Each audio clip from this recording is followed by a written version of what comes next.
of classical mechanics. That's what I mean, though. Like, I mean, do you actually believe? Like, I mean, obviously you believe in that story, right? Like, but would you acknowledge that actually could just be like, it's just filling in a couple of gaps to a story that, you know, they like, it's a leading story in that sense. It's leading you to a conclusion about what this person said, what they thought. Well, he had the appropriate outlook. His experiments, as far as I know, are documented, so you can actually see what he actually did. Do I believe the mass story that he first observed this phenomenon with chandeliers? I don't know. It's not all that important to me. But what I do know is that he did pendulum experiments, and he was the one who was able to characterize the simple pendulum.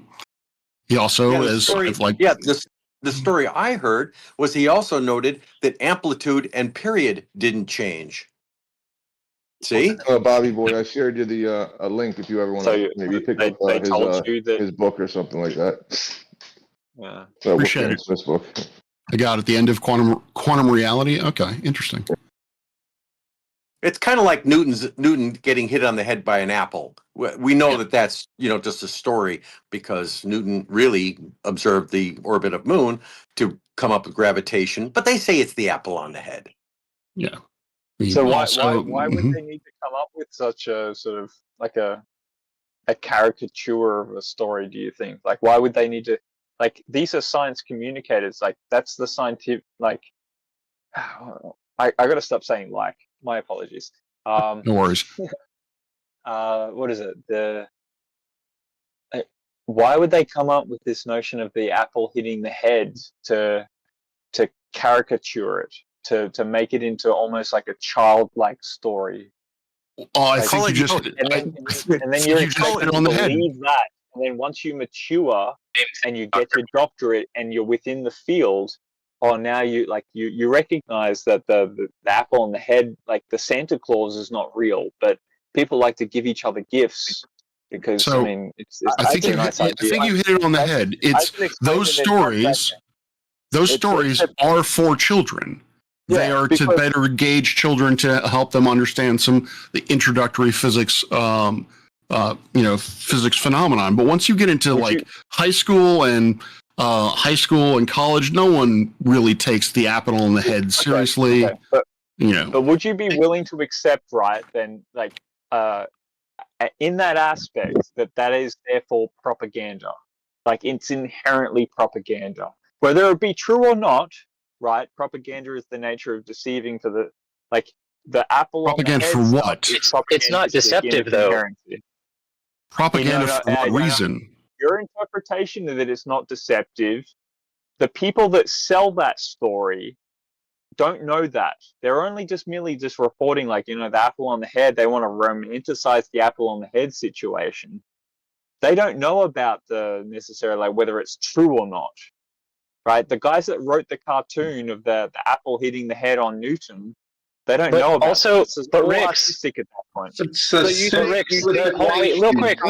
The cherry tree is propaganda. Real quick, like, it's to say it's deception is to also imply that, like, it wouldn't be possible for them to further inquire into the nature of why that story was created, right? Like, okay, but my point is that it's romanticized for a childlike state of mind in order to inculcate you into a certain interpretation, and then you go on to advance yourselves within that inculcation to the more advanced interpretation of it. Like, it's just analogous. In its inherency, it is propaganda. Like, if you guys wanted to be completely authentic, you'd say, fuck the apple, and we're going to go straight for the hard math. But then you recognize that you're dealing with little children, so then you pare it back. You pare it back to put an apple on a head. Like, this is just a simple analogous kind of explanation that Newton probably were observing things falling and accelerating down, and we just use the apple as an explanation. It's a simplification of how he started with this. whatever Newton was observing was that of which every single other person in the world was observing, but he was maybe potentially measuring it in some way that's more formal. Okay. Well, the apple on the head story was not with an ulterior motive to deceive. How can you show that? What was the alternative motive? It's That's my literally question. to deceive. It's to put you Why? like it's a simplification. Like it's actually, whether you guys like it or not. For like, what purpose? I recognize that I'm willing to scare a child a little bit to say, like, I don't want them over there in that section.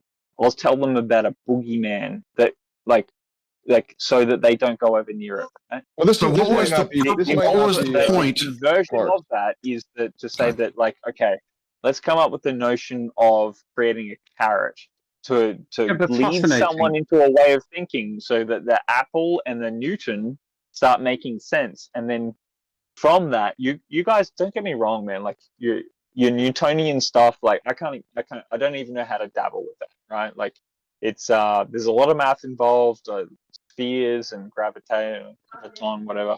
Like it's not This may without not doubt. not have Like that you much said- substance yeah, or hang on. anything like You- that, you but s- there is like the weird, the weird, very weird stuff about the whole Newton apple story, right? Like it gives you, all right, you got a forbidden, thing. You got this tree of knowledge. You got this apple. Like it's just weird, right? You got this apple Dude, the falling off of a symbology tree. is Hey, this I'm isn't. just gonna- There's I'm gonna no. wrap- There's I'm no gonna just forbidden. put this There's in no here real quick. forbidden knowledge in that story. That's fine. Right? You got this knowledge, Knowledge- right, that we didn't have before until it was revealed by the fruit, right? And then I didn't even in the think year You're awesome. 1666, to then find what is big G. Yeah, I mean, it is a little bit weird in that way. Yeah. Oh, Yeah, but Riksky mentioned everyone was observing things falling down. Why didn't they look Well- into it and study it like Newton did? It's a What weird gave story. Newton Wait a the second. idea? What Well, this is gave the Newton point, the like, idea I to was try right. to figure out? Many people did. This is the thing. What Like, if the why apple is it tree was on always fire? espoused, like within the scientific, like the historical account of where these ideas come from, right? They're always espoused within a very, like, a heroic individual. Yeah, it's like in storytelling, you always tell the story of the heroic individual, that of Christ in the biblical New Testament take, right? And you got that all through Hollywood and storytelling now, like that heroic individual. And this is what you get, the heroic individual of the Newtonian aspect of the world. And you're expected to espouse that. Yeah, I mean, the Well, forbidden I thing, Maxim, think- just so you know, like would be I wanna- the knowledge I of. want to point something out. So apparently, in some reference, Newton said that his idea was sparked by watching the fall of an apple from a tree. I agree that he worked it out by watching the moon, but apparently he did say something about an apple falling and seeing that, and that may or may not be true. You know But what's funny about the apple? Well, did he say it or did he not say it it? is the basis for What is it? the more What's the story? Yo, wait till Interestingly- Omni. You guys are clipping Omni, bro. Relax, guys. Damn, man. I'm trying to I'm just listen. talking with him. I Please. said, yeah, it's a story. Yeah. He's struggling to get it out. You guys. Right, keep well, we don't clipping. need the meta editorial commentary with Omni's discussion. if it's what Newton said, then maybe there's no deceptive machinery here at all. Does anyone Right. notice wait? Does anyone notice the shape of an apple being like toroidal and being a little bit ironic that he says it's just mass attracting mass when the apple is just a toroid? Yeah, No, that's portraying that's them cool as too. killed? Well, I No, mean, would he that's- say it was What? what he say? Would he say it was mass attracting mass if the apple tree he was looking at that had the apple fall was lit on fire and it had smoke rising all over the place? That doesn't No, look like mass attracting mass, If you does slice it? an apple, think- an apple through its section, you will find a toroidal sort of like a field going on there. Like you Yeah, will find okay. that. Like, I think objectively sort of depicted. Go ahead. I think the issue is that the whatever Newton may or may not have said was paraphrased and, more importantly, truncated, because the gist of what he was pointing out was that whatever makes things fall, fruit included, and the moon's orbit are the same force.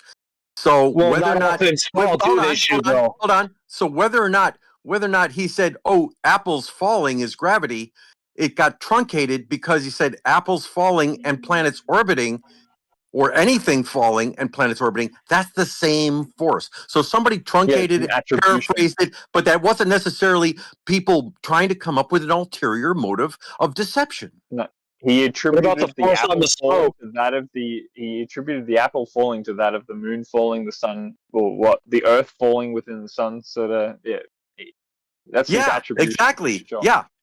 The same thing that causes or allows the orbit of the moon, and all things falling on Earth Supposedly. are the same, whether or not it be just- fruit, or a hammer. It's just an attribute. I don't even disagree with that. Wait a second. Hold on. He's saying that all things fall. That's not true at all. Not all things fall. All things are pulled down. Buoyancy, whatever. No, they're not. No, it's not buoyancy or whatever. Clouds. Wait a second. Hold on. Clouds aren't being pulled down. Individual molecules of gas are not being pulled down. They don't have They a are. gas Yes, they body. are. Absolutely, they are. Quite literally, you're not. So that's why you get rain. So that's why you there get was a rain. good. And He diverted. He diverted. Rain is gas. Wait, so rain I'm is going to go gas. to another chat, and we can talk about things being pulled down there. Right. There you go. You know, clouds Guys not gonna being pinch pulled you. down, or the apple tree being lit on fire, and the smoke We're from going the down apple the tree chat? rising in all directions not being pulled down. Clouds not being pulled down. You guys think clouds get pulled down to the center of mass at 9 meters per second squared? Yeah, but at least we don't think that there's a I love giant that lid argument. covering the Earth holding the gases in. That's even more ridiculous.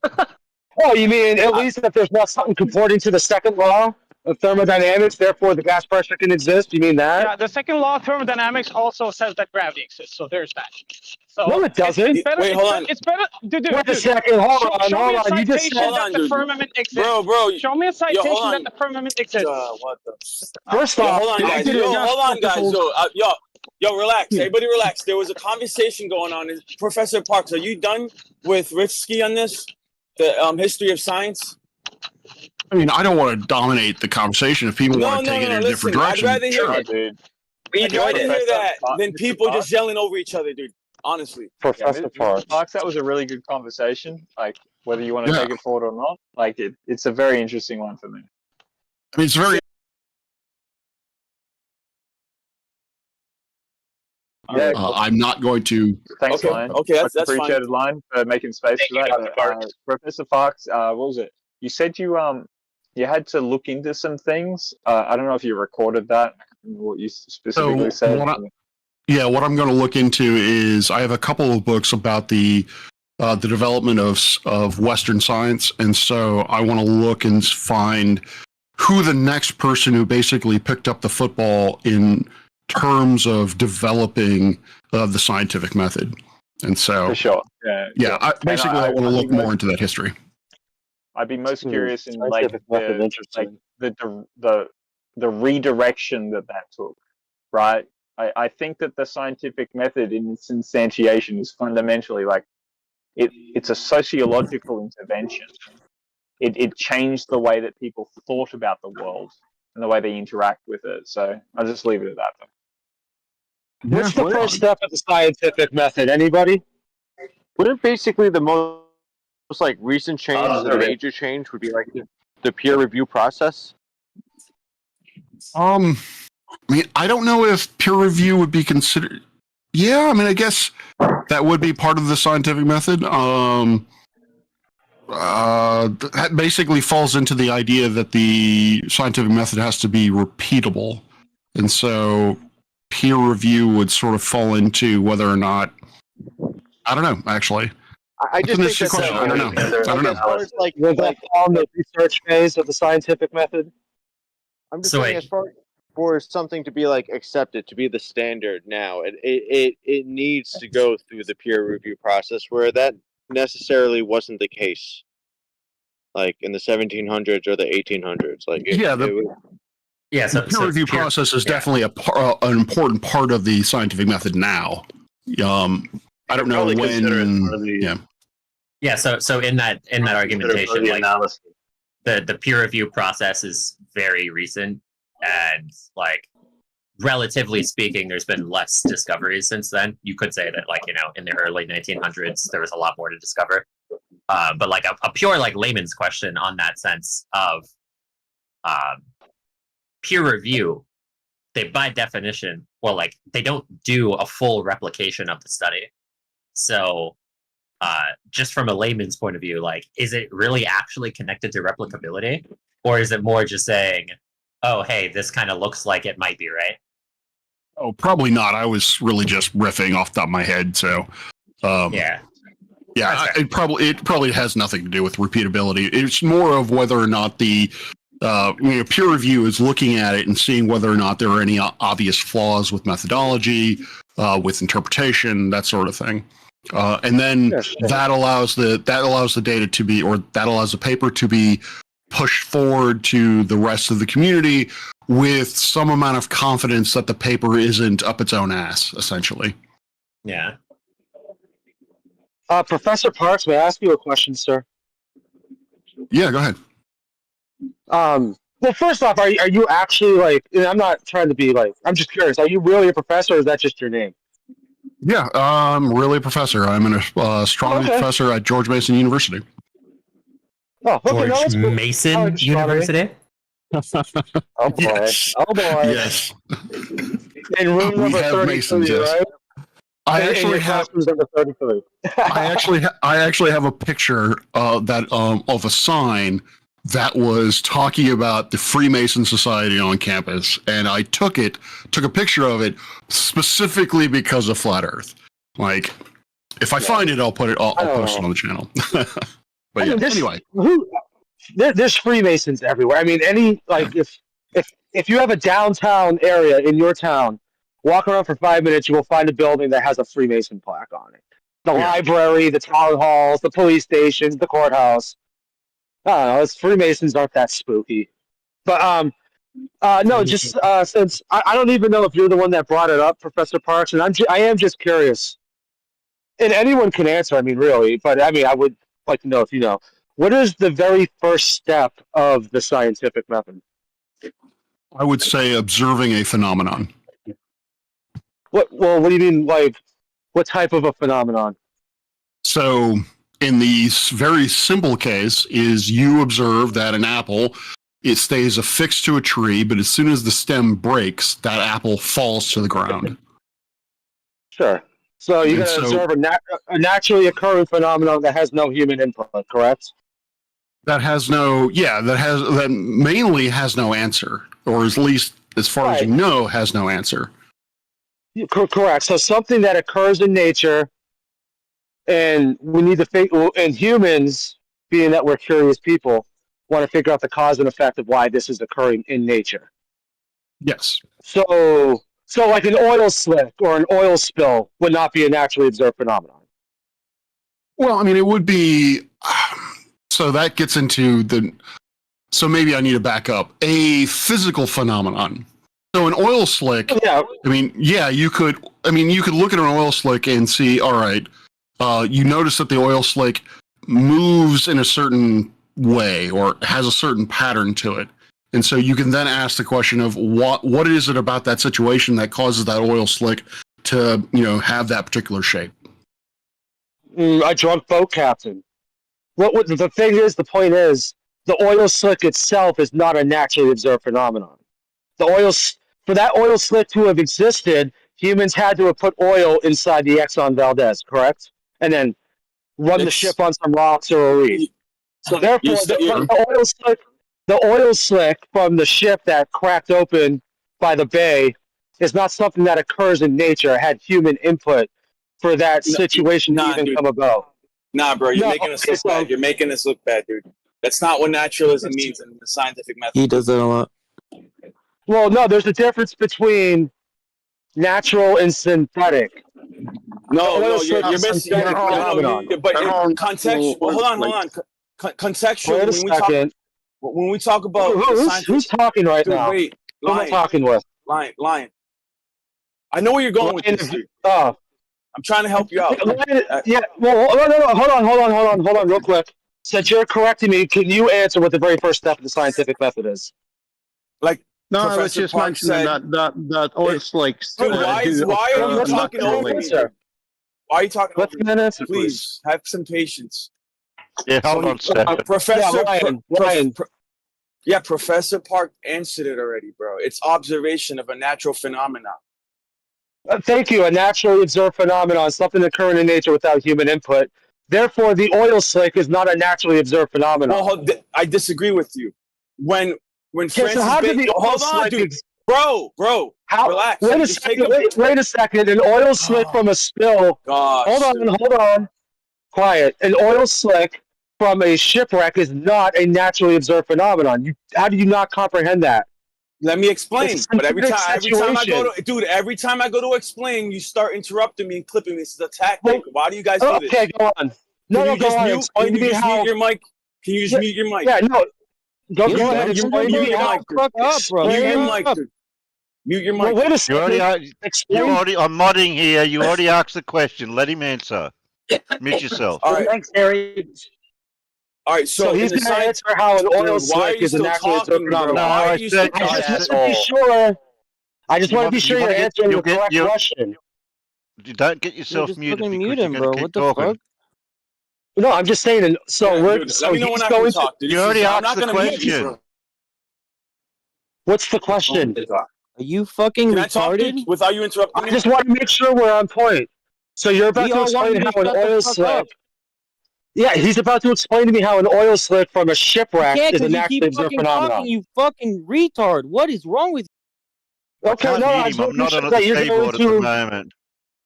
I just want to make sure you're going to explain to me how an oil slick is a naturally observed Somebody phenomenon mute from a this ship. guy. Please. Okay, He's not gonna stop talking, dude. the 10th time you asked. Let him answer. All right, thank you. Go ahead. So when we talk about the scientific method of reasoning, right? We have naturalism, empiricism, and the third arm is the third. You're already not answering the question. Hold on a second, dude. The scientific method is based on three philosophies, right? It's empiricism, naturalism, and materialism, right? When we talk about natural phenomena, it's not saying that any human input or anything done in the lab is not considered natural because it's human intervention. That's not what it was meant to mean. What naturalism means is that it's inside the natural world which you are part of, and you don't need to invoke superstition, right? You don't need to invoke God or anything, or Casper the Ghost. That's what naturalism means. Not to invoke superstition, to separate ourselves from a superstitious. So an oil slick is still within the natural realm, the natural phenomena that you can test and actually use your senses to evaluate and observe. Go ahead.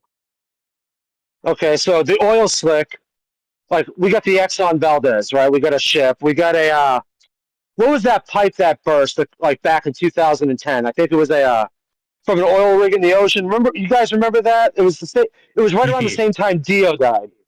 You guys remember that? Like, what was the name of that company? BP. Was that Exxon also? British Petroleum. That's what it was. The Deepwater one. Right. Yeah. Okay. Right. So all that oil being artificially pumped out of the surface of the earth from under the surface, and going through man-made machines, and then those man-made machines malfunction. You know, the pipe bursting or human error while running the machine, the Exxon Valdez crashing into rocks or a reef or something, presumably because the captain was drunk. How is that a naturally observed phenomenon? If no humans ever existed, how would the oil slick ever take place? Let me explain to you again. Last thing I'm gonna mute. Last thing I'm gonna mute. Somebody else can take over for this guy, right? So again, when we talk about naturalism, it's about explaining things, explaining phenomena through natural means, natural causes, not superstitious or spiritual causes. That's the difference. So you as a man on the earth are considered part of. You as a man on the earth are considered part of the natural realm. You understand that, right? So when we look for explanations in nature, We know we don't have to invoke the superstition or the supernatural or the spiritual. We can explain things rationally using natural phenomena. That's the only difference, dude. It's to separate ourselves from religion. Go ahead. Can I just That ask was a him one terrible question? answer. That was a horrible answer, by the I way. just want to ask him one question. When a chimpanzee uses a stick to get termites out of a mound, is that natural or unnatural?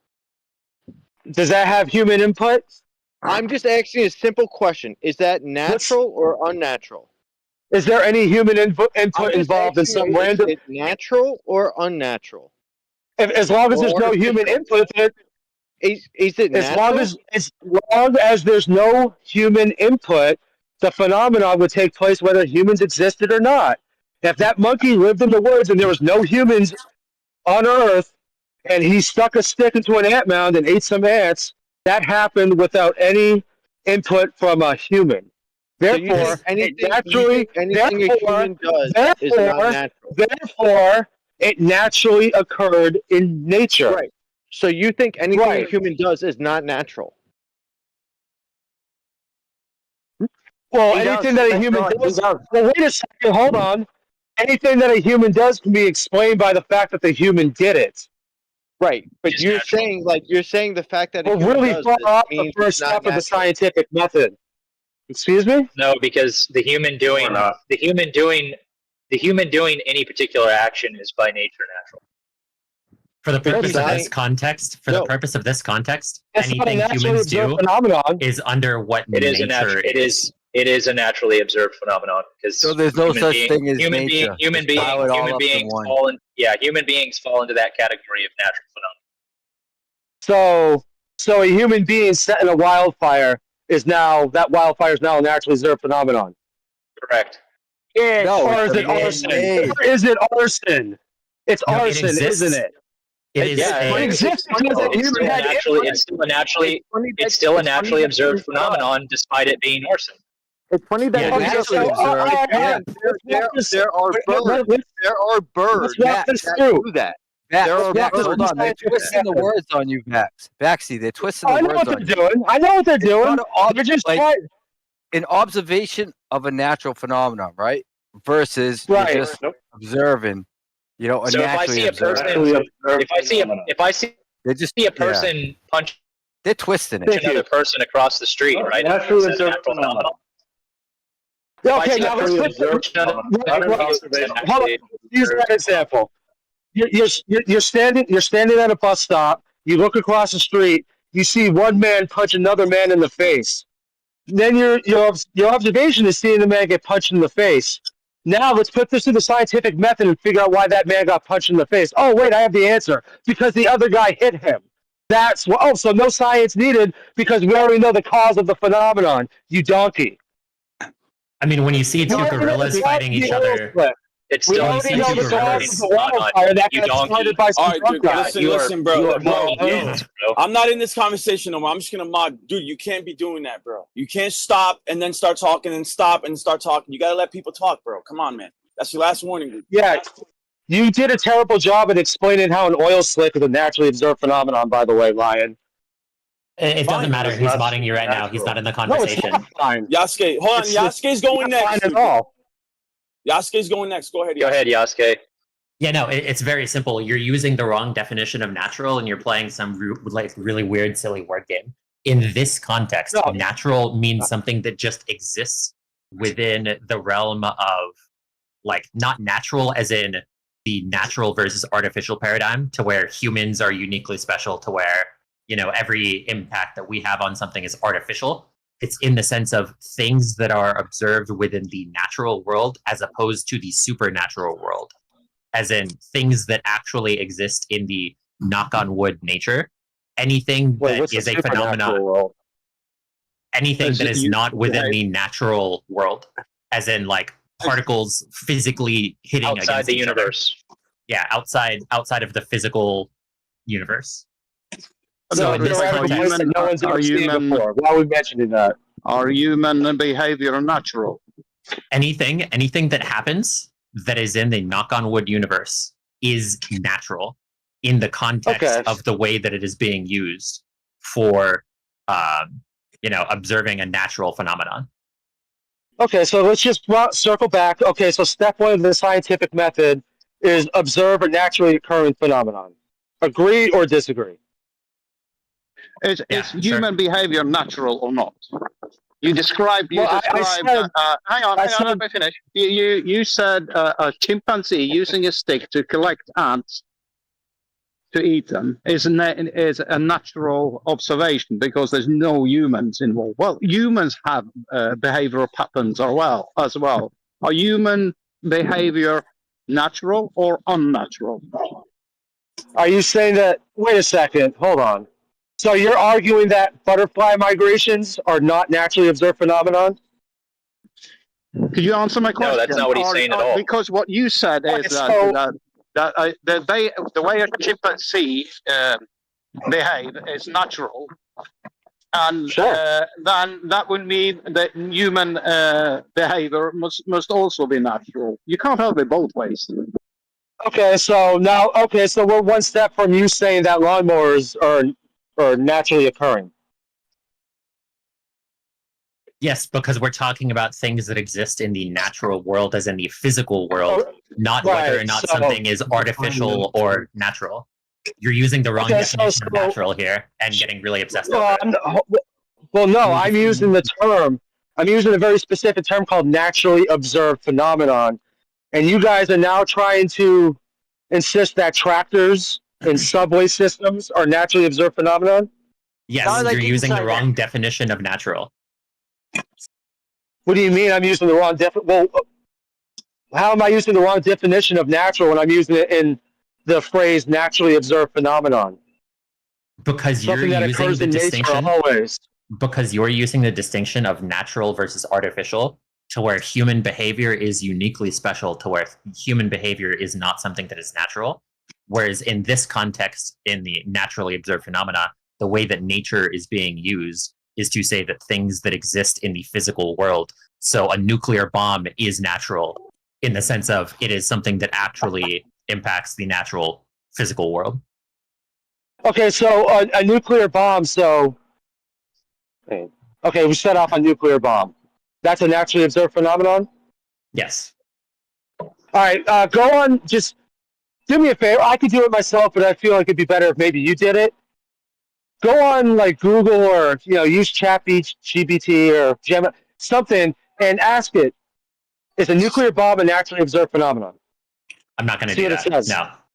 Oh, of course not. Yeah, because it's going to tell you it's not. Now, why would it tell you that a nuclear bomb is not a naturally observed phenomenon? Just like the oil slick is not a naturally observed phenomenon. Why would that be? Bro, you just don't understand what they mean by naturally observed phenomena. No, they don't. No, it's not that I don't understand. I'm not following their bullshit. No, everyone in here is not agreeing with you, including your fellow flat earthers. Wait, there was what fellow flat earther? The only person I heard was Pure Rigger. He's most definitely a fellow flat earther, but that guy Lion, or whatever, I don't know what he is. It's just Lion is a flat earther. Kind of like a twist of words, good for right? him. Some flat earthers are really stupid. I mean, what could I say?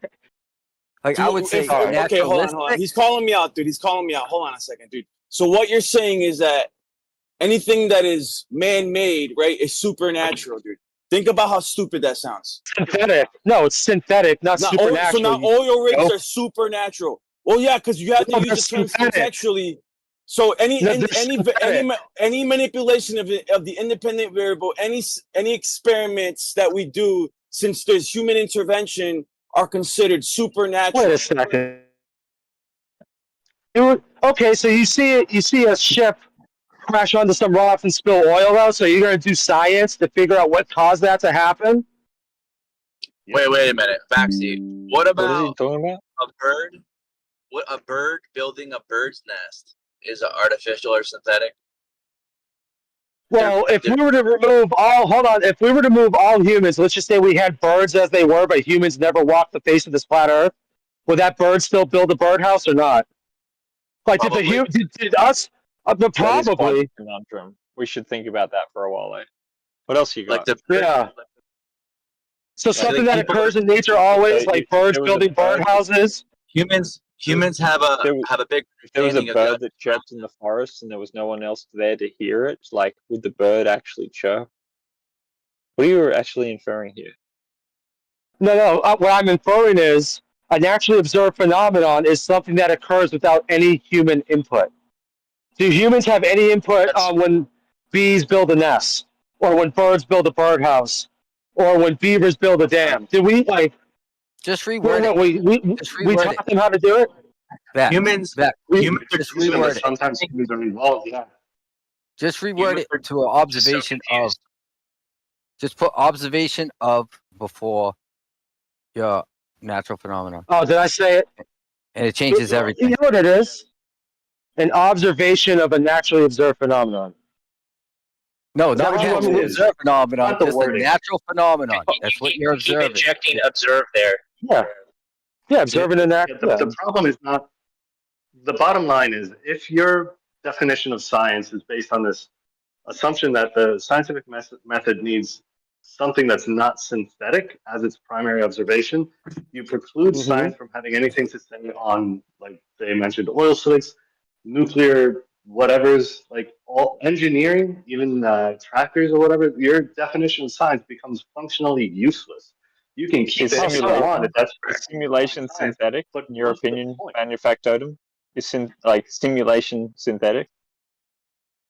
Well, what is simulation? Yeah, but it doesn't You matter. could say, would synthetic be synonymous to like artificial? Yes. They base it, like a lot of their established opinions right now on a simulated, like so we can simulate like a mission to Mars or whatnot. All these simulations constantly. No, I mean it's very simple. You just let's just say we remove all humans from Earth, right? Humans never existed, but Earth's still the way it is. All the animals, all the plant life. Okay. Right, let's just hold on. Just it's let's see how honest you guys are.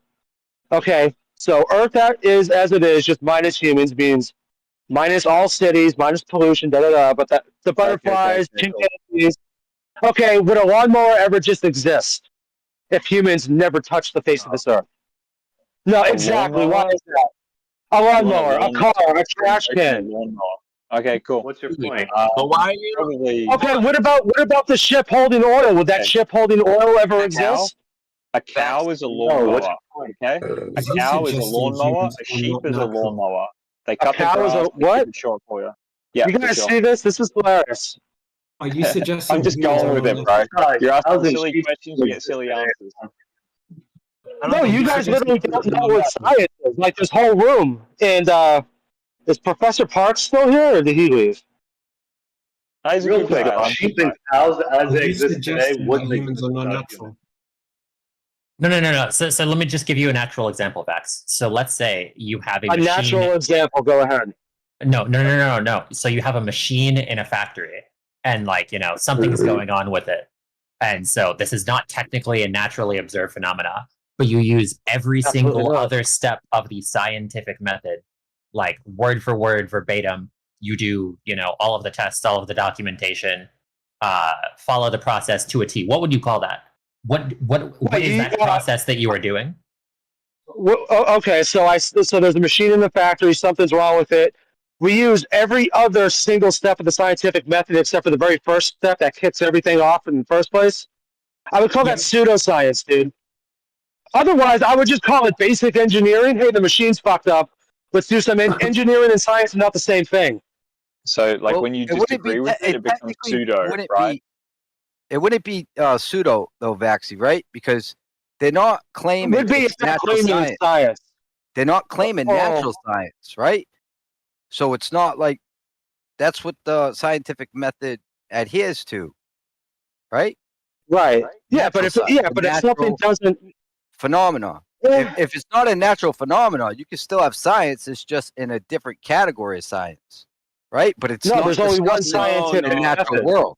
It's not discussed in the natural world. We're not, dude. When we talk about natural, we're not talking about like, dude. You guys are hijacking. You're hijacking that term, right? And you're pigeonholing it. So you're not allowing it to act like contextually natural has a few different definitions, right? Like when you go to the store and you buy something 100% natural ingredients, right? Like that's not the type of natural we're talking about here. That's the type of natural you're talking about, though. Regarding the scientific method, right, of reasoning, the way it was established, it was to separate the religious folk from the science folks, right? So we don't need to invoke the supernatural and superstitious to explain natural phenomena. That's all that natural means, dude. What? Yeah, but it's only when you're discussing the natural world. That's it. Well, science, that's all science is the cause and effect relationship of the natural world. Nothing more, nothing less. Look now, listen, you got the supernatural. Wait a second. All right. You can't, hold on. I haven't mentioned supernatural or superstition. That's you, dude. Okay, there's literally only one scientific method. Just one. There's not four. There's not a scientific method for plumbing and a scientific method for barn raising or a scientific method for basket weaving. There's just one scientific method, and the very first step requires a naturally observed phenomenon to take place. So wait, hang on. That is the presupposition. If you're going to claim something is science, but you're fucking skipping the very first step of the method, that is the textbook dictionary definition of pseudoscience. Hold on, guy. Listen, computer science, astrology, astronomy, all pseudoscience. All right, that's fine. I heard the same conversation in 24/7, dude. They had the same exact argument that you have, and it's a retarded argument. I'm trying to explain to you why it's a retarded argument. The scientific method, right, as it was established, was based off of two fundamental principles, philosophical principles, maybe three, right? I already told you, empiricism and naturalism. You could add materialism to that, but mainly empiricism and naturalism. I want you to right now go look up what naturalism means. Go ahead, go look it up. I will, absolutely. Right now, just type in what is the definition for naturalism? Go look up, naturalism. While I'm doing this, just refresh my mind. What is the very first step of the scientific method again? Do you think, let me ask you, as an example, the CMB, the cosmic microwave background, is that science based on the scientific method? Is it science? That's a malformed question. Is a cosmic radiation background, whatever you said, science? How is that science? Science is a method. Does it follow? No, that was the question. Does it follow the scientific method? Does it follow the scientific method? Why not ask me if creeks follow the scientific method or if leaves follow the scientific method? Well, I don't. Well, it's a malformed CMB was observed naturally by a mistake, in fact. So wait. Is it something that happens? Wait a second.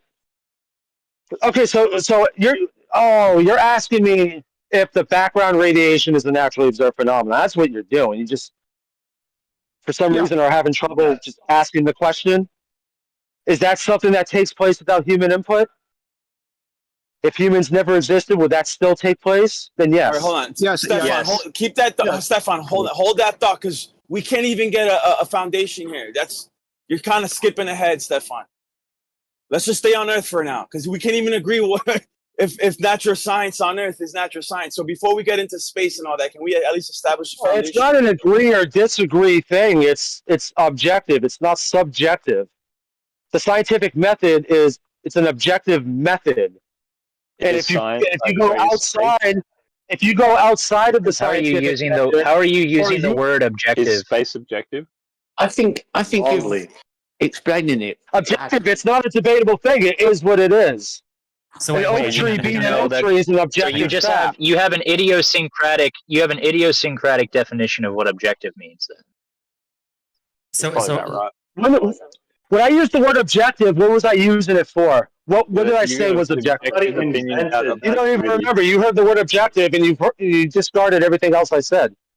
The subjective opinion about objectivity. Because I was asking you to define what objective meant. Oh, right. Yeah.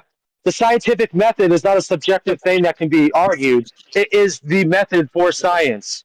If you're not following this method, you are not engaging in science. If you are not engaging in science but claiming it to be science, that is pseudoscience. Science is not true. The scientific method was developed. Wait. Did that guy just say that anything that is not science is pseudoscience, and therefore, like, what entanglements are you putting us in? No. What I said exactly was anything that does not follow the scientific method, like, for something, somebody said, oh, yeah, you use every single part. It's pseudoscience if it's claimed to be science, like what you guys are doing. So you guys are claiming, hold on. Quick question for you, that anything that is pseudoscience is therefore false. Is that your presupposition? Give me 5 examples of pseudoscience. I need to give you what do I need to, like, dance for you next? Like, what are you asking? What about like astrology? Are you making me dance for you, monkey? Like, Astrology. what are you talking about, bro? I don't even. Dude, you don't even know what the scientific method is. Well, then I mean. So wait, hang on. The presupposition of this entire argument goes back into the presupposition of your entire argument, Vax, is this idea of, the scientific method requires an observation of a naturally occurring phenomena. Where are you finding that definition? Right.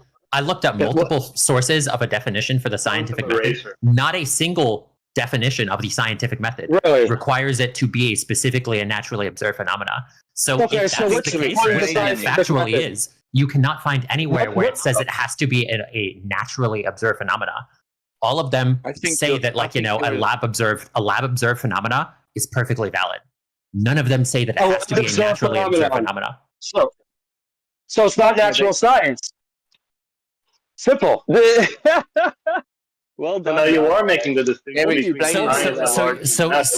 So you're just saying that, like, the scientific method is a religion. It's a religion. The scientific method. No, look.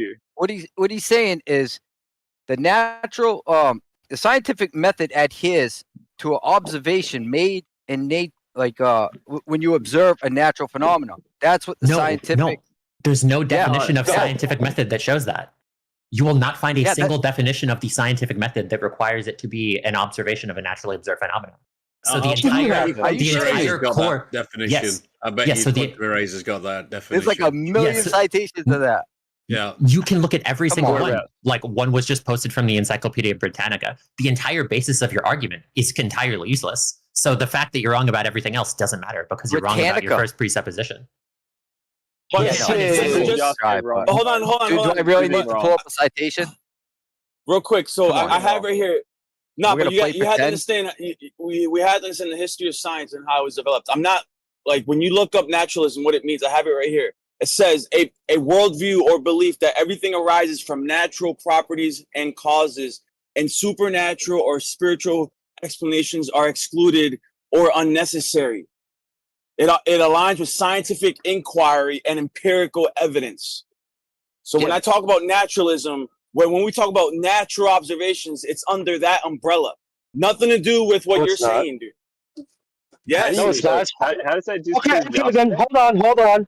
That guy that just said that the first step of the scientific method is not witness a naturally occurring phenomenon. Then, okay, enlighten me, sir. What is the first step of the scientific method? It can be any observation. It can be an observation in a lab. Hold on. Okay, so I see a red bucket. That's my naturally observed phenomenon. Now I got to figure out the cause of this red bucket, because that's what science is, figuring out the cause of the phenomenon. Okay, what's the cause of this red bucket? That's also I mean, that's not a coherent scientific test. It's literally like, dude, what are you talking about? Give me an example of an observation. Give me an example of. Well, you guys said the very first step of the scientific method is make an observation. You did the CMB, the cosmic microwave background, the CMB. Also, and you're gonna try to right? Okay, so something that doesn't. Wait, hold on. So you're claiming a naturally observed phenomenon, then? I thought the first step wasn't a naturally observed phenomenon. Like, there's no definition that requires it to be a naturally observed phenomena. We have so what's the step one then, bro? What's step? Yeah, but it's just an observation or a question. It can be a synthetic observation. It does not have to be of the natural. So, how about a Berkeley citation? Hold on. Can I make a comment, please? Yeah, there you go. Hold on. Let me going by your definition, like radar, radio waves, infrared light, chemistry, and you name it. is not science because you can't Chemistry is observe one of by the the fundamental natural human eye. sciences. Hang on, you can't Dude, observe like a chemical reaction many times by just using your senses. Neither can you notice radio waves and things like that. Is that not science, or is it pseudoscience according to you? Anything to do with radio waves? That wasn't the contention. Didn't the other gentleman say that it has to be natural science? And then Yasuo No, it has to be a it has to be a naturally observed phenomenon. There's no it has to be a definition that shows naturally that. observed phenomenon. Yeah. There's Right, no so you definition of the scientific method that shows that. Hold on. Okay, hold on. So he says it's not a naturally observed phenomenon. He said it's a observation, or you could ask a question. Okay, so how about this? Let me think of a question. How come sometimes Mitsubishi motorcycles are green? There's my question. Can I start doing science now? Did he change his argument, guys? Did he actually Wait a change his second. argument? Okay, so you changed your argument without Hold on. change your argument, Mr. Like Hyundai guy with your motorcycle or whatever. I changed my argument from what? I said that the scientific method is observe a naturally occurring phenomenon. Okay. It's not natural then. Congratulations. Well done. So if the market wants if they sell more green motorcycles than the rest, they can use statistics. And that is a sort of an observation based on statistics. That shows that you sell more bikes if they are green. Okay, no, I see a green motorcycle. Therefore, that's not even correct. I see a green motorcycle. I want to know why that motorcycle is green. How did that green motorcycle come into being? What's the cause of this green motorcycle? That's the question. So you would presumably define what you mean by natural. Something that occurs in nature always without human input. We've already established that that's not part of the definition of the scientific method. So, what's the point? So what's step one of the scientific? Hold on, he keeps saying that. What's step one of the scientific method? What's step one of the scientific method? Don't you? You have the citation, don't you? Yeah, it's either define a question or observe something. It does not have to be a naturally occurring phenomena. It does not have to be a naturally occurring phenomena. Okay, hold on. Can I ask a question? I want to ask him. No, wait. Give me an example of something you observe that you could do that you can start conducting science with that isn't a naturally observed phenomenon. Chemicals in a lab. Chemicals in a lab. So you see a bottle of Windex. Baking soda and vinegar. What does that mean? Okay. Hey, I see baking soda and vinegar. It's time to do science. Okay. What's the phenomenon that you're witnessing? You said baking soda and vinegar. Flesh that out. Okay. You want to do it. Trying to. You got to shut up long enough to let him finish. A bottle of vinegar sitting there. That's your observation. Facts. You gotta let them respond, bro. Let them respond. So I have a question. Is that if I only use 1% baking soda to vinegar, there's probably not going to be a big reaction. So that is the question. And then I observe a phenomena by putting in only 1% baking soda to vinegar, and then all of a sudden there's not a reaction. And then so that is something that is a question that I have. Then I observe a phenomena. Then I form an explanatory hypothesis.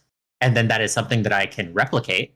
And then that is something that I can analyze, interpret, etc. So I can follow every step of the scientific method just from the observation in a lab. My hypothesis. My hypothesis. How do you have the question first? Hold on. How do you have the question first? I had a question. This is real simple. No, but how do you have the question first? Because what's your question? What's your question? Yeah, my question is. Your first step is you have a question and then you observe something. What's your question about? My question is, what is the ratio of baking soda? Yeah, what is the ratio of baking soda to vinegar that I need to get where it'll actually start having a significant reaction? What does it have to do with a natural phenomenon? Where's the natural phenomenon? We've just established that there's not a single definition of the scientific method. This is what happens when you naturally. Right. Like, This is what you just happens claim when you you establish. If you think that there's My a bad, definition of the scientific method that says it has to be a naturally occurring phenomena, show any source that says that, because there is no source that says that. Boom. Well, I'm pretty sure. I thought Pure Rigger said he had one, but I just have a very simple question You've been for you. duped. You've been duped.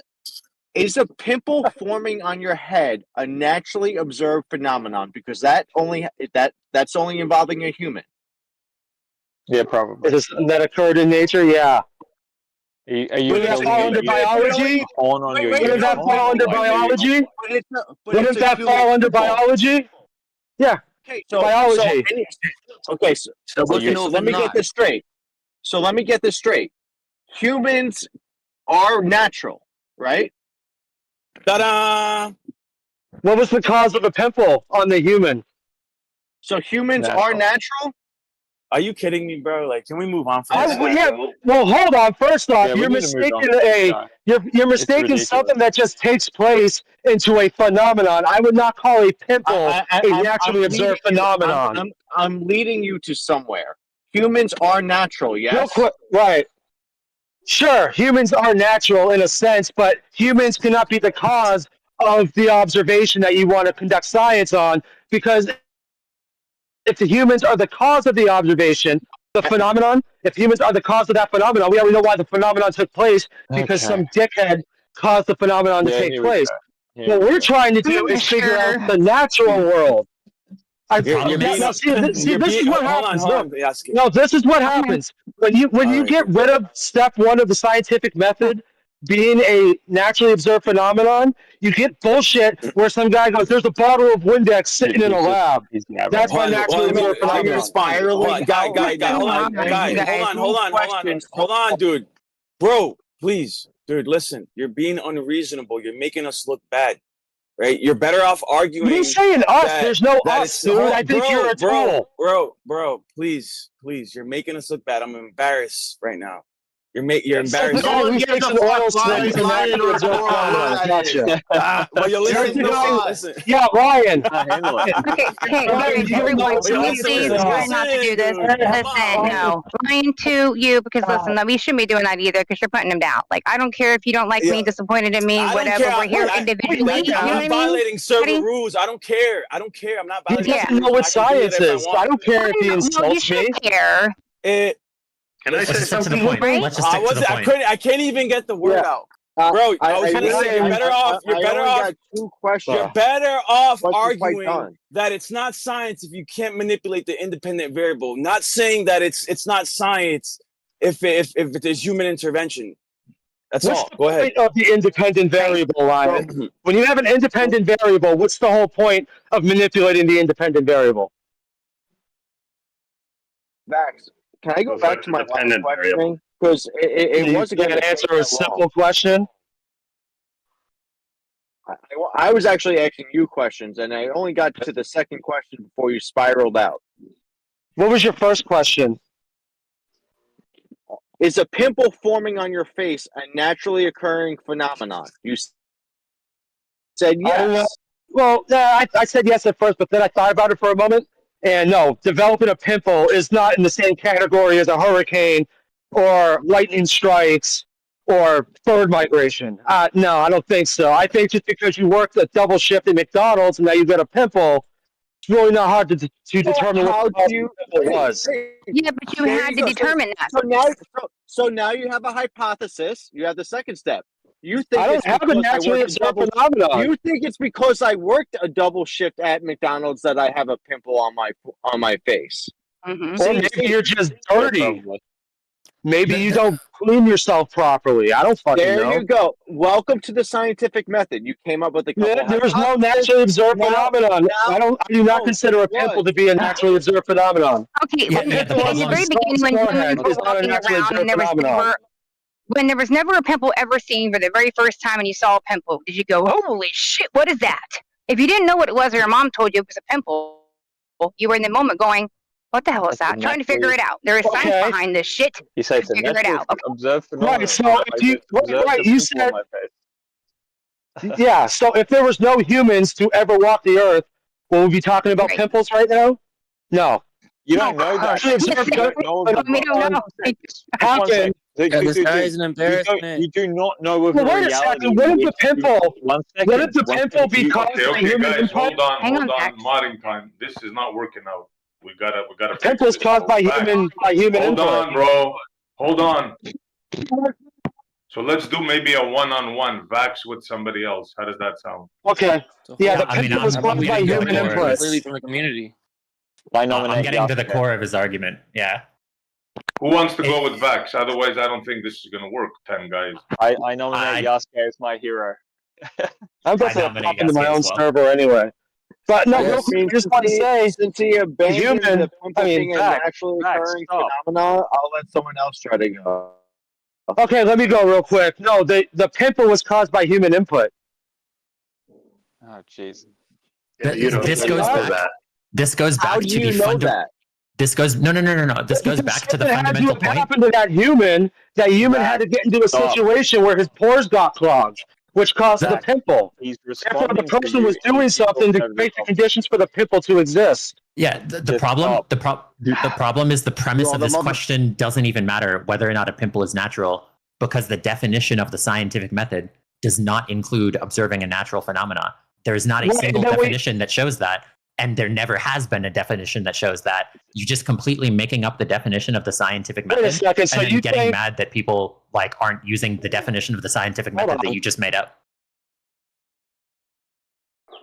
I think this is null hypothesis. Huh? This is null hypothesis region. Yeah, so none of this argumentation matters. I meant so much concerned about I wouldn't lie to win the that the debate, scientific though. method says It's it's not a good look. naturally occurring phenomenon. It's not a good So look much to as be just bullshit this to win person a debate. thinks that. What the heck is going Hey, on? listen, y'all, this is rude.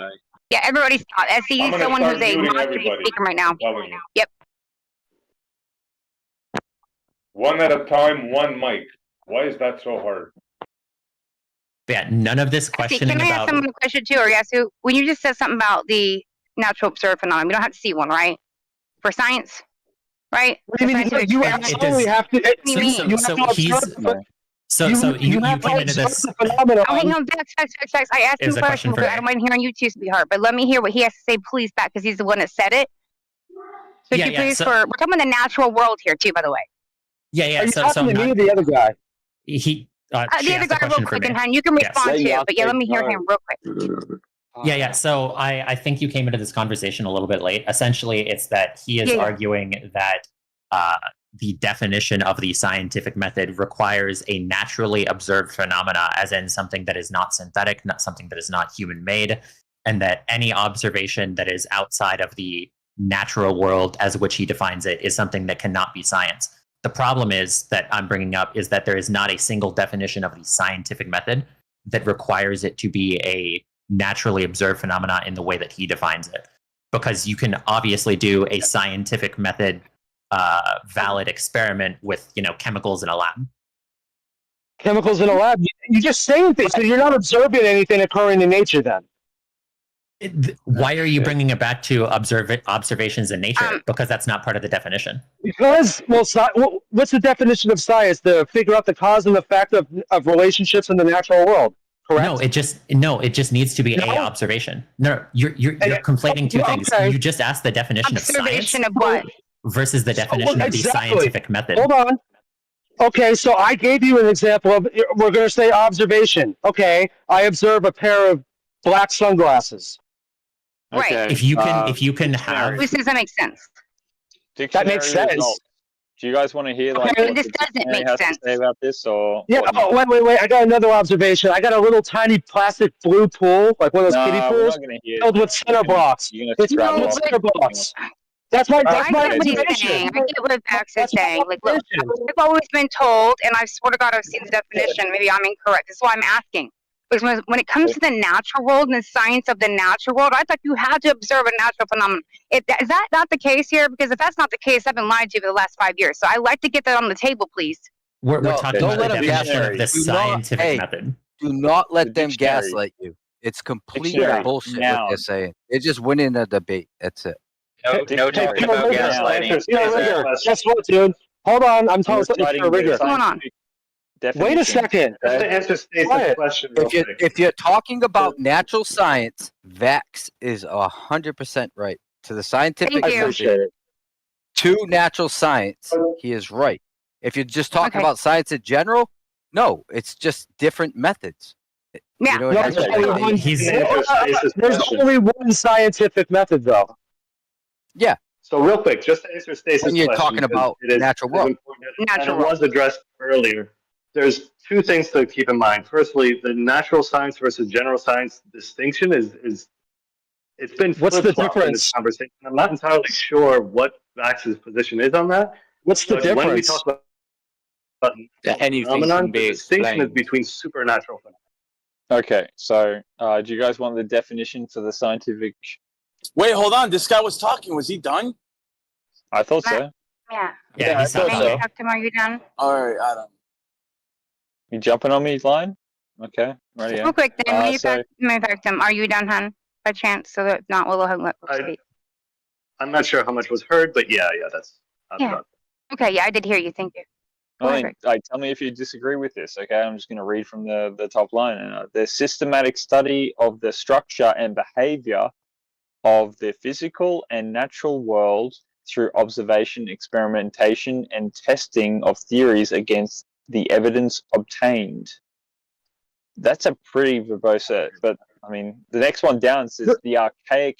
It's the archaic definition of science is knowledge of any kind. That is what science is: knowledge of any kind. So, Where's this coming from again, too? This Wait a definition? second. No, Where's it coming from? Yeah, what are you saying? Wait, knowledge of any kind. Yeah. Yeah, this doesn't sound right. Where's this He's coming talking from? The about, source? real quick. He was talking about the archaic, as in the outdated definition of science. That's why he referenced that. So this is what they used to talk about. Like all science used to think of itself as knowledge of any kind. Apparently, we've refined that in our refined society. I thought you were going to give the definition of the scientific method because that's the topic at hand. Well, wait a second. To be You honest, guys it started out philosophical, then it went I empirical. posted it. So If you want to obviously read know it, it's been changed. Yeah. I posted something from ResearchGate. If you guys think that's good enough, if you don't, I'll just go find another citation for you. No, you're You know good. what I I'm mean? just because I want it's no really sources right now. Yeah. wherever you want to Okay, set the well, bar. the thing is, they say that a naturally observed phenomenon for the first step is not mandatory, so we can just ask a question. And I've given plenty of questions, and they all scoffed at my questions. So, but then you ask them for an example of an observation that's not a naturally observed phenomenon, and what do they say? They say a bottle of Windex inside a laboratory. What the fuck does that even mean? Never said that. I go to a questions. room and I see a bottle of bleach sitting there. Oh, look, a naturally observed phenomenon. This bleach. You're not going to figure out the cause of the bleach? Your questions are the equivalent of saying, "Oh, there's a rock," like, "Oh, there's a twig." Like, there's no scientific question that can be asked there. No, I was using stuff that wasn't natural. No. You're doing. I mean, it is the equivalent thing. You're saying, "Oh, here's a toy boat." Like, "Oh, there's a rock." Absolutely. It's the exact same thing. Right. Okay, so you give me an It doesn't matter if example. it's natural or not. Oh, there's some chemicals. Oh no, wait. What did you say? You said baking soda and vinegar. So you're naturally observed. So your observation is baking soda and vinegar. So now you're going to vary and manipulate your independent variable to cause the dependent variable, which would be baking soda and vinegar. You're trying to figure out why the baking soda and vinegar is there on the table. No. What I'm observing is the reaction that is caused by mixing the two, and then I can manipulate the variable of how much vinegar do I put. First? You have to observe it. I just gave you a citation. You're not making any sense. I gave you a citation the of the reaction. scientific method that they use in biology. If you want another one, that's for biology. Yeah, and none of these say that the observation. You're going to acknowledge the one that you had posted.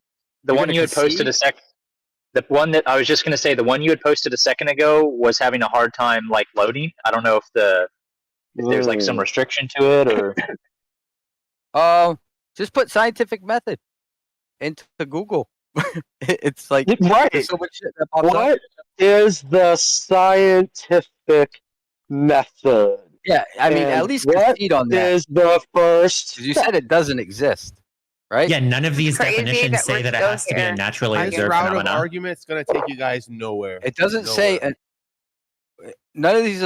What? Where did you just say? None of them say what? Both sources you posted does not say that the observation has to be a naturally occurring phenomena. Okay, What we'll is give it- us an example. What's the first step? What's the It first step implies then? First step with an example. With an It example. implies that what they can do with the scientific method is essentially like take extrapolations from extrapolations and create sort of like new models in order for us to all So now I feel like I'm being called a That was liar. literally nothing. Right? That guy literally just said a sentence that made no sense. Sorry, man. No, I feel like you Let call me me a go look liar in it. because the source I gave you says first step scientific method is make an observation about the world around you. Before hypotheses can be made, experiments can be done. One must first notice and think about some sort of phenomena. Like, do I have to read that Yeah, again? exactly. It does not say Occurring. naturally occurring phenomena. The Observation world around you about is the also world things that around you humans is the manipulate. first sentence. The first step of the scientific method is to make an observation about the world around you. The majority of the Right? world And then it around goes us on, is blah blah blah, and then the it says majority of the some world around sort us is of artificial. phenomena occurring. It's an artificial world you live within. It's not an unreasonable like claim, right? They're making claims on artificial observations. Wait a And second. you live in an There's artificial a world. bit Are over you a here. Barbie girl in a Barbie world? Like, where do we go from here? I'm Well, not no, gonna there's keep a- digging I'm up look- citations.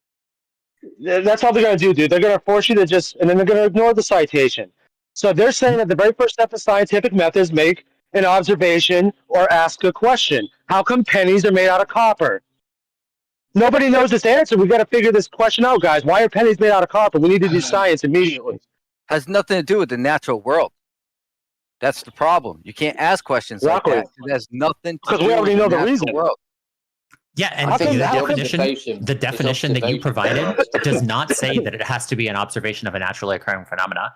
The world around you says does the not mean world the around natural. you. Yeah, that doesn't mean natural occurring phenomena because the majority of the world around you is artificial. Man's world. think- If you Oh, observe shit. man's world You were and just make twisting making words. based on man's world, then Yeah, they are. You're not being honest. you're making an observation on a deceiving, like a deceptive world, right? Man deceives, right? There's no What doubt The about does that definition mean? doesn't say the thing that you're trying to say it says. it. Exactly. If it wanted to say naturally occurring phenomena, it would say naturally occurring phenomena. It does not say naturally No, occurring instead- phenomena. Therefore, that doesn't mean that. Why don't you say It says observe the world around you. Yeah, and that can be That's not the same thing. artificial phenomena. Okay, could so be give the me an Bible. example of an artificial phenomenon you're going to conduct a scientific method on. Go ahead. Baking A soda and part of the vinegar. world around you is the So Bible. baking soda and I vinegar is used just to observe the Bible. it's hold on. When he says baking soda and vinegar, what do you mean? You walk into a room and there's baking soda in a box and vinegar in a bottle just existing? Why are you And guys still okay, entertaining this guy's so what's dumb your fucking argument? hypothesis? What's your hypothesis about baking soda and vinegar? Bro, I make like an awesome argument. Everyone skates past it. This guy says the gone stupidest back. shit everyone talked about for an hour. But isn't it better just to say, like, everything we observe can be explained or with a scientific method, and you don't need supernatural things to be interpreted because they're unnecessary and useless? I think that's No, because I should be observe said. a bird bath. Why would I need to do the What they're scientific trying to method? say, You know, the this help is of what the they're- bird bath. Yeah, but this is what they're trying to say. Schultzy gets it. We don't need. We don't need Why to talk would about. I need? Oh my god. We don't need to talk about the paranormal, the supernatural, superstition. Shut up, That's dude. what. No That's one's what it talking means by about natural. paranormal. Screw you. I know. But that's what Alright. natural means. It's within the natural realm. That means no paranormal, superstition, Yeah, but you have to supernatural. What does that mean? How is superstition going to be an observation, you dummy? Well, when we say natural, what we're talking about was within the natural realm. That means not metaphysical, not supernatural, not paranormal. That's what it means, dude. Yeah, you've said that a million times. Yeah, And it doesn't. It's not like trying to make it hit home, dude. You're ignoring it, bro. You're like your whole argument is based on one definition of natural. Superstitions. Okay, can I just chime in for one second? Pretty, please. No. Please. Back. Hold on. No, it's your voice. You're like screaming through the mic, hun. Is there any way you can just calm it down just a bit because it's getting everybody else amped up? Please just bring it back a note. That's all. Yeah, I think everyone should have a time out for a couple of minutes. Right, just bring it back a note, guys, please. That's it. Yeah, this is becoming a bit of a circular conversation at the moment since it's been happening. It's a circus. Yeah, for sure. No, circular. Circular circus? Yeah, for sure. Oh, it's both. Right. Global shit show. You got the Glovers and the Etherites super confused about what a naturally observed phenomenon is. Why is anybody shocked by that? No, because it doesn't matter. It doesn't matter. Welcome to your. No, because it doesn't matter what a naturally occurring phenomena is, because that's not part of the definition of the scientific method. So your entire contention doesn't matter. Okay, right. Dude, the only thing you're able to do is get bleach and baking soda. No, I can give a ton of examples. So we don't need to have a naturally observed phenomenon. You say baking soda and vinegar, right? Okay. So what's your independent and dependent variable for baking soda in vinegar? Do you think it's very difficult to come up with a scientific experiment with baking soda and vinegar? Wouldn't you have to watch the baking soda and vinegar be mixing? Wouldn't you have to see the baking soda tip over and the vinegar tip over, and then, or are you just looking at baking soda adjacent to vinegar on a countertop? Like you just chanting baking soda and vinegar literally means nothing. No, obviously you mix them and you see the reaction, and then you test it. You use like the independent variable of how much baking soda you put in there. If it Vax has got to stop interrupting people, man. Yeah. Like whatever this shit. No, you don't. You got to stop. What's the what? Yeah, you're already being warned before, Vax. Definition of a naturally? What is everyone's definition of a naturally occurring phenomena? It doesn't matter if it's not part of the definition, though. It's an irrelevant point about what a naturally occurring phenomenon is. No, this chip just says baking soda and vinegar. That's his naturally observed phenomenon. Or that's his observation. No. I'm saying that I can make a scientific experiment to where I have observations, I have a question, I have an independent variable, I test the independent variable. Okay. This is enough. Everybody, I'm serious right now. I'm going to mute people myself. But this is out of control. I asked you guys to calm down. Take it back a note. You have to let people finish. If you cannot let somebody finish, you will be muted. That is the end of this. I'm just trying to be nice. Okay? He doesn't have an observation. In fact, I need you to not cut people off. They've already been warned once. So this is the second warning. Is a package of baking soda and a bottle of vinegar. That's his. He walks in and he sees baking soda and vinegar sitting there. That's his observation. No, dude, sir, you have missed the actual interpretation of what he's actually trying to present to you. It's about his observation is baking soda and there is nothing about the scientific method that requires observation of a natural phenomenon, from what I've picked up anyway. Okay. Right, yeah. So we're just gonna go look at a bucket filled with water. So sodium bicarbonate is natural. I mean, sodium bicarbonate is natural, so is acids.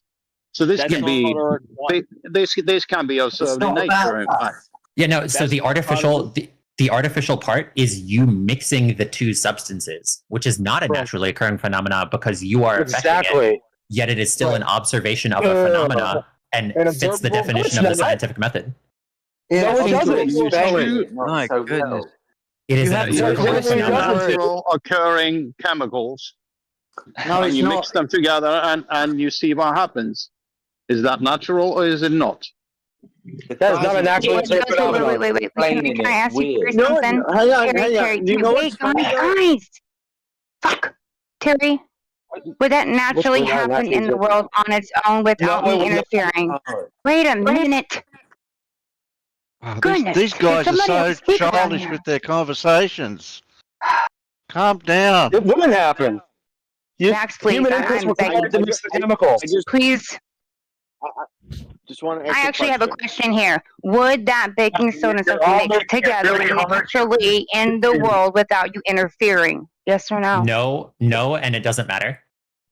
Why? It's not relative to the definition of what they're calling for. Wasn't it Oxford University Because- definition or something like that that we went by, or something like that that has it on it? What was the definition by? Yeah, none of the natural definitions phenomena- show that it has to include a naturally occurring phenomena in the observation. The If whole I point- mix two chemicals, if I mix these two chemicals, it is an observation that I make of what happens. It's not naturally occurring, but it's still valid Right. for the scientific method. Where is that in the world without you? It doesn't It doesn't exist. happen. That doesn't Yeah, it matter does. though. The point says is in the that, world. though, that like the definition this of is the like you're scientific inserting method is yourself. so broad. It's so broad in its No, it's interpretation not broad. that it doesn't need it. Like it kind of is, man. It's so broad in its interpretation that it allows for essentially like man's world to incorporate itself within the scientific methodology, such that you can create an artificial interaction and then make claims about that, about the universe. But what's the first thing you need to do? Is to observe something in nature, not create something and then observe something that you made. The first thing you're doing, observing something in nature, right? In the world. That's perfectly right? said. None of the definitions show And then that. you want to come back. Oh, that's how it works. And you want to use the scientific method around that. Let me respond. Let me respond. ahead, Please don't clip me. So what you're doing here, you're committing a fallacy, and I'll tell you which one it is. It's called the definist fallacy, where you've hijacked the term natural and you're ignoring the different contextual uses for that word, and you're making it only fit your worldview. But everywhere we look on the I didn't do internet, any of that. none of you can't find a definition that actually fits that. So Ryan, you're who are you redefining the talking term to? natural. Who are you happening in the world. Wax. We're a bit confused about who you're actually like. You are doing this and you are doing that. Like we don't know which side of the argument you're actually like. The one guy that we've been all arguing against, him and his boy. Well, I'm not arguing against him. What, the Glober or the? I'm not arguing against the that. fellow flat earther, the fellow flat earther that Vex doesn't and rigor. understand what Oh, naturalism. see, I don't know this though, bro, because your statements don't clarify that. So, I didn't mean to interrupt you, man. Like, I don't want to interrupt you, but your statements are at a loss if I don't understand where they're coming from. Yeah. So it's a it sounds like definist you're fallacy. asking It's other look it people up. to Look it do up. It's a definist fallacy. Now there's appeal to definition fallacy and definist fallacy. All right, so He's committing both. let's try it different. All right, so we go out, right? Go out into the world and we observe something. Okay. Can I ask a question? Hey, give me an example. Give me an example. Volkswagen Beetle. Yeah, absolutely. So sailors used to leave port, and then when they were gone for a long time, we realized some of these sailors are coming back with. So that's what not we natural. call I mean, perfect. what's You're the not allowed to observation? talk about health. You're not allowed to talk about health on this server, okay? So Yeah, we whatever can't, these for sailors some came back reason. with, you can't talk about. I'm overemphasizing this talking because of the about scurvy. I'm talking ridiculousness about of the scurvy. rule, I'm okay? But talking you're not about allowed to talk about scurvy. health bit, okay? Yeah, no medical I'm at talking all. about scurvy. Yeah. Oh, I'm not allowed to Yeah, talk you about can't scurvy. talk about scurvy. Never mind. Can't talk about Yeah. scurvy. All right, guys. I'm allowed to talk about pimples. No, hang on. I'm We allowed can to use talk about pimples. hang on. A natural phenomena observed. You see it by the seaside when it's hot, it creates, when it evaporates, it leaves salt. When it gets wet, it dissolves. You have natural occurring phenomena. Sure. And then you can go on and study. And then you go on and study deeper and deeper on the chemical composition, the ions and so on. And you can relate this to other things within chemistry. So you start at scratch and you can build on What are you build talking on about, man? natural you can build on natural observed phenomena to continue your research further on. What's the relevancy? Spectacular. That was a great example of a naturally observed phenomenon. Good job. You got to give them credit when it's due. That was- What is that to the conversation? It was exactly what we're talking about. What is going on in this room today? What I propose Well, the man just gave a solid example of a naturally occurring phenomenon. I preserve. And using but using that natural phenomena, you do the study on that. That gives you idea about other chemical compositions that you can relate to. That. And then you can continue. Hang on, and then you continue testing. Wait, let him finish speaking, everybody. Yeah, based on that, you could do other tests which you have not observed in nature, but you build on the first observation and test and study of it to see, okay, then you can ask question, what would happen if I mix other chemicals? Would I get a reaction? Well, you're no longer following the scientific method. Where you went off the rails was you saw a tide pool filled with salt water, right? Then it gets really hot. The tide doesn't reach all the way up there for like a week because that tide pool only exists because there was a big storm, right? Okay, so the tide pool is not getting touched by the ocean anymore, so eventually it's going to evaporate. Gravity. Anyway, water cycle. Okay, so all the water evaporates out of the tide pool, but it leaves a layer of salt because the water was salty. Your naturally observed phenomenon now is that correct? Is that the naturally observed phenomenon? Is that pretty much what you said? A tide pool evaporating and leaving a salty film after the water evaporates out of the tide pool? Yeah, that's the naturally observed phenomenon. Okay, Bro, hold on. so and then it starts to rain, and you see that the salt defaults again. Well, hold on. It's starting to rain has nothing to do with the naturally observed phenomenon of the puddle evaporating and leaving salt at the bottom of the tide pool. That's a naturally observed phenomenon. When you add, let me finish. Yeah, sure. Yeah. So when it starts to rain, you add fresh water to that pool. You see the salt dissolves. And you got two natural observation that ties into the same thing. All right, hold on, dude. Wait, no, bro, shut up, dude. You add nothing. You're not as smart as you think you are. Okay, it's fine, dude. I have a right to talk though. So whether you like it or not right. Okay, so here we go. I was about to ask you something, dude. Yo, you gotta chill out, dude. Like, you gotta then stop. Shut the fuck please. up. Just have a little bit of patience. It's been a circular argument for an hour. Up. I'm trying to stop it. I'm trying to end it right here, right? I'm gonna end it right here with this, right? There are words that depend on context, heavily depend on context, and natural is one of them. So you're using the biological definition for natural in physics, right? In science. So the biological definition for natural states this: the definition, no artificial or synthetic occurring in nature without human intervention. That's the biological definition. But guess what? Natural has seven definitions, right? The first definition actually states this: that out of the 7 definitions for natural in the dictionary, the first one says this: scientific definition for natural states that which arises from physical processes and obeys the laws of nature, not supernatural. That's the number 1 definition for natural. So when we invoke physical, it means that it has to be empirical. It has to be within our senses, right?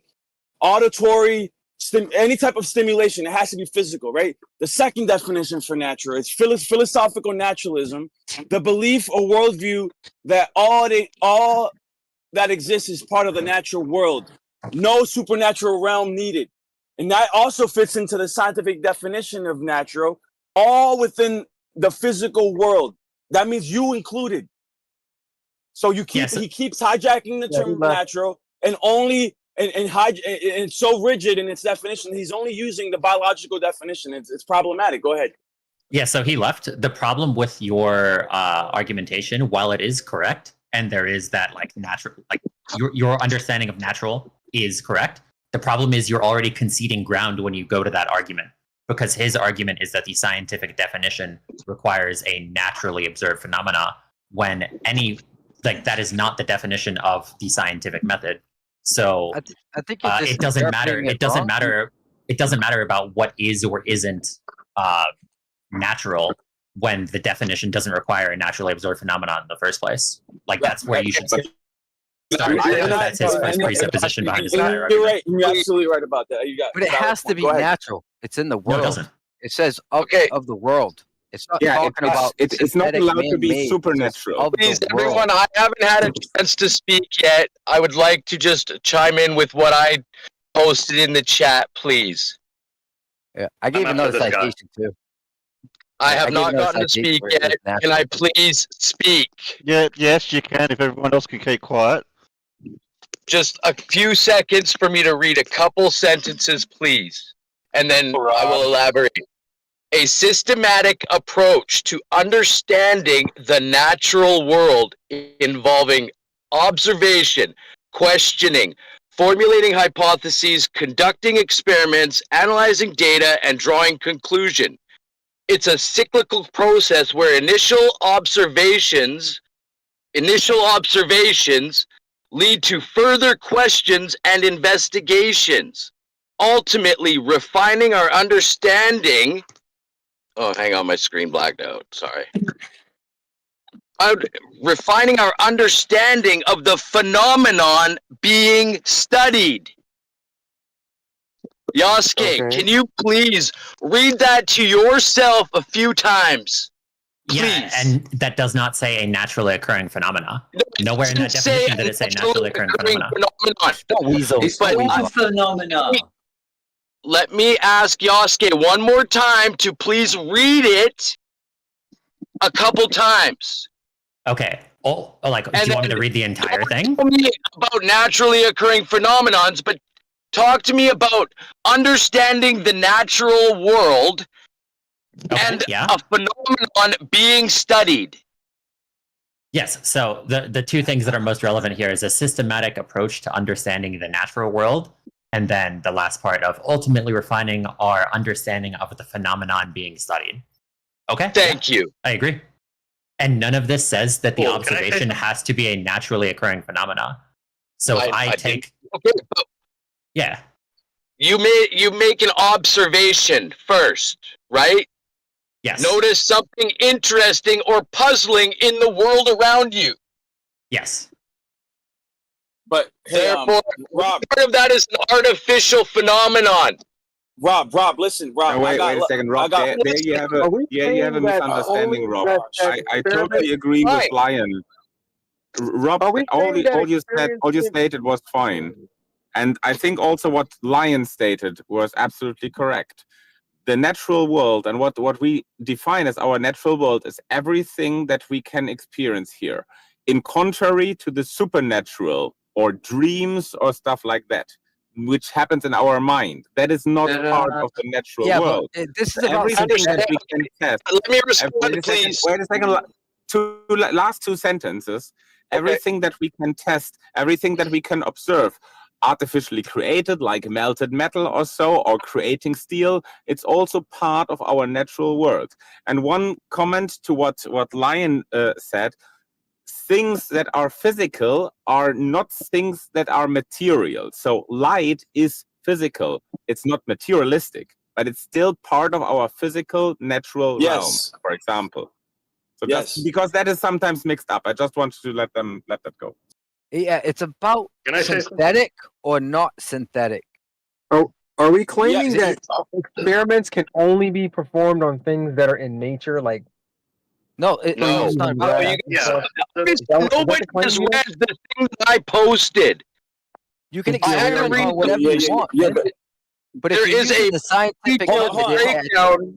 Let me respond to Rob, dude. I wanted to respond to Rob, and then the Globers can go. Because I just, for my fellow flat earthers here, you can't hijack the term natural, right, and only apply it to the biological definition, right? When we talk about artificial versus organic, or organic versus synthetic, that's one contextual definition for natural. I'm trying to explain it to you guys, but you guys are not being receptive, right? So when I bring up in the scientific context, the number one definition for natural it says here, that which arises from physical processes. That means not metaphysical, but physical processes, and obeys the laws of nature, not supernatural. That is the number one definition for natural. That's all. Go ahead. Yeah, no, and I'm okay with saying that, but can you elaborate? Like, what do you mean by that? Because all I'm saying is, like, if it's man-made, it has nothing to do with the natural world. It's man-made. Yeah, yes, it does. That's what I'm saying. You're constraining that are man-made. You're asking me a question. I'm not to answer. You're constraining the one definition, right? The biological definition. Hold on. You're only using the biological definition when that word is more expansive, depending on the context. It has up to 7 definitions, dude. And you're only willing to stick to one, bro. You're being dishonest. That's known as a definist fallacy, dude. Don't pull it. I'm serious, dude. I'm serious. What you're claiming what you're claiming is men do things in the world, and we need the scientific method to decipher that. No, that's not what the purpose of the method's for. It's to understand what's going on There's around a problem here. Yeah, you guys there's a more fundamental problem on the here. scientific method. Hold on, can I say something? There's a fundamental issue here, and to Vaxwax's point, if I'm going to steelman it, there are certain things that science can't investigate, which is to do with human motivation. So while we could, for example, scientifically investigate the collapse of a bridge, for example, because of building materials or stresses or weather, whatever it may be, even though the bridge was built by people, you couldn't do the same if the bridge was, say, blown up by a person, right? That's not, human motivation is excluded from the scientific method. But all of those things, even those that affect human-made, hold on, not finished, even those that affect human-made objects still are natural processes, still obey the laws of physics and can be investigated scientifically. If we hold to just that definition of natural the way that they're pitting it against synthetic, it to me seems obviously trying to exclude certain things from science that basically just to win arguments. But the underlying issue is kind of a valid one, but you're not going to get there by defining natural. It's just the things underlying that are issue not is that human motivated. it's the underlying issue, so far as I can deem, right, is that essentially they are sneaking in man-made observations, artificial observations into the scientific method in order to claim them as natural. Why would the scientific method? What I don't understand is what gained, because I agree with was it Manufactotum who said it, where we might not know the motivations of somebody who blew up a bridge, but the investigation of the effect of dynamite versus C4 or something like that is an investigation into physics to go, what caused the explosion to go in this way? And I don't understand, what do we gain when we exclude synthetic materials? What's the advantage? What's the reason to exclude them? Because man-made world is artificial and prone to deception. Like we made it again, because the artificial is prone to deception. No, the man-made world is prone to synthetic artificial. So if you're gonna if you can base your natural observations on that of a man-made world which man creates, would you base your scientific interpretation based on calculus? Is calculus actually derived from the natural world, or is it just a theoretical interpretation that man has come to as far as the interpretation of the mathematics? I don't know. It's a fair way from the question. The question I have is, what is gained? Let's say we exclude it. We can't now do science on rockets. We can't do it on alloys of metal. We can't do it on explosions. We can't do it on aeronautics. Is now no longer science. What is gained? What's the advantage of excluding? The gain is specifically not to cast yourself within a delusion, right? Because you can potentially, within the scientific method, if you're willing to interpret the artificial aspects that man imposes upon it, then, you're off in donkey's land, mate. You can make assumptions on assumptions and then presume that they're true. That's just your claim. So, you guys are making up your own definition on scientific method. It's already happened. We are in donkey's land in my interpretation.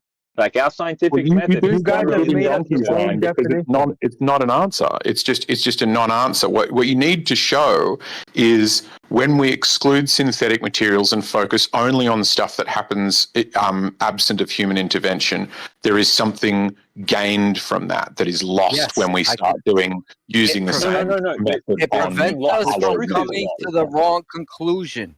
That is the answer. It prevents us from coming to the wrong conclusion. How do we because it's only discussing the natural world. Give us an example. It's a runaway Give us an example of it. Example of what? So, let's say I'm trying to test the breaking strain of metal. Now that, I can see that some things Where's will. The phenomena there? There's no natural. Yeah, some things hold weight. Is the phenomenon? It's not and then I'm going through different things. It's not something that happens on its own. Rigor, right? that is still a naturally occurring phenomena because it's happening within all of the observable universe. No, because we created this situation for nature. It doesn't matter. Nature did not create the situation. It does not matter. It is still part of the Lion is natural made. phenomenon. But still, Have just you let him never have that listened to Lion? definition. Yeah. Let him Yeah, have that you're creating definition. the world, it can only be wood. It can only be a tree. It can only be a tree. Then we can't study wood, or we can't study steel. Only wood. No, it can't be No, a yeah, tree that's not because to problem. test whether or not it bends, you would have to physically bend it yourself, which would be artificial under their definition. No, Right. But No, it has- let's just it has say, fine, no- we can nothing to see do that with- we can see that trees hold things right off the ground. That can be the observed phenomena, right? We can see that they hold seeds and leaves and loads of snow. So we observe that some things can be held off the ground. And I might be curious, like, what's the thing that could hold the most? And by this definition that excludes synthetic things, I'm now prevented from testing steel. What do we gain? What? What kind of leap in logic was that? He's just applying he's applying your reasoning to the experiment. That's it. Yeah, we're prevented Can I from ask- testing steel. Why? What do we gain? What does it have to do with the Just tree? now know less about It has reality. nothing- You're testing steel, but you're asking about a tree. Your observation is of the tree, and now you want to test All right, steel. The first all right, thing one second, you dude. do One is second, dude. observe One the second, bro. observe the phenomenon, right, and then Gosh. ask a question about it. That's it. Ask a Give me a question about second, it. dude. You're I not want to showing any benefit. ask. Hold on a second. I want to ask Risky because he's an architect. I think you're an engineer, right? Architectural engineer. No, Risky? architect, bro. But anyway, so if you have a structure, let's say a skyscraper, right, that ends up failing, right? Its engineering was compromised. Its structure was compromised, and then you start doing experiments to see what might have caused that structure to fail, right? Why was its steel compromised? You wouldn't consider that science?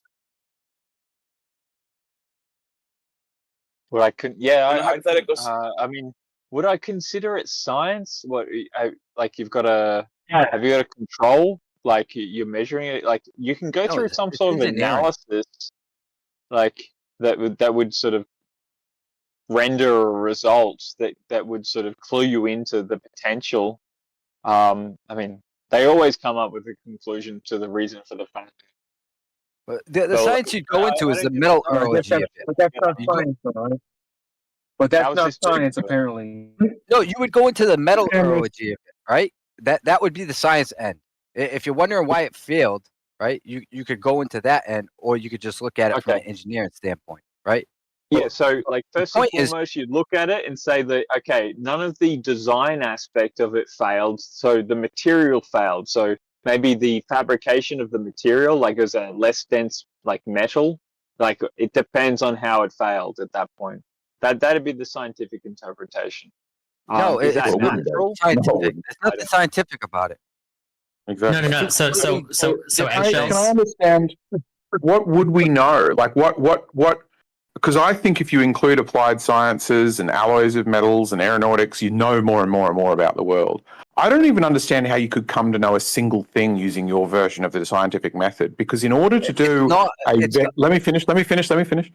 If in order to have a single variable, I would now have to intervene. Hence, it would no longer be a natural phenomenon because it would have human intervention. So I wouldn't really know if what I was testing was natural anymore because it would be now synthetically altered. I would So say how that they're can you point? Can the people on the side of the natural sciences argument that it natural means non-human intervention? Can you point at a single thing in all of scientific history that we have investigated and found to be true or probably true using this method? Water lays flat when at rest. Water lays flat and level when at rest.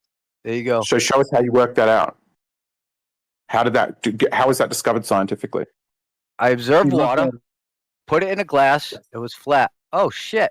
I think water's flat when it's at rest. Okay, I put it in a different container, different container. Keep changing the container it's in, trying to manipulate it. Is the container natural? And I can't do that. Water being in a glass. The water's natural. The observation was something in the natural world. Glass isn't natural. This is the first time I'm ever going to point this out. What about water in free fall?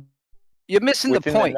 But water in free fall isn't flat. Water in free fall isn't flat though. I'm turn into That's a what I said. I said when at rest. I said when at rest. I already put that out there. Like this is right? Wait.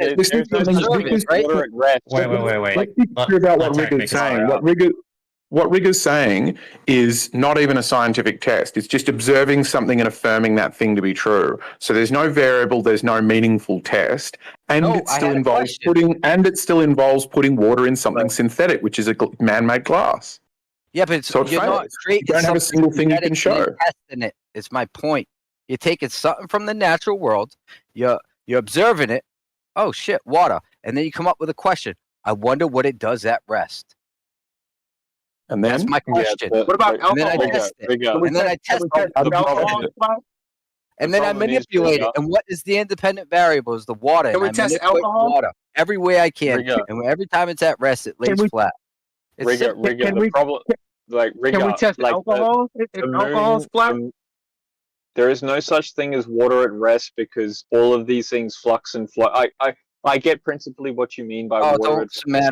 Semantics. Yeah, I know, man, but like simply put, like if there are tides and the water is moving, like I mean, that's just the nature of it. Unfortunately, that's the natural phenomenon.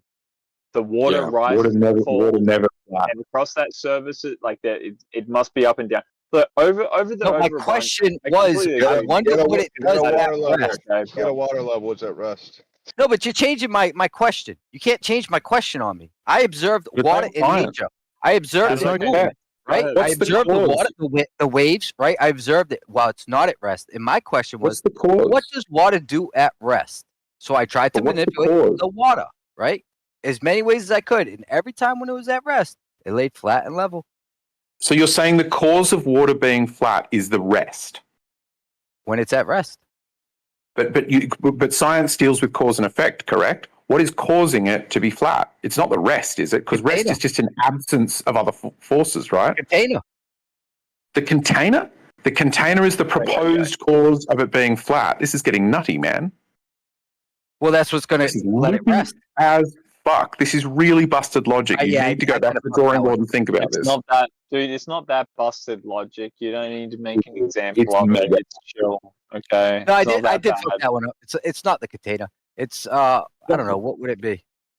Well, exactly. I don't even know what the question What if we use a different liquid? What if we use a different liquid using this method? I can show you millions of things that have been discovered using applied sciences, but you can't show me one thing that has been discovered using your version of natural science. Sorry, millions of things. You reckon you can show me millions of things before, like, we can't show you one? Dude, these are another... No. Under the very strict definition of science and scientific method that Rigger is giving. Hang on, Yasuke. Bingo, Yasuke. First he said applied science, and then he said natural science. There is a clear distinction. Yeah. No. I'm saying your version. Yeah, go for it, Yasuke. You get what I'm saying. Go for it. Yeah. So under the definition of science and the scientific method that Rigger is giving, like you can't, take the water and put it in one cup from another because that becomes synthetic at that point. So the very strict definition of science that Rigger is giving, like, has no ability to actually make any discoveries or observations. Where does it say? Where does it say that? You say that. You said it. It becomes synthetic. Observation. What is the observation? It becomes a synthetic. It becomes not a naturally occurring phenomena when you intervene. No. So that means that any time that you intervene, the initial observation doesn't change because you bring it into a as soon as you intervene, it becomes synthetic. Do you think so you might observe something naturally, but then if the natural is important, then intervening, like the whole point of natural is it can't be with human intervention, right? If you guys are making a case saying you're not allowed to manipulate it because you're not allowing observation of synthetic material. It's just so. No. So it's not quite what I'm saying. To clarify. That's exactly what you guys just said. Wait. I can solve this all. Yasuke, are you synthetic? Under the definition that is being used here, yes. Oh shit. Okay. I'm here due to human intervention. So I'm not saying, Rigger, humans can't do science because we can't intervene. I'm saying by your definition, it is impossible to study a single thing. Your definition is so busted that it draws a circle that leaves nothing inside it. Whereas the circle that everybody else generally draws when they have science includes rockets and planes and biology and trees and birds and animals and animals in captivity and animals in the wild. It's everything, and yours has nothing. Too much. You're including okay. Like your definition of whatever Yasuke is doing, right? As far as like it's too limited in its aspect. You guys are too all-encompassing. Like. Why? You're defying natural phenomenon in order to include your sort of interpretation of reality at this point. Like we're all subject to the. That's because somebody has told you. Okay, go ahead. Somebody has pigeonholed you into thinking that natural only talks about the natural world, like nature. Someone pigeonholed you into thinking that way. Yeah, you think exactly what it is. Pigeonholed. You've been tricked. Right, you've been into accepting a definition that is so small it doesn't include anything. Surely the point is, I want to understand reality. Surely the point is, I want to understand reality, and reality includes things like planes. And so, if I go, "Hey, that plane flies faster than that other plane," that is an observation that occurs in the non-supernatural world. I want to see why it is that plane flies faster. Is it the jet engine? Is it the airfoil? Is it this? Is it that? And then I can fiddle with all those variables, and I can come up with a faster plane. There is nothing. There is nothing to be gained by going, "Oh, don't look at planes." The problematic aspect of our exclusion is also exemplified with you in your aspect to think that, like, within your inclusion of ideas of like fucking what, like planes can just fly around the globe without needing to sort of necessarily like what is it? Lead the target. A whole bunch of other problems. This doesn't make Hold on. Can you guys rebuttal to what he just said, though? Can you guys like directly rebuttal what he just said? What I'm saying that you need to rebut is, if you include these other things, you are just investigating reality. Reality includes biological organisms and synthetic things. What do you gain? Many things if you do that. You have planes, you have needles, you have medicine, you have cars, you have Discord, you have mobile phones. You gain nothing by applying your definition unless you can show me a single gain. I don't think you can point at a single experiment that's shown anything, nor a single advantage gained by humanity by doing this. Eggshells. I will concede your point within the argument. I don't even need to bother actually necessarily trying to come up with something. I don't need to do that because your inclusion of every other single factor puts you off in la la land. But that's just a non-calculative argumentation of calculus that allows you to think of yourself like within an infinitesimal possibilities in the universe, dude. Like, what are you talking about? You're going from a really nuts and bolts conversation about how do I figure out how to make my car go faster or my plane fly faster or higher or whatever into something weird about calculus and this weird riffing on the universe. It doesn't make a lot of sense, man. Honestly, it doesn't make sense. It really does. Risky. No, bro, because there's flat earthers that disagree with you, bro. Right? And what's wrong with calculus? But I'm trying to explain to you, bro, that you're not really rebutting his argument. You're just kind of going into some type of spiel based off of some philosophical bias where you think science should only be restricted to like natural phenomena in nature, which is not the case at all. We've already demonstrated that. We've already gave you the number one definition for natural. You guys are not being receptive at all. You're like, is this really the hill you want to die on, dude? I've already given you, dude, I've already explained this, right? Like, I was pretty articulate, right? I'll say it once again. Essentially, okay, there is a problematic issue, essentially, with excluding everything that you consider a human intervention. Yes, because everything becomes artificial at that point. Ironically enough, though, if you take the other antithesis of that at the extreme value, right? Yep. And you start incorporating fictional possibilities about the calculus that's involved. What are the I'm just trying to hold on, eggshells, hold on. Wait. All I'm pointing out is there are two extremes going on here. I'm actually trying to like work out where is the middle ground?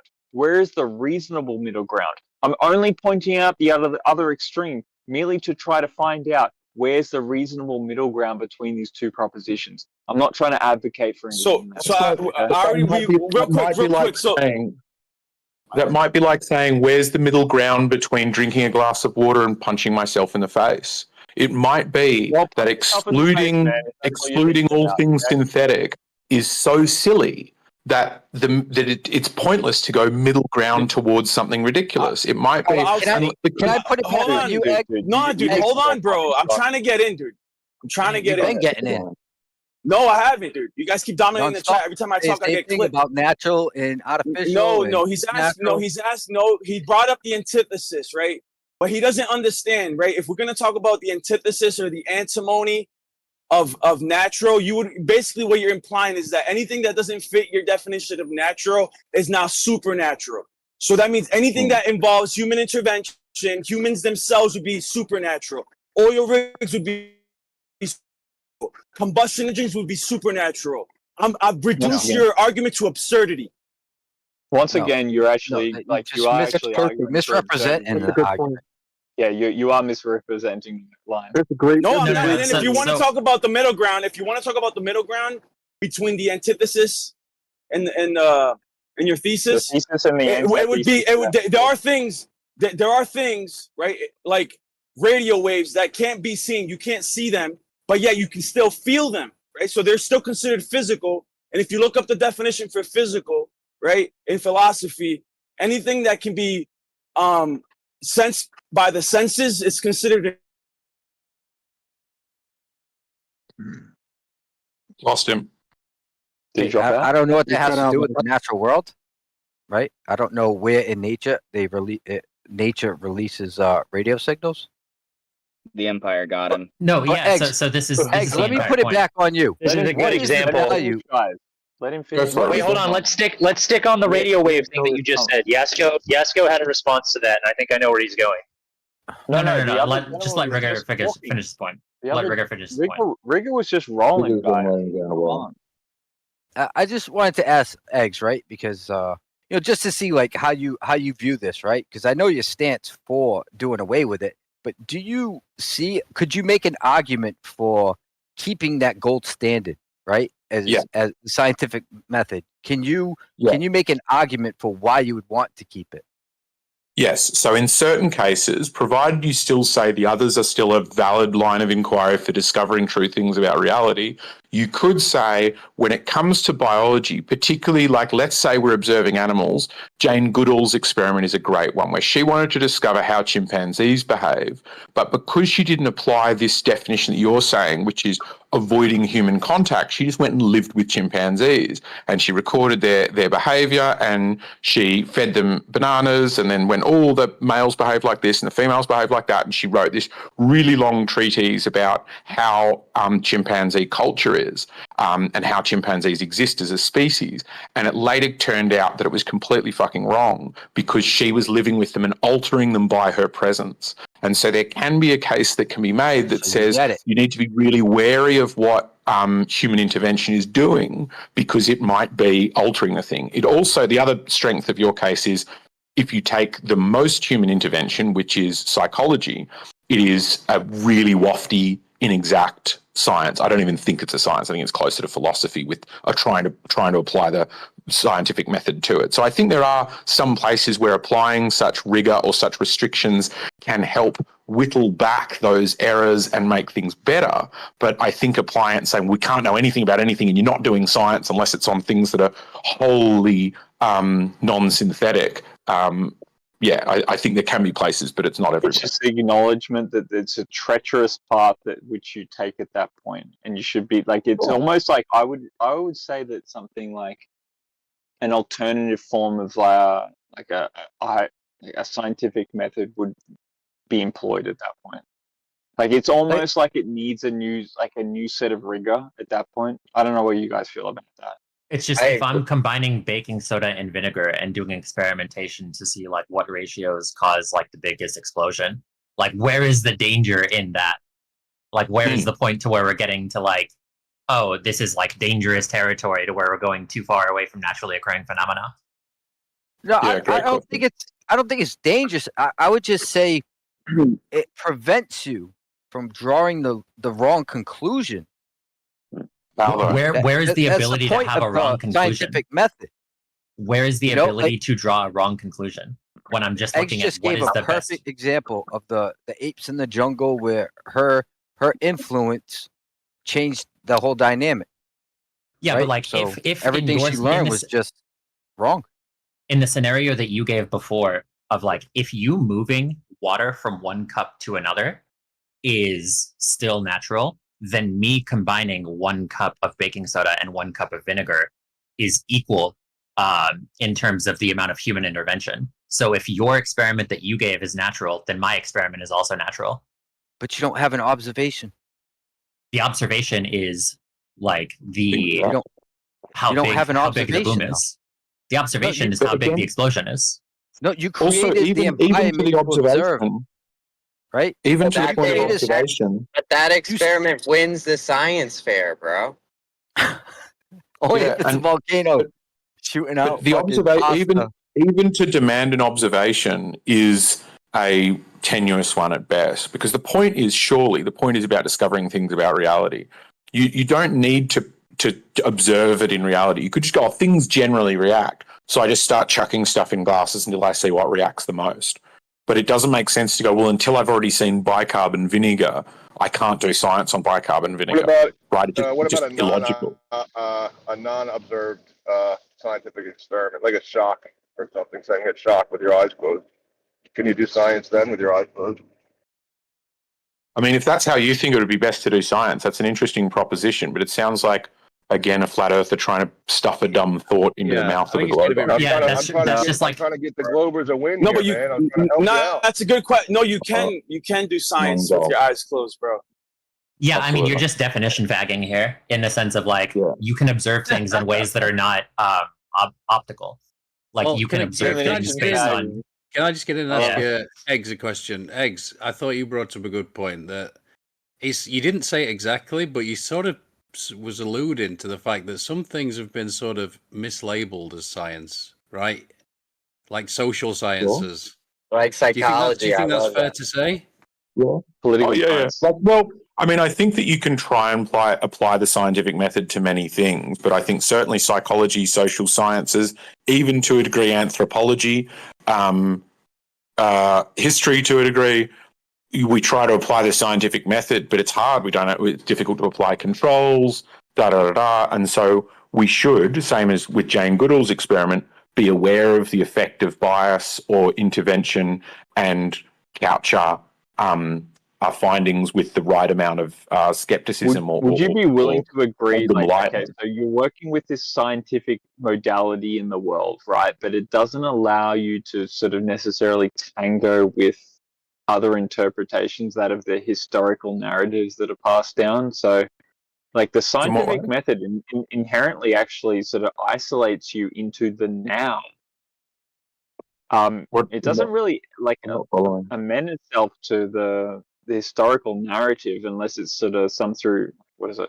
We're going to do some carbon dating on something, work out whether it's true or not. So, I mean, it is limited to the now, right? That scientific method that you're referring to. Like I said, you can do scientific. You can investigate using parts of the scientific method things that happened in the past. Absolutely, definitely you can. Right, the fossil record is a great example of it, where you can test your predictions though. Right, you can test your predictions in such a way they can be proven false, which is the sort of core basis upon which this idea of variables and stuff is built, which is Popper's idea of doing tests that have the criteria of falsifiability. Quick question for Rabbits you. in the Cambrian, you disproven evolution. The carbon dating method is based on the science of what we have right now, right? And then we're making inferences from that carbon dating method that we use now, because that's our most accurate method of like determining within the scientific method of what we have interpretations of now. But we're making sort of like claims about what happened in the past based on our interpretation of that scientific like methodology now. Does that make sense to you? Like in essence, that whatever, like this is very much 1984. Like this is the it's Brave New World in the sense of like it's the new history that they what do they call that? Newspeak. Double That's what they're kind of doing. yeah. A lot of this stuff. And right thinking, yeah, there's lots of bits to that. But I think the crucial bit for this is it's incumbent upon, like, a crucial thing to your side of this is you should be able to point at two things. One is experiments that meet this standard, and I don't think you've got one. And two, advantages from applying this standard, and I don't think you've got one. Well, the advantage is in like an alternative aspect of history. And then if what we're saying is true, right, which is, it's a 50-50 as far as I'm concerned. Like, and I'm pretty sure they're actually like intentionally misinterpreting the data. And you can see that within like sort of false DNA reports. You know, like, you're the father of this thing. It turns out to be false. So, I mean, there's a lot of interest in order to like convince people that whatever their scientific claims are of the carbon dating methodology is true. There's a lot of interest in actually sort of informing that result, right? I don't understand. I'm saying you should be able to point at one experiment and one benefit, and I felt like you started off attempting to explain a benefit, but just said that carbon dating can be wrong, which I agree with. But we can only know carbon dating is wrong by doing tests, right? But carbon dating, again, requires that we get apply whatever you do to test the carbon, the isotopes, which is inherently synthetic and doesn't have an observed phenomena, and hence doesn't meet the standard. So hence we can't even do that, and we can't prove it wrong because we can't test it to prove it's wrong. Exactly. So, what, like, I'm going to probably lose a lot of people here right now, but my fundamental like aspect of this that I think is like problematic is these guys can basically make any claim that they want about their carbon dating and make any interpretation that they want of the past and how it occurred. And so, therefore, if they're capable of doing that in the now, right, because they're using the technology of the now. In the future, when they use the technology of the then, they can make whole other different interpretations, like, of what happened, right? So we're always stuck essentially within the now as a consequence, because in the future they're going to come up with some other technology that determines, like, and reinforces that then. It just seems so reasonable to me that they would do this. Have you been drinking, Rick? I think you sound a bit drunk, dude. You need to take 5. No. Do you not actually get what I'm pointing at? Like, you're always stuck within the now.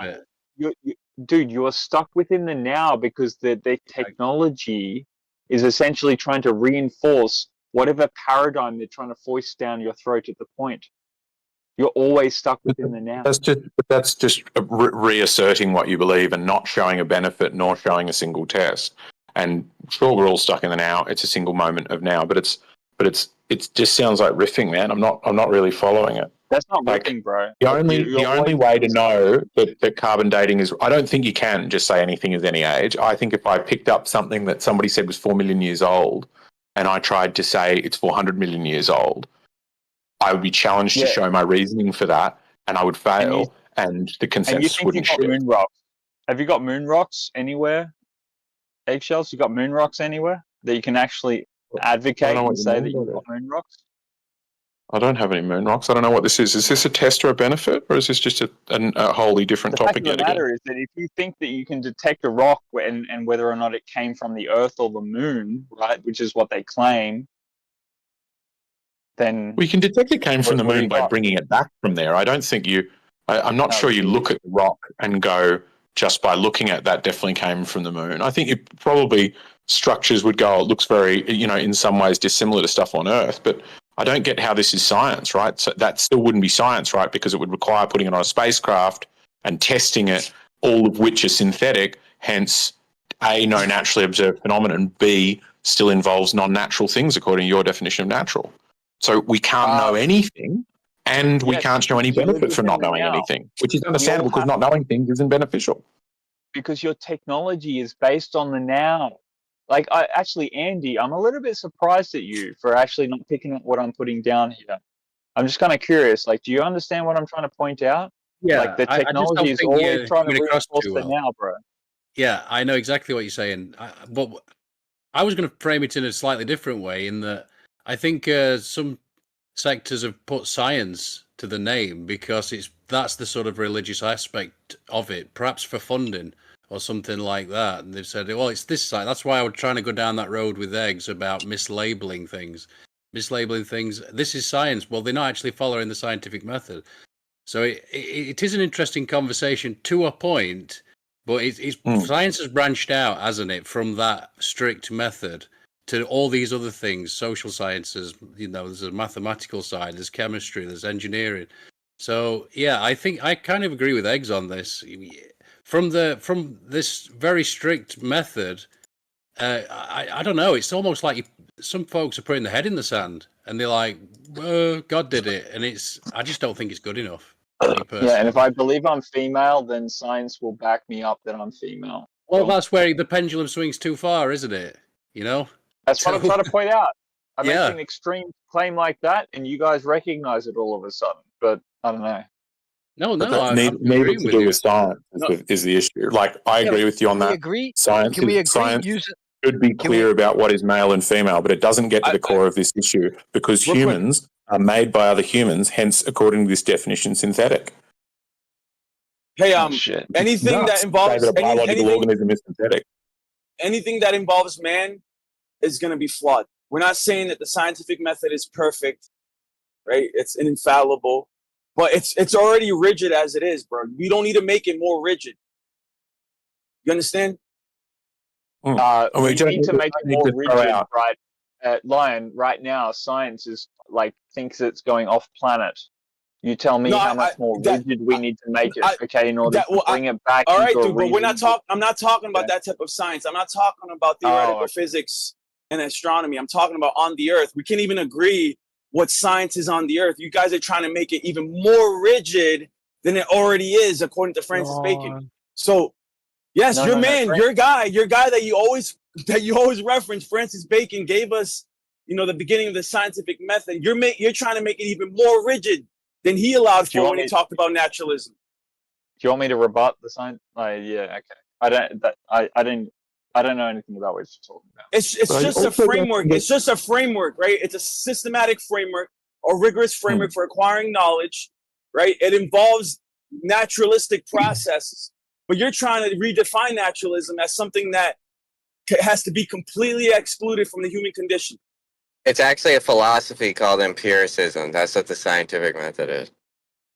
But empiricism also doesn't exclude us doing tests on man-made objects, right? I can use empirical observation to test which is the chair that's going to hold the fattest man, right? But the chair's synthetic.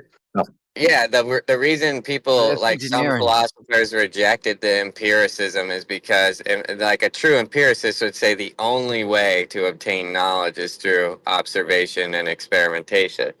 And if that was the case, we would observe that somewhere. You know what I mean? So that's why it's rejected.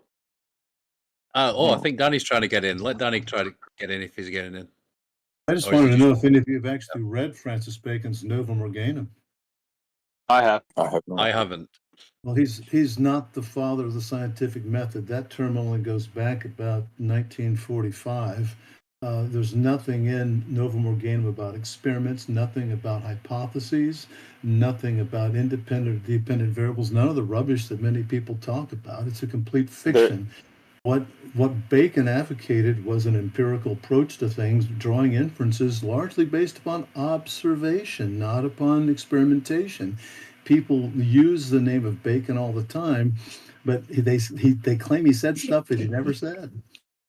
No, I don't want to get misconstrued. I'm saying he began this movement, right? He was a pioneer, right? Moving away from superstition, the supernatural, and the metaphysical, and in the age of reason and rationale. No, you've got it wrong. You've got it wrong. He was responding to the Aristotelian approach of pontificating about stuff. All the things you supposedly heard about the Middle Ages, people trying to just pontificate about things. It was a response to a similarly titled work by Aristotle called organon, which was the Greek word rather than the Latin word, instrument, but he was responding to that. But he wasn't the first. The other Bacon, Roger Bacon, 300 years before, was advocating much the same thing, and there was a few other people at the same time. It was not against quote unquote superstition. To figure out what the world was about. But he did. Are you familiar with his terminology of the Great Instauration? Are you familiar with his terminology of that? You can go look up Francis Bacon, the Great Instauration, if you guys like. It's pretty obvious. And Nova Organa was what the first works of that book. Like his work was considered to be the Great Instauration, and you could actually reinterpret that if you want to be so sort of artistic. You could say that's the Great Reset, the Great Instauration, starvation. Yeah, so that Nova Organa was like just an influx of that, and he only got his first 3 works actually out. He never completed the last 3 works, so they say. I think he actually did complete the last 3 works, but they were occluded from us. They're not for the common man to be looking at, because everything that man said and set into path, the Atlantean myth, his Atlantean myth is basically America. He was looking for basically the instantiation of the creation of a society which was invoking. Can't remember the terminology right now. Like a technocracy, essentially, is what he was invoking, especially within his Atlantean work. So he led to the Enlightenment. Is it like when you say the reset or whatever, you're talking the Enlightenment period, or the Great Instauration implies the Great Reset, like, and the illumination, the time of the Great Reset. What was it? The Age of Reason. Like the Age of Reason. Yeah, like that time was like it was. They reinvented the notion, like the way that we perceive this Age of Reason. Like looking back on it now, I think that they're trying to sort of foist an interpretation upon us. There's a lot of prominent people during that time frame, but the fact that Francis Bacon was a proponent of empiricism, by default, he was stepping away from thousands of years. Now, regardless of what Aristotle thought, I mean, he might have had a beef with Aristotle, which came 1,000 years before him, That's not really the point here. The point is that empiricism philosophically has to do with the scientific method. Whether he established it or not, he was one of the pioneers. If he wasn't the pioneer, he at least was one of the pioneers. And I have here, empiricism is a philosophical theory that asserts all knowledge is derived from sensory experience and experimentation. So whether he actually had a comprehensive model of the scientific method or not, that's not really the point here. Yeah, I think that definition has changed over time, though, too, right? That empiricist definition, because that is what they define it now. But I just don't see like people back in the day, like Francis Bacon, being like, yeah, we have no idea why, like everything came from nothing. You know, I would never see him making that assumption. I would still see them still making presuppositions in their arguments, like the scientific method does. He was an alchemist, bro. They're all alchemists. They're all alchemists. They still are, aren't they? Like when you talk to the really smart like individuals, like I find J. Ace to be pretty smart dude. He's an alchemist, right? Like when it comes down to it. Turned alchemy into chemistry. Didn't Bacon just make a really strong argument for all the inductive reasoning in the empiric method? Like, isn't that kind of how it went down? No, okay. And he just leached off. I'm going to butt in. I'm going to butt in a little bit. He didn't. He didn't, though. The interpretation is that, like, I don't know why, but apparently we needed a new terminology, essentially, to, what would you say, like, understand the world. Apparently we needed a new one because, like, we built pyramids, we built all these fantastical buildings, we did all of this, like, scientific stuff way before, but we did a new thing, and now we all talk about science. And what I don't really kind of get is what's going on. Like, if they were capable of building like very proportional like buildings such as the pyramids in the past, and now we move into the future, what's the difference? Now the question is for me, right? But like Nova Organum specifically outlaid that the scientific interpretation, the methodology by which man should extrapolate information from nature is that of putting nature upon the rack. The rack is a tormentation device. It's literally like, it's in his book, Nova Organum. We should put nature upon a rack. And the reason for that is because this is not even my interpretation. I think he actually outlays this. Nature in balance cannot be tested. Anything in balance cannot be tested. If you've got a spinning thing and you're trying to work out why it's spinning, the only means by which you understand where its center in the way it works is by putting it in an off spin. Like you need to mess with the nature of that spin. And so he's literally advocating that. The whole scientific method is a sociological methodology. It is like man imposing itself in like causing a disruption within nature in order to determine how nature works. Yeah, manipulate it. I think that you gotta manipulate it. He might have spoken in like symbolic terms, like hyperbolically, like, you know, torturing nature. But, you know, I think it just has to do with like slicing up nature, cutting it up, dissecting it into its individual parts, dead or alive. You know what I'm saying? Like, which could be torturous if you're dealing with a live animal. But I mean, it could be, right? But I would just say, from what Rixie said, it just sounds like he's saying, yeah, you have to manipulate nature to understand what's going on in nature. Yeah, it's like the old saying about trying to understand a joke is like dissecting a frog. You won't fully understand it, and the frog will die. Well, isn't it interesting that the means by which they dissect frogs in, like, this is sort of a bit archaic and they don't really do this anymore, but like the means by which you understand a frog is to kill it and then dissect it and understand the organary sort of component to the frog. That's never really going to tell you about the frog, is it? Well, I mean, it won't tell you much about the one you kill, but it might tell you. It's redundant at that point. You don't understand a frog. But for that individual frog, you probably don't understand it very well. But if you've got a whole bunch of frogs and you cut some open, but other ones you just watch them hop around, you can use both of those different methods and aggregate knowledge between them to go, so its little, feet stick onto stuff, and it's got a, different way of breathing, and da-da-da-da-da, and I've got that. I can know which organ helps it, extract oxygen so it can survive. And for that bit, I need to cut it up. But for the living bit... I go into the deeper aspect of this is like, my question is like, if you want to understand frogs, right? Like, go out into nature and go listen to the frogs. Why do you need to freeze them up? Breed them before that, freeze them up, and then present them into the science class and then dissect them as if you're understanding what's going on. You'd be better off actually as a scientific class actually going out into a swamp somewhere and listening to the frogs. That's what we do. We're curious. Can I ask you another question, Eggs? Is that okay? Yeah, go for it.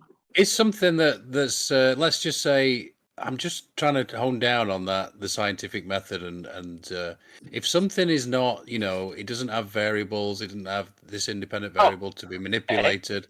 Is it pseudoscience by definition if it doesn't follow that strict method? No. I think that's again a QEism. I think that pseudoscience is pretty hard to define, but it is something that is pretending to be true when it is false. But I think that if you take things like what's something like homeopathy as a good one, I've looked at it a lot and I'm very confident it's false. But it didn't or maybe it did originally present itself as scientific. Okay, skip it. Reiki. Reiki, I think, is nonsense. If you disagree, just pretend you agree for the sake of this conversation. It's pseudoscience, but it never really presented itself as science. It never claimed to be using these different variables. It never claimed to be true. It's not pseudo. It didn't. If it's not pseudo, if it never claimed to be science, it can't be pseudo. Again, that's what I'm saying. That's a QEism. But to me, pseudoscience is something that's making truth claims.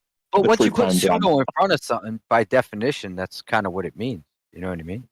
Like you're saying it's fake science. You're representing something.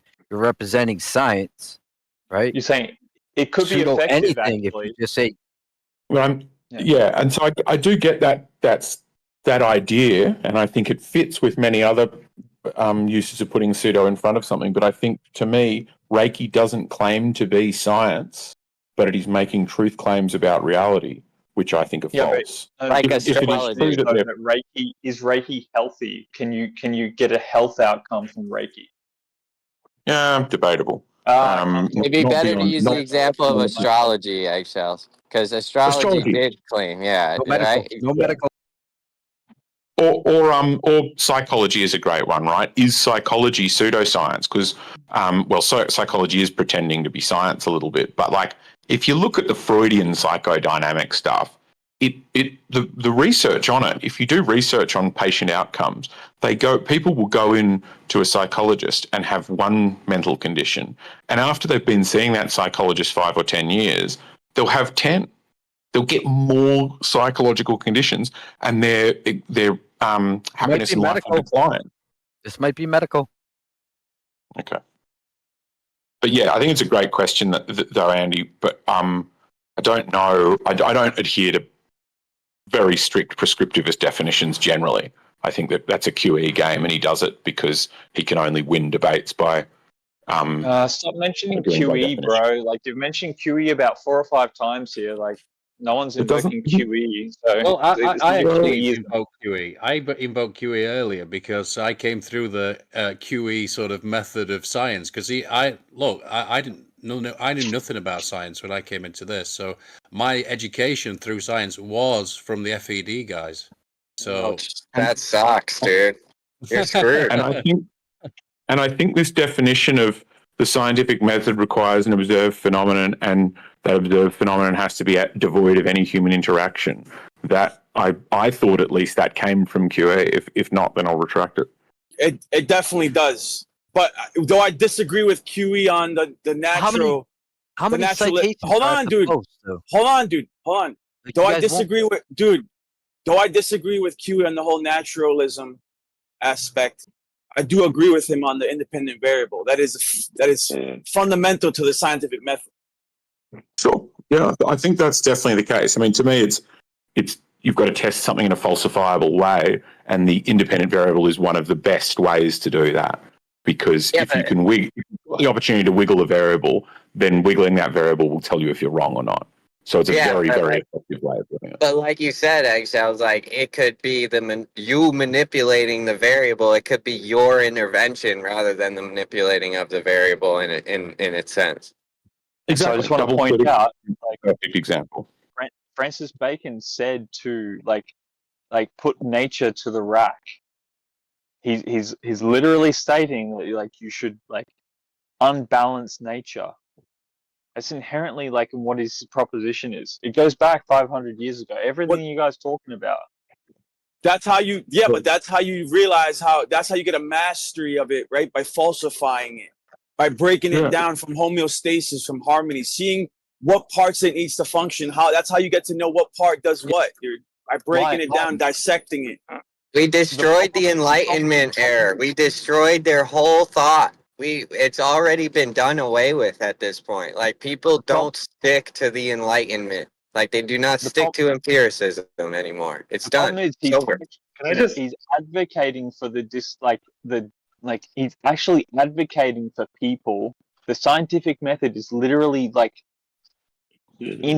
invoke the problem. Problem action solution. You guys are familiar with that terminology. He's literally stating within his terminology, create the problem in order to understand the solution that may be necessary. It's inside that writing right No, there. it's about establishing a cause of an effect. Yeah. That's it. No, Exactly. he's actually about. Can I just clarify? Advocated this, he states to put nature to the rack, to torment nature, in order to understand its secrets. Bro, you're No, overemphasizing that. it's like getting hung up on this. But isn't it a good point? Because that's kind of like what I think Rixie is trying to say. Like beforehand, mankind was harmonizing with nature and had many great accomplishments. And it's almost like this whole method was a psyop to turn you into an empiricist. That way, eventually, you'll become a sophist, then a solipsist. Valid It's literally fallibilism. like every religion, like that of the Catholic before us, right? They create a new religion and they build another one in order to keep corrupting the system and the nature that we live within. And Francis Bacon is just like one of the rungs on the ladder. He's just like one of the high priests. He's a formative one within the, like, if that guy came up with the scientific terms, like the terminology of scientism, like that. I mean, what else do I need to show? Hey, I don't know. Comment on the clarify for those who. Oh, go on, man. Those who said that about the independent variable, because there was another issue I had with Vaxwax's little spiel there. Are you under the impression that the independent variable is the cause of the observation? Did anybody say that? I was asking. No, I don't think so. I don't think I don't think any of us. No. Okay, cheers. A lot of people seem to think it. That's what it does. I was just going to say, I would agree Tor with was that. saying about what were you saying, Tor, about this little, like, I can't remember exactly how you put it, but it is interesting. While I acknowledge there's experts, and yes, because that's wonderful. It's a wonderful thing. It is interesting that we've sort of, we don't have this holistic view of things anymore, right? It's just we hyper focus on they do this in medicine as well, which I think is. I'm sort of torn because I can see the benefit of it, like for your eyes, for instance, or something like that. But I can also see that it's an issue as well. Like it puts us in a box, and like they don't see this other part. Do you know what I mean? So that's kind of that's right. That's what they're doing. They're putting themselves into the box. Yeah, exactly. And now you're stuck we in don't that get the box. holistic view of things anymore. Yeah. Yeah, because knowledge, all it is doing is puffing you up. That's it. You're literally just being like, oh, yeah, I'm awesome. I have all this knowledge. And it's like, dude, just go help out the freaking homeless person, bro. What are you doing? I always love that bit about Louis C.K.'s bit about the miner having more knowledge than the guy who's got 2 PhDs, because he's like, the guy that got 2 PhDs, he studied 2 things. And that's all he knows. But hey, ideally you do want the independent variable to be the cause, though it's not necessary in every experiment. It's most reliable, right? If you do cause the independent variable to be if the independent variable is the cause, like gravity, if you could actually manipulate gravity, turn it on and off, ideally that's how you would discern. What's one thing that you can give an example of that you could manipulate and cause something to happen? Because I just think I believe that would just be habitual observation, just because it's happening in that scenario. Why are you saying, yeah, this is for sure the cause to this effect? Like, we have no idea all the variables. Well, no, the issue is a different one. Is that when people talk about when people get the QE version of the scientific method, they make an observation. And your observation is X, and you're now trying to find the cause of X, and X happening is your dependent variable, and that's the error that you make. But if your independent variable, like in the Cavendish experiment, is just the space between masses, that's a weak experiment. It's not reliable. Ideally, what you want is to actually be able to manipulate the cause, and if you can't, it's unreliable. It's an unreliable experiment. It's just not as reliable. Probabilistically across the board, it's not as reliable as if you actually were able to manipulate the cause. How do you come by that? As reliable as water boiling. Because you can't because you're not directly manipulating the cause. So you are. It's logic, dude. When we Wait, test, Omni, you accept the Cavendish, but you don't accept heat boils water, dude. What are you talking about? There's no way you accept the Cavendish. you have.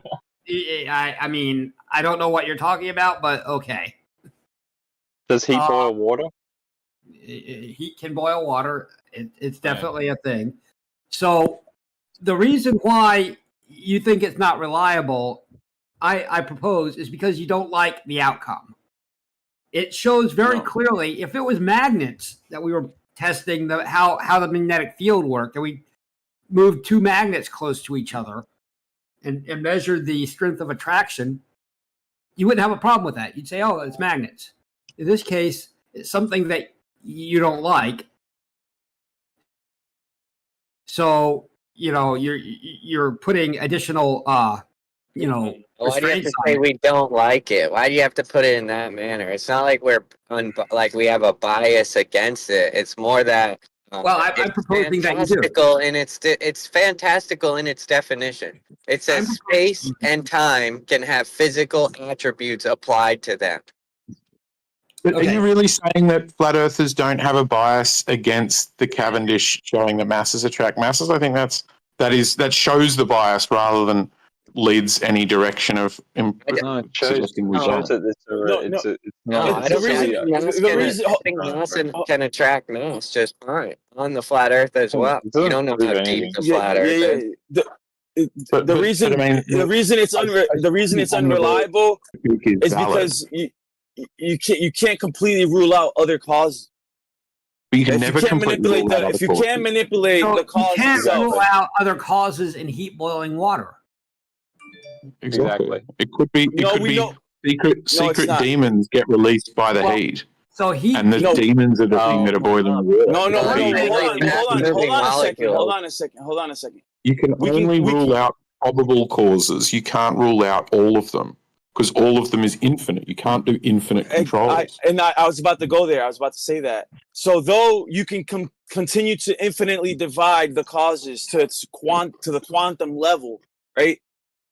That's not what I'm talking about. You are right about that. But when it comes to how loose the Cavendish experiment is, because you're not actually manipulating the cause, on the surface level, like our reality, we can't discern if it's electrostatics or electrodynamics or mass attracting mass. You know what I mean? We don't know what the hell's going on. Though. We absolutely can. Yes. Yeah. Unless you hypothesize that there is some new version of electrostatics or what the other one, electromagnetics, that we don't understand, that there's some new force. Let's call it the unicorn force that you're using in place of that you're using in place of electrostatics. Cool. We can detect electromagnetics, we can detect electrostatics, and the experiment is can control for both of those. Quick question: like, how do you detect forces? Like, fundamentally, how does one detect a force against another force? A force against another force? Yeah, how do you know a force is actually in play? Hold on, dude. Can I get in, dude? Or you just can I have a one-on-one for sorry, Line. You're welcome to. No, it's all good, bro. I'm just trying to get in for a second. So with the heat, right? Like, I don't know what heat is. I just know that they talk about electrons or molecules moving at a faster rate, and basically that's heat. And so we can keep breaking down what heat is at the quantum level. We don't need to go to that. That's redundant at this point. We know that heat causes water to boil objectively, right? Nobody denies that, right? But with the Cavendish experiment, we don't know what's causing gravity. They claim that because the Cavendish experiment is successful and reproducible, replicatable, that somehow they definitively know the cause, and it's mass attracting mass. See the difference? No, because all you're saying is nobody denies that heat causes water to boil. Fine, but also nobody sensible denies that masses attract masses. And you can do the same thing, right? You could go, the proximity of the heat will affect the water from boiling, right? Or the intensity of the heat. And you said sensible. I mean, but you can't just use an appeal to consensus as well. Therefore, that's my point. You're not listening, Risky. The point I'm making is you can't use an appeal to consensus to go, oh, let's not investigate the heat boiling water. Or omnivore's good example of magnets, where you could turn on and off a magnet, but that wouldn't be the only way to do it, right? You don't have to use an electromagnet. You could use a permanent magnet and affect the proximity. And nobody sensible would say, oh, because you're affecting the proximity rather than magnetism itself, then you're not really testing the magnetism. Right. It's only on this topic. And I think it's incumbent to admit, even if you still hold to the position and say, I still think there's stuff wrong with it, it's intellectually honest to admit, yes, the reason we reject it is because of bias, right? I reject many things in Flat Earth because of bias, and I'm open to admitting that. But if you don't admit it, then the bias gets stronger. All I'm saying is, and when I said nobody agrees with this or nobody thinks this, it was more of like a figurative. It's a figure of speech. I'm not trying to actually appeal to consensus. But what I was trying to tell you is that with experimentation, it's important that we rule out any errors, right? Whether it's tool error, human error, and we want to make sure that all the variables are controlled for to have a rigorous, systematic approach, right? And that's what science is all about. Science is all about rigor and a systematic approach. Okay, so we know all of this. Lion, we know all right, all so if you're reasonable with me, right? Ideally, you want to be able to manipulate the cause itself. So not external factors like distances or things that are trivial and less reliable. That's all I'm saying, bro. It's a less reliable experiment. So that is not so. Yes, I know. I'm aware of the contention. All right. There are people who say no matter what experiment you're doing, well, I don't think you're taking into account all the variables. I think there are other variables you're not taking into account. Maybe they'll even name some variables: electrostatics, refraction, the temperature of the air, whatever, the time of day.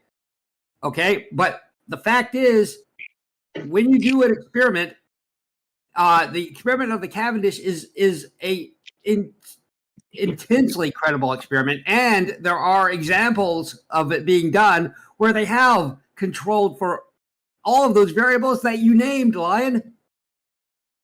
I know. And wait. And if the words "you can't get rid of electrostatics" come out of your mouth, I implore you to go and learn what that electrostatics actually means, because just because the proton or the neutron is composed of subatomic particles that have charge, that doesn't get you anywhere close to where you want it to be. It's a neutrally charged particle. Something that an object that is grounded will discharge its static electric charge. If you don't agree with that, you don't agree with any of the basic science, basic tenets of science to begin with. So why are you even doing the scientific method? Go ahead, Risky. What is it? You're excluding this. I'm at a loss. I had a thought, I didn't. Can't work it out.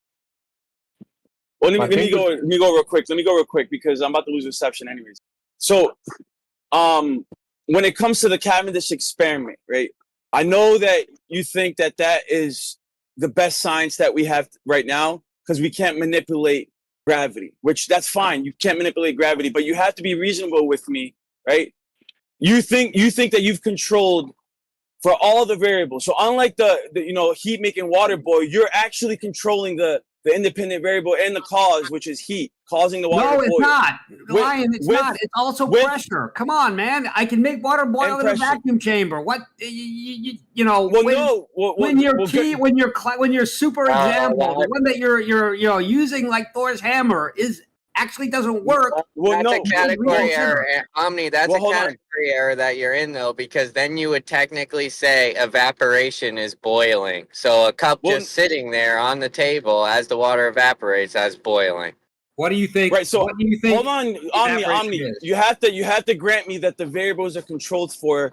Right. That you have stable variables. That means you have to also control for the barometric pressure, temperature, and all of that when you make the water boil with heat, dude. But right? just like you.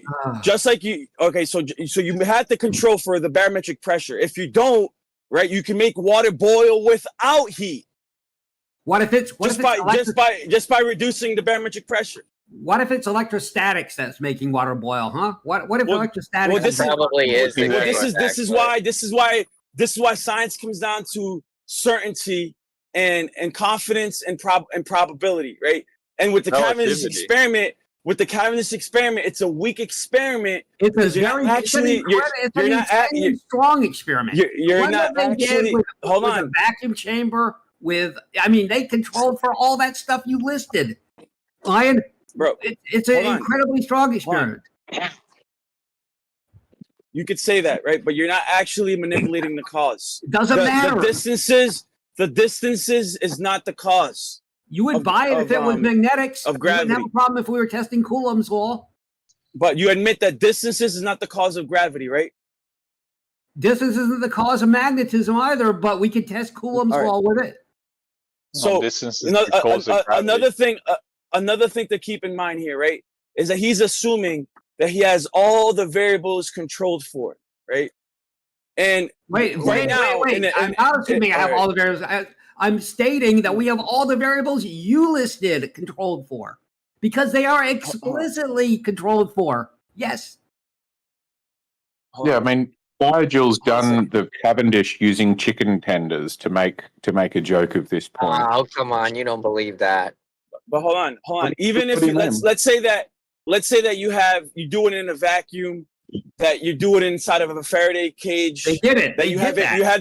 I know they did, and that you have it grounded. They did it, and that you and that you have it grounded, right? Yes. You're assuming that is going to account for all the variables, but there's variables that even inside of a vacuum, even inside of a Faraday cage in a lead box, you still have quantum field dynamics. You still have electric. They accounted for that. They accounted for that. They chose masses that were outside the range of Casimir forces to influence. Dude. Did they put accelerometers on that's the like strike 3.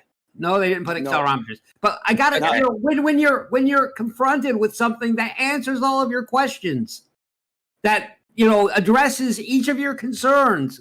They didn't account for the quantum field. Well, they actually do say that in the notes, that they chose masses that would be as small as they could, but making sure they were above the range where Casimir forces could affect them.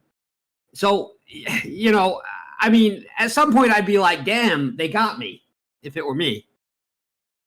And I think that you can't keep saying they control for all the variables. What we are saying is it's impossible to control for all the variables. Right. The best you can do is suppose what other variables might be at play, and then each time you do the experiment, control for a new one. But it's impossible to control for them all because you can always just invent magical other ones. When you say heat is the cause of boiling water, and I control the heat, that is making an error because you didn't control for electrostatics, right? Is that what you're going to say? No, I'm saying that I can also maybe it's electrostatics making the water boil, considering that the molecules have to move further apart from one another, and that would cause. That's not how electrostatics works. You need to look. People who are going to claim electrostatics and use the Witsit definition of electrostatics, he's wrong about what electrostatics is.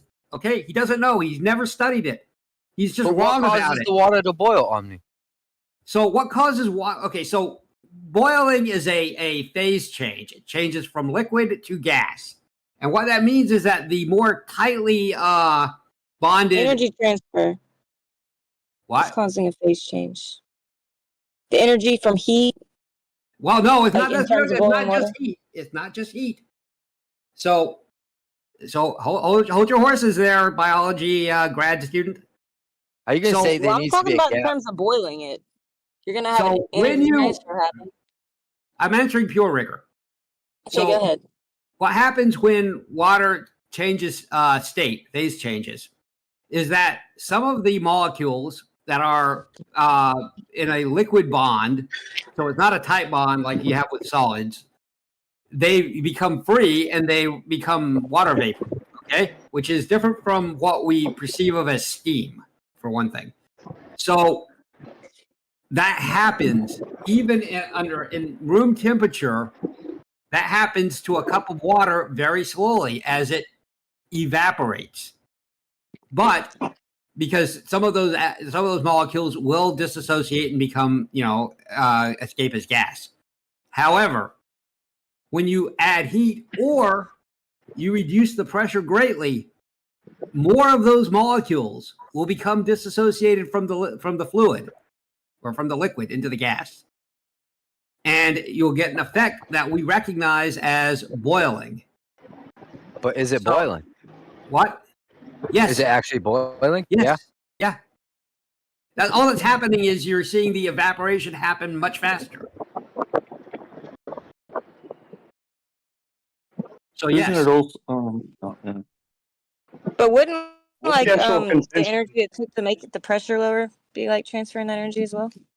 What? Wasn't water to boil. Are you kind of like putting boiling with bubbling? What do you think boiling is? Turning to gas. Water, it gets hotter. Going from liquid to gas. Yes, I would say it's turning to gas. Correct. Yes. In fact, I would say it's turning to gas quickly. Can I ask a question about the cashmere thing? Well, Ryan was right about talking about isolating the causes in a way, because we don't really know we just see the effect that that the mass attracts mass.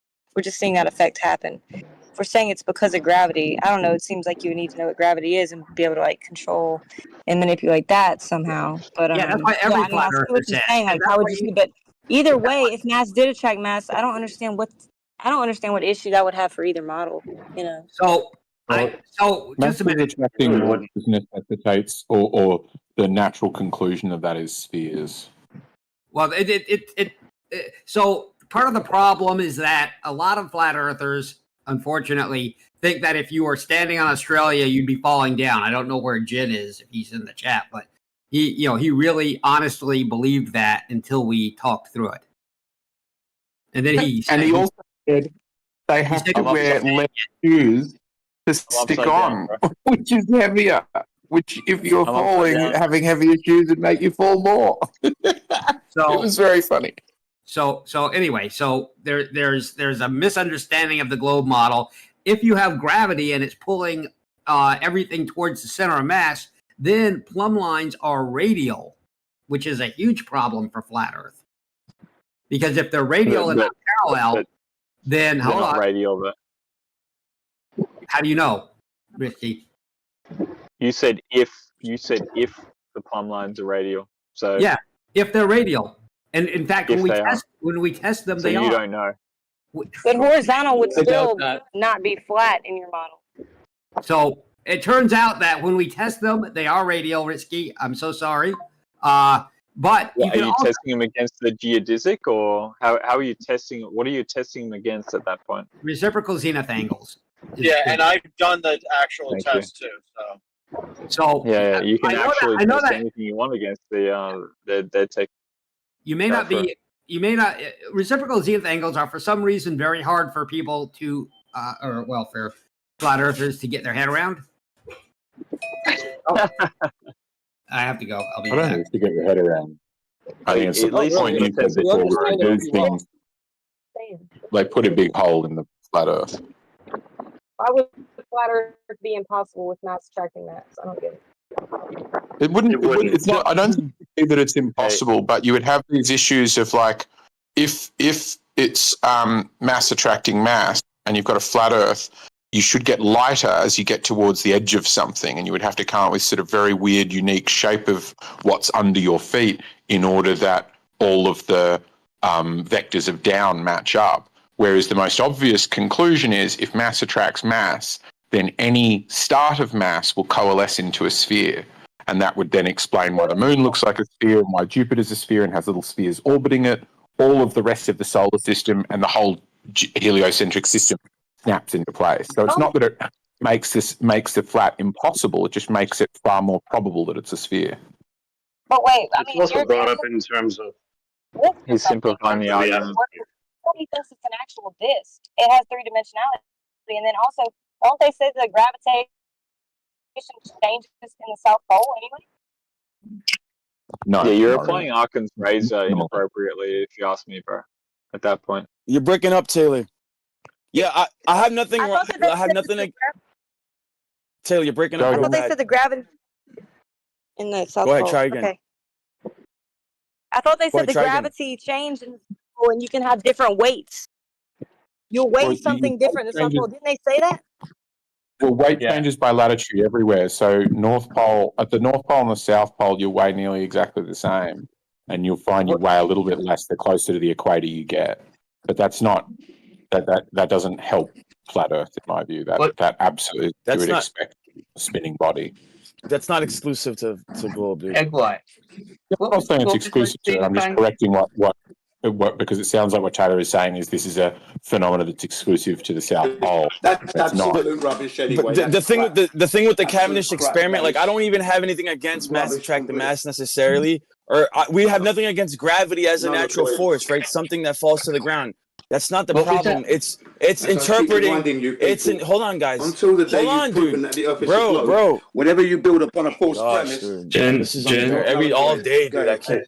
It's just how we interpret the phenomena. What is actually going on? And within the Cavendish experiment, I'm not confident that you guys have completely ruled out external factors besides the bending and warping of space-time, right? Like, and I know that Omnivore states that they've completely ruled out for anything regarding electrical phenomena, electrostatics. I'm not so confident, especially within right now some of the latest fields like quantum field and electrodynamic field theory. They're starting to evaluate the possibility of there being fields at different scales that are able to permeate even a lead box, even a Faraday cage, even if it's grounded. There are fields within that are permeating, right? And also you have effects at the quantum level, at the atomic level, at the molecular level. You have nuclear forces, weak and strong forces that Professor Parks tried talking about the other day.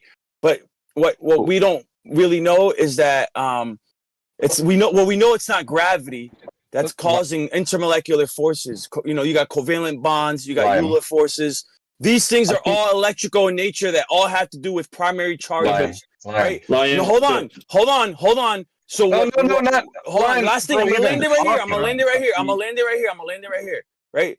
So when you guys interpret this phenomenon of mass attracting mass on the horizontal level, like the two masses, the two balls, could very well be due to electrical phenomena, not the bending and warping of space-time. Go ahead. Lion, how come plumb lines, like when you're at the Rockies, get pulled towards the Rocky Mountains? How do you know that?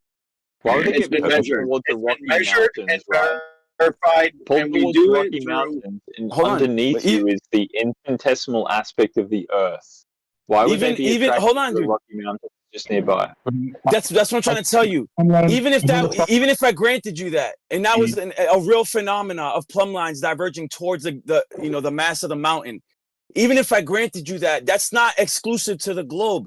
That type of phenomena can still be explained using electrodynamic field theory, electrostatics. You don't need to invoke the bending and warping of space-time and relativity for that to happen. It's not worth entertaining. It's honestly not worth entertaining.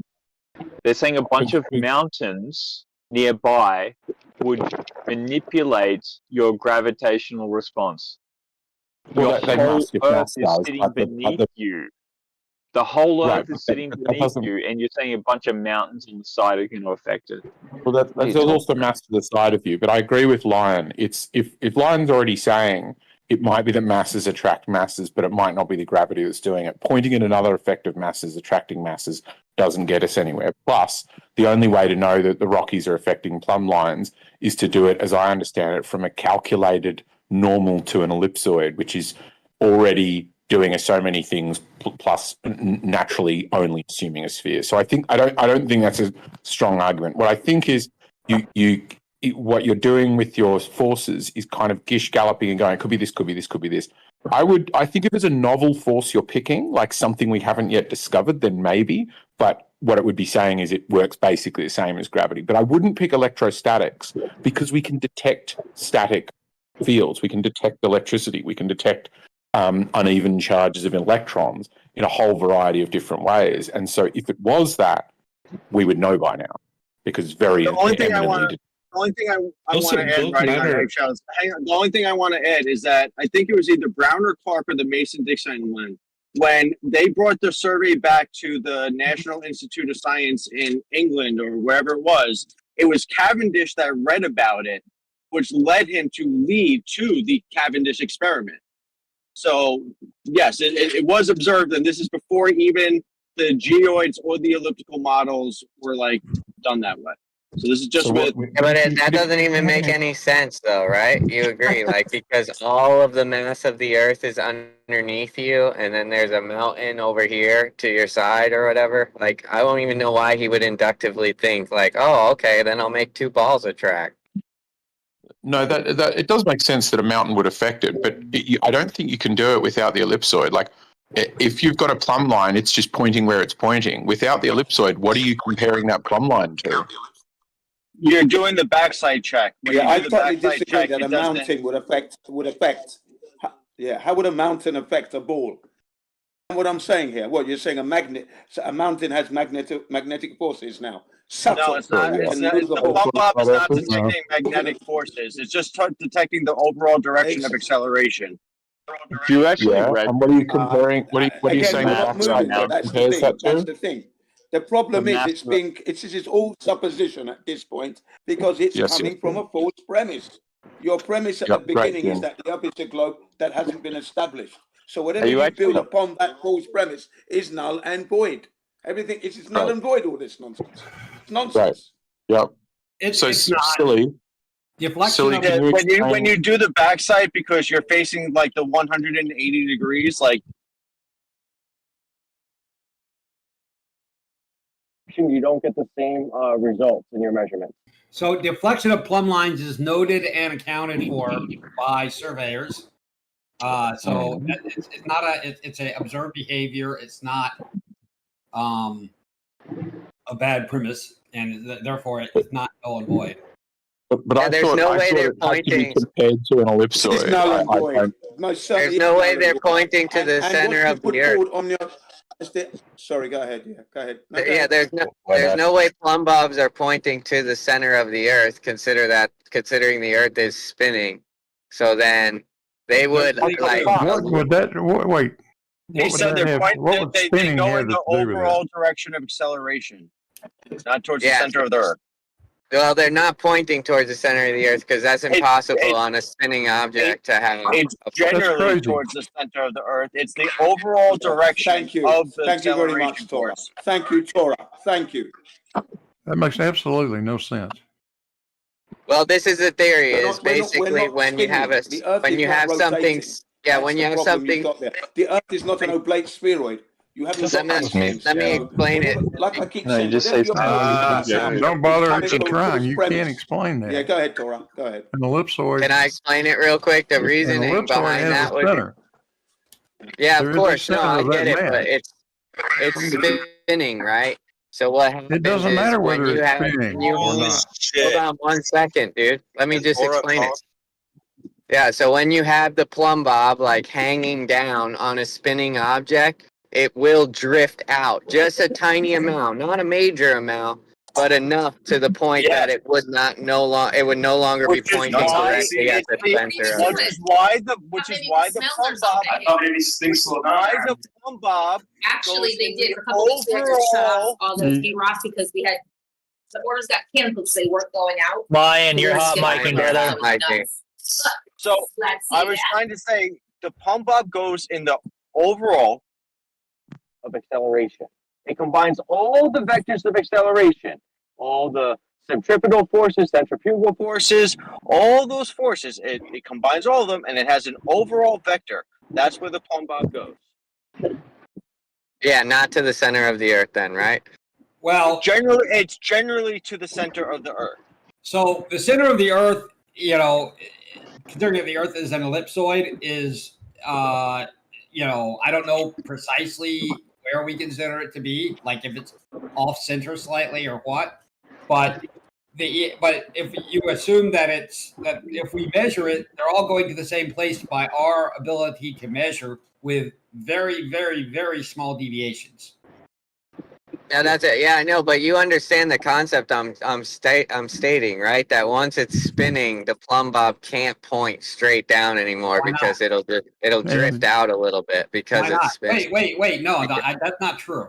That I don't. Yeah, that's the case. Well, that's the case for anything. Like if you have a steady rate of a 15 degree per hour spin, when you try to hang that line, it will have to sway out a tiny amount. That's physics. He's not wrong. He's not wrong. He's not wrong about that. I'll give you that. But he thinks it makes a giant difference. It makes very little difference. It is an observable effect. I'm not saying it's a giant difference. I'm just saying it's not pointing exactly at the center of the Earth. Yes, we want to be extremely pedantic about it. You're correct. There is a deviation based on latitude. Fucking hell. Not just the latitude, but the overall mass of the Earth, because the mass of the Earth is not uniform. Earth is not a homogeneous. So the angle measurements are wrong. That's the basis of the Schneehalian experiment. So the ellipsoid is wrong. That's why large mountains, large concentrated mass will affect it. Yeah, but if you're going to say it doesn't point to the center of the Earth, then all the angle measurements are off. Yeah, word. Thank you for understanding where I'm going. Absolutely. Yeah, okay. No, let's give it. No, we'll give you the. Hang on. We'll give you that. There's an angular deviance everywhere. Yeah, but what is its magnitude, and how would it what are the ramifications of that magnitude? Well, it would depend how big the mountain is that you're next to when you do your angle measurement, according to you. Well, even the centrifugal or centripetal offset that he's talking about, which would drive all pendulums, kick them all towards the equatorial plane very slightly. I would argue that the difference there is well below the resolution you'd utilize pendulums for or plumb bobs for. That's what it always is. It's always such a small, minuscule amount that you wouldn't even be able to measure it. We don't have tools for it. It's like this turns into an unfalsifiable claim. No, it's not. Well, if you're gonna search as a factor, you have to quantify the factor. We do have tools for it. We do quantify it. So the geoid is the mass, is the model for the mass. The ellipsoid is for the distances. And then the orthometric measurement is for the actual topography. There you go. There you go. Sure. But I know that science and geodesy counts for it. But don't forget, this is someone saying, "Oh, there are deviances, therefore everything you do is rubbish because the deviances are too large." He hasn't specified what the quantity is. I wouldn't say rubbish. I would just say inaccurate. Why would you say they're inaccurate? Especially inaccurate when now you're going to cite a star, and then you're going to tell me that you use plumb in order to know that star is 90 degrees above your head. Plumb ain't pointing to the center of the Earth. The star is so far away. This angle is going to get wacky as you go further and further. You're that's totally wrong. So we don't care how far away the star is. All we care about is, and we don't care if plumb is directly to the center of the Earth or 1 quarter of an arc second off. What we care about is if I look straight up, I will see that star. That's it. You don't have straight up. You don't know which direction straight up. You don't know what straight up from the center of the Earth is. You said you're a quarter of an arc second off. That's just a really dumb straw man. Wherever I'm standing, if I look straight up, I'm looking straight up. I'm sorry. I realize that it's really hard to. It changes your reference point, is what it does, and it forces you to go into the horizontal reference point. It doesn't. Once you go into the horizontal reference point, you're cooked. It doesn't change. You guys just conceded that your plumb is not actually plumb. No, horizontal. Let me finish, right? I'll let you guys talk forever. So the idea of plumb on your model is to point to the center of the Earth. Okay. You're saying a mountain can deviate that, right? So now you don't have a true plumb. So now you need a true horizontal. Horizontal is definitionally horizontal is definitionally perpendicular to plumb. So you only get horizontal from plumb, and at those local points where plumb is not pointing towards the center of the Earth, horizontal is wonky with it. It doesn't solve it. It's not pointing. So pure Richard, you're doing zenith angle. To you down in the other chat, okay? Where I'm not going to overtalk everybody. No, I get it.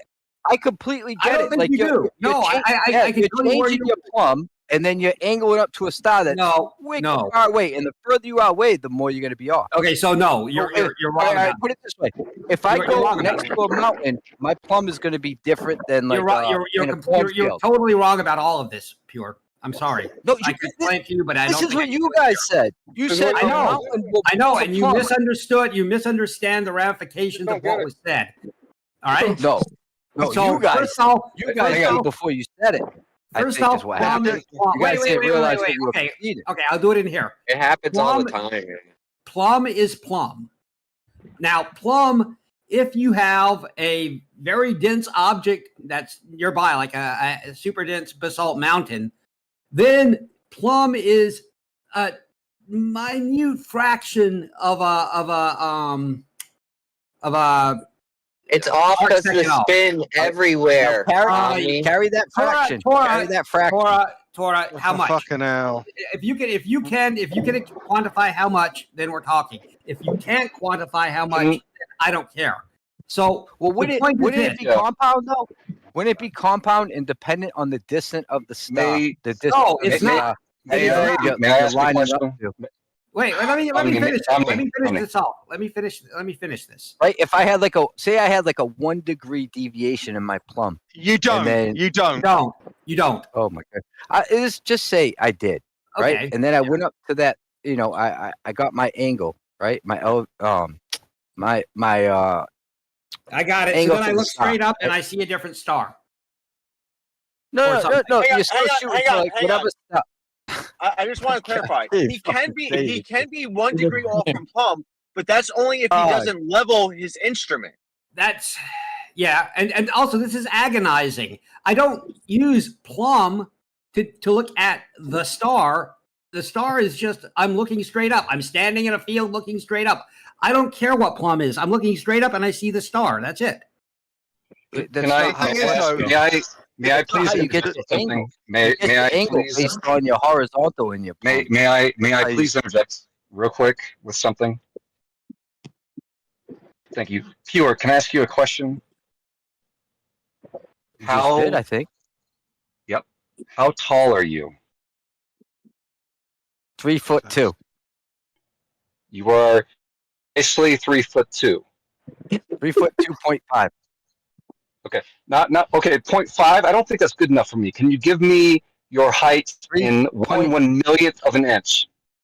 Yeah, in accuracy. Yeah, I'm about a millionth of an inch away from 3'2", 2.5 inches. So if you told me, hey, hang on, if you told me you were 3'2", rather than 3'2" and 1/1,000,000th of an inch, would you have been inaccurate by saying 3'2" rather than 3'2" and 1/1,000,000th of an inch? So my height is analogous to a fucking angle measurement? Yes. No. Pure, hang on. The answer, the question was very direct. Is it inaccurate to say you're 3'2" when you're actually 3'2" and 1/1,000,000th? Are you trying to make a case you don't know the distance to the sun or the moon or anything What I because would you like- can't what I know would any like to know- distance of anything? What I would like to know is If you don't mind, I think you're asking, what's the difference between accuracy and precision? Hank. Oh gosh. Okay. I think there's a wider. I think there's a more important point to make here. Let's suppose in a given location the plumb is off slightly. Okay, right? How would anybody measure? How would anybody ascertain the horizontal at that point? What tool would they use?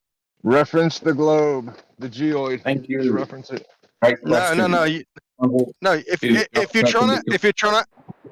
If you're trying to ascertain horizontal, let's say using a spirit level, let's say using a tube with water in it over distances, let's say using something like that, that's also going to be thrown off by any gravimetric anomaly as well. Yes, we must use the radius of the Earth, the known radius, to then determine the height of objects from that center. Brilliant note as always. That's not got nothing to do with what I just. That's just the ellipsoid measured against the ellipsoid. This morning, No Tanks decided he's really not sure if measurements have margins of error. So this is going to be a particularly difficult conversation with him. Well, you should correct all of your measurements. It's not just the ellipsoid. It's the ellipsoid, it's the geoid, and then it's the orthometric measurement. It's All you three got to do different. It's three different things. match everything in the world. I've sent to you the the- video to the of a model. licensed land surveyor explaining ground to grid. I've sent you the video. Like, have you not watched This is an unsolicited send, I guess. If it's not in the Bible, he's not reading it.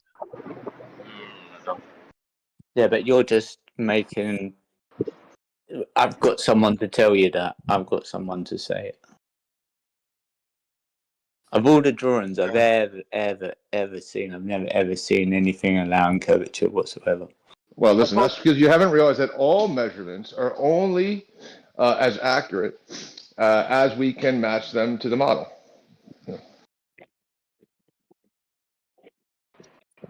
A measurement, a distance, a height is what it is in respect to the model. Their curvature looks like they're Whatever that means. Using refraction. Like, well, the way we would know, like, how much a line is deviating, is we would lay upon it the model and find out what its correction should be according to the model. This is how we know where these things lie within space. Can y'all hear me? Yeah. Okay, so you know, it depends on what kind of That's a metric great you're using. Are you forcing the line or using optics? None. We're just laying any kind of measurement, any kind of position, height of a mountain, depth of a valley, in reference to the model. That's it. Are you going to be looking at it? We'll know how far off it is. How are you going to know how far up it is? In reference to the model and the prediction that the model makes. How are you going to measure it? In reference to the model. Like, what do you mean? How are you going to know if it matches the model or not? What's your tool? Well, what we need is we just need the position of the sky in reference to the ground, which gives us the actual position. You appear to have it all pretty much on pat, Notax. Congratulations. There it is. This is how we know things. This is how we know. This is exactly how geodesy, cartography, and astro observations work. So well done, Notax. Yeah, I never know who I'm talking to, by the way, because I'm always doing other stuff. Yeah, I'm not sure what was. I kind of walked in at a bad time, maybe. I was just wondering how we take the measurement, but yeah, because I'm looking for ways currently. Yeah, It was sarcasm. I posted a video, Taylor, in both chats of an actual surveyor explaining how we create the grid system and how we change our ground measurements to the grid. If you're actually interested in it, from learning how we actually do it, there's a video that explains it. It's an hour and a half long. Did you do it with him? Is it GPS? Yeah. What are you using? It's a GNS receiver that. Why don't you want to watch the video? If you're so interested in it, if you hang out in these chats for all day, like I'm going to watch it. why wouldn't you I'm sure we all learn are. about it? Nobody asked you for a I video. am interested in learning about it.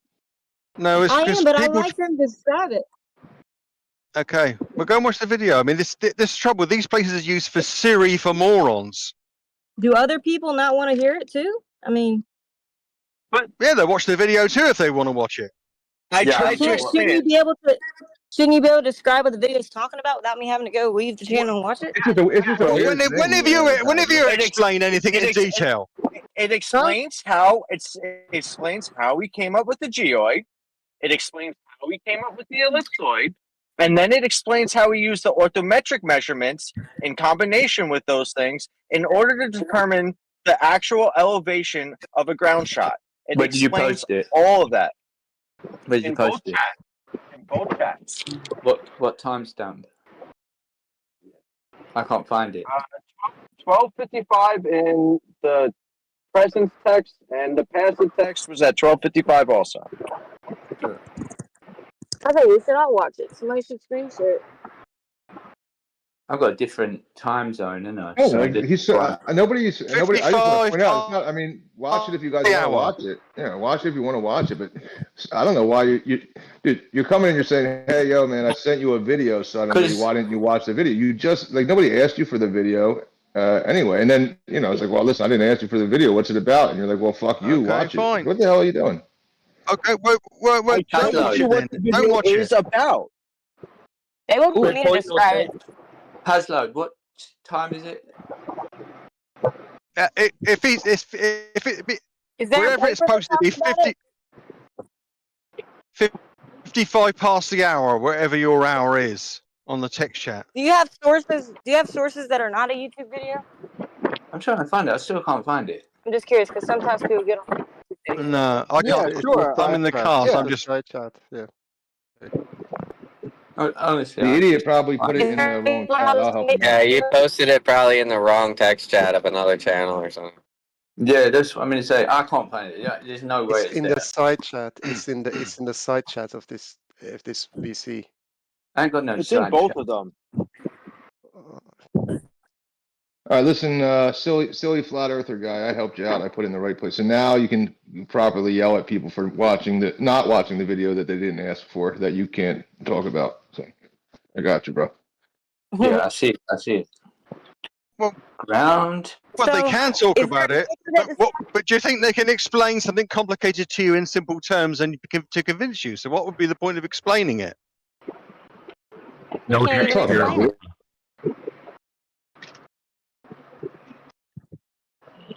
If something's complicated and a simple explanation doesn't satisfy you, what should people do? Nobody. This is not. This is like they should learn how to explain it in a simplified manner.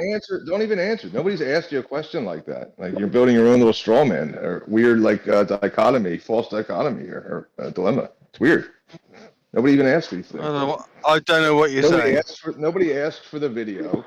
Nobody even requested it. Yeah, and now you're saying, what should you do when you can't explain something that's not even been brought up yet? Just bring something up. Well, there have been plenty of explanations of geodesy and cartography over the last decade. They're simple explanations of complicated things. Yeah, they're not to anybody's satisfaction. When someone then says, "Okay, fair enough, here's some more detailed information," people aren't interested. Yeah, they want to talk to you about it. I don't know why, but they do. No ask. Well, they're fine. On how this sounds. Well, if you're like, I got something interesting to talk about, then go ahead and talk about it. You're saying I got something interesting to talk about, but I don't want to talk about it. Watch the video and let's all not talk about it. I don't know. Just talk about it or don't. You guys got this weird thing. Okay, fine. Talk about it then. Talk about it. What ask them the same oversimplified questions again and again and again. What for? Nobody asked him a question. This is your paper. Yeah, she did. She was asking him the questions about it. No, yeah, I could have sworn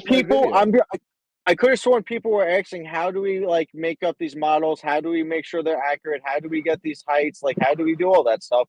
This explains that. How? Well, there you go. Here we are. Now you got one. Back to square one. Back to square one. This is why I call you guys silly. Okay, this is why I do this. It's silly. So you shouldn't be What makes you think? Yeah, Taylor. They all right, so either aren't capable or not willing. That seems reasonable. Seems like the two options. Take the position they can't, Taylor, and carry on as you are. Yeah, none of us can explain it. It must be rubbish. I just want to know about it. Is there a paper also? Then find a source of information which takes you through it progressively in a pace that you can digest, and don't expect people to go through it with you all the time. That's what I'm saying. If you don't want to do it, you don't have to. Just stop complaining. They can't do it Cliff Notes. Okay, just know that this is the burden of the standard of proof here. Watch this YouTube video and I won't explain. Yeah, can you give us the TLDR version or something? Who? Me? No. No. Oh, Is there anybody here who can explain it? I've been wanting to talk about this for a while. I'll give it to you. So what you do is you get the latitude. No, Tanks has got it. You get the latitude system as derived from elevation angles to Polaris. You transpose that onto a celestial sphere. You then get your longitude from a arbitrary meridian. You measure degrees east or west from that meridian. Then you correlate these positions to the ground, and then Then what you do is you can go to one of these ground positions with your theodolite, and you can assume that you have two poles antipodal to each other, and then start to then carry straight lines over the distance. Once you do it far enough away, like you can transpose triangles onto the ground, but you have to assume this model in the first instance, and then you apply those points onto the ground, and then you curve them. Then you look over great distances with a theodolite, and then you abstract from what you're seeing as a drop over the distance. You put those points down on the ground, and then you know, that's it. So, no Have you been tanks. taking night courses? Yes, I have. Well, I have a question for no tanks. Then How can do I you do get any the better? elevation? How No, do I they get the can't. elevation? I'm sorry, Taylor. Go Wait. ahead. You obviously want to talk more than me. Go Yeah, ahead. Taylor, He was you just understood. criticizing no Taylor. tanks, but they wouldn't even try to describe it. Yeah, so Who Taylor, wants it explain to more? me, explain to me your understanding of what No Tanks just said. So, can No I tanks ask my just, question now? no tanks just made fun No, of you guys, and you don't even no, like yeah, what the heck? Hold on. yeah, that's cool. Hold on. Yeah, No, I can so No describe what he Tanks, said. no Tanks. You just think No Tanks did a good job of explaining it to me. So maybe you can recap Well, you your wouldn't do it at all. understanding. It's better than Maybe, anything. maybe you can recap your understanding of what he just said. Yeah, he said and you how take angle stars to Polaris in order to get and transpose that on a spherical model, and you basically go to these different locations to get like the topology using theodolites. That's So my understanding. That's a very my simple question version. is, and you've just hit it on it again. How do you take elevation angles to Polaris from Australia? Well, this is y'all's whole thing, first of all. So go ahead and tell us. This is your can't. freaking proof. This is what y'all do every time. You give Well, us you don't your take proof, it- and then you- ask you us to don't explain take your them- evidence. You don't How take high up them from to Polaris Australia from do you have to? How high up from Australia do you have to go until you can see Polaris? Like pretty Yeah, what close you to do the is you take the equator. graticule system, guys. Here, you take the graticule system of the longitude and latitude that you've derived in the north, and then you transpose that with another point in the sky in the south. I mean, that's it. Yeah. No Tanks has got all the answers today. Just any point in the sky? Like, could I use any star I want in the south? You know, As long as it matches the model. On him on your model. You're literally questioning him on your model because you wouldn't even try to explain it. So I'm going to question you. How does your model work? What's your video described? Go ahead and tell me how they got the coordinate system. Oh no, nobody can explain it. It must be false. All right. Okay, well you're going to criticize his attempt to explain it, but you won't even try, and this is your evidence. well, It's not my it might evidence. be because I Oh, keep fine. getting It's not talked my over every expertise. time I spark. Then stop talking, dude. If it's not your evidence and you have no dog in the fight, what are you doing? Why are you just giving conclusions to people's questions? What's going on? Thank you. Yes, I'm not please. concluding any of his questions. Yes, you are. Have a Every great day. single time you just said to her, you literally just said, "Oh, since you can't explain it, therefore it's not correct." That's drawing a conclusion because someone asked a question and you're trying to make the conclusion based on their question, bro. It's ridiculous. No, not at all. Not at You all. want me to try to better explain it for Taylor? I can try. Yeah. Yeah, just Sure. assume your model, Yeah, you know. for the ellipsoid, we use satellites to get the exact measurements of the ellipsoid. As far as the geoid, we have like known masses. We can like see at different locations these masses would have different weights, which is how we can map the geoid. So now you have the geoid and you have the ellipsoid, and then the orthometric measurements is done with satellites and triangulation. There you go. Now, if you want a more complex, more understanding answer, you would actually have to do some like reading and study, and maybe watch the video that I put. Listen, I'll just tell her the orthometric would be in reference to sea level, which is curved. So Is there a paper I can read? Equipotentially curved. I don't want to watch the video. I want to read something. Well, you don't have to watch the video. I just explained it to you. So Well, the if you C want to can't read be- something, I would recommend the book known as The American Practical Navigator by Nathaniel Bowditch. Oh, practical, huh? practically navigating. Well, it's used. It's used in a practical context to navigate. So yes, that's why it's got the word practical in it. Okay, just because something is practical doesn't mean it is the case, right? I want to know the GPS understand. Well, you want a book to read? I've got one right here. It's How called do we use Survey that? Theory and Practice Let's say you by took Davis, like Foote, and Kelly. It's a textbook that's used in universities. If you'd like that, Let's say- I'll send you a link to it. Yeah, that'd be good. Yes. It's about on a very 400 small pages, I scale. think, 500 pages. Oh. It's on a small scale, Taylor, but say you had like a 10-gram mass in like whatever, England or whatever, and then you brought it to another part of the world and you checked like the weight on its scale. Jesus fuck.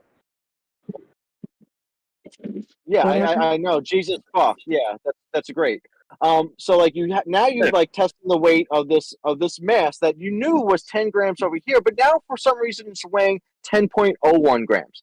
You now have detected a different gravitational like mass on Earth in that area. That's basically how we came up with the geoid. We have like known masses. We see the fact that like this mass is being attracted at this rate. We have these models that we came up with for the geoid. So now we have the geoid model, the ellipsoid with satellite.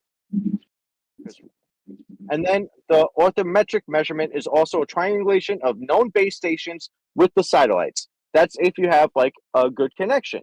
If you don't have a good connection, then you would have to do static elevation shots, which is just pure satellite where you're not in touch with the base station. Wait, where does it weigh more? At the equator or the North Pole? It would weigh more at the North Pole. Dang, these cocaine dudes are getting ripped, bro. Okay.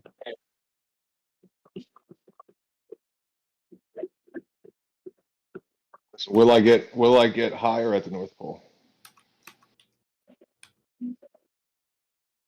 Am I getting like more bang for my buck? What's going on here?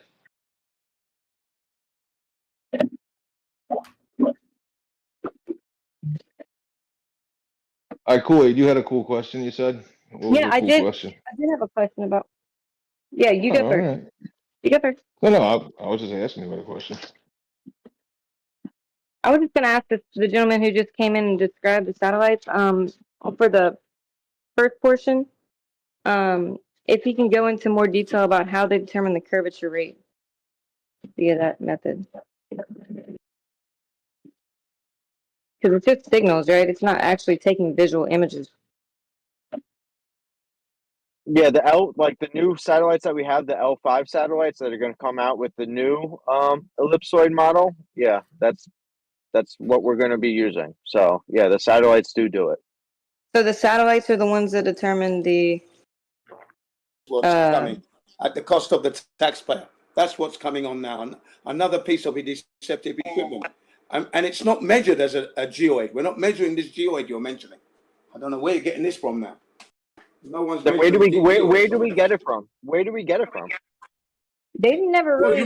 This is a desperate attempt. This is a desperate attempt over life. That's what it is. So you're putting it out of your asses, basically. Not you, but those who are rocking up that you believe.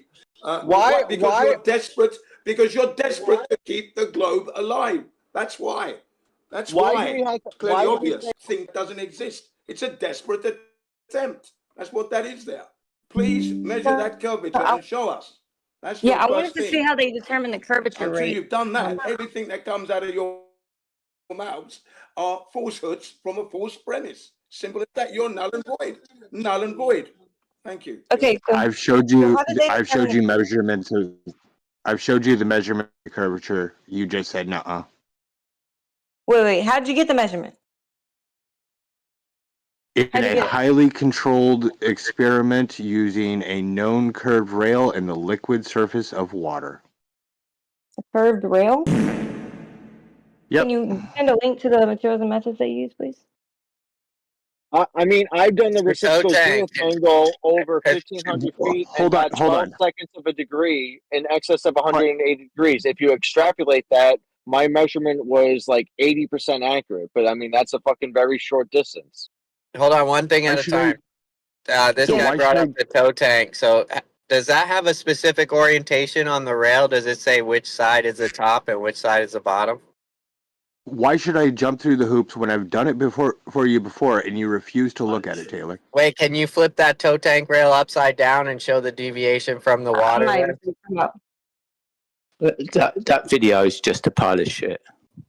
So if anyone wants to watch it, do so at your peril. Oh, someone watched an hour and a half video in 5 minutes and said it's a pile of shit. That's fucking amazing.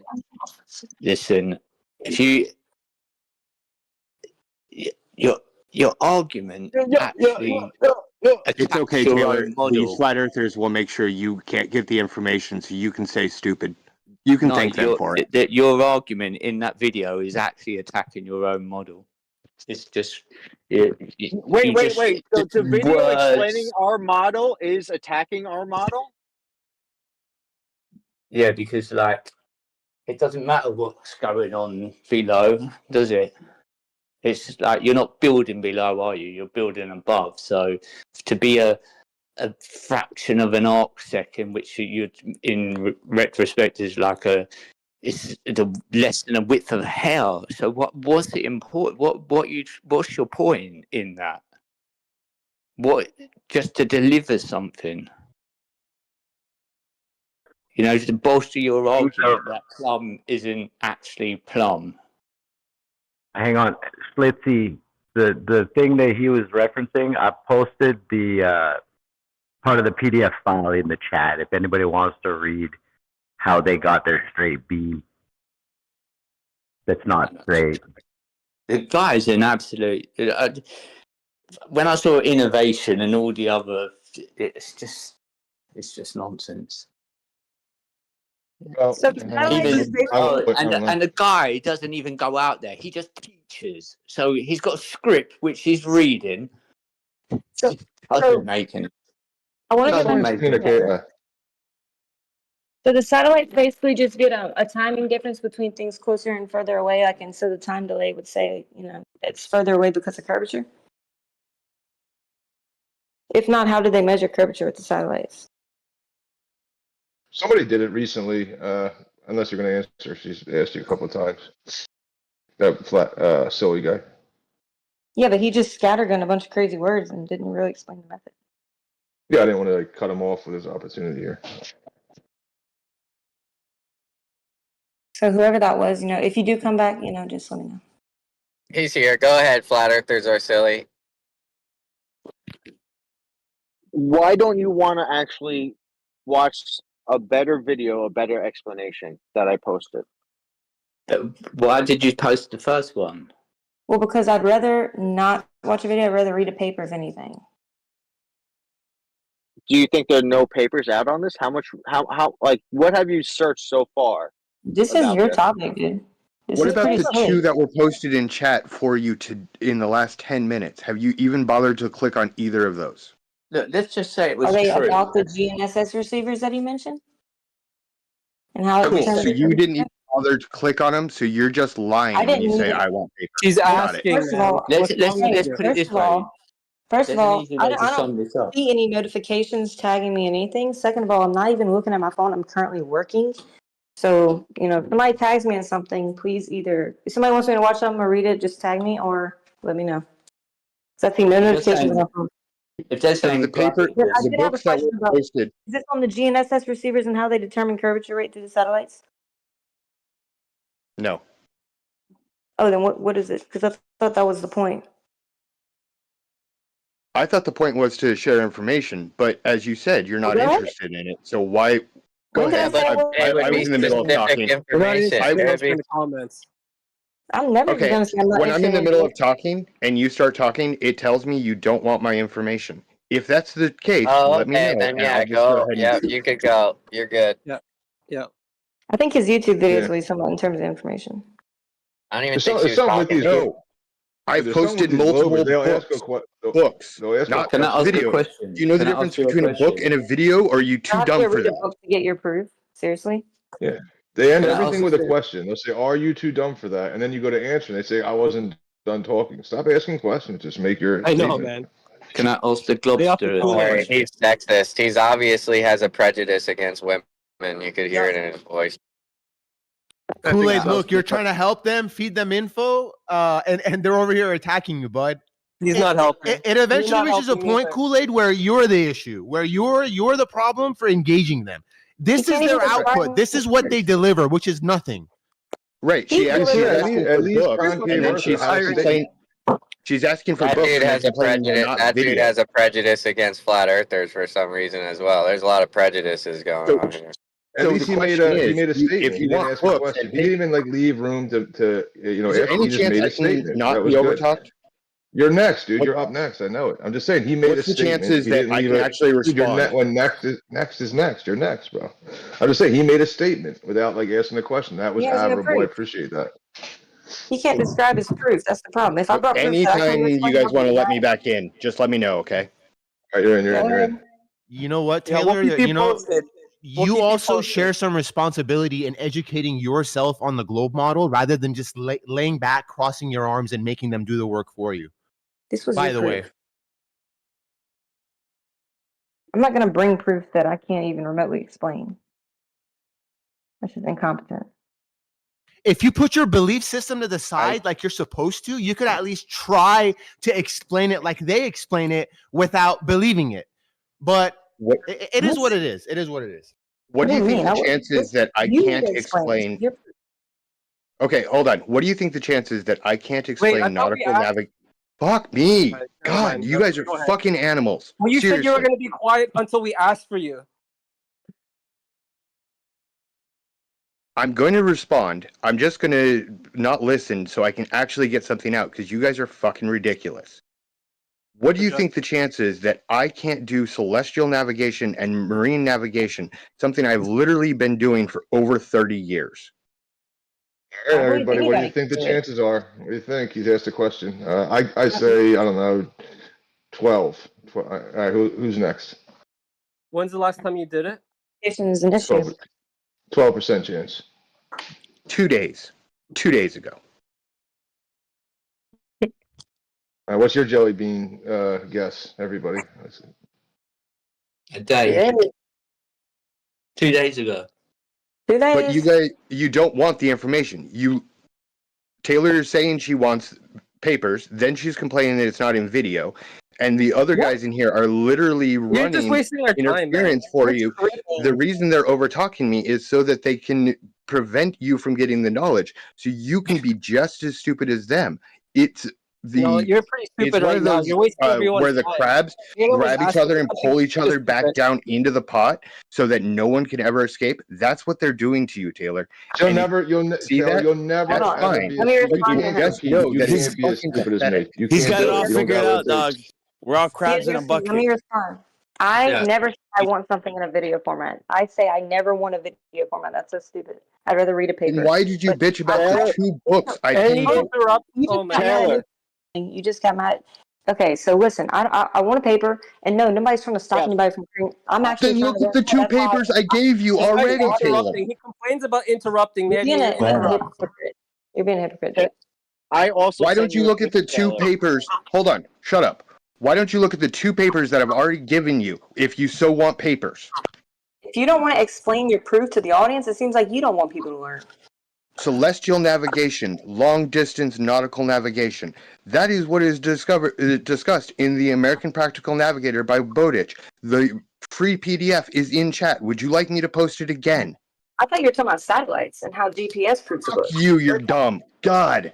No, you are. What's wrong with you? Demons. So You can't take your women. Taylor, I was the one talking about satellites, and I sent you. I put at Taylor, and I put I posted a paper, and it actually has in that paper a brief overview of how we did it. Okay. Okay. Yeah. Well, I'm gonna have to look at it later because I'm actually working right now, and I'm not even looking at my phone. That's fair. That's Be nice fair. to explain to the audience to promote learning for everybody, but okay. Deflection of vertical. Deflection from the model. Yes. Well, deflection in order to correct it towards the model. That's how you know it's correct. I will check it out later. Yeah, this though. is what I think. Deflection of the vertical. what happened when I have theorists now pinned you with can't the accept the American Earth isn't Practical true. Navigator. Don't worry, I won't expect you to look at it. You are too far down into the crabs. Do you expect me to be able to explain my evidence that I bring? Yep. Yes. Oh, but you won't. Okay, never mind. Do you want me to? Here's the way the celestial navigation works. It's based on the premise that looking at any navigational body, the distance you move on the ground equaling one arc minute is a nautical mile. That is the definition of a nautical mile until the late 1930s when it was changed to make it more standardized across the non-symmetrical globe. That part, the nautical mile, does not work on flat Earth. There is no explanation. There is no definition for nautical mile on flat Earth. What? Based on that, you can continue and you can look at the I believe it's chapter 3 of the Practical Navigator, which is all about the trilateration using satellites in order to do GPS. You can then continue. Chapter 5 is celestial navigation, including all of the calculations that you need to do celestial navigation yourself. I think If it's you kind want, of telling. for under $5, I can provide you the way to make a Briss sextant. It is a sextant with no moving parts that you can make yourself and make your own damn readings. But no, you're not even going to look at the book, are you? I was asking about satellites. I don't care about celestial navigation. And what's your proof that nautical mile doesn't work on a flat Earth? How do you have a minute of angle deviation on flat Earth? Understand the question. I mean, I've never heard this argument before. But yeah, Do you how do you know- have a minute of? Are you saying it's impossible to do it over a flat plane? To have a minute of Yes. angle deviation? How is that Yes. possible? Because it's a logarithmic relationship, not a linear relationship. Oh, what if the sky is longer? What if the sky is not flat? It's still a logarithmic relationship. The only shapes that work for this is a nested spheres.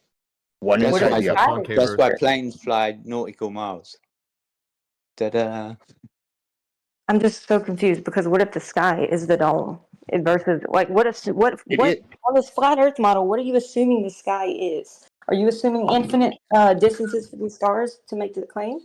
If you take away the geometric horizon and consider perspective, how stars rise in ascension and declination, not involved because of the spherical nature of the Earth, but because of our stereoscopic vision, you can actually include the logarithmic function over a flat Earth, no problem. Yeah, that's not true. Right. No, you're exactly right. It would become logarithmic. Unfortunately, the stars are not logarithmic, they're linear.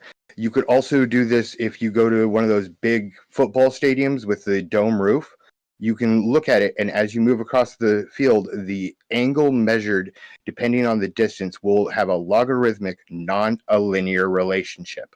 Nautical miles are linear, not logarithmic. So in your premise, in your faulty premise, you're assuming the logarithmic function in your model to do with the curvature of the Earth. You can actually invert that and have a planar surface with the curvature as a byproduct of our stereoscopic vision. So you could still use the same function. Right. No, you're right. If it was logarithmic, you would be correct. The problem is, it is not logarithmic. Logarithmic doesn't work. That's how we know the Earth isn't flat. Can you explain Do you how? understand that now, or would you like to say the same thing again so I can this is the continue to problem. pound it into your head? This is the problem. When you guys talk about elevation angles to the stars or the sun, you're assuming a geometric position with maybe 1% refractive index, right? Refraction causing the object to displace from their actual position. But you could actually have it way more than that due to stereoscopic vision, not because of the curvature of the Earth, bro. Hey, So even though you're gonna keep asserting that it's not that the angles to the stars are not logarithmic, they are logarithmic. No, they're not. And what stereoscopic vision are you getting through a section? Yeah, I got you, bro. A single. Hold on.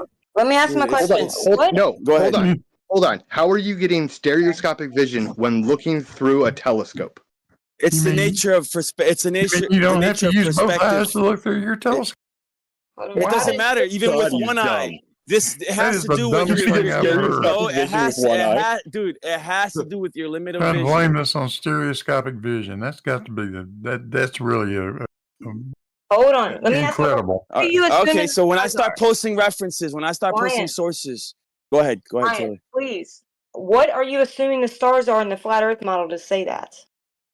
It doesn't matter. It doesn't matter. Listen. Hold on. Listen. The distance correlating to the angle change on if you are on a flat surface will be logarithmic. If you are on a sphere, looking out at a sphere, it will be logarithmic. It will be linear. In reality, it is linear, not logarithmic. So how many different Earth models did you try, sky models did you try for the flat Earth to come to this conclusion? It doesn't matter if the ground is flat and the ceiling's flat, it's logarithmic. If the ground is flat and the ceiling is curved, it's logarithmic. If the ground is flat and the ceiling is curved the other way, it's still logarithmic. What part do you not understand about this, Taylor? Can you prove that claim? Yes. Fucking 5th grade geometry. Okay, well, send me whatever you use to determine that. So when it comes to hold on. With the framework that they've created, the longitude and latitude lines, it is linear, right? But it's arbitrarily linear because it's known as a graticule, right? Your model was afterwards engineered to be linear, but our actual vision to objects is logarithmic. Our vision is logarithmic? So even though the inclination as the object goes from 90 degrees to 0 degrees.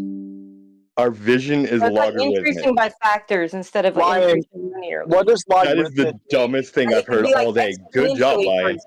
Logarithmic is basically a parabola. When you look at the graph, right? It's not linear, it's not exponential, it's a parabola. It has a curve. That's not.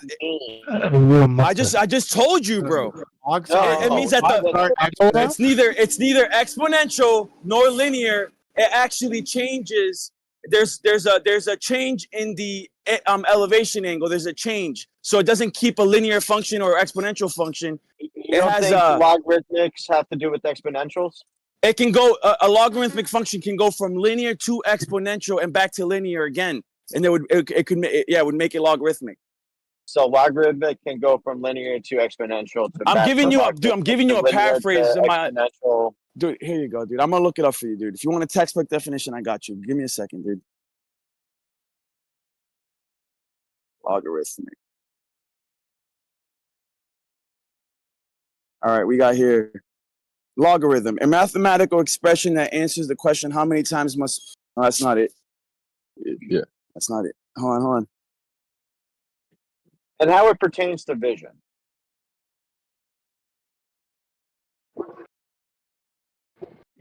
I mean, don't make fun of the guy. He's totally photosynthesis. Lion, you mentioned something about getting rid of the geometric. Why do people need? Hold on. Let me find the definition. This is straight out of Wikipedia. It says in mathematics, the logarithm of a number is the exponent by which another fixed value, the base, must be raised to produce that number. For example, the logarithm of 1,000 to base 10 is 3 because 1,000 is 10 to the third power. But that doesn't really explain it. It sure doesn't have anything to do with eyesight, does it? So when you said logarithmic has nothing to do with exponential, like they're directly linked. Well, they're the inverse operator. No, they're an exponential curve it's constant. A linear curve is constant. A logarithmic so your first function is not citation constant. disagrees with you that it has anything to do with eyesight. Do you have a second citation that also will disagree with you that has anything to do with eyesight? Do this, bro? Oh my god! Now I gotta. Hold on, dude. Just asking for the one thing that you said to back it up. And the first one you tried failed. So. Rule 1: don't give me go ahead, Taylor. Give me a minute while I search this stuff up for you guys because I can't pull it up in 20 seconds. But yeah, go ahead, Taylor. Hey, Lion, I got a question for you. Can you answer me? Yeah, go ahead. You said something about getting rid of the geometric horizon. I was curious about how you go about doing that. What do you mean? Well, either way, it's going to be geometric, but the one that's 1.225 times the square root of the observer's height. So if you can is just debunked. if you could consider, right, the spherical nature of our vision, right, how we see around us, it's a hemispherical dome. If you consider that, and then you consider when the stars, the moon, the sun sets, you consider instead of that, it could be because of the curvature of the Earth, that it could be because of our stereoscopic vision. But yeah, I don't understand how that would happen, because when a sun sets, right, it's because something is in the way, right? Don't they say sunsets experience refraction though? I didn't Like that's understand why what they you get said. oval shaped. That's why they get oval shaped before that they set. How do I'm asking Lion to explain. He was to me. looking something up. That's why it's like, why you bother him? He's trying to do something. I guess. I'm trying to pull up the sources that you guys are asking me. But go ahead, keep asking questions. Well, I didn't realize that, so okay, I'm sorry, but maybe somebody else can answer me. What is a geometric horizon? Maybe we could start there. An apparent position. No. So wait, it's not linear either for the declination of the stars on the globe model either, because near the horizon you have to Taylor? like apply all these coefficients. We're having a Taylor? whole other conversation. Taylor, what is a geometric horizon? Taylor? You're just interjecting in a conversation, dude. Yes, I am. Yes, I am. While he's looking stuff up. What is? Can I ask that to you? What is a geometric horizon, Taylor? Am I able to do this to you when you're having a conversation, Brenda? Please let me know. Ian, Let me know. Ian is busy looking something up. Nobody else Okay, is talking. you're still interjecting. Brenda, she was Nobody else is responding to talking. me. Nobody She else was is responding to talking. me, Brenda. Oh, That I'm sorry. I was a didn't hear question you. for me. I didn't No, hear you. it's fine. I didn't hear you. You're say looking at what's known as the King's rate. That's not the right ratio to look at. What you need to look at is the relationship between distance traveled on the surface versus the angle. That's the linear relationship, not the King's rate. That's something different. But don't they say that it doesn't stay linear near the horizon because of refraction? Again, that's the King's rate. That has nothing to do with the change caused by the distance over the surface. Yeah. So I already explained this. The latitudes, right? The elevation angles to Polaris, how you came up with latitude, that's linear, right? So, but it's arbitrary, because what's actually going on with Polaris is that between 0 and 15 degrees above the horizon, there's a greater density of atmosphere, causing a higher refractive index, right? And then from 15 to 75, it's pretty much linear, you know, when it comes to optics. But then from 70, hold on, and then from 75 to 90, it decreases in the refractive index because it's almost perpendicular to the Earth, right? If you're right, you imagine it being higher in the sky, going through less angle, right? So because of that, it's gonna be less refractive index, and that's what makes it logarithmic from the horizon to 90 degrees. Is that change in refractive index from 0.15, from 15 to 75, and then from 75 to 90. So it's not actually linear, even though you can graph it out with linear functions, right? One nautical mile per degree. It doesn't mean that what you're actually seeing in reality is linear. Right, Lion. How is latitude defined? Hold on, he's still looking for how eyesight is logarithmic. Let's not let him get distracted. Oh, I thought he must have been done since he was starting to answer questions. No, he's just going to hide from it because obviously eyesight is not logarithmic. That makes no fucking sense. Dude, I got papers on that. Don't worry, I'm gonna bring that up. But one thing at a time. I'm trying to show you guys the difference between logarithmic, exponential, and linear functions. I'm trying to find it right now. Give me a second, dude. So everything I'm getting are formulaic. I'm trying to find like actual graphs. So hear me. I'll make my questions more. I'll make my questions more pertinent to what you're talking about, which is, I wear glasses. I've worn glasses since like the first grade. My glasses distort and refract the incoming light. Does that mean that the world around me is curved and distorted to fit my glasses? So, do y'all acknowledge the dome of vision? I didn't hear a thing you said. Well, I heard it, but I didn't understand it. I asked, well, the other guy, I was asking if he acknowledges the dome of vision. Dome of vision. Yeah, like, so if you're gonna see, if you can resolve something 1 foot tall and 1 foot wide, like what, like let's just say a mile away, right? And so we're looking at 1 mile away, okay? So then basically, in all of the 1 mile distances from you, that's gonna form a circle above you and around you. That's a good way to like try to describe it. If something appears curved to me, does that mean it's curved? No, I guess not. Right, because my psychology, which is what you're talking about with these perceptual things, that psychology doesn't determine reality. I never said it did.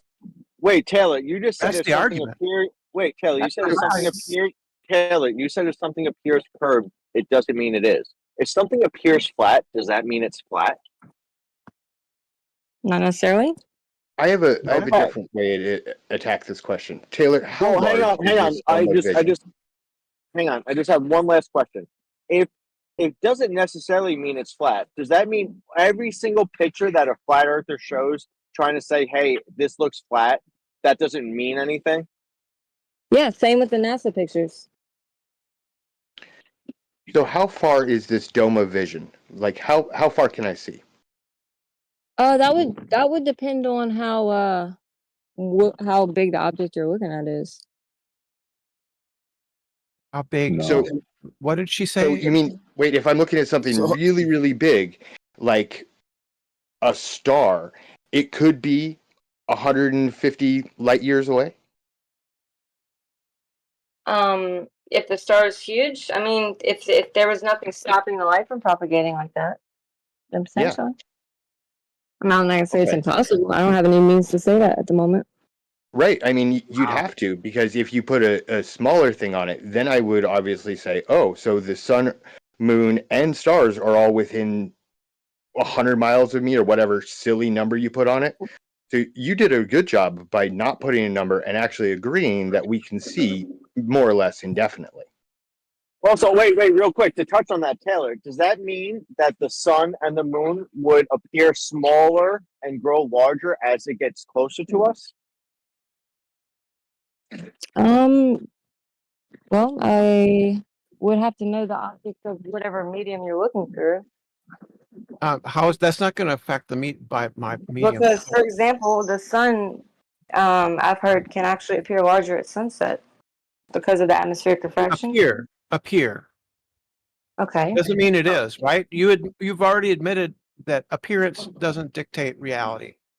Also, that would also kind of contradict your whole thing that it gets closer, it would appear bigger, because according to flat earthers, as the sun sets, it gets further away. So why would it get larger? No, I'm just saying they can even acknowledge that the atmosphere can cause things to visually change. So if you're going to ask me, would it appear smaller? I'd have to know the medium which we're looking through if we can have optical effects. Well, you did say that you could see an object depending on how big it is, meaning the bigger it is, the further away it could be for you to see it, which would mean that the smaller it is, the closer it would have to be, which means if you had the same size object getting closer to you, it would have to get larger. Yeah, that's just geometry. That's just simple geometry, right? Apparently, the atmosphere can do all kind of crazy stuff like raise your stars and make them nonlinear. Are you saying that the atmosphere is somehow changing as the sun gets closer to you to make it appear the same size? I wouldn't know, and I wouldn't know if they are the exact same size. I haven't looked at any studies using different solar filters to measure. You're crediting her with an understanding of this, which she doesn't have, right? So the point is that there is no medium in this universe that makes something appear smaller or larger. Really? What? Do you understand, Tyler?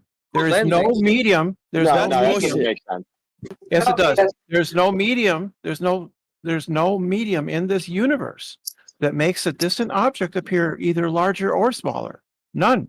Yeah. Yes, it's called atmospheric lensing. I said medium. Yeah, There's no such the thing atmosphere is a medium. Yeah, there's no such thing as atmospheric lensing.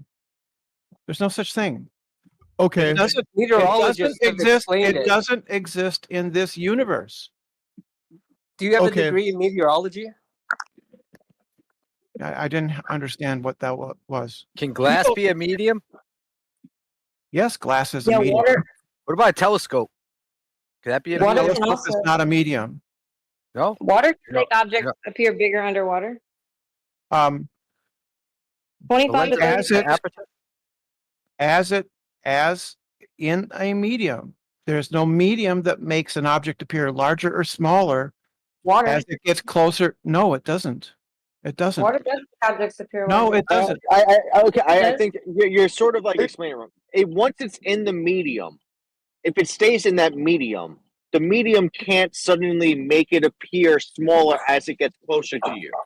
That's exactly my point. Thank you. Yeah, you were sort of explaining it wrong because if a medium changes, then an object could appear smaller or larger. That's right. But What about magnifying glass? if it stays in the same medium, it doesn't.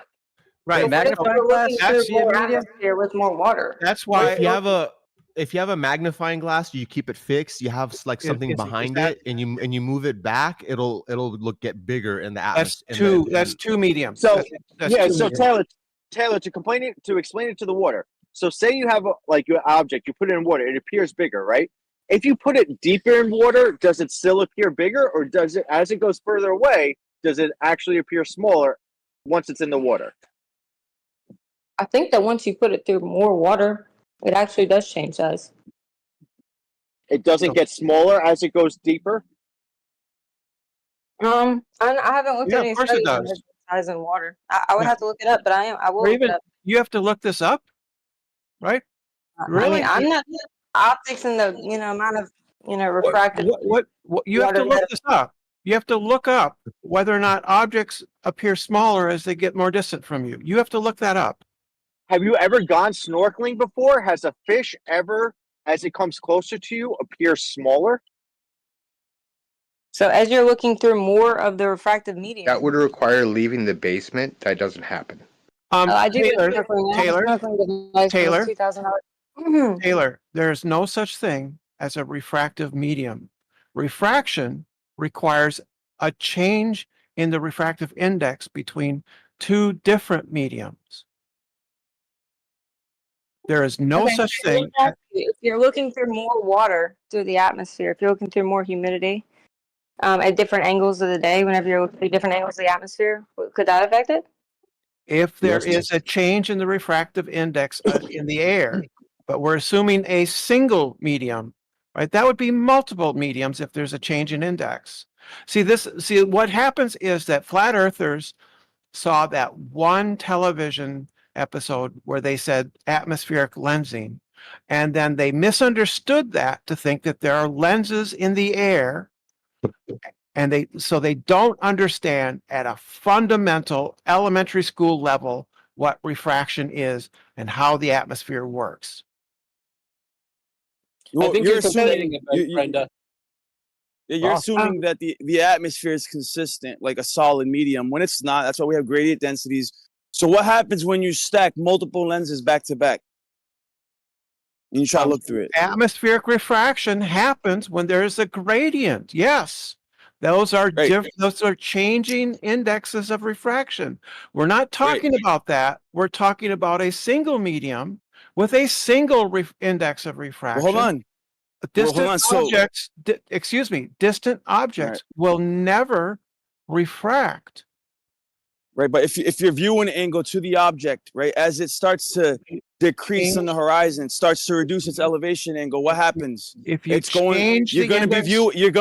you're going to be if it's over your head 90 degrees, right? You're looking right at it, straight at it. But as it starts to set, you're going to be looking through it from almost a I'm sorry, Lion. horizontal angle. Go ahead. When you see an object, when are you not looking straight at the object when you see an object?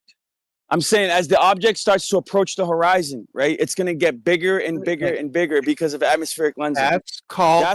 That's why the sun seems to maintain its resolution angle, right? No, It seems to. Not what we're talking about. All right. Hey, Lion, did you find that documentation that says eyesight not is yet. logarithmic yet? Not yet. Trust me. I promise you. I'm folding a tarp right now, dude. And as soon as I'm done with this, I'm gonna retrieve that. Go fetch that for you. Should I hold my breath? No. Right. So what he's talking about? I'm literally folding a tarp right now. What he's talking about is a study on the psychology of vision, and people were asked to point to where they thought things were in their field of vision. That's psychology. It has nothing. That's psychology. It has nothing to do with the geometry of the real world. That's controversial and it's highly debated. No, whether it's not. A physiological response why the moon seems to look larger on the horizon, or if it's because of atmospheric lensing. Now it's not just the moon. It's the sun. It's the sun because you're looking through a thicker section of the atmosphere, right? It's a cross section. You're looking through a horizontal layer to the sun. That's what's going to keep. That's why the sun seems to maintain its angular resolution because of the gradual atmospheric lensing as it starts to set into the horizon. You're not looking for the Alley experiment paper, Tora, about curved visual space? Curved visual space that one. is like it's curved visual space is just that. It's psychology. It's not reality. It's not geometry. Yeah. Pull that paper up. Those papers only operated on one axis, and the first round of experiments only went 12 meters away. So how does curved visual space and logarithmic eyesight work together? Because hold on, I'll just wait, dude. Just wait. Give me like 5 minutes. I'm done. I'm almost done. In the experiment, it is interesting psychologically that the farther something away it was, the more the error in the perceived location of it by the human it's people's compounded. It was like they described it as hyperbolic visual space. Yeah, it's a psychological phenomenon. It is not the geometry of the world. And for clarity, I understand. I've read the paper. Lion has an outstanding claim that eyesight is logarithmic. I don't even know what that would mean. No, I didn't say no. See, you're strawmanning me because it is Euclidean in nature, right? Naturally, but it gets to a point where it goes from Euclidean geometry to parabolic geometry. You mean hyperbolic? Eyesight, our vision. What is he even talking about? I don't know. I'll pull up the papers in a second. He doesn't know. So either. it's a combination of Euclidean and parabolic geometry. Hey, when we look at the world past a certain distance, it stops being Euclidean. Now I know in your model, for your model to work, everything has to be perfectly Euclidean. Everything has to be exactly where where you see it. So the sun, the moon, the stars have to be exactly where you see them. No, that's not nobody the case. believes that. Nobody thinks that. Minus 1% refraction. Nobody thinks that everything is exactly as we see it. That's the opposite of science. Right. We'll see. But also, that doesn't support that eyesight is logarithmic. Okay, well, give me a sec, dude. You keep asking. So give me the 5 question. minutes. So the question on the table, as I understand it, is the question about whether or not the sun or other celestial bodies get smaller as they recede, get larger as they get closer to the observer, right? And we do not see this in the sun. The sun never changes its angular size during the day. It does during a year because our orbit is elliptical, but not during the day. Or the moon. Do you have a paper on that? I'm just curious. I've been looking for one. Brenda. Why would we need a paper to tell us anything actually measuring it, right? Wouldn't you have to measure it to make that claim? Why would I need a paper to tell me that close objects appear larger than distant objects? No, about how the sun I have doesn't. videos from Sir Richard Attenborough No, about the I have videos from Sir Richard Yeah. Attenborough. Why do I need a paper Yeah. to tell me that when objects are close, they appear larger to me? Why No, do I I just need a asked paper? you for a paper for your claim about the sun not changing size. But do you accept Yeah. that then? Because I think this has been a contention. Do you accept that objects, when they're close to me, appear larger than when they are further away? In terms of atmosphere, That's a natural phenomenon we observe naturally, yes. Yeah, but I with the didn't understand any of that. You talk over each other. Can't understand either of you. Sorry, go ahead, Taylor. Taylor, sorry. yes, if the medium is isotropic. You mean if there's a change in the index of refraction in the medium, right? No, if there's no change. If there's no refractive There's no effects, change. as objects get closer, they should be larger. If there's no change, then the light rays are going to travel in straight lines. They'll That's only what I curve. said. Huh? Yeah, I agree. What? I agree. Okay. Yep, that's what I said. Yeah. So how does this not serve as a refuter to flat Earth? Well, can you give me the paper about the sun not changing size throughout the day, please? No, I'm not going to. Okay, well then we don't have to get papers. Then what? Yes. No, I'm not Ryan, you don't have to worry required. about it anymore. I'm You don't have not to worry about required papers. to provide you with elementary school level papers. All right, Ryan, we don't have to get papers anymore. These are I've never learned that in elementary school. No, these are elementary school levels. I don't have to prove to you. Okay, that- then we don't have to prove I don't nothing have to either. prove- I don't have to prove like object permanence to you. I don't have to prove things I that are agree basic. with that claim. I'm asking for the claim about the sun changing size. I just wanted to see a paper on it. Yeah. I'm not saying it doesn't happen. I'm just been looking for one anyway. So if you have one, just let me know. How is that hard? You're the one that made the claim. I'm just asking if there's anybody who studied it. Is there a paper that the sun exists? I have looked this up on the internet. It took me all of 15 seconds. Then it It's not should hard. be It's not hard to find. The question isn't hard to formulate. If you're incapable of asking Google, which is now basically an AI search, how much does the sun change in angular size in a year? Or No, does it in a day. if you can't do that, then you're not tall enough to be on this ride. Okay, well, let's not prove our claims anymore. Mate, don't write him anything. The question is really simple. Just ask, does the Right, so- sun change in angular size during the day or in the course of its orbit around Let's ask the Earth's some orbit around the more Earth? questions. Let's ask some more questions, right? Where's refraction? Is it most vivid nearer to the surface or up above? The higher you go, the less refraction. It's stronger. Right or wrong? It's virtually zero when a celestial object is at zenith, then it's zero. It's zero. It's zero. That's why when we look at the sun, it appears the same. Yeah. So as it goes down, it's not going into the medium. It's still the same height. Yeah. It's just going out of your perspective.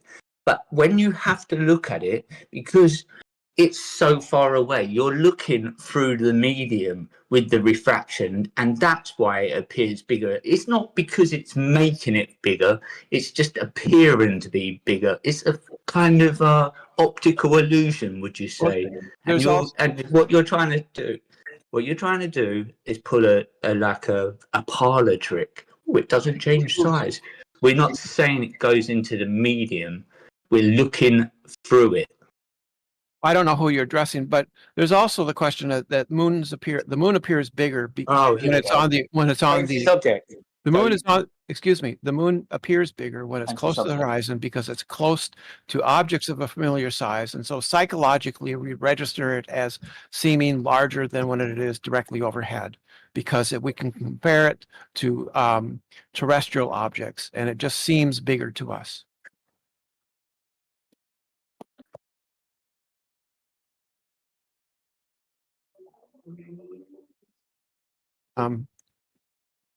So is a magnifying glass a medium? Is that the deflection? Yeah, I don't know. We're talking about the sun. Now we've ended up talking about the moon. No, we're talking about whether or The not sun. objects. We're talking about the sun. No, we're not. Sun. No, we're talking about do objects like the sun and the moon change in angular size due to their orbit around on the flat Earth versus the globe model. On the flat Earth model, they should change considerably. Tell me what the flat Earth. Tell me what the flat Earth model is, because I forgot. Tell me what the flat Earth. The flat Earth model that has been used by almost everybody. Who's everybody? How comes I don't know it? And you're telling everybody use it. I don't know it, so that's why I'm asking you to explain. One of the most important things is that the Earth is stationary, and it's in fact the moon and the sun that's traveling around the Earth, not the sun, not the Earth traveling around the sun. Yeah, that they're following that the sun at least is following a racetrack, right, between the Tropic of Cancer and Tropic of Capricorn over the equator during the equinox. So I think the fact that they don't even have a model that they can Well, where's your model? The fact that they don't even have one speaks plainly. Where's your model? You don't have a model. All you have. You know what a model? You have a digital representation. No, anything. Schlitzy, yes, a representation of something that's of a real thing is called a model. And if it don't work out, and that's if the what a maths model don't work is. out, A representation of he's being dishonest. then we pretending can not put to know in what some the word other model model. means. It just don't make any sense. You've got a model. Show you're not listening. You just said we have a model. We have a digital representation of the reality of the world as we perceive it. That's called a model. Okay. Yes, he's correct. That's what a model is. A model is not a physical three-dimensional object. It can be, but it doesn't have to be. Not in your case. It can never be. You can never ever get that to work, ever. What? No. Have you never been to an elementary science? Have you never been to an elementary science fair project? They have literally solar system models. No, all it's the only time. for gays. He's being very, very disingenuous because first he pretends to not know what a model is, and then he is so sure that he knows what a model is that he says that our model doesn't even work. I mean, I'm only critiquing your model. I'm only critiquing your model, and you're now telling me but you claim you use the flat Earth model. Is. And everyone knows this flat Earth model. I don't know what model it is, so I asked them to explain the model. Is that being disingenuous? Oh, Schitzler, here's I don't how think so. Here's how you being disingenuous. I just posted a model. Here's how you refute a model. What for a model? Schlitzy. I just posted a model. Brando, you know that, the size of the, you know, the one way of measuring the angular size of the sun is like using the solar sextant measurements, where they use a high altitude balloon and then measures it down to milliarc seconds of accuracy. So there you got rid of more or less all of the refractions. This is high altitude balloons with a very accurate instruments. Stefan, no one's saying that the sun is getting bigger as it goes down, and for you to turn around, like it doesn't. How it works on a flat Earth. You are failing to inform the people that when the it necessarily. Why are you interrupting? Why are you interrupting? Did I interrupt you? Because I'm trying to make a point to you. Did I interrupt you? Yes, multiple times. Yeah, let Schlitzy finish this one, please. I just said, as the sun travels on its path, you will eventually be looking at it through, the whatever you want to call it, the atmosphere. It's not in that medium. It's not in that medium, but you will be looking through it. So it will appear. It's an optical illusion. It's really that simple.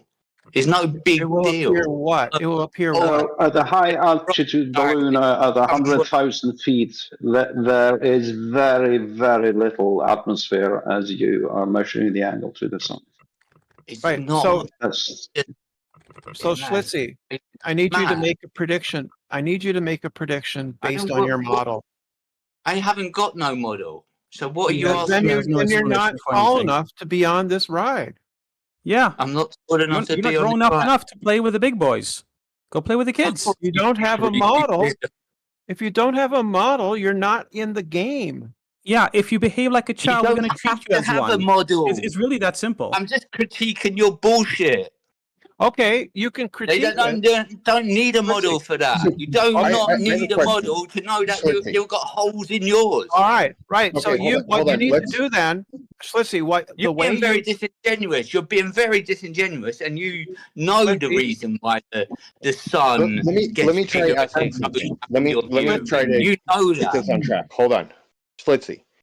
Let's say that I am going to American Magic Yacht Club, and I am going to present a new design for their America's Cup race.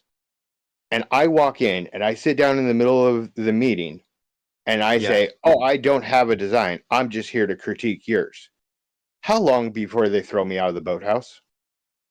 How did you get the invite? You can critique models.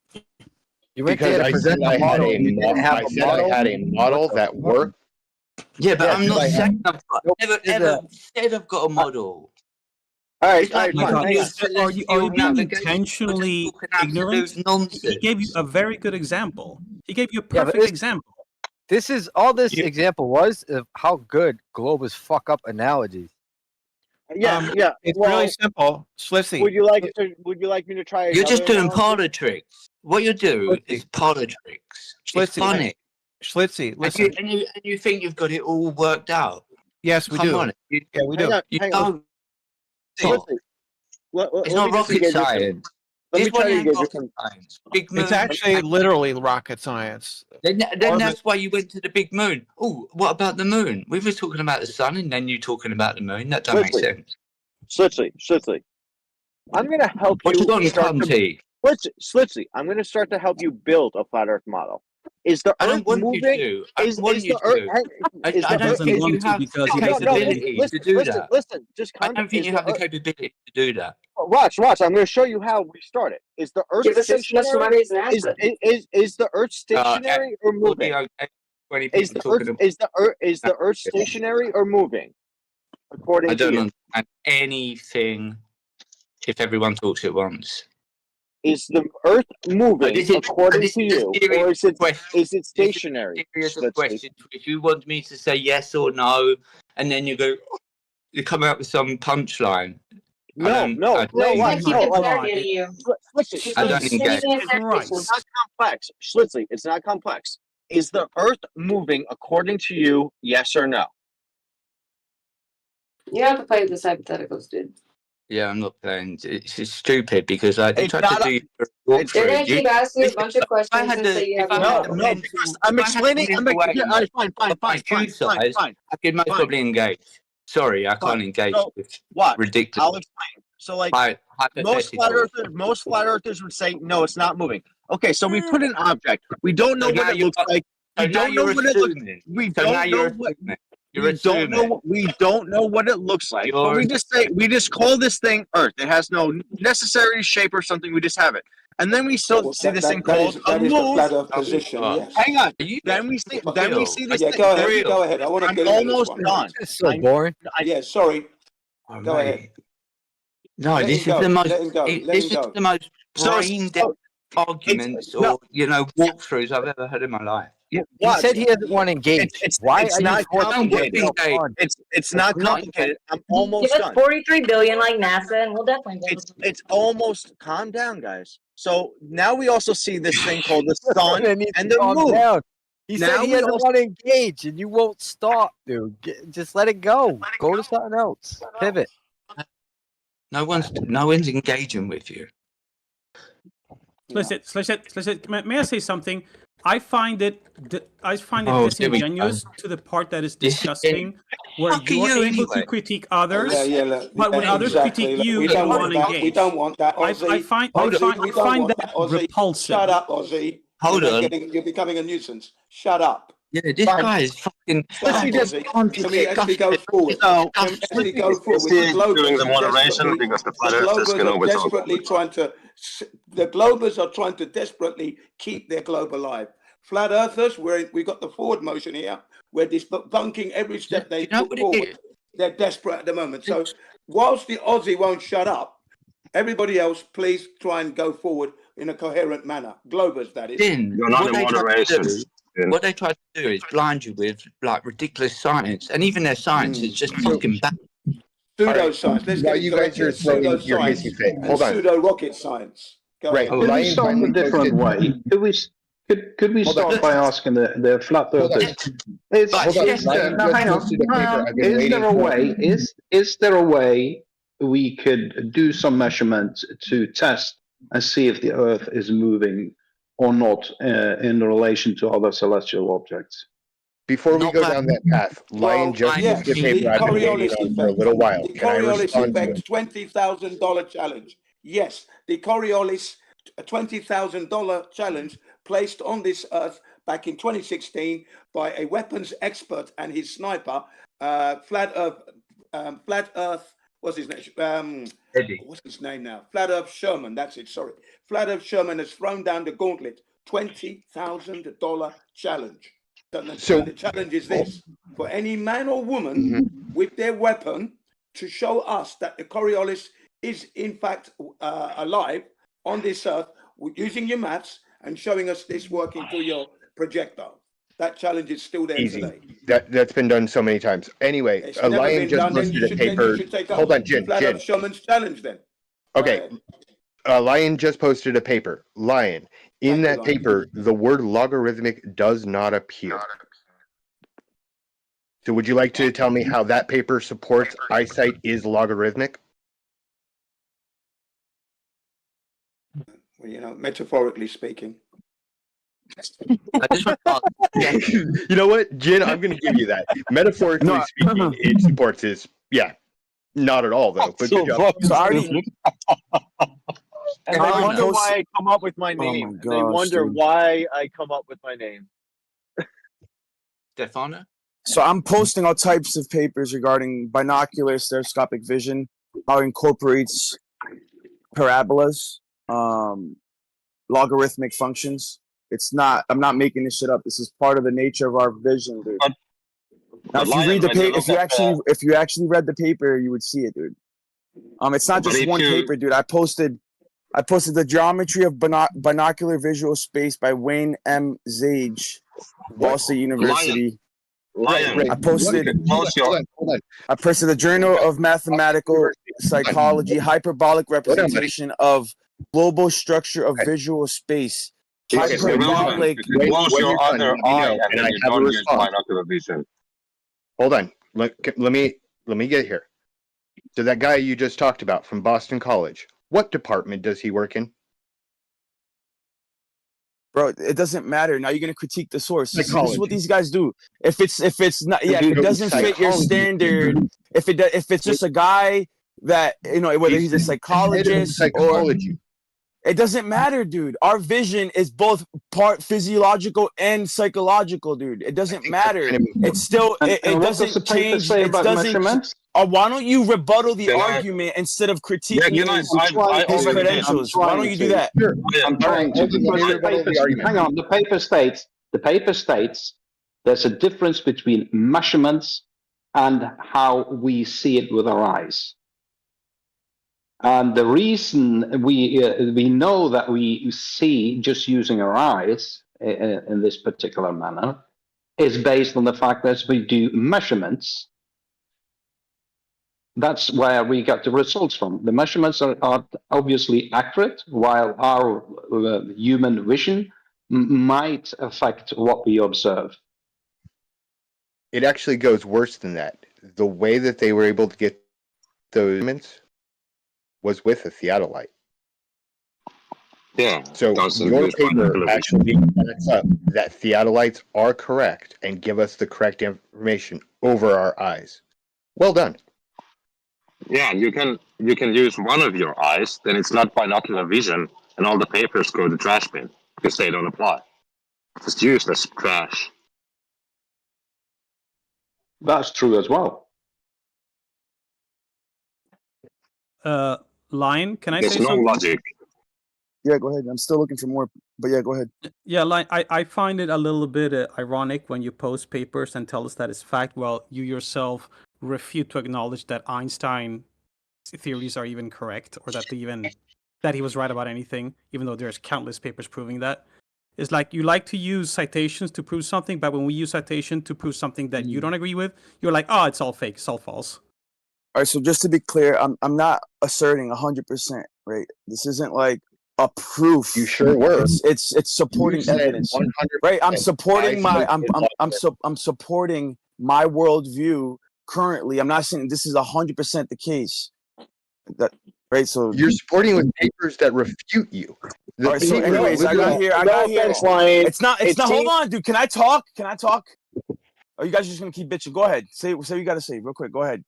I was going to say, no offense, it seems that you Googled like logarithmic and iVision and just posted whatever papers you came up with. No, that's not what I did. If the original paper in the alley experiments, I went to the reference to the work cited, and you know that, and I actually listed the source right from 1 through 7, and I went to each individual reference, and I got that, and I pulled that, and I posted that. That's what I did. Can you tell me what your Google search was? Hold on. We've been going on this for 10 minutes. Oh my gosh. Can Lion actually acknowledge this is a psychological issue, not a measurement issue? Bro, our vision, right? No, the way that we see the world, our brains are. No, I'm not. I already conceded that it's both physiological and psychological. I already conceded that, and yet you keep using it as like some type of rebuttal. According to your papers, it is strictly psychological. Should we trust your papers? That's impossible. But anyways, hold on. I'm trying to get this out, dude. I got here. And it's not just that, dude. It's also in robotics, right? Like you got people studying vision because they're trying to put artificial eyeballs in cyborgs and robots, not cyborgs, in robots, and they're noticing that when they use purely Euclidean geometry, the robots are having problems actually tracking shit.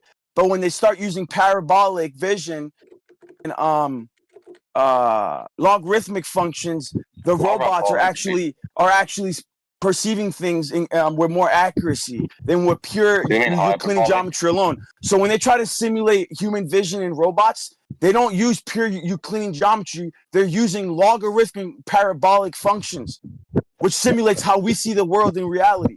Right. With that being said, it says here, hold on. Recent research confirms that our vision involves a transition from Euclidean to hyperbolic geometry, especially noticeable in stereoscopic vision beyond about 20 feet. In closer ranges, vision operates on a Euclidean model, offering accurate depth perception. But beyond that point, perception shifts to a hyperbolic nature where distances seem compressed due to the exponential scaling of hyperbolic space. You guys grab that? Yeah, to the guy that says it's only psychological, can you please define sensation and show how sensation produces perception and abstract ideas? Oh, fuck. Define this. Can you define this word for me again? Okay, so you guys can't. That's what I'm gonna assume. It's relevant because it's his paper, it's science papers, not ours. So again, in closer ranges, they couldn't describe their stuff earlier than satellites. Our stereoscopic vision relies on Euclidean geometry, right? Any negligible deviation from straight lines is irrelevant in close distances. But as distances increase, you have a more significant deviation from straight Euclidean lines, right? When we talk about Euclidean geometry, we're talking about what's the other guy's called? Damn it, like XY axis. What's that called? Cartesian space. It was slipping me. So in Cartesian space, we're dealing with straight lines. So in your globe model, when you look at the stars and you look at the sun, you look at the moon, it's all graphed. Your coordinates are based on straight lines to those objects. Granted, you've now included 1% refraction, but what if it's way more than that? Can I ask a question? What's up? Yeah, if you look at this, let's say to the moon, now you're saying, like, are you using stereoscopic vision when you look at the moon? Yes. It's inescapable, because bro. because you use two eyes, right? Yes, but it doesn't matter. Even Doesn't with matter. binocular, it's still the same. We still see the same. It's Even if you close one eye, you still have the same functions. Any tool So that you're saying that if you look with one eye, you still have stereoscopic vision. Yes. Oh God. Yeah, Just don't even try to understand the papers. It's pointless. No, it's part of the your physiological mind train- aspect of it. I mean, the psychological aspect of it. But hold on, let me just say this, and Tor, you can go. So, as objects move further away, right, our brains perceive shifts towards a hyperbolic function, where depth cues become less precise and distances appear to compress and distort our vision. So there's a blending of both Euclidean and hyperbolic perception that's reflected in these studies and the complex nature of how humans interpret reality. Go ahead. Sure, I grant you that. Does that change the angle, the elevation angle to the sun? Yeah. And why? Hence 2020 vision. 2020. What do the 20s and the 20s represent? How does it change the angle to the sun? It doesn't because what you're seeing there, you can interpret that as that angle, but that would be you would be totally ignoring everything that he just said. What did he say about looking directly at an object? That we can't Go ahead, figure out Lion. the What distance. what I'm did not you- talking about what the did- distance. I'm talking Go about ahead, the Lion. elevation What did you angle. say? Yeah, the Talk over me, angles to Tora. things Talk are over going to me. be Yeah, different. that'll help. No, you asked him what did he say? So go ahead, Lion. Can you Yeah, ask how that? does it 'Cause I missed it. affect the angle, not the distance? It's no longer Cartesian or it's no longer Euclidean. So when you graph these things, you have to consider our vision. That's why I brought up the spherical dome, right? Oh, that's above us. You have this dome of perspective. It's a hemispherical dome that's over our head. So everything arcs over our heads, even streetlights, right? Everything has it's curved visual space. And you have to consider that with distance, there are things that are distorting not only because of the atmospheric conditions, but the way that our brains perceive the world. Sure. Yeah, So when we then plug in this can't- logarithmic math, we get better results with robotics.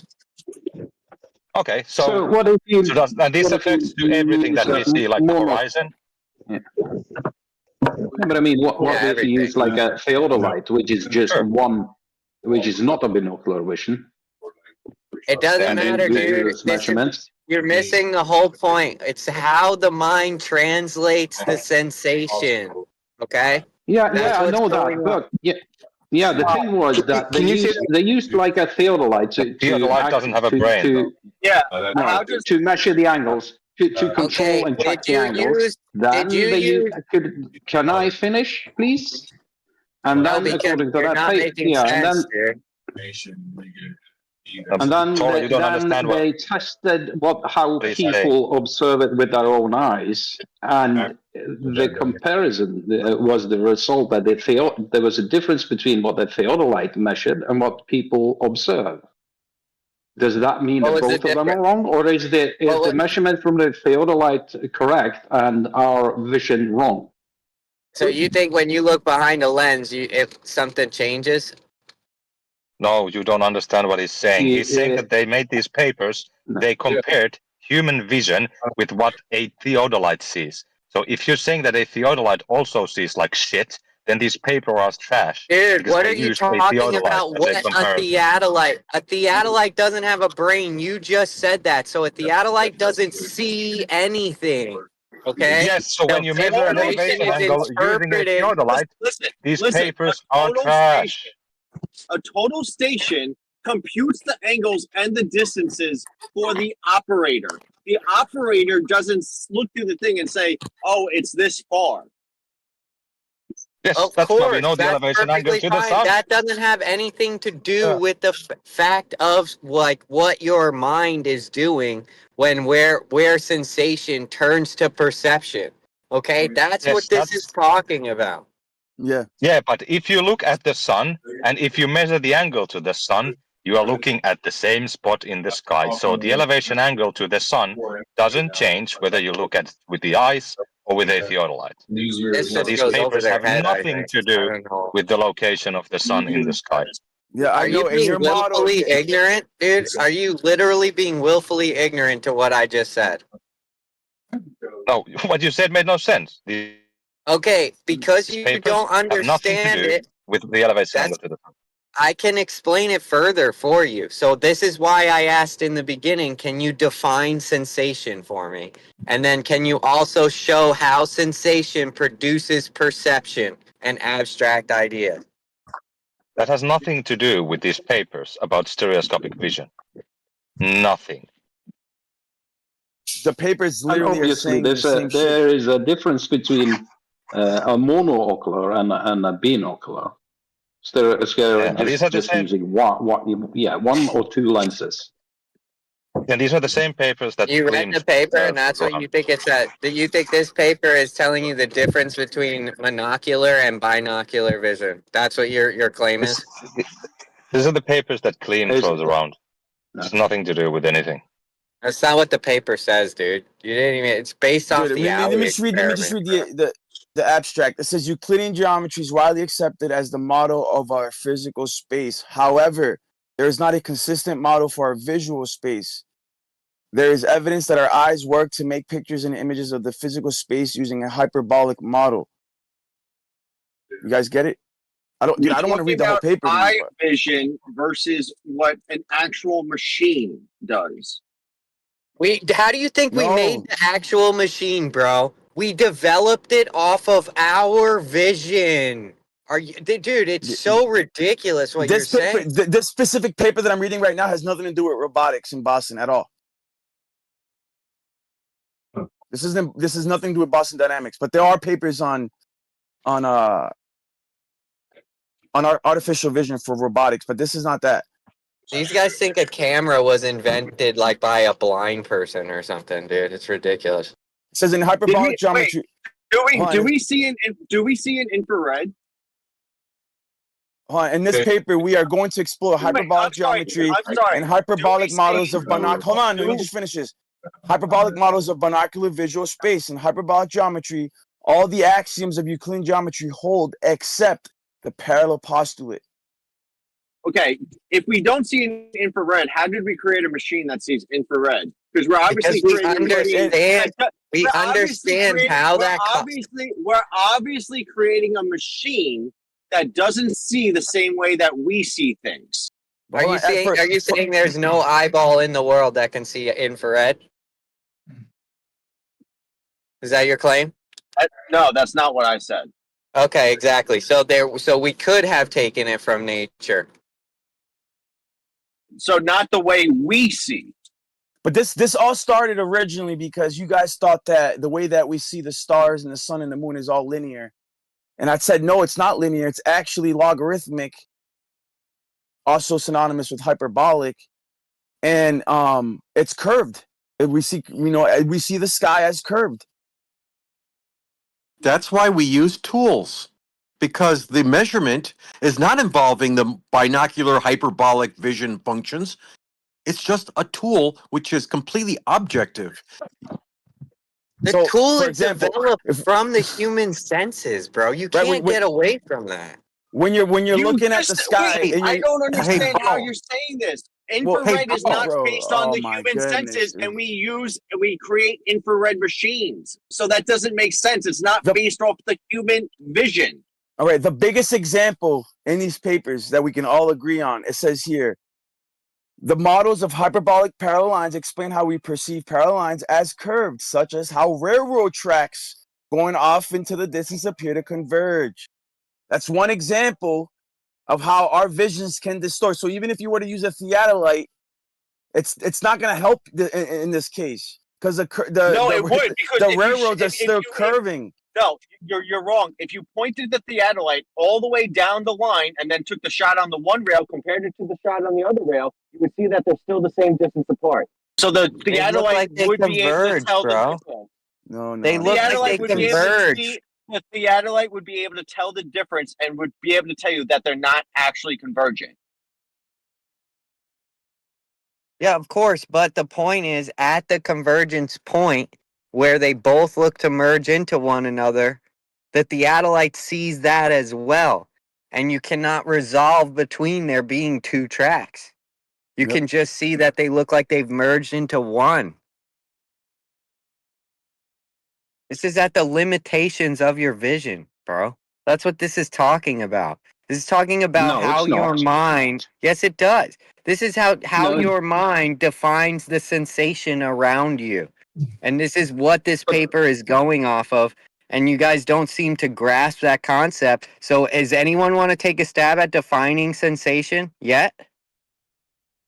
So when you use a theodolite and you put your crosshair on a target, does that crosshair actually put the point at the target, or does our subjective observation through the monocle fool us that we are missing the target? See, the thing is, Stefan, is that in your model, you think the sun and the moon are actually going a geometric horizon. Like you really think it's my question. So when you answer the question about when you aim your theodolite at things in the distance, right? That declination that you observe with your eyes, you think it's because in the actual curve of the Earth, a geometric curve of the Earth, not because of your psychology. So that means that if someone uses like a rifle scope or a theodolite and put the crosshair on the target, the target or the crosshair is not actually on the target. It's just our brain fooling us to think that it's pointing at the target. That's not what I'm saying at all. No, dude. I might be able to help. What is the problem? Because this is, so I can actually probably help. So when I do my surveying, say for example, I'm trying to shoot a building corner far away, and even when I'm looking through the scope, I can't actually see like the interior corner of the thing. What I do with the theodolite is I pointed at it and I see the distance it's measuring, and I wait to the point where it's at the maximum distance in reading, and that's how I know I'm actually on the corner. So even though I'm looking through it and I can't see if I'm on the corner, the theodolite knows it's on the corner because it's the furthest possible distance. There you go. I wasn't keeping track of that, dude. You said, I don't know. So again, even when I look through, even when I look through the theodolite, the total station, I'm looking for a building corner, the interior building corner, like on the bricks where they form, like where they meet. Even when I'm looking through it, I can't see the exact corner it is because all the bricks blend together when they're that far away. But when I put the theodolite on it and I'm on a POL, you're breaking up real bad, dude. We can't. As I keep following that. Anything about that? You broke up the whole way, dude. Man, I really wondered what he was talking about. Yeah, and Brad's already come out with a spiel.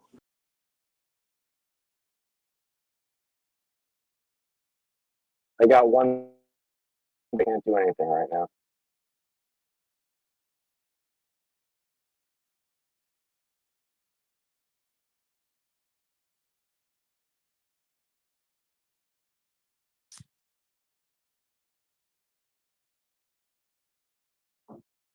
Am I still roboting? No, you're good now. Go ahead, try again. Okay. So I'm trying to hit an interior corner on the building. I don't know if you, what do you guys like? Do you know what that means? Yeah, the inside of a corner of a building, like the interior angles of a triangle. What's up? Okay. So when I'm looking through the theodolite, even while I'm looking through it, I can't see exactly where the corner is because it's like a far away shot. It's like whatever, 500, 600 feet away. I can read the distance on my data collector, and it says right now you're whatever 500 feet away. As I'm changing the angle, it says you're 501. Okay.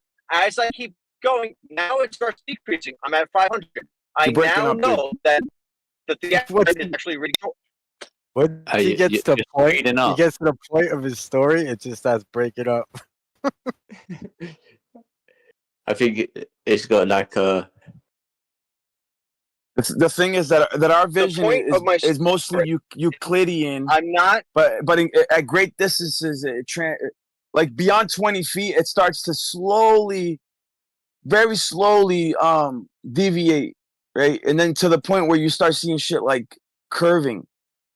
Those things aren't actually curving though. So, the point of my story, I'm not sure if I'm coming in clear, is that I'm not using my vision to see the interior corner. I'm using the distance that's reading on the data collector to do it.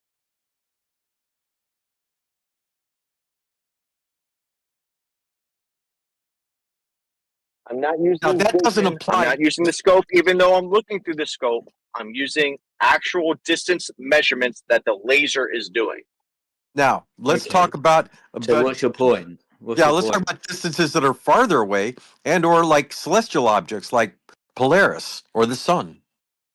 You're not going to get a distance with those. And the satellites I have are older. They do not have incorporated distance meters. If I can't see the target, then you put a flashlight on it, or it's illuminated, or it's in high contrast. There's another one. There's another one bites the dust.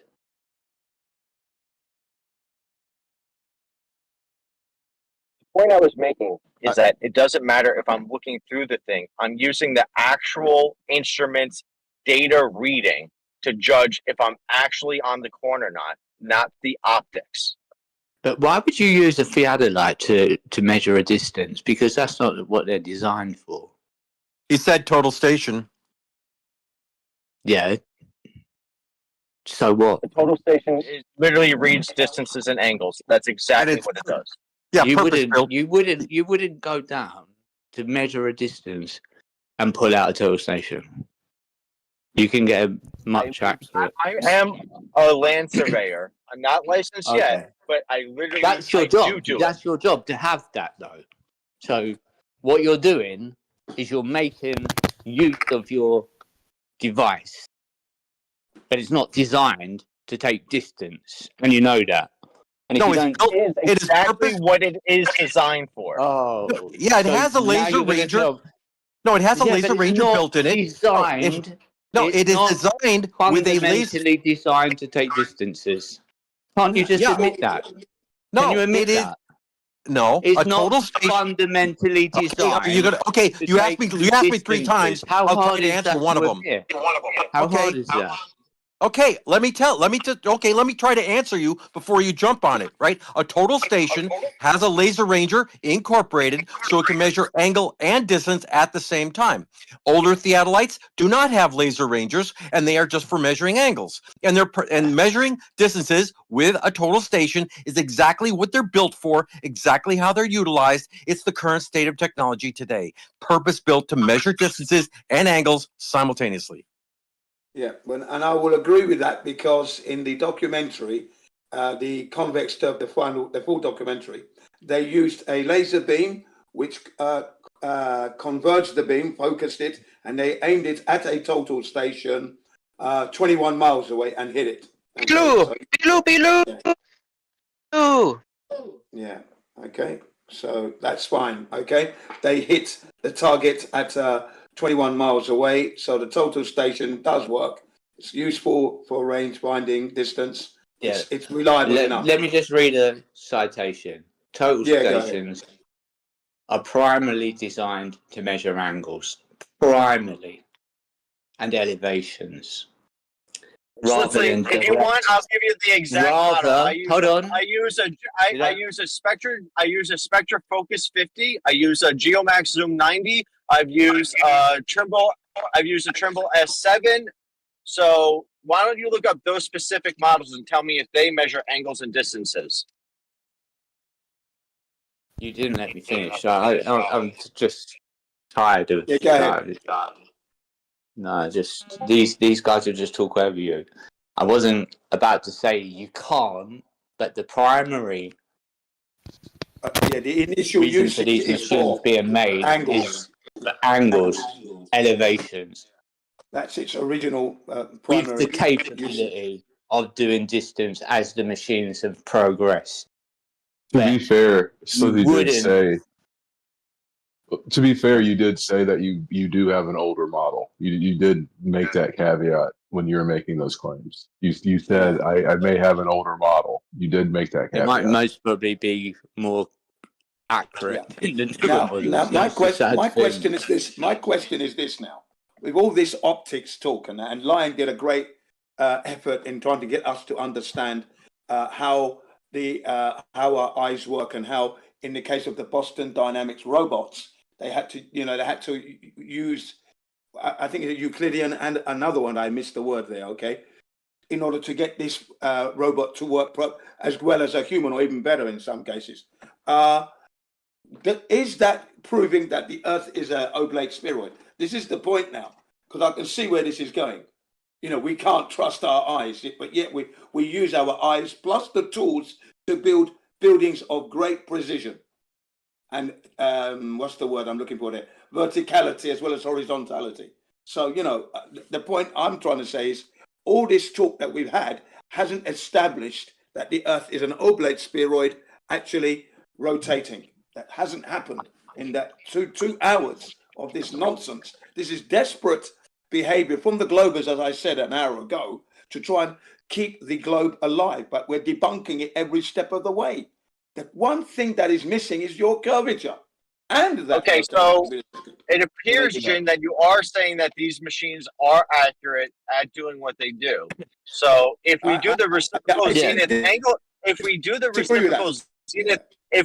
reciprocal zenith angle test with these machines, we get, no matter where you are in the world, we get consistent results of the excess of 180 degrees, depending on how far the two objects are apart from each other. Do you want to explain? Look, we are not measuring curvature at all. That does measure curvature. That's what we need to do. We've got. Do you want to tell them about EDM? Yeah. Gordon Bennett, can I get my words out, please? We've got instruments that are precision that are showing us no curvature at all. And the number one for me at this moment that I like using is the in-flight telemetry data. Right. So, Jen. So, Jen, if the instruments are showing no deviation from a horizontal, no curve to the Earth, then it would most likely mean that the curvature that we see in the sky, that when things go over what seems to be the curvature of the Earth, isn't actually that. And that's what I'm trying to explain to you guys. That what you guys perceive as a geometric curve isn't actually a geometric curve at all, because the Earth is flat. So what's actually going on here in our reality? That's right. Plus, Tyler hit the nail on the head as well, just to recover from the, review. What she got correct is that the medium at times can magnify the sun on the horizon there. And there are times when the sun doesn't change its size as it goes across. And then another day, it does change its size as it goes across. I've got videos from Sir Richard Attenborough from Britain, who has videoed this stuff, this phenomena. So the medium itself, depending on the weather conditions and temperatures, can change the size of the sun, magnify it, make it look smaller. It's all happening. Optical illusions is what they are. They are happening on a flat Earth. Bearing in mind, we haven't established the Earth to be an oblate spheroid. No indication at all, no evidence, no physical experience. I'll stop there for now. And then that's what optical experiments are showing. In this paper by Wayne M. Zaid from Boston University, he states this. Thank you. It says Thank here, you very much for your work there, Lion. That was good. And you had to stand your ground amidst all the incessant interruptions, but we finally understand. Thank you very much. It says, we do not often ask if the world we perceive by sight with normal vision is congruent to the physical world around us. And yet, daily experiences suggest that those two worlds are not congruent.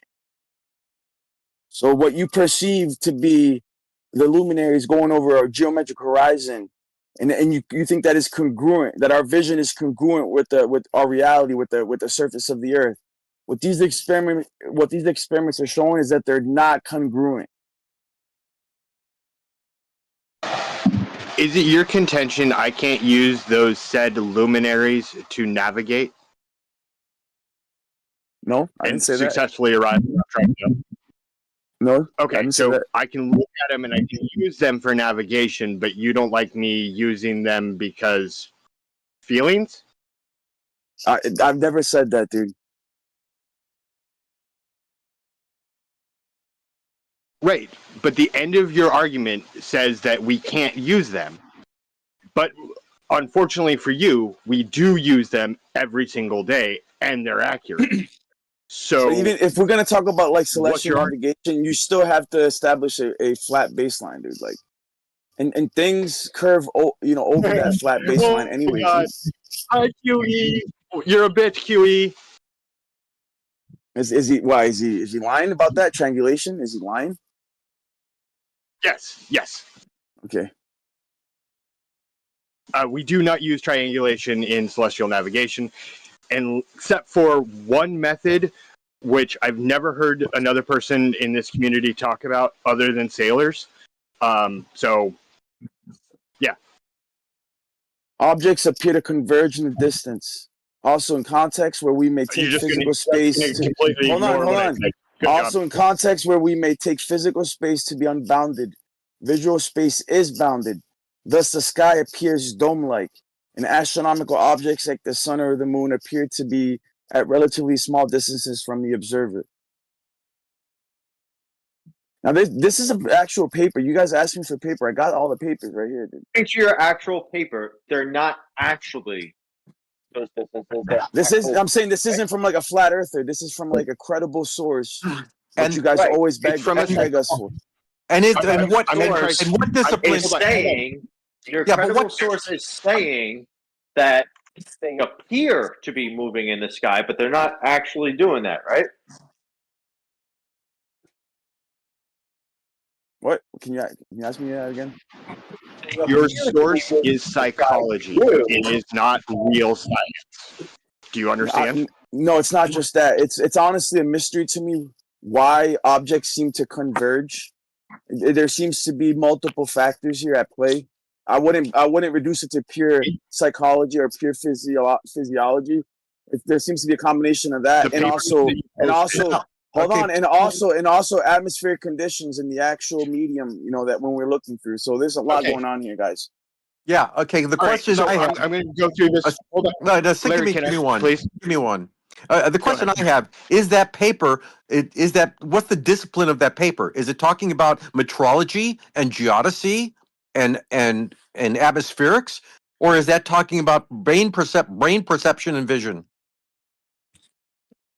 Well, in this specific paper, it has to do with the psychology of vision, right? But thank you very much. Thank you very much. Because when dealing with measuring of the Earth, measuring of distant points, measuring of celestial objects, we use metrology, geodesy, and atmospheric optics. But my question is, and I'll go around this circle one more time. I'm going to grant you everything you want in this conversation. We don't know shit about what we're looking at, and everything we're looking at is in the wrong place. Granted. Now explain why celestial navigation works. It's a coordinate transform, dude. That's all it is. It's a coordinate transform, bro.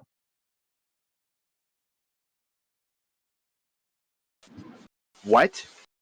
You've managed to, over hundreds of years of observation and massaging the data, you've managed to make it work on the globe model in the south, which is, it's awesome, dude. You guys have a working model.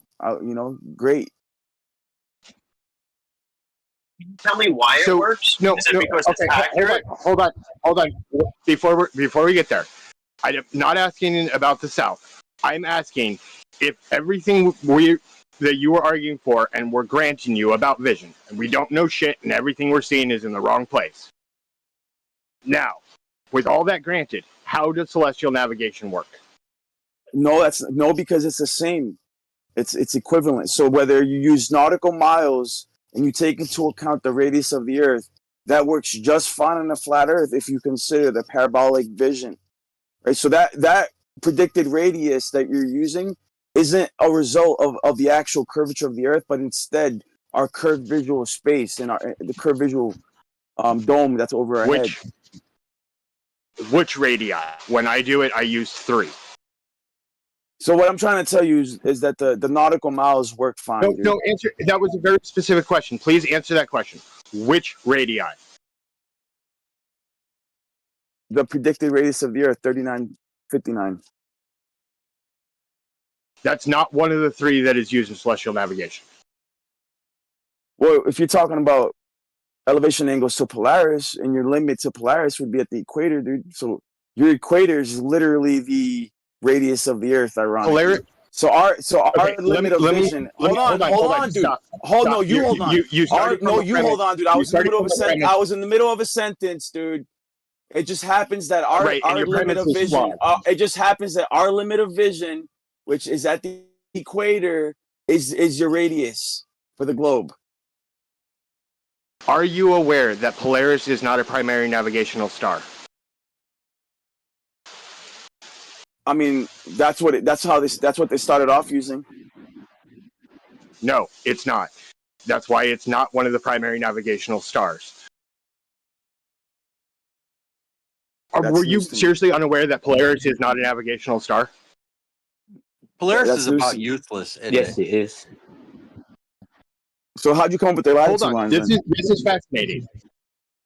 How'd you come up with the latitude lines then? As far as I know, I thought it was because of Polaris. That was a pole star. It doesn't move. It's what other star would you use? I mean, it's the only one that pretty much. In navigation, it's better to use tropical stars. It's better to use tropical stars and stars that are on the northeast and northwest or southeast, southwest. That way you can get latitude and longitude at the same time. If you're observing Polaris, you can't get a longitude. That's what kind of makes it useless. Yeah, well, I wasn't talking about longitude. I was talking about latitude. You also said something else. You said something else that is demonstrably false.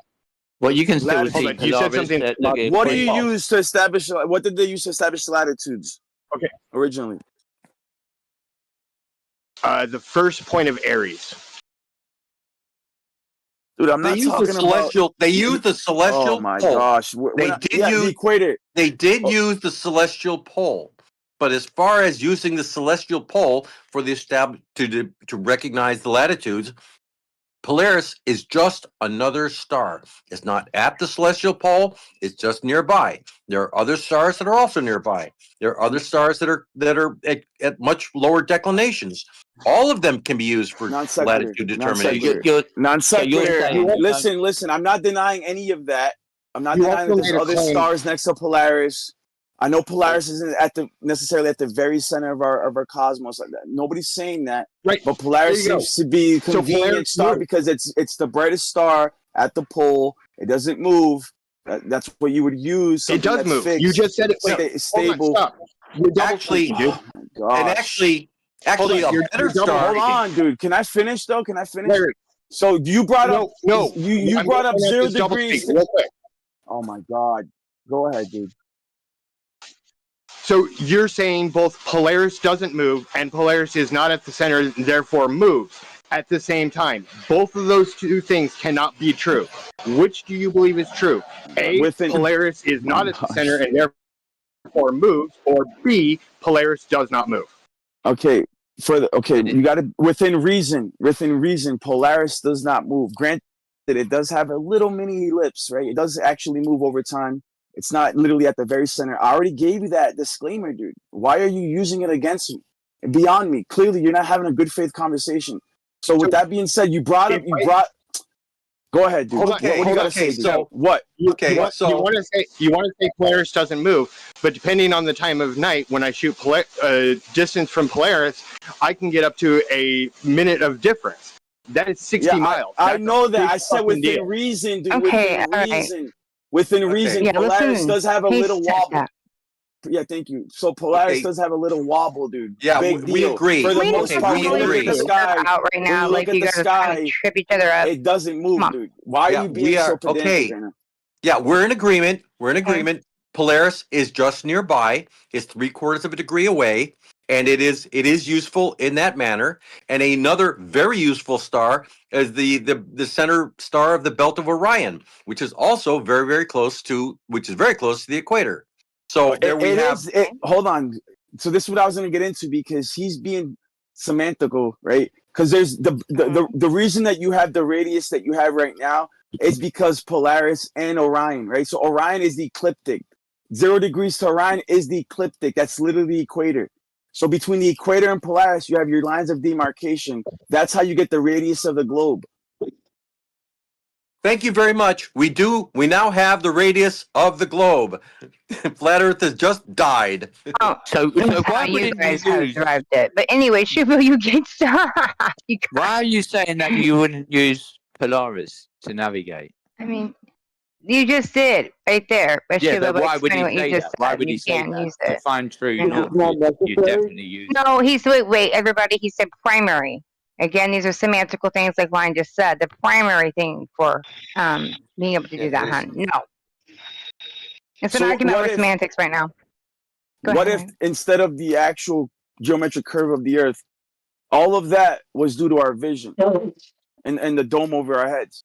Well, that's a very good what if. And over the past many centuries, we have figured out that it's not a what if our vision is lying to us or misperceiving. We use either before the telescope, they were using quadrants. Then we added the telescope with a quadrant on it. And then we've got the better theodolites. And then we have orbiting satellites, and navigation has been figured out. We got our GPS. We got all kinds of shit that we built ever since. And not once do we ever rely on our vision that might be tricking us because we use tools.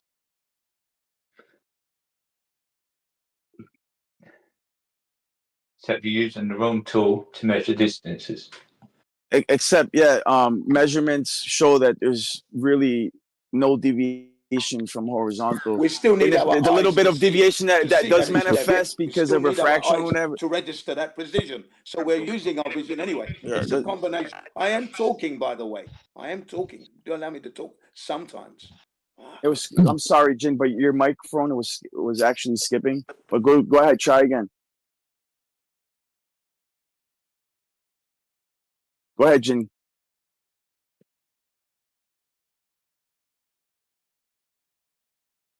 Or maybe my microphone's skipping. I don't know. Am I coming through? Yeah, no, it's my end. Sorry about that. It's my end. I'm lagging. To cut out and come back in. Sorry. What were you saying? Jin, go try again. He left. He's gonna come back in. No, I was saying that, dude. The Earth measures flat. It's perpendicular to plumb, dude. So there's something else. Are you speaking from experience? You're gonna ask me this. So I've seen observations from like Hudson Bay. Like I didn't have no theodolites or anything. I didn't do any of that, but I could see way further than what's geometrically possible. Lion, can I ask you something?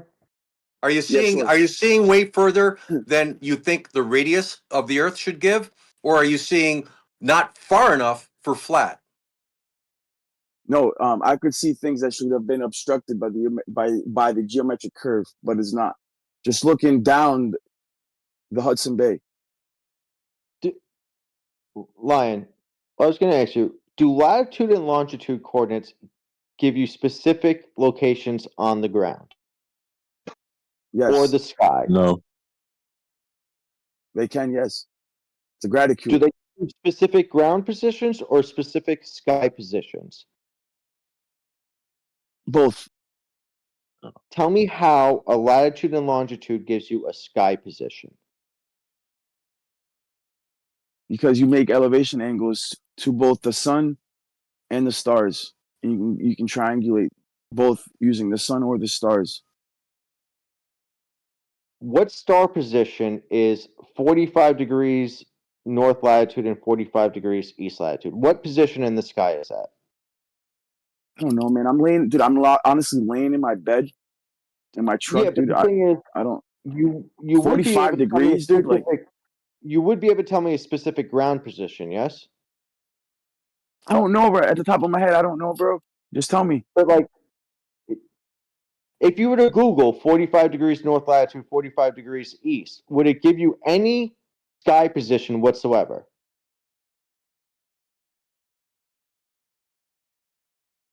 Yes, it would give you sky positions. Yes. What sky position will it give you? That's what I'm saying. I don't know, dude. I don't have it. Like, I don't have a photographic memory of the sky, dude. I can't tell you exactly what's at 45 degrees. I know that you got the Tropic of Cancer and the Tropic of Capricorn at 23.4 degrees. I can't tell you what's at 45 degrees exactly. Those are positions in reference to the Earth, not the sky. Yeah, I know. I don't know what exact. I know that the zodiacs aren't even the same anymore. Like, you don't actually have the Tropic of Capricorn at 23.4 degrees during the winter solstice. So the exact zodiac that's above that line of demarcation, I don't even know. I'd have to look at the zodiac, bro. Like, give me a sec though. I'll look it up. Yeah, if you can just tell me how latitude and longitude give you sky coordinates, that would be great.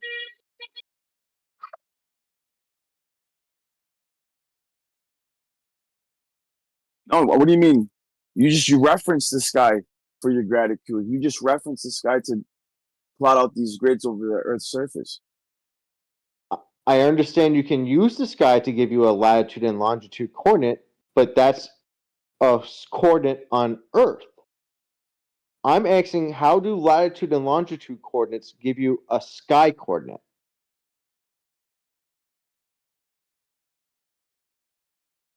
I don't know. I honestly don't know what you're asking me, bro. Can you just tell me? Can you just cut to the chase?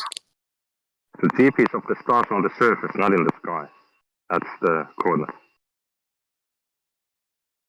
So when it came to longitude, I argued with somebody the other day on this. So when it came to longitude lines, it was kind of difficult because even though they had latitudes figured out, they didn't really have longitudes figured out for a lot longer, a few hundred years later. It took an accurate clock, yes? What happened? It needs an accurate clock for it to work? Yeah, you need a standardized time. Yeah, it was essential that they had universal standard time, or what they called at the time Greenwich Mean Time. And they used the sun's geometric position, or subsolar point to be exact, to establish Greenwich time. And they started with 0 degrees, they called the meridian. The 0 degrees longitude, the meridian is located in Greenwich, England. And so that they would start the 24-hour day there, and as the sun would make its rotation around the Earth, they would plot out the longitude lines. Every 15 degrees or something like that. It's in an observatory in Greenwich Park. Longitude lines literally break down to second, minute, and degree, just same as latitude. Yeah, you can fraction it out, but I'm saying like what they use is the solar point, the noon time, right? So wherever the sun was perpendicular over the ground, which is its subsolar point, it's literally 90 degrees over your head. They plotted that out over a whole day, and that's how they came up with longitude lines, starting from Greenwich, England. That's how once they standardized time, then they were able to draw the grid. Just to be clear, the prime meridian is now in the park due to the fact that they've switched it to a satellite-based observatory.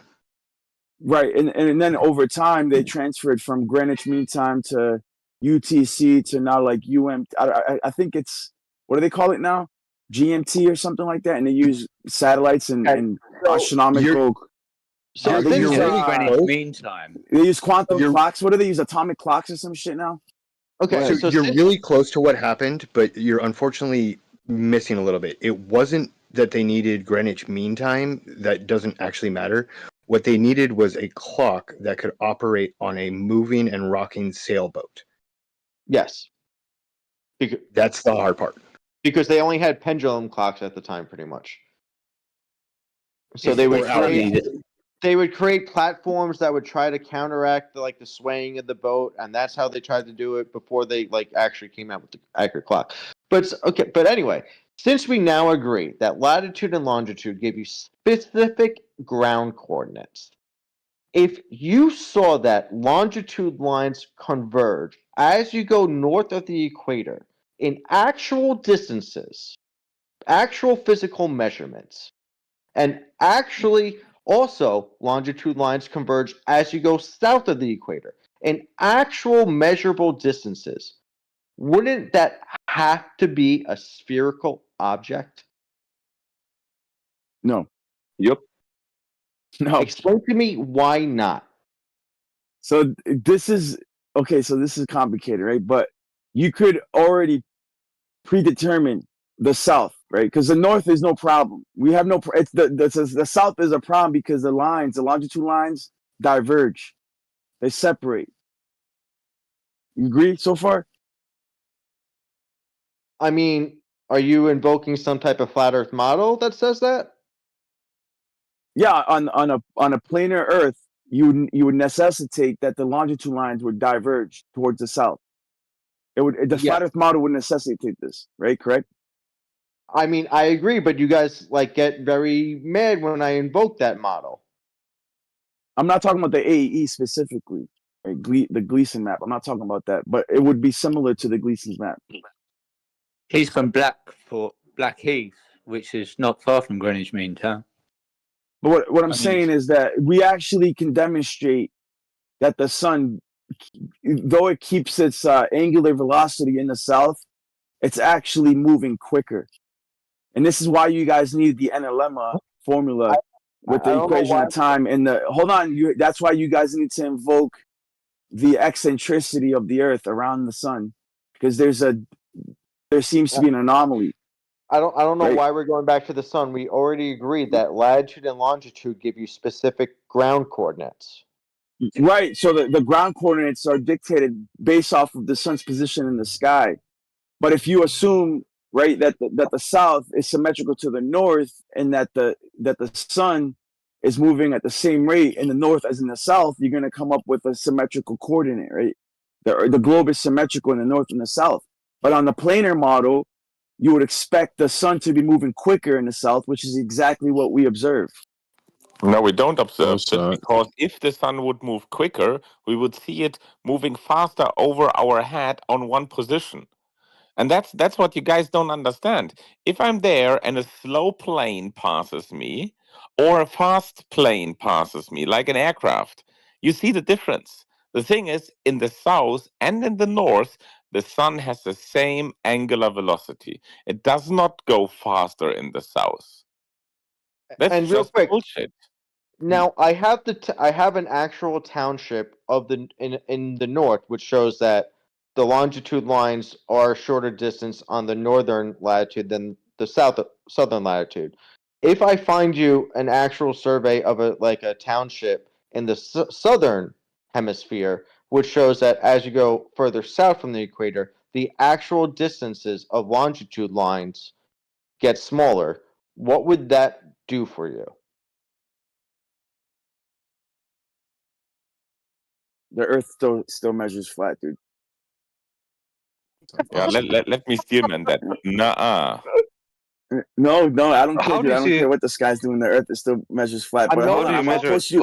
I'm gonna post you a video of stellarium showing the sun moving faster in the south than in the north, dude. Hold on. We all agree latitude and longitude give you specific ground coordinates. If I haven't done this yet. I haven't actually looked for a survey or a township thing in the southern hemisphere. I have one in the northern hemisphere. But if it actually represents actual ground positions and the actual distance between longitude lines is shorter as you go south, how does that not necessitate a spherical object?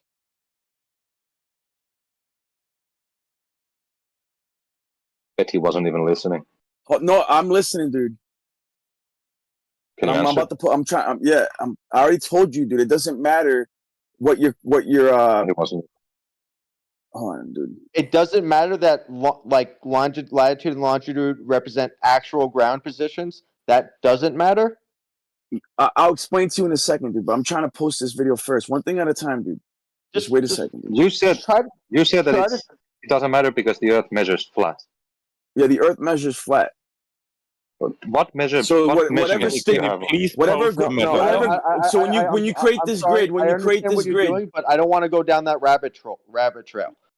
We agree. Latitude and longitude give you specific ground coordinates. Yes. Yes. Okay. If the actual distances measured are shorter as you go further south from the equator, how does that not necessitate a sphere? They're not, though. Not in real Okay. life. Oh, okay. You can say they're not, but if we actually measure it and it is, does it necessitate a sphere? So hold on. So I posted a video, right, of demonstrating what I'm talking about, because the longitude lines are based off the sun's subsolar point. Okay. But the problem is that the sun's actually moving quicker in the south than it is in the north, even though it's keeping its angular velocity like the hands of a clock, right? The hands of a clock. So you have the big hand of the clock, right? It's moving at the same angular velocity from the nucleus to the outer edge, right? No, Wow, it's covering more land, more surface area. Lion, you're completely mixing up the statement. It's not that when the sun is in the winter from the North Pole seen, it has the same angular velocity.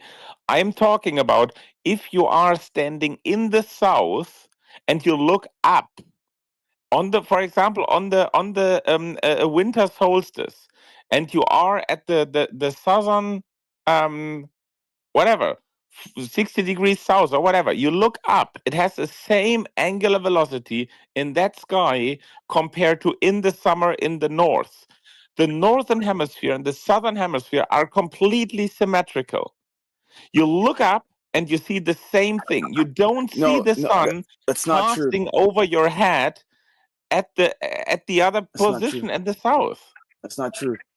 It's when true. you It's when 100% dude, hold true. on, dude, hold on. So I have here, the sun circles the south of the equator in January and north of it in June, according to this model, right? It says here, stellium shows the sun moving faster in January than in June. Rob Skiba said, I did not manually adjust the speeds for each season, nor do any other motion manipulation at all. What you see here is exactly what you would expect on a flat Earth model, dude. Yes, watch the video. That is what you would expect on a flat Earth model, which is not going coherent with the reality. Because in reality, it does not move faster there, and in reality, Australia is not 3 times wide as it is high. And wait a second, I'm gonna get there. I'm gonna get there. I'm gonna get there. Just wait a second. And in the video that I posted, you see the same movement, but you also see the ground position and the directions of the sun according to these different ground positions. People are not looking to the sun over the flat Earth. AE does not work. All right, cool. Let me finish this. So what you see here is exactly what the globe-based software Stellarium rendered, just overlaid on top of the flat Earth map. Notice how January and June syncs up day by day and hour for hour, but with a faster sun going around the outer rim on a slower sun moving in the tighter northern circuit. That's not what we see in reality. What that demonstrates is that the AE map is an accurate projection of the globe. Also, hang on. I'm sorry. Lion, can you please look the video? Can you also please look the video that I posted and explain the sun directions from these different ground positions where the sun should be, and then where it is in reality? Can you please give a statement to that? Yeah, hold on. I'm getting there. Give me a sec, dude. Also, I just want to add real quick then. Let's say he's right, and the longitude lines keep expanding as you go south.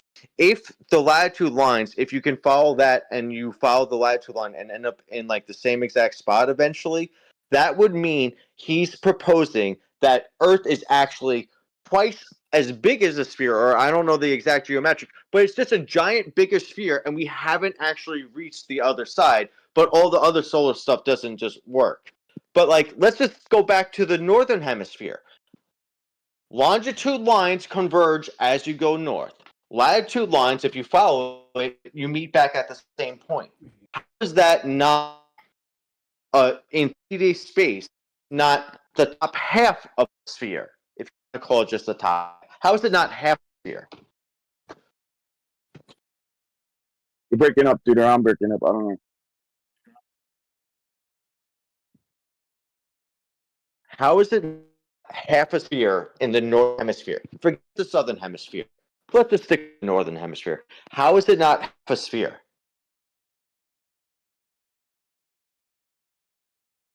I think I'm breaking up because I can't hear nothing, dude. Can everyone else hear me? Just me? Yeah, I could. So now the bad internet connection Joker is pulled or what? So hang on. So All to, right. res- Is to, it better to now? respond to snooze, go. Yeah, it is. Go ahead.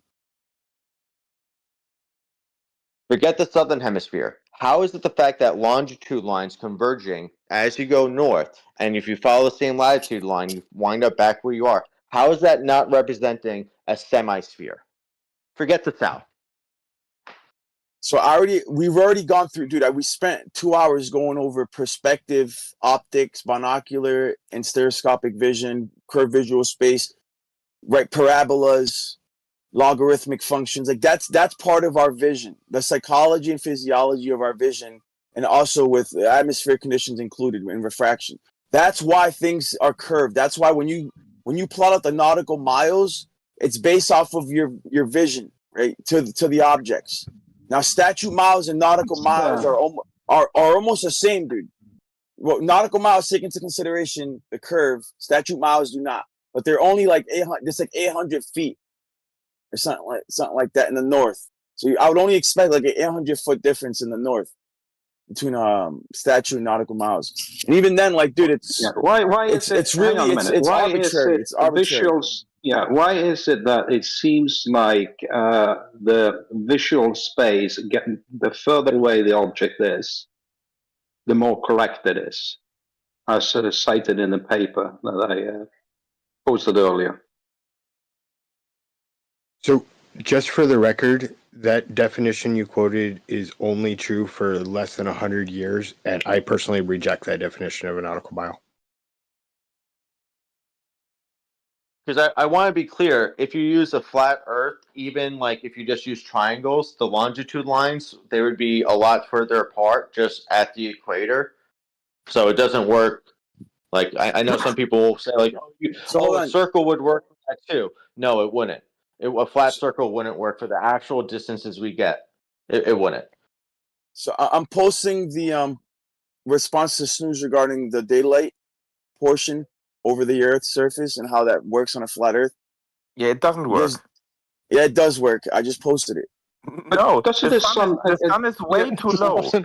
In that example, the sun is basically at the bottom of the globe of this dome, and you can only reproduce the half LED stuff. You cannot correctly reproduce the position of the sun and the lighting and the 24-hour sun as well. Not. Yeah, that entire ice ring. This is working, and this is, by the way, a solid glass dome. That's not a glass cupola with gas inside. That's a solid half semi or a semisphere out of glass. Are you living in glass, from the or are you outside living and in not air? inside? Yes. And how are you going to make the 24-hour night at the center? You see, that's another big ass problem. But yeah, a glass paperweight is not an analog for the atmosphere of the Earth and the stars and the motion of the sun. I'm sorry. And anytime they show the flat disk with that black spot running around, how are you going to light up the entire outer ring for 24 hours and have the center at the North Pole dark? See, the AE is a projection of the globe. And somebody the other day, I mentioned the AE, goes, "Oh no, that's just a flattened globe." Yeah, okay, an AE is a mathematical projection. Yeah, I'll give you that. But you absolutely, every single minute of every single day, 50% of the Earth is illuminated by the sun. No, it's not. That's what you would expect, right? Didn't the TFE guys observe the sun south of the Antarctic ring on the AR map? What'd you say, Stefan? If you go by the AR map, when the TFE guys were in Antarctica, the sun was in the south in the middle of the day, which means it must be south of Antarctica. So in your model, you need to move the sun further out to make that work. Not necessarily. I posted the Not path of the necessarily. light rays there in the video. Not necessarily. No. So this how, is how come? Because there's a relationship between the light and the firmament, right? There's reflective effects. Now, in your model, you need scattering. You need light scattering to be able to explain the amount of light that's covering the surface area of the Earth, because there's anomalies throughout the year. It's not always 50%. It should be 50% all year long. That's not what we see in reality, though. No, it shouldn't. Lion, let me get this straight. Are you saying that there is a firmament? Or the lit Do I understand you correctly? Yeah. Or the lit part of the Earth. Lion, am I understanding correctly that you're saying that the firmament exists? Bro, Yeah. yes, dude, yes. Why? Lion, could you ask there is absolutely just for confirmation. Yeah, I was asking, when you said it not necessarily half of the Earth is lit, do you mean by direct sunlight, or that you have some sort of light after sunset? What I'm saying is that the amount of light that's covering the surface area of the Earth is not exactly 50% or 51% like he's trying to act all year long. It's not the case. And what percentage is it? That's why I asked, what do you mean? Do you mean So direct I'm trying to pull it sunlight? up right now. Give me a sec. Also, on this same map, flight times would be very, very distorted from what they actually are. I mean, I find it incredible that he's trying to tell us that there exists a firmament, like a glass dome, either around or on top of the planet. Do you have any proof or citation that proves that the firmament exists? Not only that, but it's like this. Not only that, but it's a magical material that somehow interacts in the way light works that we have yet to be able to replicate on Earth. What I glean, what I get out of, what I get from other types of radiation. There's also the fact that we don't burn to death.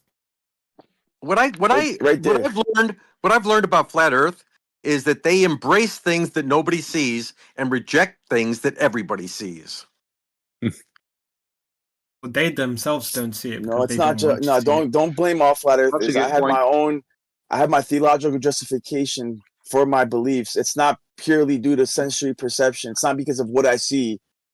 I don't acquire knowledge only through the way I see the world. If that was the case, if that was the case, I would assume that the moon was actually a solid object that you could land on, because it looks like it has craters on it. And I would probably assume that we're on a globe, because that's what it looks like when we see the sun and the moon setting over the horizon. But I don't rely solely on my understanding to acquire knowledge.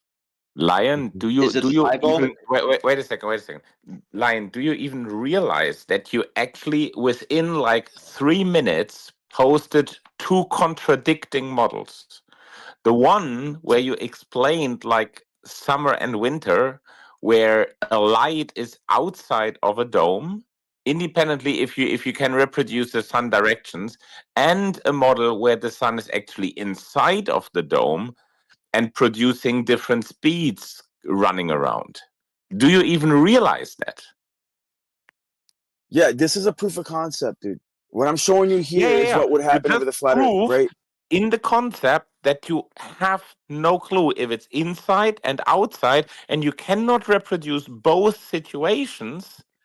On the one hand, the position of the sun, and on the other hand, the ground lit up with one model. And that's the flaw. If you could even come up with one model, and that's the same problem with Joe Henry. He can show one thing, the sun in a specific position, then he can show with another construct, the sun maybe in a position orbiting, I don't know, Antarctica, and then maybe with a different construct and a different position of the dome and a different position of the light, he can show something differently. But there's never a single situation where you can even only explain the day, the night, and the summer and the winter.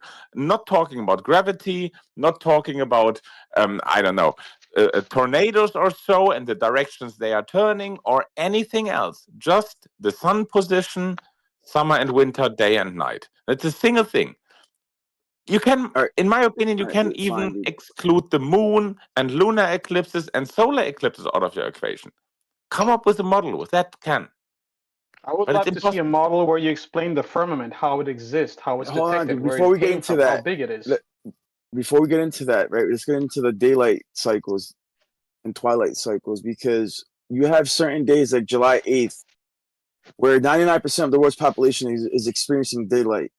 And what I have here is what you should experience according to the population, not land mass.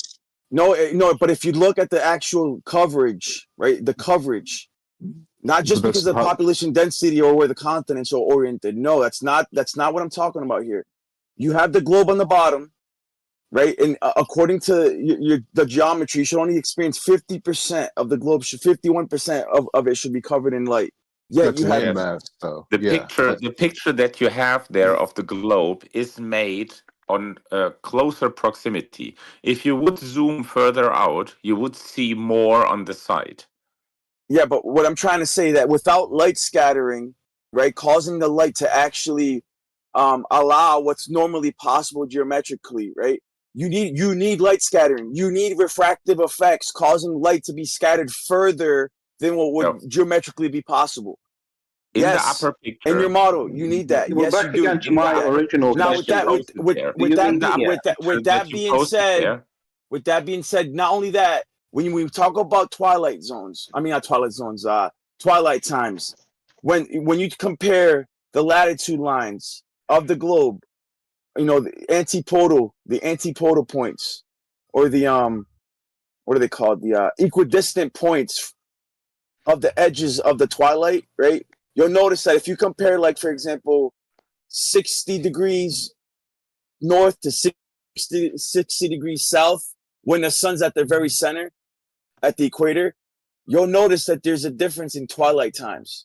Significant difference. No, absolutely no. That is a flat Earth lie. No, that is just a flat Earth lie. No, that is not correct. During the equinox, during the equinox, even though it should be symmetrical both north and south, you have the south being up to 30 times shorter than the north in twilight. No, 30 minutes. I mean, not 30 times, 30 minutes shorter. Lion, that is not correct, and we have proven that already months ago. There is one sentence or so in some media that says in the summer the sunset and the sunrise is shorter in the south. Yeah, in the northern summer the sunset is shorter in the south. This is the only thing there. And at the equinox, you have exactly the same sunset and sunrise times in the north and the south. And regarding your representation, about 99% of the population, the picture at the top, you also see the twilight zones. You see the gradient going from the night to the day, and that gradient is calculated in that amount. And in the picture of the globe that you have, it's not just very close zoomed. It's also not, the camera is also not above the Tropic of Cancer, and it's not far away enough. So it's just a very typical misrepresentation of a flat earther of the situation. If you go to the actual model, you see that this, what you have at the top, is 100% reproducible on the globe with a distant sun. Right, so on the equinox, not the solstices, on the equinox, when the sun's at the very center, you know, at the ecliptic, at the equinox, you'll notice there's a disparity between the north and the south in twilight times. Even though if you reverse engineer the geometry, it should be symmetrical, right? If anything, the south, because of its average elevation, if you're talking about like 84 degrees south or 80 degrees south, you're talking about elevation of 8,000 feet on average in Antarctica. 8,000 feet. So you have a higher viewing angle to the sun. You should experience twilights longer. Instead, you have the opposite effect. You have a 30-minute disparity between the north and the south, dude. 30 minutes. Which source does support your claim? Okay, can I just chime for a second, please? So I think I was trying to explain this two-pole flat Earth model a couple days ago, but the same dude that is talking right now, he interrupted me, and now he's again pushing with this AE model, which we know it's wrong.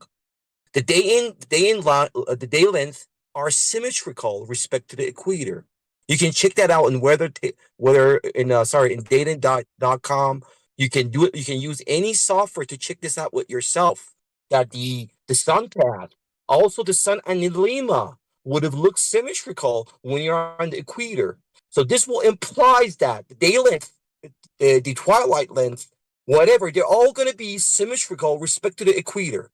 Now, I know that it's not explainable, but with that AE map that you have in your mind, but I think it's time for you guys to move on and leave the AE map and switch to this two-pole flat Earth model to be able to answer all these questions, especially about this one. The sun anilema, the focal pendulum, the day length, and actually the counter rotation of the stars. So, bro, that's all I'm trying to tell you. You're not letting people to finish. If you would have been a good listener, you would have struggled right now. You wouldn't. Because we know by the fact that the day lengths are symmetrical. That's it. That's all it is. We know that's my sure. That's it. Yeah, it should be symmetrical. And when you look up like SunCal or time and date, most of that data is reverse engineered based off of the globe geometry, based off of the globe model.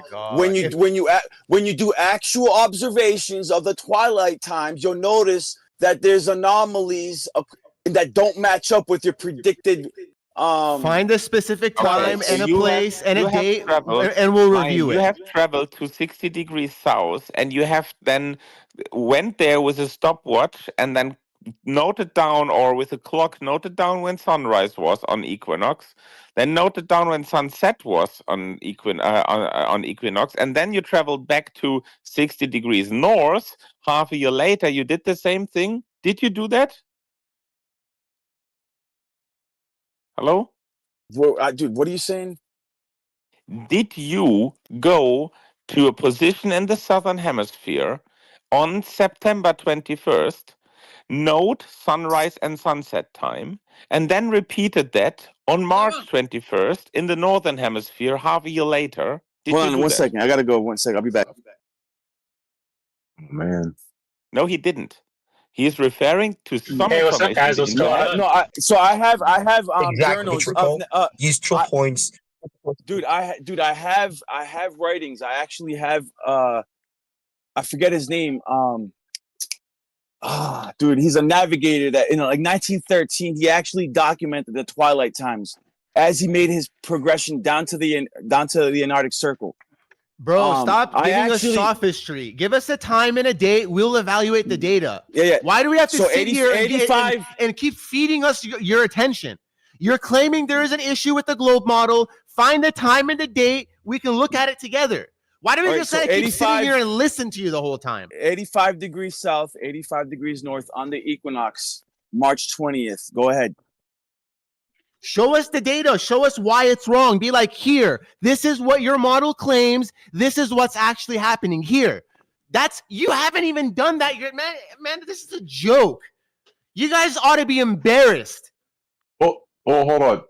They're experts on other things. And one of the expert things they're on is the firmament. And I think we could move to that and hear their expertise on what that is. Actually, well, we were gonna go through the firmament because he said that the firmament exists. I would like to what is the evidence of an existence of a firmament? How big it is? Where did it come from? The Bible, God. I want to hear. Thank you, but it was Lai making the claim. I would like him to respond to that. Yeah, I just wanted to save some time. You know, they say God can do whatever he wants, but he can't make a globe. So magic. Yeah, because someone wrote Rakia in the Bible, and then they thought, okay, maybe it's a dome. So it's strictly based upon literal interpretation of the Bible. Apparently. No, guys, I don't doubt you. I think you're 100% correct, but I would like to hear an explanation from an actual. He's not a flat earther. I think he is a globe earther, but he's a geocentrist, I think, if I'm not mistaken. Line, correct me if I'm wrong. No, Line is a biblical flat earther. I believe in the whole thing, dude. Firmament, Okay. waters above, waters below, Okay. 6,000-year-old Earth, all that. Okay. Okay. Thank you. So could you tell me about the firmament? How do you prove that it exists? Well, dude, before we get into that, I just want to establish this whole Twilight thing, dude. Like, can we iron this out real quick? No, well, the difference is that you have experts on one side telling you one thing, and you're saying another thing. So we kind of reached an impasse, and it's you're going to say one thing, they're going to counter your claim, you're not going to accept the argument. That's kind of how this last hour and a half is kind of broken down. So it says here at 85 degrees north and 85 degrees south, the duration of twilight during the equinoxes is quite similar because the sun's path and angle relative to the horizon are nearly identical in both hemispheres. However, there are subtle differences due to the Earth's axial tilt and atmospheric conditions. Generally, the duration of twilight might be slightly longer in the northern hemisphere at 85 degrees north compared to the southern hemisphere at 85 degrees south. This is because hold on. This is because during the equinoxes, the sun's rays are more oblique as they approach the horizon at these high latitudes, creating longer twilight periods. The difference in twilight duration between the two hemispheres on the equinox is not extremely large, but can range from a few minutes to around 30 minutes longer in the north than the south. Can you post the link what you read there?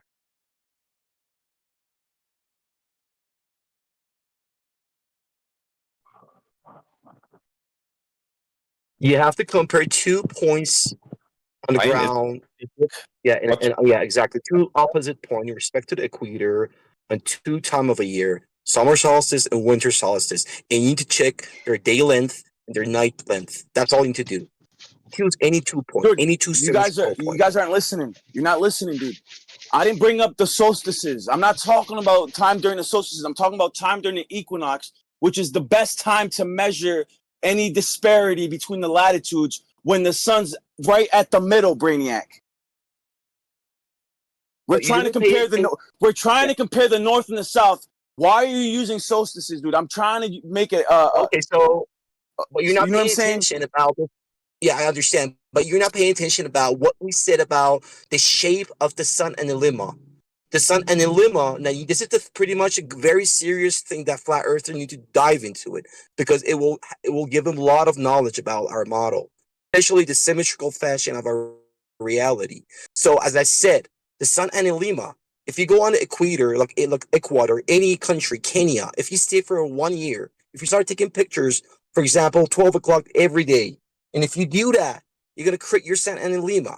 You know about it. Of course you know about it. But here's the thing about it. It would have looked symmetrical. It means that your lower lobe and the higher lobe or your left lobe or your right lobe, they're going to be the same size. This will entails that the sun would have moved symmetrically, respect to the equator. That's it, bro. You need to dive in, you need to dig in more into that. That's all you can understand from the sun. Because the sun path, that's all it is. That's all it is. You can just settle down here and just move on. Hey, Lion, can you please send the link that you have just cited? I asked ChatGPT right there, right now. I just Thank asked you. it. I would really like to read it because it also said something. Because it also said something about elevations or high elevations. I would like to get the context. Yeah, I mentioned elevation. It didn't say that there. So yeah, you said it was in the text. Can you please post the text or the web page that you were reading there? Yep, I got you. I posted it right now. So the reason that this is weird is because when you talk about twilight, right, you have to consider the elevation of the city, right? How high is it from sea level? Because the higher you are, the longer the twilight should be because of your viewing angle, right? So if the observer is higher in elevation, it's going to take longer for the sun to set. You're going to have a longer twilight. You understand? Similar to like when, let's say you're at ground level and everything's, it's no longer twilight according to timingdate.com. Everything's pitch black. Everything's already dark. But if you were to raise yourself in elevation in that same exact point, you start seeing the rays of light could actually hit you. Or if you were on a plane, right? The rays of light would actually hit you because you're increasing your angle to the object. You understand? Okay.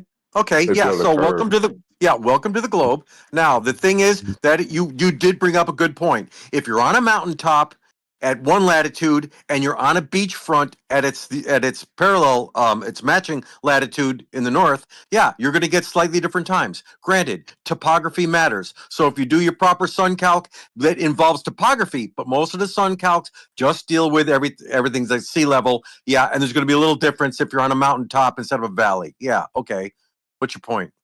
Right. So you agree that if you're on a mountaintop, twilight would last longer because of your elevation, because of your angle to the sun. That's because of the curve of the Earth, though. You're proving the curve of the Earth. Welcome to the globe. So this is even a bigger problem. Why is there a disparity between 85 north and 85 south when 85 south average elevation is 8,000 feet, dude? 8,000 feet.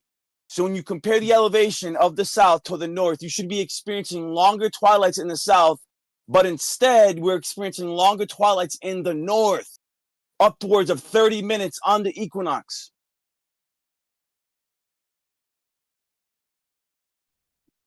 And of course, you're taking how does the science think about when the sunrise starts and when the sunrise ends? I'm still waiting for the link. Where is it? Oh, here you go. I got you right now. I'm posting right now. This is what I'm saying. Like, you can reverse engineer the twilights, right? In the time and day, in the evening and all that, evening to evening, the daylight portion versus night portion. You can reverse engineer that. All you have to do is plug in the parameters into a computer, and that's what timingdate.com Stellarium admits to doing that. That's how you a lot of times you just reverse engineer the data. Are you saying at the same altitude, at those two different locations, twilight's different? Is that your claim? Yeah.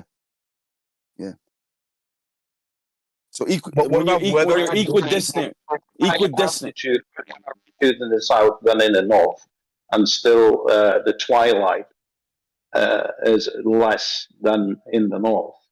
But then you need to bring in refraction as well, and the different temperature and densities and all that stuff.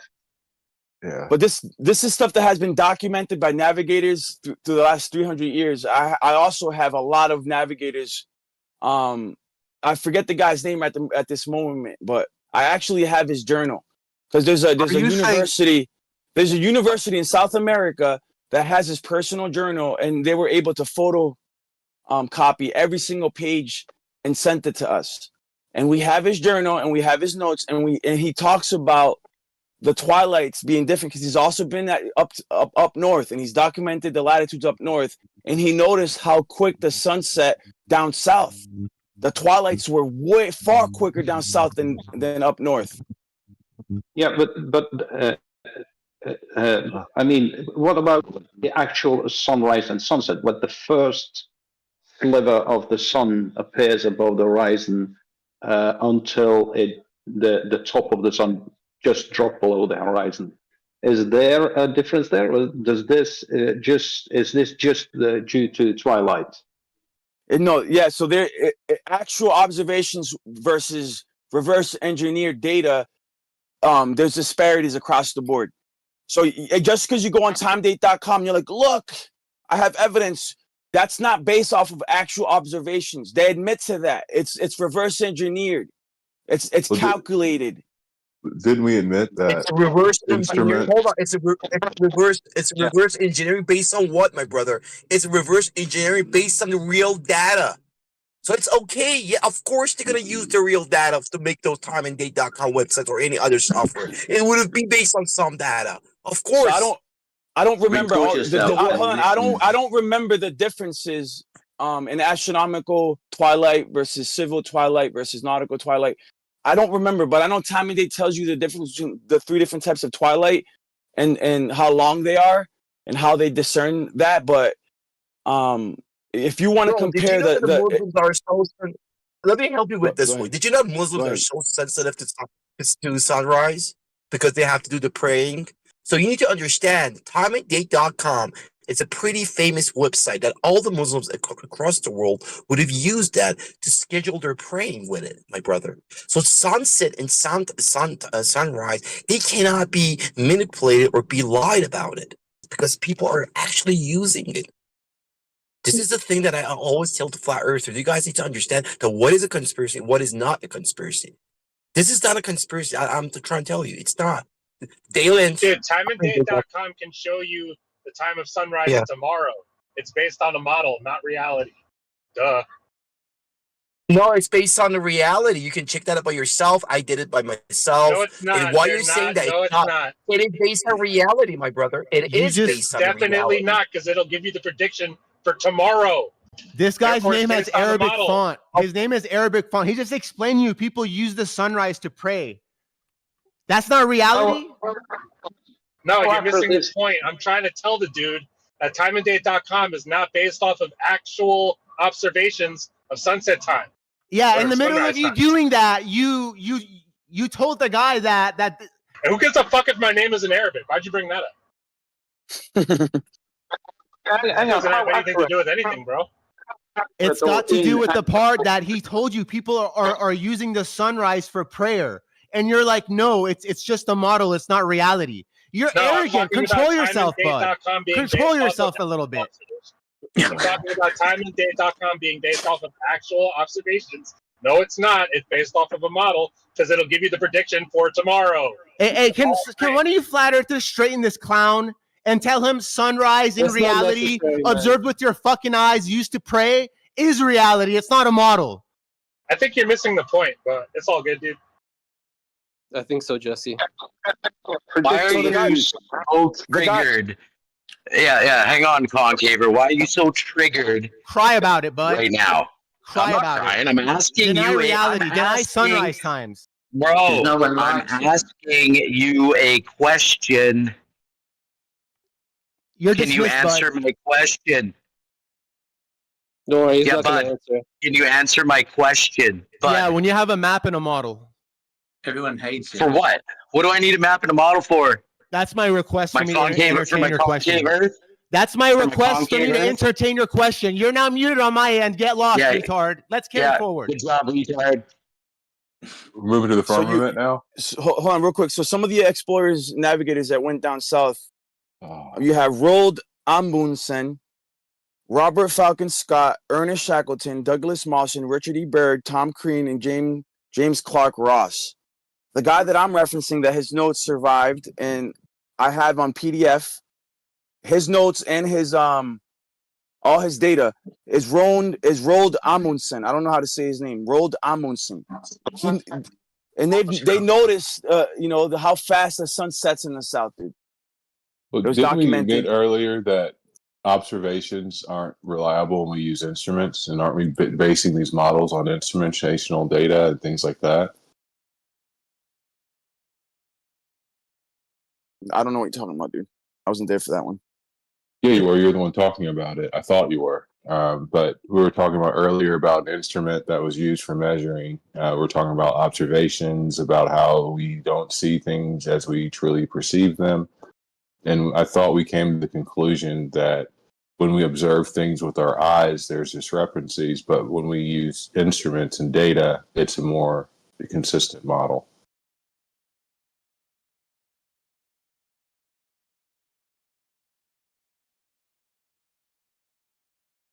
So I posted the guy's Do you book. remember the Earth radius yet?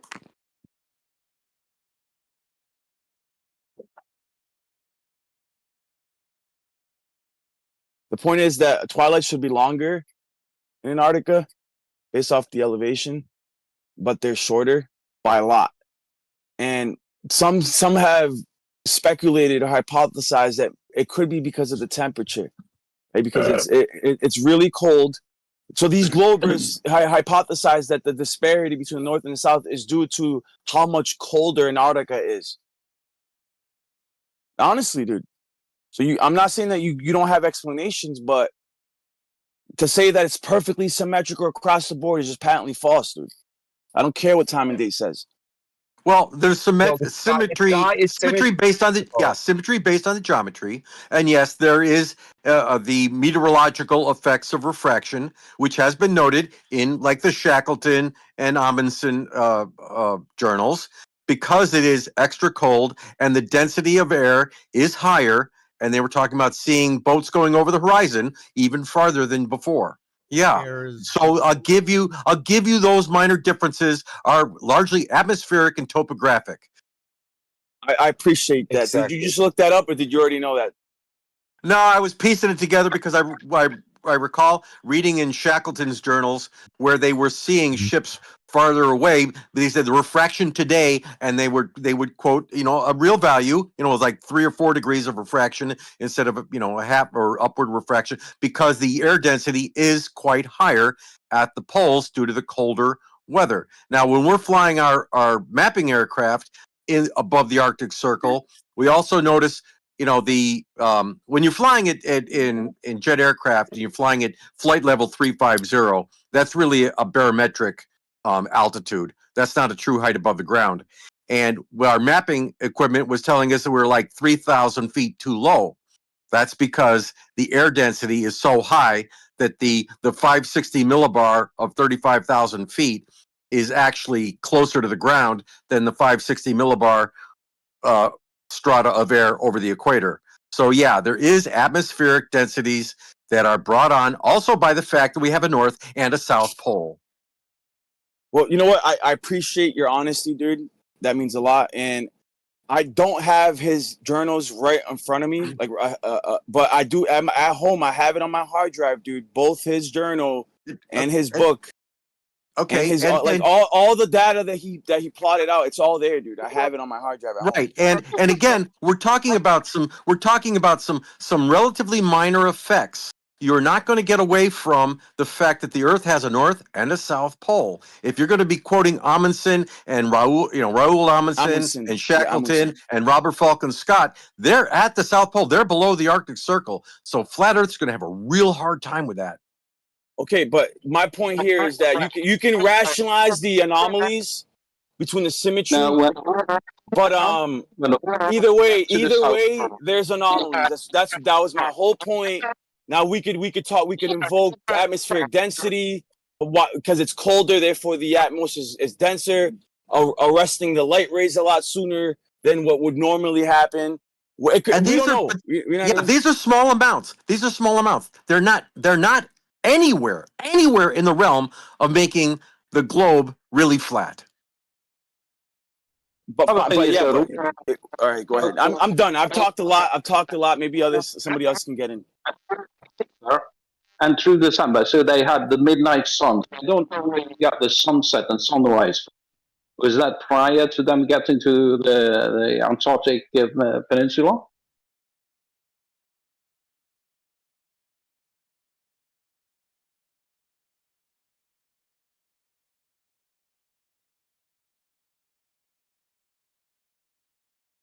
You were cutting out a lot there, Stefan. Just FYI. I said Roald Amundsen, when he went to the South Pole, that was while the midnight sun was up, 24-hour sun. So, but they mentioned Roald Amundsen said that sunset and sunrises happened much quicker. So that must be an observation earlier, before they actually started skiing towards the South Pole. I'm just wondering where he I've read his book. He's a fellow countryman. I've read it in Norwegian. I can't remember him mentioning that at all. I might have forgotten, but when they arrived like in midsummer and set up camp, then they overwintered, so they dealt with the long night, and then they started out at kind of mid-spring, so that they could be achieving the South Pole during the high summer, and they were using sextants to observe when the sun was going in the circular path, not changing elevation, and that's how they knew they got there at the South Pole. And of course, Robert Falcon Scott and Amundsen took different routes, and both got to the same point by the same methods using sextants. They did.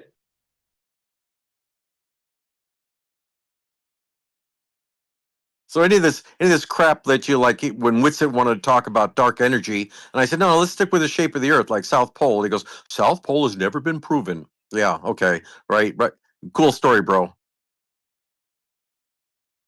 The 24-hour sun in the South Pole was known in the 17th century, long before we even got near it, because the shape of the Earth and the orbit and the rotation motion of the Earth was so well known that they did experience the 24-hour sun in the Arctic, because that's where Europe is, and in the South they knew it was going to happen there too, even though nobody had gotten there, because the shape of the Earth was well known. Are the twilights dramatically different, Schubel, or what? Because I remember reading a book, and I can't remember the guy, and it was probably my intuition's telling me it was somebody from a long time ago, say 100 years ago or something like that. And he remarked, I just remember that little bit where he said the twilights were completely different from England to New Zealand. This was specifically. So because I remember we talked about this on Geos a little bit, and I was talking with Whitsitt a little bit about it. And my neighbor, her son moved to New Zealand. So while he was on the phone, I literally asked him. I said, "Can you remember what it was like?" Because twilight in the UK, oh man, it lasts for ages. It can last for 3 hours. You know what I mean?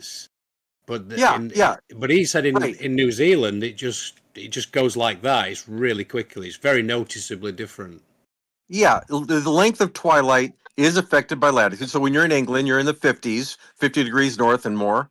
And when you're on New Zealand, you're like at 35 or 40 or not even. You're near the tropic. So yeah, twilights. When I was working in the tropical zone in Colombia, I was noticing exactly that. Twilight was like 5 minutes long. Boom. Because the sun, the angle of the sun to the horizon is like straight fucking down. And when you're at the higher latitudes, north or south, the angle of the sun approaching the horizon is at a very acute angle. And it skims it skims the horizon for a while. And you're right, 20 hours long twilights, but it's latitude driven. I have a question about 1 minute. Going down in Colombia. Say again. I have a question about the sun going down in Colombia. Please, go ahead. Did you ever pick up any big booty Latinas when the sun went down in Colombia, or? Moving on. Yeah, I observed the same when I was in Cameroon. Compared to where I live at 62 degrees north, and we have really long periods of twilight. But down there, 1 minute it was just dropping below the horizon. 5 minutes later, it was pitch dark, hardly any twilight at all. And that's what I noticed also working in the tropics, where you have that like non-existent twilight. I mean, it's just like bang. The sun gets near the horizon, 20 minutes later, it's pitch dark. That governed like people's behaviors in so many ways, because dawn was not like a wake-up period. It was kind of like, hello, we're going. I was just thinking about that claim, Stefan. Yeah, nobody speak while Stefan's talking, because it completely fucks his mic up. Got to give him a lot of room. You go, Stefan. I'll go after you. Sorry, is my mic that bad? Is it? If anybody else is talking while you are, it just cuts you out completely. It's like you can just hear you in the background, really faint. I'm on push to talk. Well, I forgot my headset at home, so I'm at my holiday house enjoying the view. So that might be one of the problems. Sorry. I was just thinking about this claim that I know he said it was Rob Skeever and it were about a flat Earth model and about the subsolar point and the sun moving faster. I like this seems like I don't know. It just seemed a silly claim to me. I don't know. I mean, how many cameras did they have on the sun with the TFE thing? I mean, surely if it was going faster, somebody would have commented on it. I want clarification of this sun going faster in the south. Well, one thing is for sure, when it was at the due south, to again coming to be at due south, that was 24 hours. Yeah, well, I mean, it would. The funny thing is, it would explain the twilight situation, but then again, no, hang on a minute. Sorry, oh, that's silly as well, isn't it? Yeah. No, it's not, dude. That's No, it why I is. even brought it up to begin with, because No, if the sun was moving quicker in the south, the twilights would also be shorter. Well, has anybody measured it moving quicker? Well, if you look at the video I posted using Stellarium, now you got to remember Stellarium is a Glober software. It shows the sun moving faster in the south, dude, objectively. Really? Go look at no, at the video I hold posted in on. the chat.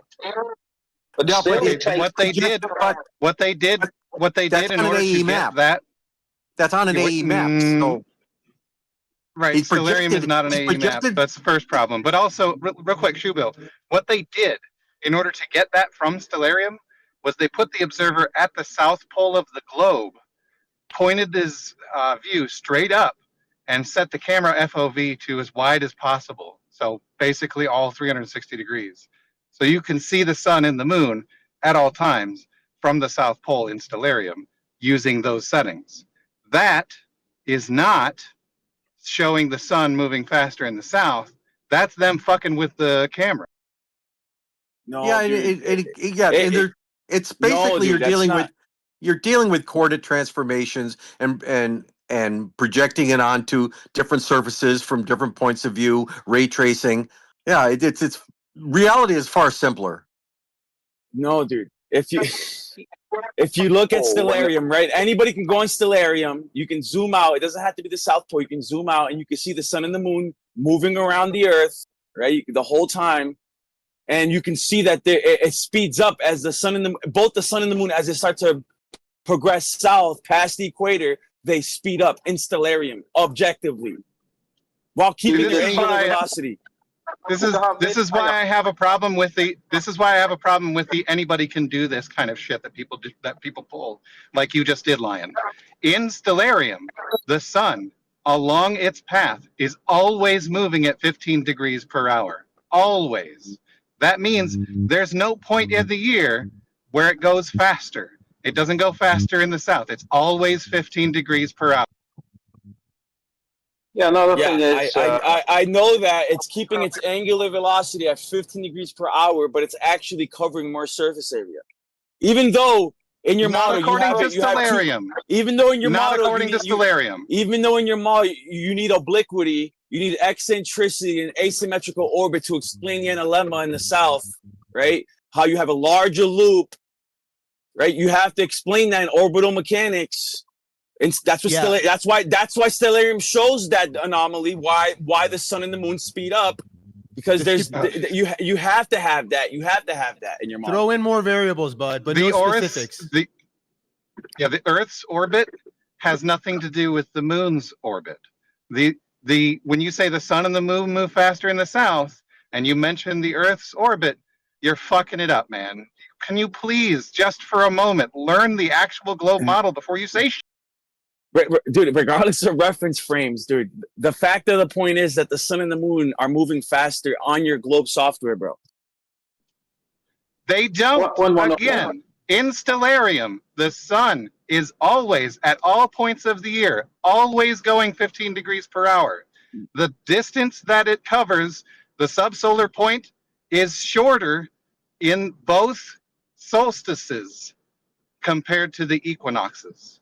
In Stellarium, that is the case. Don't come back here with the shit like, oh, but in your globe software, it moves faster in the south. No, that's fucking wrong. That's incorrect. Stellarium, as a globe piece of software, says that the sun covers less ground during a solstice than it does during any equinox. And only a sphere is capable of achieving this, by the way. The issue that Lion is claiming the globe has, for sure, FE of any type has this. For example, the Gleason map, we've got the Tropic of Cancer, which is a smaller circle, and we've got the Tropic of Capricorn, which is a larger circle. And the sun... Yeah, why is the concave Earth defending the globe again? The sun in the same 24 hours travels this distance from one point, comes back to the other. These are different. These are literal different distances in the same time period. So yeah, that is the issue that the Gleason model of flat Earth has, and cannot get over. That's the one thing about the concave Earth that we have to the Venn diagram has a pretty good overlap. Spherical trigonometry. Flat Earth has no spherical trigonometry. Flat Earth does not describe the reality upon which we tread. Yeah. So yeah, to answer your question, Rob, a concave earther and a convex glober will both have tropics that are shorter than the equator.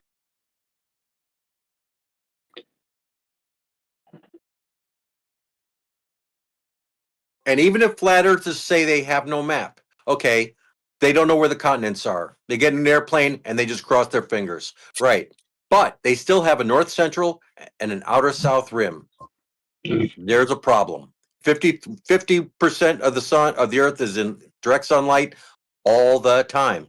And a couple of months a year, that outer south rim is 100% illuminated, and the center inside the Arctic Circle is not. You cannot do that with any possible description of the flat Earth that the flat earthers want to propose, and they've gone from the AE map to we don't know, we don't have. That's one thing the TFE trip to Antarctica did, is it put more things in the flat Earth's we don't know column. I was about to mention TFE. All right. Well, I'd like to respond to that just by saying that I've been around for 10 years and I never claimed the AE map as a flat Earth model. Thank you. Okay, but did you have a north center and an outer south rim? Yep. Nope. No, we just had. So that means you had a nothing.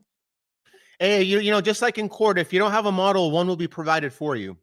You will have to stand behind a model. You will have to defend something. You can't just. Well, wait a minute. Let the question stands. If he didn't have a north center and an outer south rim, what did he have? That would be a water level. Okay. Thank you.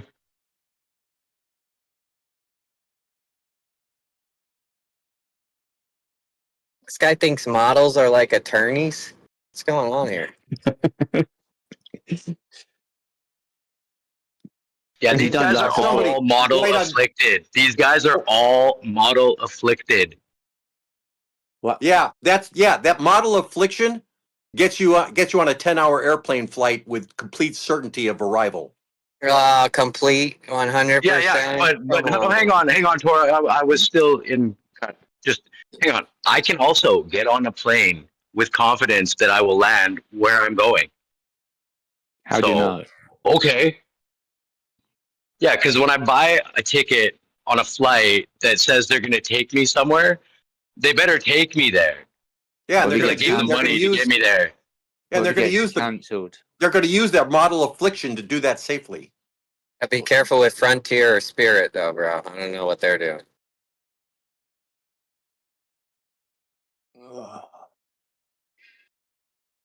And don't get on Allegiant. And don't get on Allegiant. You'll never know where you're going to be. Gotta have a model. Do you have to be a writer to criticize a book that you don't like? Yes. How about a coherent worldview? I operate from an entirely coherent worldview. Why don't you have one of those, Shoebill? Because it is completely coherent. Why would you say it's not? Okay, where did people come from? That's not part of the geometry of the planet. As part of a worldview. No, your worldview is what you operate from, right? This is like basically like how you imagine the earth to come about, how you imagine the whole world to come about, and why you think that knowledge is possible and all that stuff. I'm going to stay in my lane. I just measure the fucking planet. That's not a worldview, bro. That doesn't help you. What makes it even possible to gain knowledge? That's right. Don't worry about that pissy little satellite photo of a hurricane coming. You don't have a worldview. Okay, therefore you can't speak ever again because you don't have a worldview. There we go. You just made my flat Earth point. You don't think it's important to have a succinct and coherent worldview? Well, apparently flat earthers, or you in particularly, you have no knowledge because knowledge cannot be gained. No, in my worldview, knowledge is possible for sure, because God is the ultimate source for all intelligibility. You know. What grounds God's knowledge?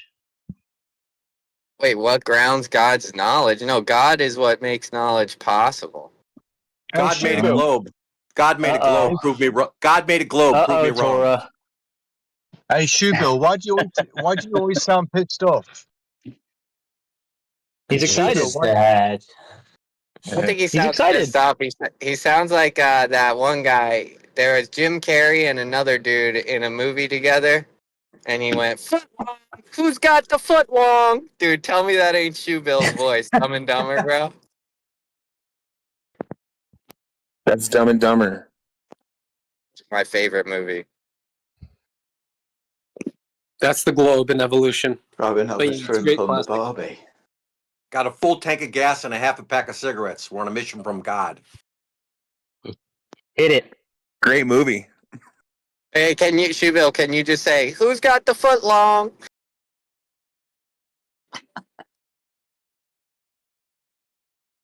So you're saying there's a chance?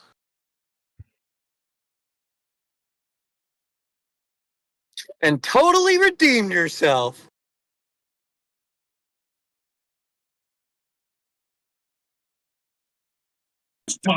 Not the Rocky Mountains were rockier than this. You guys want to know why Geo server so-called people are saying died? The reason why Geo server died is it was the only flat earth server where, because of Geo, he encouraged conversations of flat earthers looking at flat earth, working on better models, looking at issues, finding solutions. And that put a bad taste in people's mouths, and everyone dropped one by one. That's the real reason why Geo server died. Contrary to anything you may have heard. You finished. Is because he encouraged conversations of considering the results of the final experiment, trying to explain things. People didn't like that. It put a bad taste in their mouth. So everyone dropped one by one. People are going to go back to Geos. I'm going to go back to Geos. People just like a new thing, and that's what this is. That's all it is.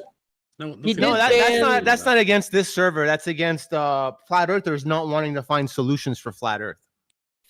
Geo did ban some people, though, and I think that's one reason why some people who obviously they're not there because they got banned, but that kind of had an effect, I think. Yeah, not only that, every time I brought up the Bible, I'd get yelled at. So that's kind of an issue. Yeah, what are we doing? What's the topic? No. The phone that.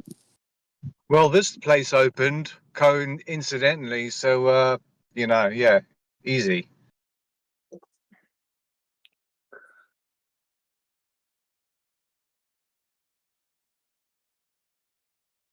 Well, the reason I come here is to speak with the atheists, the non-believers, agnostics, globers. Honestly, I don't think you're doing. I mean, look, I love you, Eden. You're a beautiful dude, honestly. But I don't think you're helping your faith. I think you're making it worse, to be honest. It's okay. Whatever to some people, right? They're gonna. I can't control their reaction. So yeah, some people think it's gonna be worse. You should see the emails I get where they're praising me. So Andy, I don't know. I can take your word. Okay. Yeah. I get lots of direct messages from people praising me. So, I mean, I could take your feedback and I could ignore everyone else, or I could just take everyone's feedback. But thank you for the feedback still. No, I imagine these guys, they just think you're an idiot. You know what I mean? Yeah, it doesn't matter. I expect them. I don't expect believers to believe what I believe. But through logical conversations and when they're sober, I think I can reach people. I have. Yeah, I'm talking from a vituperative standpoint, as in you were trying to get your thing across so you could, convert the next person. I meant in those terms, just to be clear, right? Because that's what flat Earth is exactly the same. If you think about it, it's just people arguing, they're having a debate, and they're looking for the next person to convert. That's really what it is, right? Yeah, because imagine this. Imagine you leave someone, right? You ignore them. I don't think that's very productive or helpful to them, and it's just delaying the inevitable, a conversation. So, but yeah, I didn't mean. I hope I didn't. I weren't. No, being yeah, I mean, didn't take an I felt offense. like that. Oh, but thank you, Andy. I appreciate you and your style. I really like your style, by the way. Well, yeah, I can lose my shit a little bit sometimes, and to be honest with you, I have a go at myself more than anybody else would for that. You know what I mean? I'm like, what am I doing? You know what I mean? Because it's just so dumb. Like, I enjoy the conversation, and I want to actually progress it, and I want to actually better myself. So that is not an example of that. But like for that, I don't want to mention any names, but when somebody comes in and they just sort of, and this is certainly not you, but when they like, this is right, this is true, and they just chanting their beliefs, essentially, we aren't even having the awareness that it's a lot of stuff they've accepted as they've taken on faith, and it's just annoying to me. I just go, well, yeah, you need to turn that critical view on your own thing. So that's what I like about know. you. You don't bring commentary. You bring a lot of substance. So thank you for that. To be honest with you, I'm a bit of a sociology nerd at heart. So I enjoy the why. Why do we do what we do, right? So yeah, just make no mistake. Every word that comes out of your gob, there's some analytical thing going on where I'm thinking, why is he saying this? So I can't help myself. We're just drawn to what we're drawn to, aren't we? Interesting. But yeah, I'm a little bit disappointed they didn't get that. They didn't get that plane and fly right over Antarctica and come up from the underside of the globe. Why didn't they do that? That would have been even more definitive. What about watching an airplane disappear nose first? What happened to that? What's that? That I don't happened, understand does the it? reference there, Tora. You don't get it, Andy? If boats disappear on the horizon bottom first, then airplanes should disappear on the horizon nose first. And they'll say the airplanes are too small, we can't see that far, all this stuff. All of a sudden we have limits to our vision. But it's very interesting that if we just say this airplane is gigantic, like let's say the airplane is 500 miles long and it's 500 miles high, and now we were to watch that thing go over the horizon, we would watch it go nose first, dude. It's hilarious. Well, yeah, if it's 500 miles long, if you're going to come up with some hypothetical, which is completely ridiculous. The idea of an airplane disappearing nose first is ridiculous, bro. You mean a hypothetical like why don't rocks fly? Word. Down is up on a ball. Where do we cross the line of up and down or left and right on a ball? How do we differentiate that? Down is towards the center of mass. Up close and personal, like right with me and you. How do we know what a ball elevation is? How do we know up from down and how to keep going down and then when it becomes up? Do you ever had to screw or unscrew something upside down? Does it drop up? We're looking Does for your mind elevation to malfunction? increase. Listen, Did you notice how you have to unscrew in the reverse direction? It's a number. It's called elevation. If you don't understand, stay out of the convo. When does it drop and increase? An increase in speed, you mean? No, in elevation. I'm sorry you cut out. To the clouds down.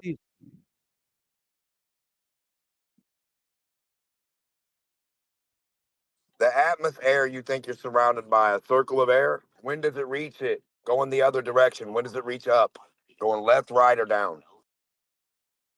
I'm gonna bow out because I really don't know what you're talking about. And You don't know what down and up is? globe I do. It's debunked. down towards the center of mass. That's what I said. Remember? Now what's down on the globe? Yeah, that's on Down, flat Earth. What's down is down on the towards globe?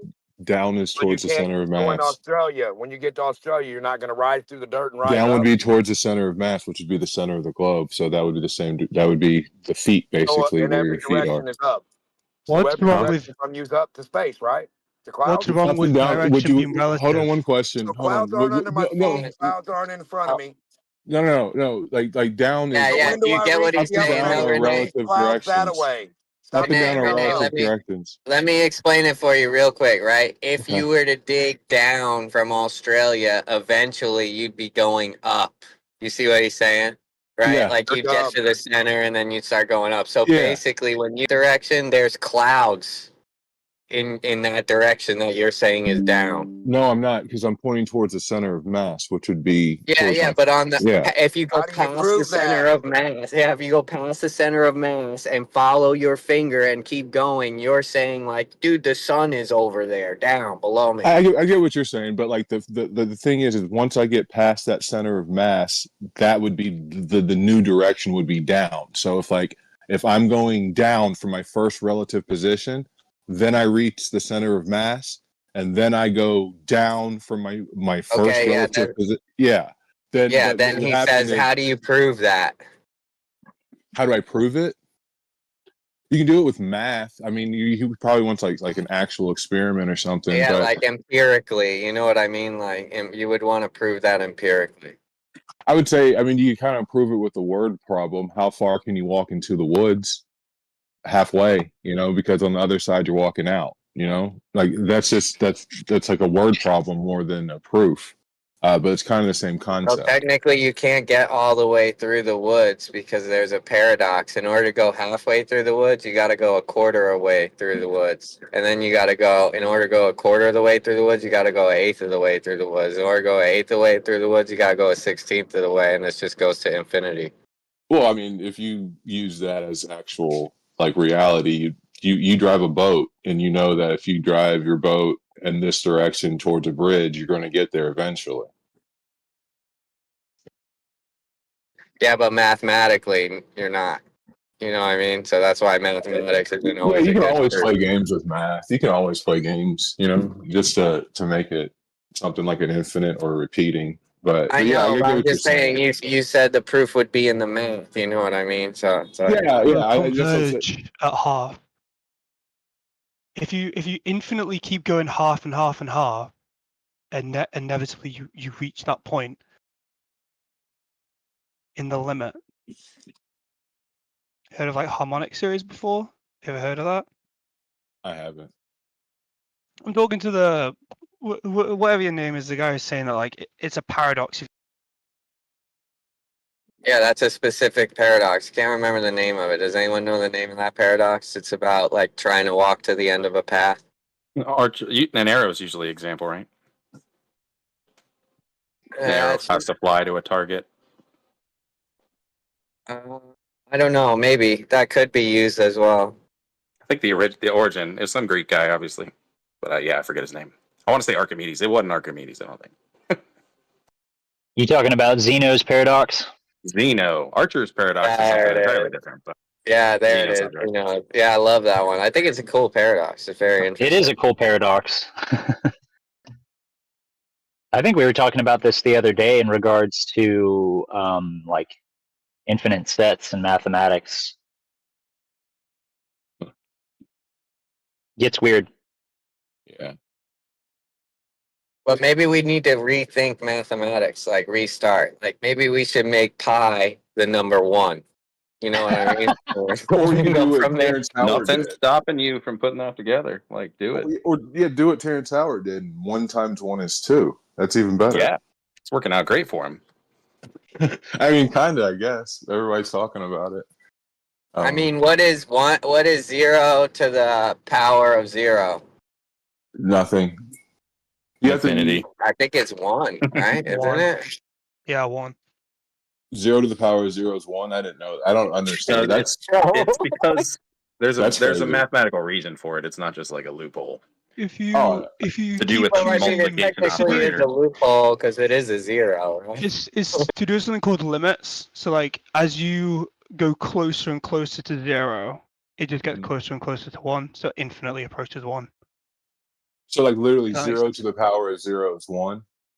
Yeah, so if you chose like a number like 0.00000 with like a ton of zeros and a 1 at the end, and you raised it to itself, it would get really, really close to 1. So you That's just say it's insane. 1. I see how that. Yeah. I did never really looked at it like that. Yeah, I thought it was more like an intrinsic value of the multiplication operator. So what Is elevation 1. tool shows you a curve at a rate change of 0 when you drop?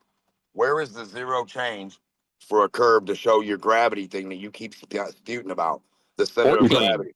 If You the talking about center of me? gravity was real, the elevation tool would read 14 psi when you drop it somewhere. Where's that at? Why would that be the case? South Coast. Because you live on a globe that supposedly has 24,000 miles worth of dropping sea level. 24,000 miles worth to cover while you're falling. And still no rate of change for Why am I 24,000 falling? miles. So can you drop something for about, I don't know, 8 inches and show us it doesn't change? Just 8? Little Skippy Bobby pal? Show you Change gravity. what? Change speed? Change speed? Change No, direction? the Change what? altimeter. No, elevation. We want to see the elevation stay the same. Stop saying other words because you don't comprehend elevation on a ball. We know it's hard to make stuff Okay, up. how about this? Instead of We yelling, know it's ask the hard to prove question. cartoon scientism. Up Okay, so on a could ball, you? I'm sorry. Can you repeat your question? down on a globe at sea level is supposed to be no rate of change, a slope of no rate of change to prove your cornball magic word gravity expecto patronum. Now, we have elevation tools and they have a number on them. When can you guys walk down a hill somewhere and it stays 14 psi while you're walking down the hill for miles and miles? Down. Where's this So at? we don't walk down. Start in Mile High City. Okay, Start so in Mile High City. if we were walking, so I used to live in Boulder. No So if ifs. we're, We have I an used to live. elevation I tool. used to live in Boulder. So if you were We to have walk an from, elevation yeah, tool. if you were to You walk, don't need an if. if you Draw were a to line walk, on the wall. okay. Draw a line on the wall, horizontal line. You drop below it, you drop low. The number changes. Doesn't stay the same, dipshit. Where's Okay, it going to stay the same at 14? it would be okay. Are you Where's done the elevation talking? going to stay the same? Are you done Sea level, talking yet? gravity. Are you done talking yet? Are you done comprehending yet? Yes, I'm The ready to elevation speak. that stays no change and it drops. Where can we do this? 8 inches, you and me. That sounded weird, but Yeah, I know. It does sound weird to think you live on a globe that drops no, without dropping. that's how it sounded weird. It sounds weird that your But gravity drops without dropping. Yeah, it does sound weird that you can fall off a ladder but not fall nowhere on a globe. It's weird, right? okay, so can I ask you a question? Because I'm trying to answer your question, but like, I'm so falling you to gravity from gravity. I'm falling from the center of gravity to the center of gravity along the you're center of falling gravity. from the Just center like to your the center of ISS. gravity. So Just you're at the like your center of the ISS, earth. yeah. But only 8 Yep. inches. I got a tool, and it's going to say 0, 0, 0 when I run it down at 8-inch drop. That's how you're going to prove gravity in a globe, right? No. Live to everyone, right? No, I said no. So you can't That's not. prove down on a globe. But that's or not up. how. That's not how I would prove it. So That's not how I guess we elevation can move works on. from the center of gravity, how you just exclaimed. We're From the elevation. center of gravity, when you Can we move your prove the elevation firmament, tool, please? if you Can we rub try it to prove the That's where I along firmament, Earth wanted to please? curve, go. it has no rate of change, correct? How about this? I'll agree with Where can we everything you said. demonstrate this? How about Which this? I'll agree with everything you said. And can you tell me? So I'm wrong. Globe, gravity. I'm dumb. But can you do you believe in the firmament? Because I heard that earlier, and I had questions about it. Because that could probably talk got about questions maybe. about up and down on flat Earth.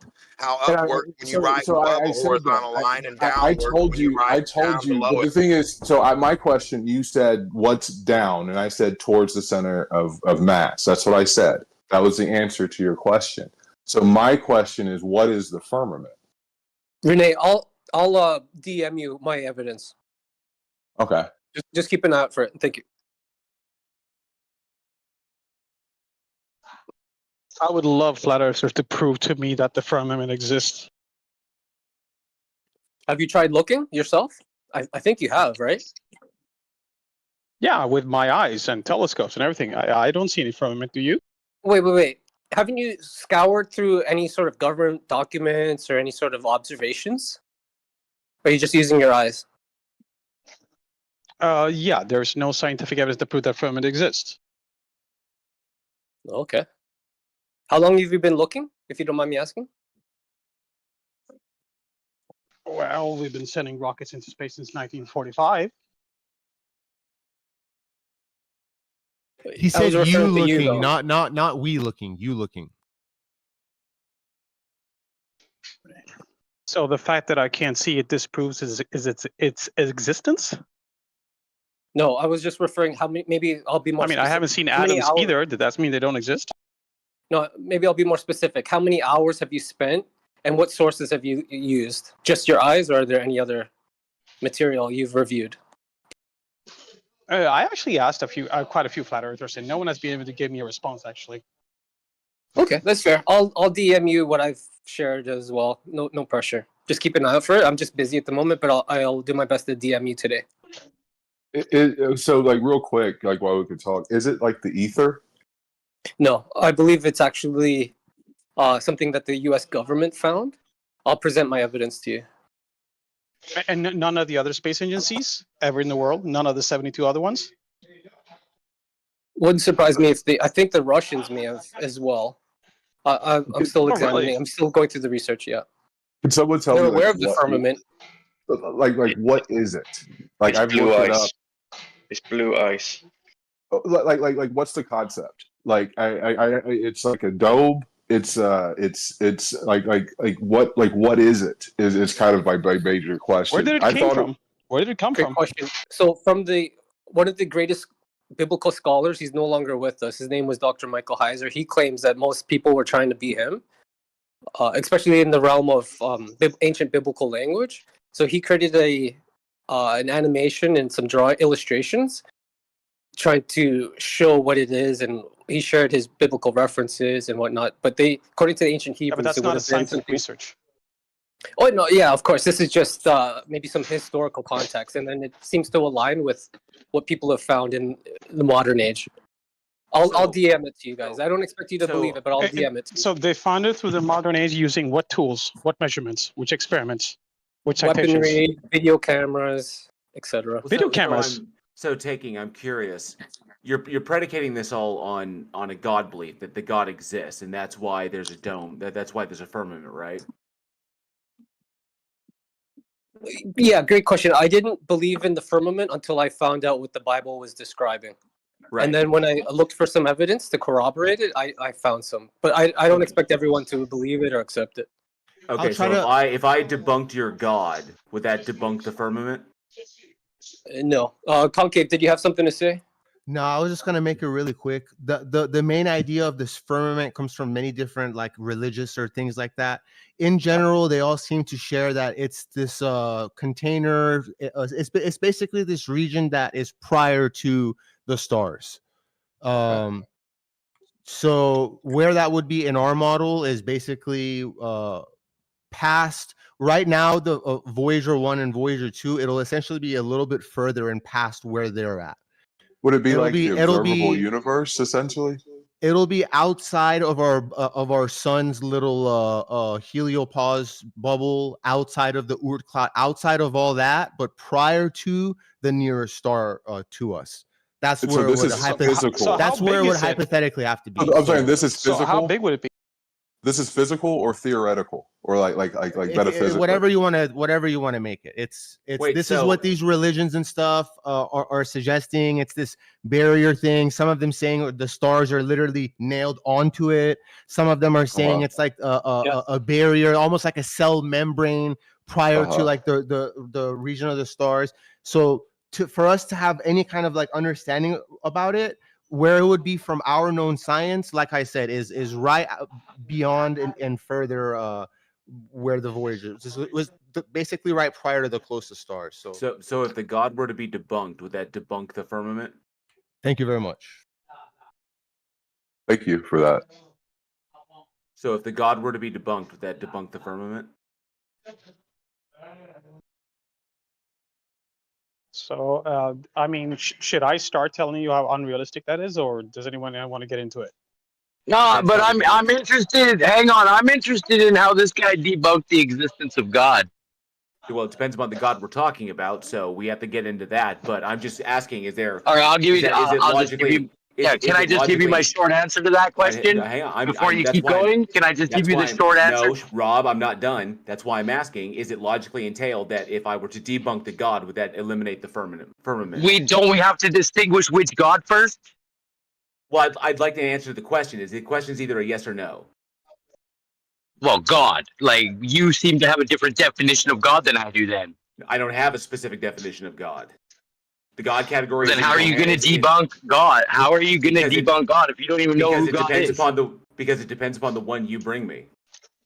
Yeah, I was just going to bring you one. Do you have a problem with the God Creator, the Alpha, the Omega, the Great? That doesn't mean anything to me. Creator. That doesn't mean anything. You think we're here by accident then? He just thinks we're here by accident. No, Rob, I don't think we're here by accident. A being that is greater than ourselves, you know? A being that's greater than us. He's ultimate, non-contingent, you know, the source of all intelligibility, that God. Okay, so what's the source of intelligibility for itself? Thank you, Torah. I appreciate you. He's ultimate. What is the source of intelligibility for itself? I defined it as ultimate, so there wouldn't be. It can't be ultimate for itself, though. Yeah, he's everlasting. Do we have to get into this meta God thing? Seriously? I'm just saying it's logically inconsistent. That's why the category is incoherent. But I'm trying to break this down. Dr. Pepper said he wanted to debunk God, so we're letting him. So Rob, what God are you talking about? Oh God, not this again. He's actually the creator of everything.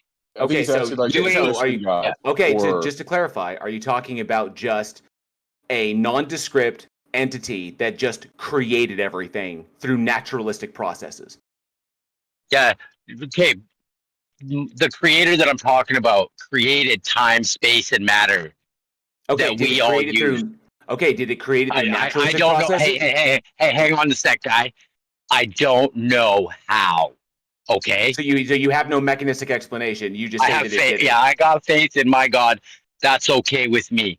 Okay, I want you to just debunk it. Right, just I am. Rob, I need more. Rob, I need more information though. Are you just saying it's a creator? You're not saying. Rob, are you just calling it a creator? You're not saying anything else about it. Correct. Does it interact with the universe in any way? Does it interact directly with? Seems to have an effect on my life. Yes. So it does interact with the universe directly.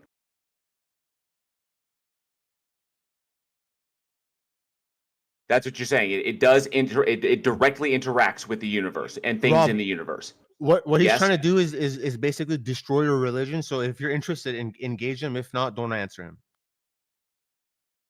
I'm not trying to destroy his religion. I'm just trying. I'm not trying to label it as bad. I'm not trying to label it as a bad thing. I'm just saying that's what you're. Yeah. I understand. The key is I need more information because if he's okay. Because here's why I need more information, Rob.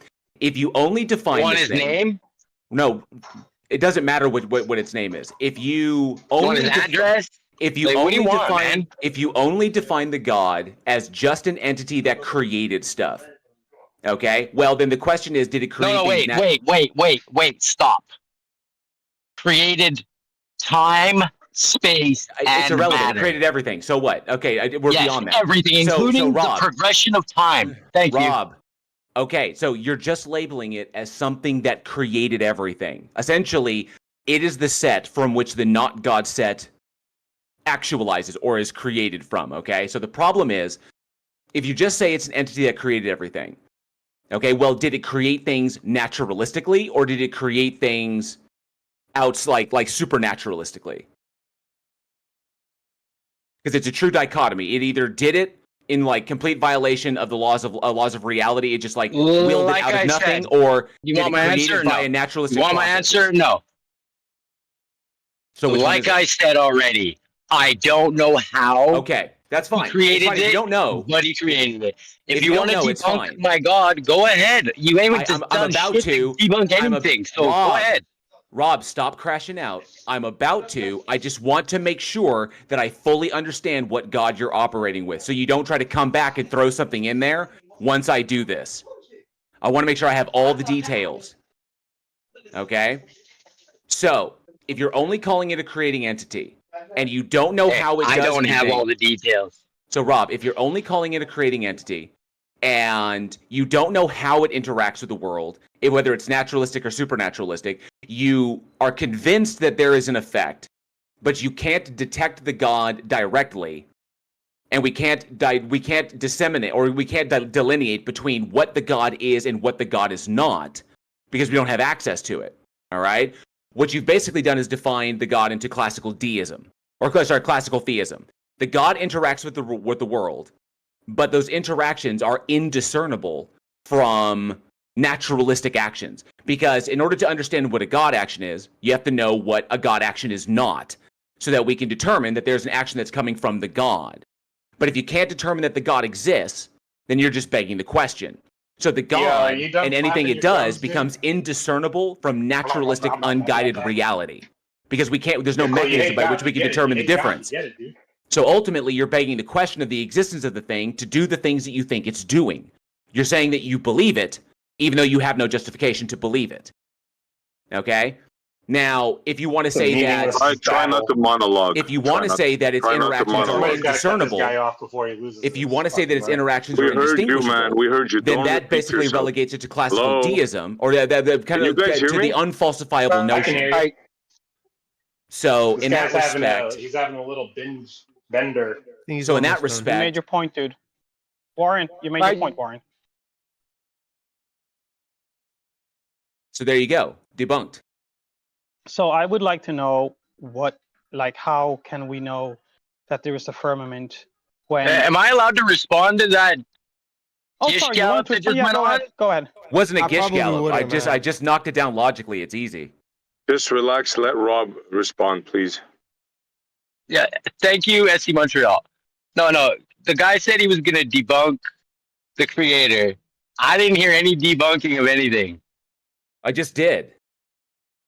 Were you not did actively what? listening? What did you did?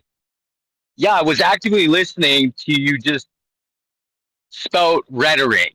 Yeah, you defined your God as literally indistinguishable from naturalistic processes that are unguided. No, I did not. No, that's a straw. You did. No, I did not say that. No, Rob. That's why I was asking. Rob, that's why I was asking for more information. I needed more info. Either your God is unfalsifiable. It can either be determined to be true or false, therefore your belief in its existence is unjustified. And you're just begging the question of its existence to do whatever you think it's doing, or the God is defined in a logically contradictory way. So it's either indeterminate, or it's falsifiable by virtue of logic, that it is a logical contradiction, therefore can't exist. Which is why I needed more information. Either way, I still haven't heard you debunk God yet. By showing that your rationality that it exists is fallacious, that debunks it. Because you're talking about, see, you didn't say that God was like omniscient or omnipotent or omnibenevolent, or that it wants to have a relationship with you, or you didn't give it any of the other classical stuff. You just said it created everything. And it interacts with the world, but I have no idea how or what the mechanism is. So therefore, it's essentially kind of like an unfalsifiable version of theism. Okay, thank you. Okay, so yeah, I've debunked it. So do you want to add more details to your God? Do you believe that it is all loving? Do you believe that it is all powerful? That it is all knowing? That I love how you're using this word believe. Yeah, I got lots of beliefs, bro. But can I prove my belief? Can I hang on? Let me finish. Can I prove my beliefs to you? No, and I'm not going to try. I just heard you say you're going to debunk God. Yeah, and I wanted to know how you were going to do that, and I haven't heard it yet. So I just did by showing that your belief is unjustified because you are concluding that an unfalsifiable concept is true in reality, and your reasoning behind that is completely fallacious. You have no justification for stating that the thing exists. It is literally an unfalsifiable concept. So therefore, you can't determine whether it's true or not. Your belief is unjustified. It is equally as possible that it doesn't exist as it does, because it's still within the realm of logical possibility, but it's undetectable. And outside, by your definition, I think is outside of reality. So no, it becomes an incoherent, ambiguous statement that you can't justify belief in. So debunked. I don't have to justify my beliefs to you for you to. No, you have to justify them at all. Thank you. You can't justify it at all. Your fee-fees are not justification. Sorry. You don't have to justify your beliefs, and just because you have a logical flaw in your argument doesn't mean your argument is not sound. For example, if I said elephants are only heavy because they are brown, that is obviously false. Elephants are heavy, though. You didn't debunk the actual fact. No, I did, because it's not a fact. Because what he's stating is not a fact. That's why denying elephants are heavy. No. What you just gave was no. What you just gave was disanalogous. Because we can demonstrate that elephants exist. So it's not an analogy. It's category error. Sorry. Right. What I'm saying is, just because you have a logical fallacy in your framework doesn't mean that the idea is debunked. It just means there's a logical fallacy there. No, I did debunk it. I did debunk it because his belief in it is unjustified. Okay. It cannot be determined. It's indeterminate. Okay? So therefore, the claim cannot be made that this thing exists. Are elephants heavy? It's a category error. Go back to the God thing. Are elephants heavy? If category yes, error. Go back to the God thing. It's a category error. It's disanalogous. It's like the watchmaker fallacy. Do elephants exist? It's a watchmaker. It's the watchmaker fallacy. It's disanalogous. No, it's not. Listen. Do elephants exist? It's literally. Sorry. I'm not engaging with a false analogy. It's not if you don't understand why it's a false analogy because it's a category error, that's not on me. Give him a new analogy. What you don't understand is just because there's a fallacy in an argument doesn't mean it is a logical argument. You don't understand basic level freshman psych. Go take it again. Fuck. Okay, dude, whatever. Rob, so do you want to add more details to what your God is?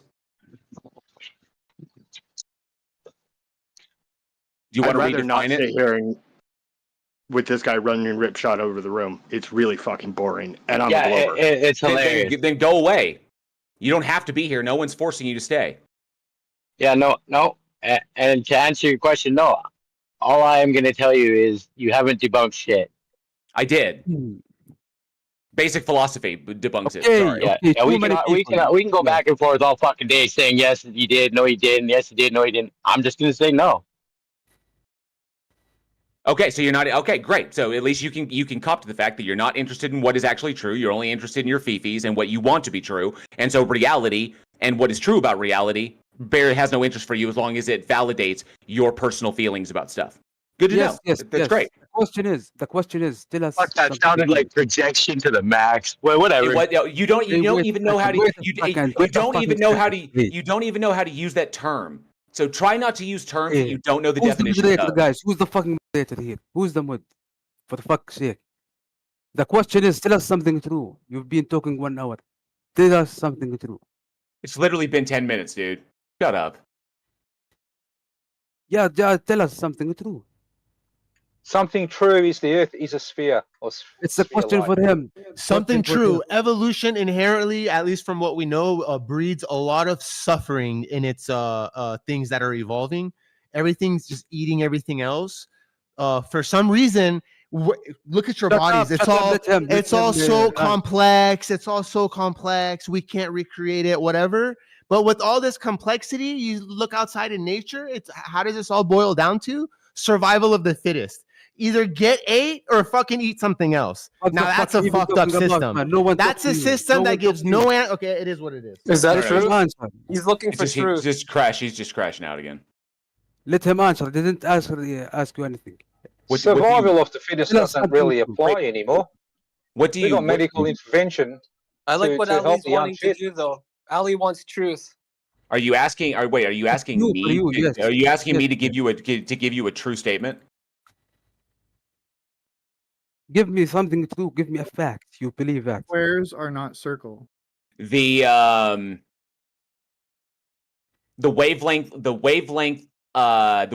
range of light in between 175 and 250 is what our species collectively calls red. There you go. Yeah, what the fuck are you on about? I don't know. I don't know. That's But only literally, true to our like species. the color red. The color red is what our species heard you identifies first as the time. wave. I got the a true wavelength. I got a true statement for you. A circle is not a straight line. Thank you. A square has 4 equal sides and 4 right angles. There you go. The Earth is a sphere. The Earth is an oblate spheroid. Here's one. Satan is using the globe to undermine Why the did the two creation. globers just give 2 different answers? Yeah. Satan is I undermining wasn't the being. I said using the globe. sphere because I was just being a little less tedious. The Earth is hella thick, though. Here's one for you guys. A triangle can only have 180 degrees. Uh-oh. Oh, he's mad. So why is that a problem? Let's continue that. Why is that a problem, Nessie? Oh yes, here we go. Okay, maybe I shouldn't have said. I should say, is it a problem? It shouldn't No. be. No, it's not a problem. It's basically Okay, let me rephrase it. trigonometry. Can a triangle A have three-sided anything? A three-sided shape isn't all the angle as such. It's got a different name, and I can't think of the name. It's a triangle with 3 curved sides. Oh, that's what I'm looking Well, for. if There it had it curved is. sides, There it it wouldn't is. be a triangle. It's not Yeah, a I know triangle what by you look. definition. I know what you're looking for. The name's not a triangle, though. It's called a spherical triangle. Maybe is that what you're looking for? Yeah, No, triangle. it's not that. It's triangle is 3 not a sides rhombus, and but angles add up to 180. It's not. He's just No, he's no. There's describing a triangle something different with to me because it's a spherical There's a triangle. three-sided. There's a three-sided shape where each intersection is 90 degrees. And I can't think of what the name is for it. It's just I'm blanked out on the name. Curvilinear. It's How French, about, I think. It ends with an X. A Rollock? How A about my Rollet? favorite? How about this one? This one's my favorite. 5-sided square. Who knows that one? Well, how could it be a 5-sided square? That would be. I mean, 5 sides would be a pentagram. Hold on. Was this right? A Rolex or Or a pentagon. 5 sides would be a That's pentagon. the word. And then 6 would be a hexagon. Rollocks? That's it. So that would be a pentagon. 5 sides. I guess you haven't heard of the Oh, we got a glober that claimed 5-sided squares. Yeah. We got video evidence. Yeah, I don't always say 5-sided square. That's weird because 5 would violate the definition of what a square is. It'd be a logical contradiction. No shit, right? Yeah, you should take it up with that glober. Well, we need to know what context he was talking about that in, really, wouldn't we?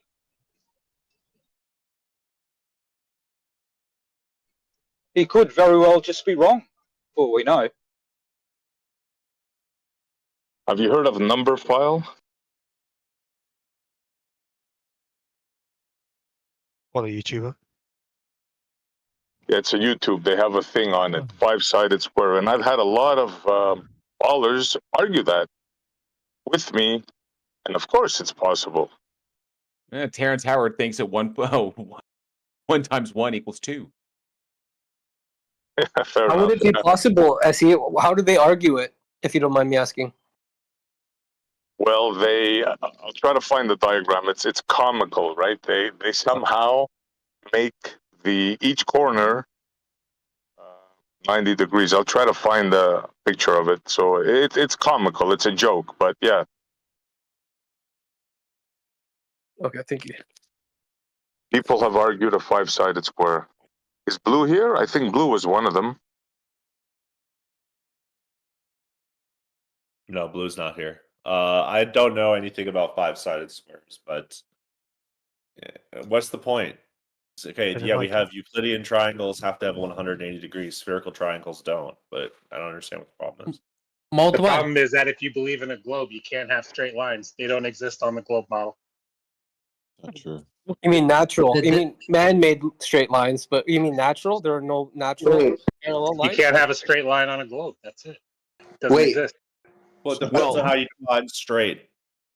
Yeah, if you're, You know, you're talking point A about to just point B, no changes in elevation. if you're talking about or just no changes like in, Yeah, you know, that's on the surface of a sphere. That's considered a straight line in spherical geometry. yeah. Or you could just but do can you could just do a actually tangential. create You could that do a A to tangential B, plane. No change in elevation. That's the question. You could do a tangential plane that is perpendicular to the that Can runs you? perpendicular to the downward acceleration force, and then you could just operate from there. Yeah, how do you So plan for on doing those that? I've never, So those we who would have measure never- what the downward force is. We would measure the I direction of should that, not and have then we asked would. you that. Actually, I do not want to hear your answer. I mean, Jesse, space surveying. Jesse, do you think that Kanye is the greatest artist of our time, or only the second greatest artist of our time? Man. No, he definitely thinks Can Diddy you is. define the greatest artist of our time? Kanye was pretty good. Kanye You know, he was had a lot of good. really good songs back in the day. It sucks. Yeah. But how do you measure it? How do you measure it? I would How say much I personal enjoyed it? experience. How much I've I replayed. measure artists based on courage, and we can all agree that Kanye has been very courageous with his latest song, right?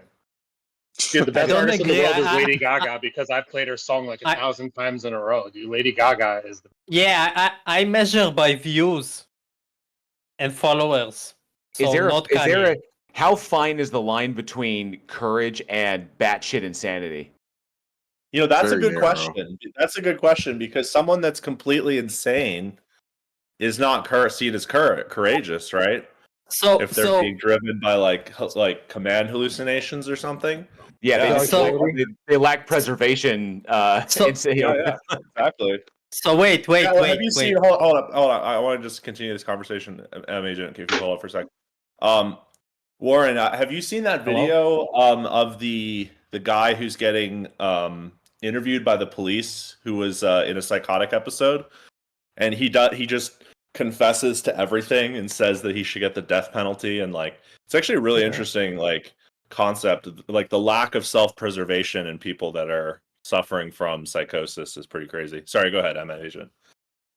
Yeah, so I was wondering, is Kanye the most crazy one, or Terrence Howard? Ooh, that's a good one. Terrence Howard. Yeah, Terrence Howard's like he's off the reservation. There's also the fact that Kanye has like, I mean, he's still narcissist, like megalomaniac beyond what his achievements are, but it's at least closer with him than Terrence Howard.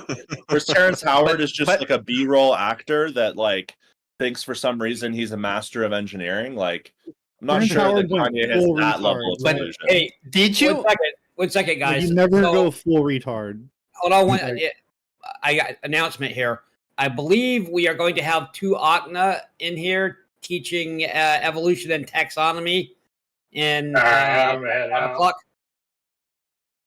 What's that? Cool. All right. So we have 4 minutes to have jokes about celebrities. Yeah.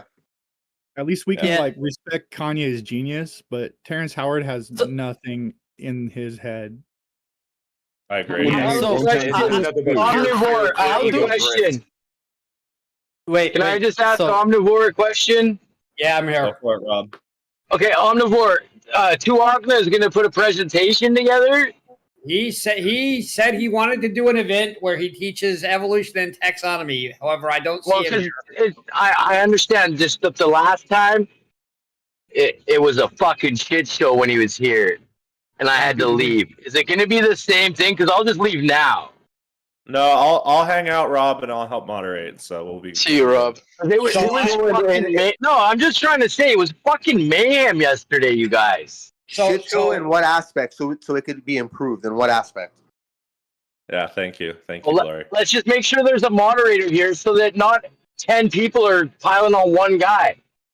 Same. It goes for the flat earthers too. I get it. Like let Tuakna put his presentation out without being stepped on as well. Right. Yeah, and you also got to look out for the one guy, Paul. You also got to look out for the one guy piling on 10 others that won't stop. Yeah. Well, I agree. Yes, I'm hoping we can just be more cordial today, please. Yeah, I agree even with if you are piled on, I think you should be able to conduct yourself in a courteous manner. Just be patient. You don't have to start swearing and cursing. It just makes it worse. But thank you. Well, that's just your fucking opinion, Eden. No, I'm just Too bloody right. All right, so I'm starting the event. We have 2 Okna in here. By the way, we have other voice channels. So if people don't want to listen to this event, this goes for all the events. You can go down to another voice channel and you can talk about whatever you want down there. You can go debate Kanye versus Terrence on the That'd other be channel. fun. Okay. Somehow I feel obligated to watch this. All right.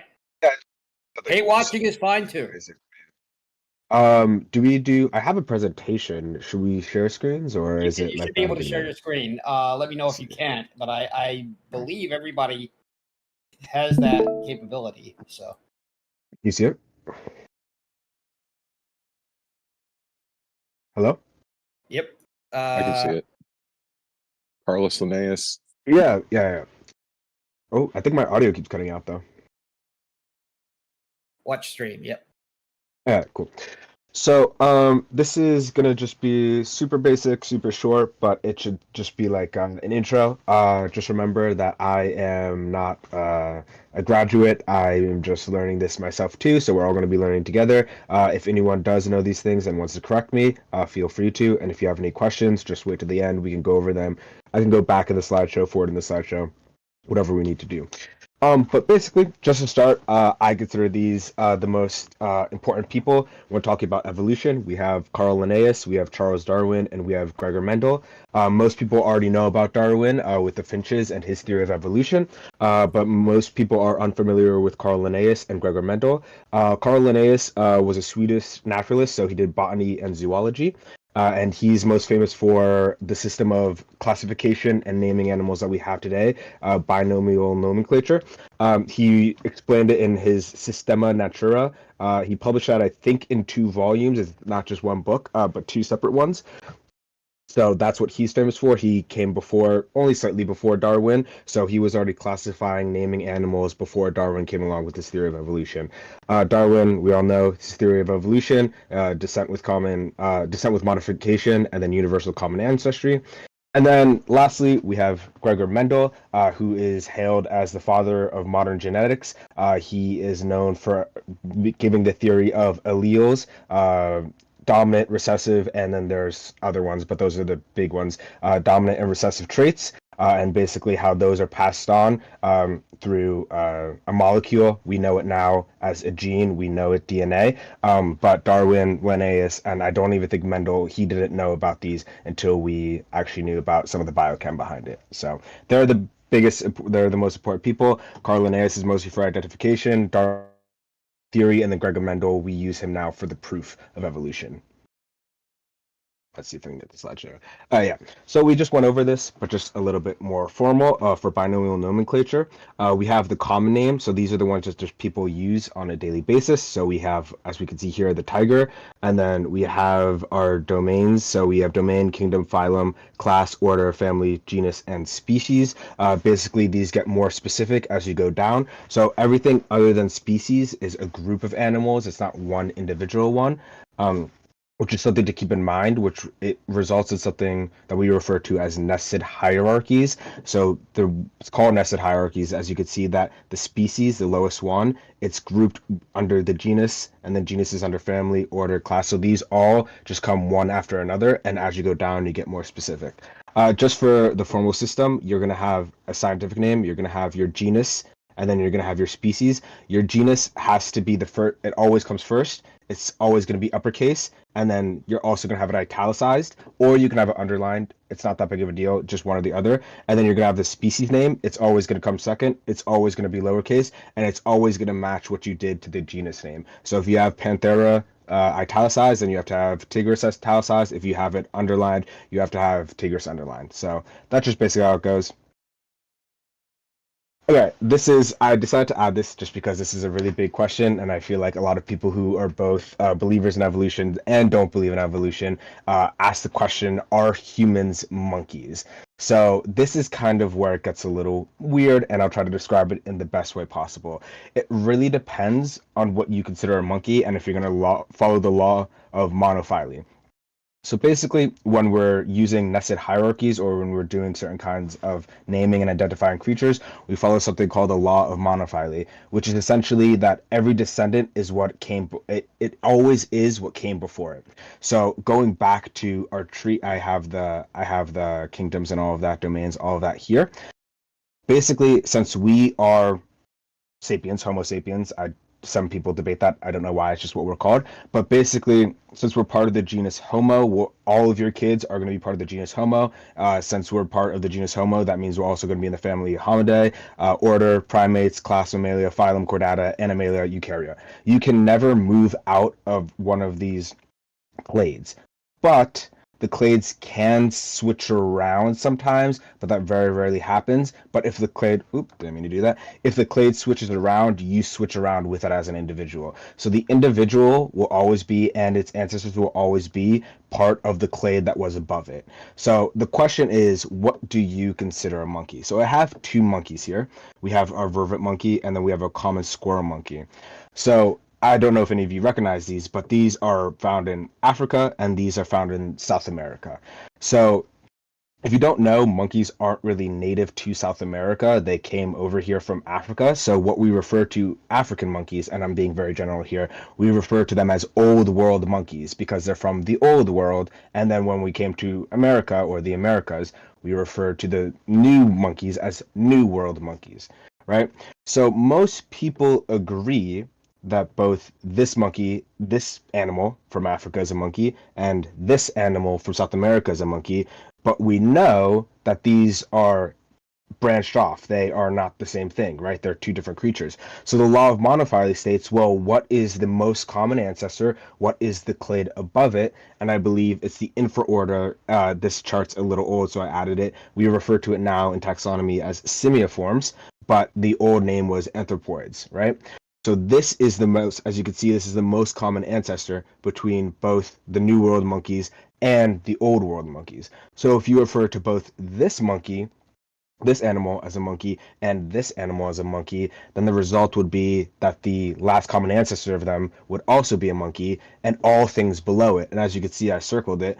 Old world monkeys include apes and humans. So if you follow the law of monophyly and you refer to these two creatures as monkeys, then as a result, you would also be referring to humans as monkeys. But monkeys is just a common name. You don't have to follow the law of cladistics, and you don't have to refer to them in any certain way. If you want to refer to them just as monkeys generally, you're totally free to do that. So the next best proof, other than genetics, because I'm not going to get into the genetics, it's very complicated, one easier one, is comparative anatomy. So I just brought up 4 very visible traits focusing on the skulls that we can all just, I also have some skulls later that we're going to guess the animals for. These are just some 4 very visible traits that are similar throughout animals and you can use to compare them. So the first one is the mandible. Mandibles are just the lower jaw, right? It's the very strong jawbone down there. For mammals, it's a singular bone, but for other animals, you guys are allowed to speak. I won't keep ranting. This is it's slightly interactive here. Does anyone know what this bottom left animal would be if you had a guess?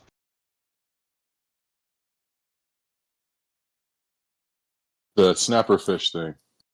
It is a fish. Yeah. Anglerfish. Yes, it is an anglerfish. It is an anglerfish. That's correct. So that's an anglerfish. And as you can tell, it doesn't quite have the same jawbone.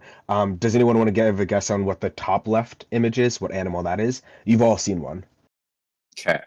Dog? It is a cat. It's a cat. Yeah. So that's just a common household cat. So for mammals, we all have one really strong lower jawbone. It is not a fusing of 2 different bones. It is one singular bone. So if you see a skull and you're like, I wonder if that's a fish or a mammal or a bird, mammals are very easy to tell because they have one really strong lower jaw. But as you can see in the middle here, this fish has it looks like the jawbone fuse, and you can see the side, it has a few dents and sutures.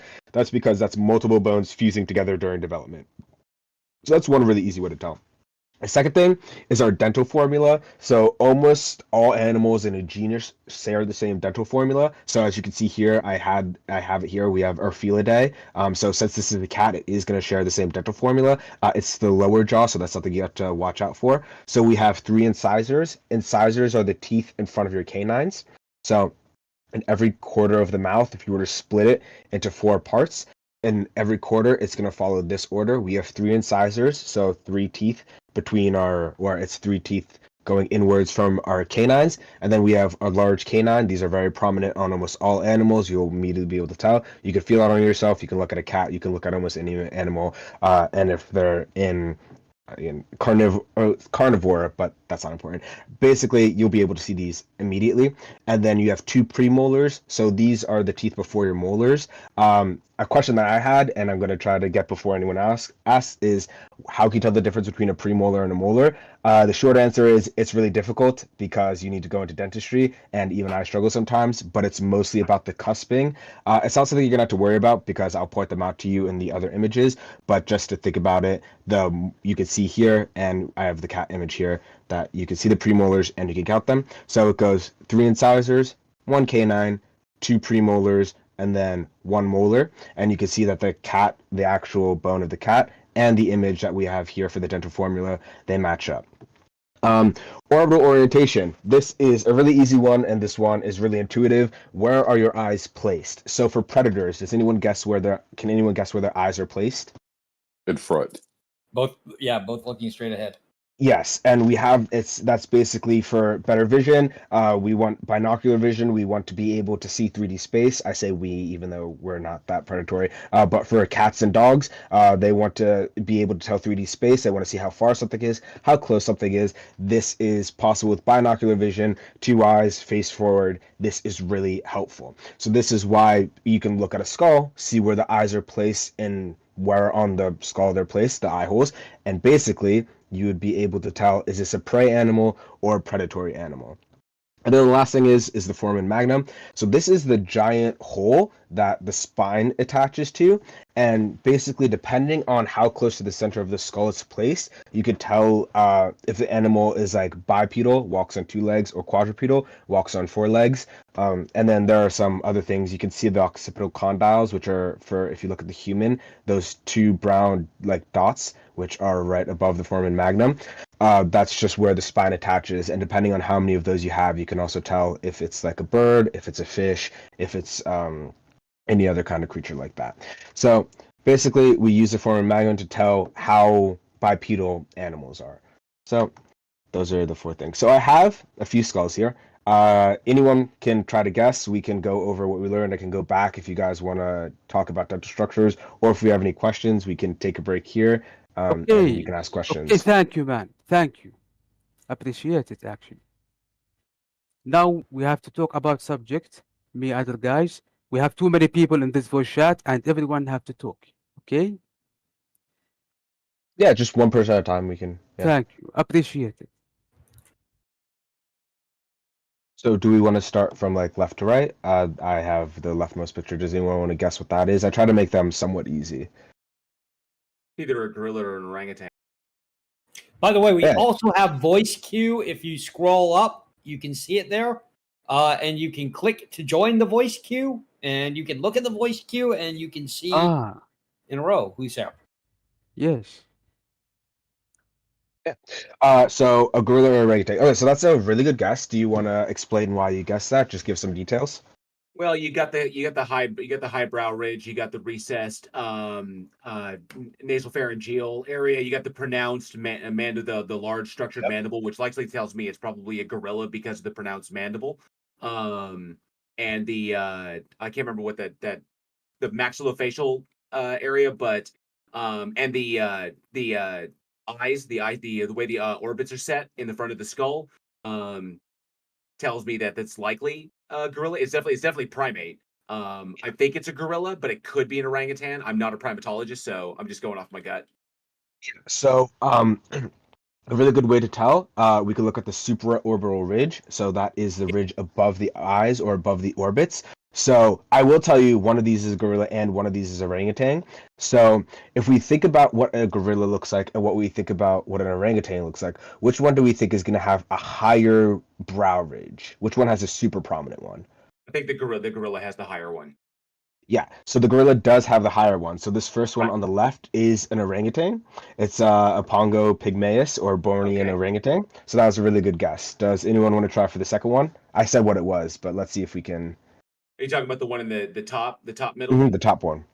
Okay, now I see that's the Supra. Yeah, okay, that's really pronounced. Oh, yeah, Yeah. okay. Yeah.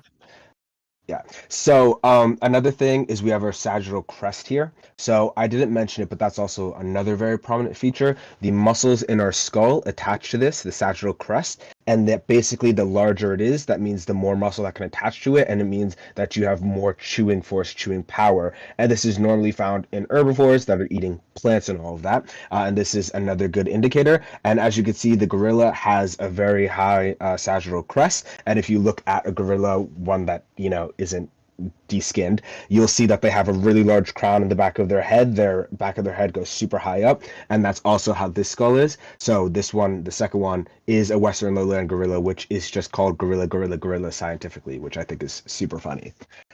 So we have our last two. Does anyone want to give a guess on what the bottom one is, the lower one is? I can only say that the bottom center, my guess is it's a feline. I don't know which one. And then the one to the left, the one to the side is some sort of cannon. All right, so I'll say that those are correct. I want to see if anyone else, because you clearly know some of this stuff. Does anyone else want to give a shot or say anything about it? How do you think he got to that conclusion?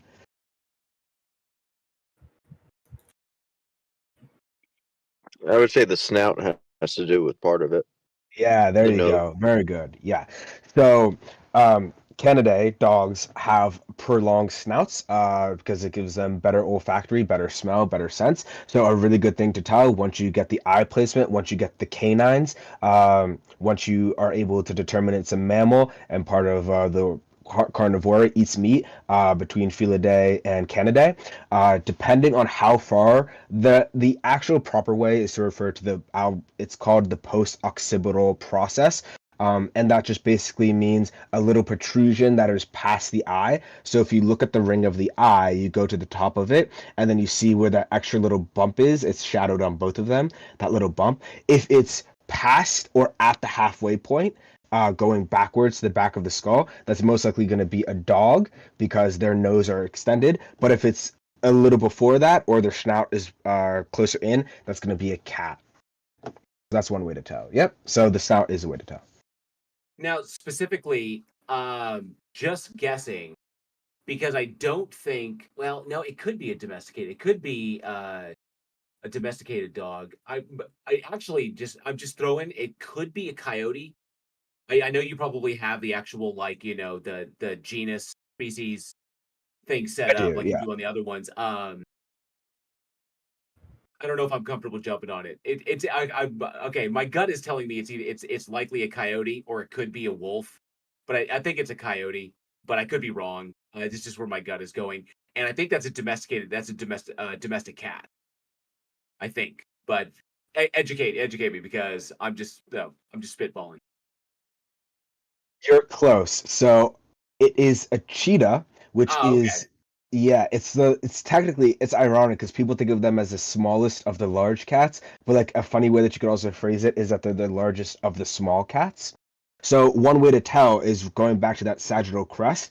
Jaguars and other large cats have a really pronounced sagittal crest because they have far more of a bite force. But cheetahs do not have this. They do not have a large sagittal crest. They don't have strong jaw muscles compared to the other cats. So they're going to have a very, very smooth skull. And I know the sizes are weird here. If you could tell the size, you would know that's not a regular house cat. But that is one way to tell that it is not one of the other large cats, depending on how smooth their sagittal crest is, how smooth that protrusion on the top of their head is. And you're very close. It is just a gray wolf. Okay. Yeah. Again, the size makes it very hard to tell. But yeah, again, I try to find images that had multiple perspectives, but it's surprisingly hard actually. One way to tell between like gray wolves, coyotes, and like foxes is, again, I know I keep referring to it, but the sagittal crest is another thing at the top of their head. Foxes will actually have like a V at the top of their head, which is super easy to tell. And then coyotes have a little bit longer canines, so they'll go slightly, I believe, below the little holes in the mandible, the little holes in the jaw. This mouth is currently open, so you can't tell that, but that is another way to tell. And actually, just to show you something cool, if you go back, another way you could have been able to tell is that if you looked at the dental formula of the cats and the dogs, it actually does match both the cheetah and the gray wolf. So that's another way you could have been able to tell. The cheetah, though, is a little weird because you can't really see it in this image. They have a really, really small molar. You can't even see it on the bottom, but on the top, if you go to the one that you would think is a molar, right behind it is like a little squiggle, and that's actually their molar. So it's really hard to tell what's a molar and what's a premolar. You just need to go into dentistry, which I'm not in, so I just had to look these things up. But yeah, that's it. Just a little fun, little interactive, very basic. If we have any questions, want to have a discussion about it, feel free. Just make sure it's one at a time, and we can go through it.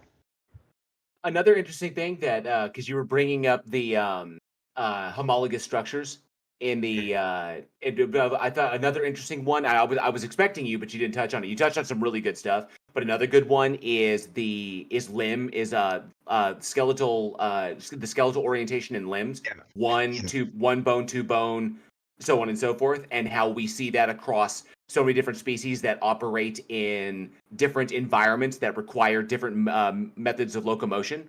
So, which is also fascinating because we see it in the ocean, we see it on land, and we see it in the air. And so I find that to be a really, really compelling one because you've got species that through either convergent evolution or divergent evolution, and then coming up with the same stuff. But these body structures, these bone structures, obviously they came from a similar species that had that, which of course we know are tetrapods, which I found really. By the way, Ollie put his hand up in the voice queue.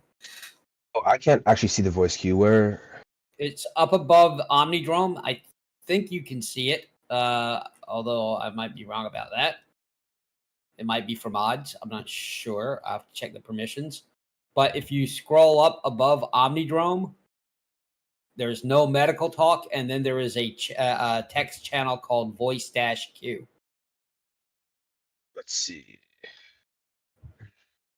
Ah, yeah, I see it.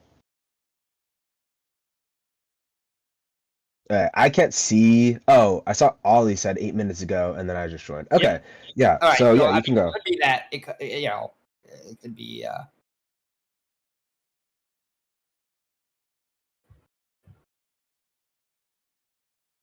So if Ollie is waiting, yeah.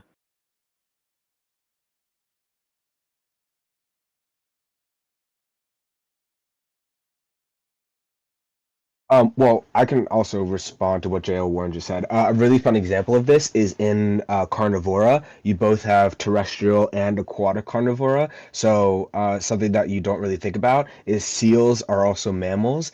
And if you look at their toes, right, you can go to whales, seals, all of these things, but just in the order Carnivora, you can basically tell the difference between them based on how you see that they have the same like finger bones, but you see depending if they're fused into one flipper or if they're fused into multiple toes, basically determines if they're in, I think it's pinnipeds versus, I forgot what, I think that's the aquatic carnivores, but I'm forgetting what the terrestrial carnivores are named truly. But yeah, that's another interesting one. All right, fascinating stuff. Yeah, I love it. Yeah, I just decided not to do that because I feel like a lot of people know that one, and I wanted to go with some that are less known. And I thought that dental structure and also the foramen magnum was a super cool one. I really like that too. Awesome. Have you touched on out of curiosity? Have you touched on ERVs yet? ERVs? Endogenous retroviruses. Oh yeah. So I know some about it.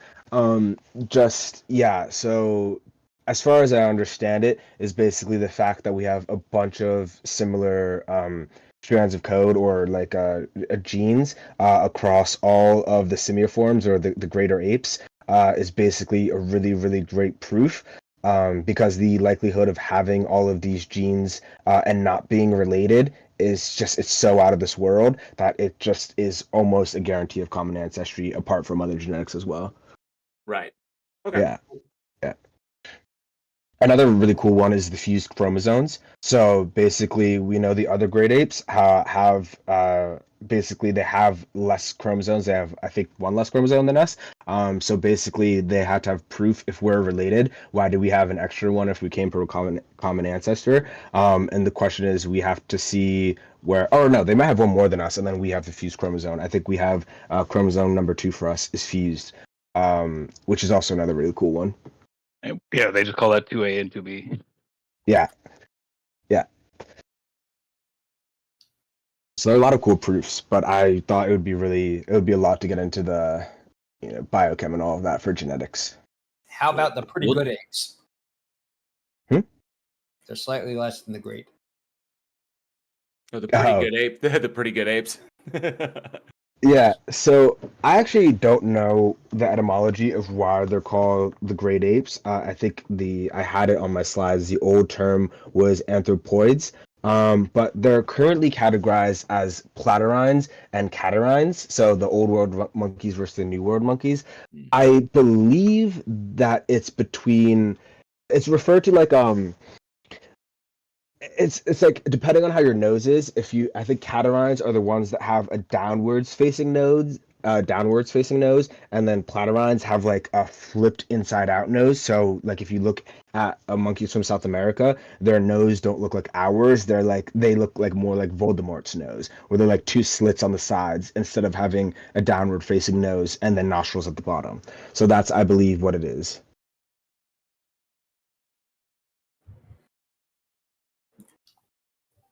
What would be your answer to creationists who would just answer to all of your examples of evidence for evolution as a common designer of those features? That if you have a common designer like God, then he's going to kind of reuse the same patterns throughout the creation.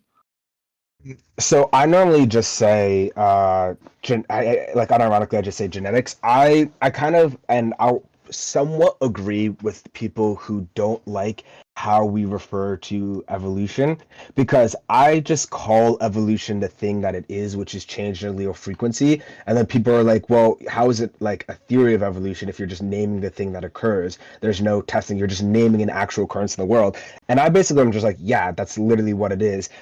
Darwin, when he made this theory, didn't know about it. But basically what I just say is that evolution, no matter how you think it was designed, is something that occurs. A change in allele frequency does occur. Descent with modification does occur, unless you want to disagree with paternity tests, which are perfect proof of it. So I just basically say I don't believe in God, but I would normally just say it doesn't really matter if you think it's a common design or whatever it is.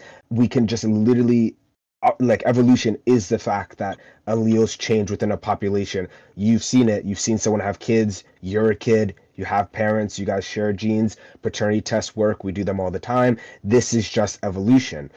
So it comes to a question about how did life. It seems like it turns more to abiogenesis and an evolution discussion. So can I work with biochemistry and cell molecular biology.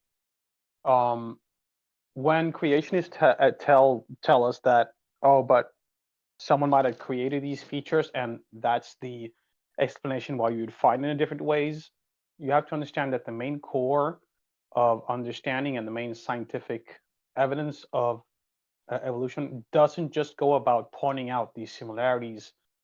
I mean, we now have the ability to map the DNA of any organism very cheap and very, very, very fast.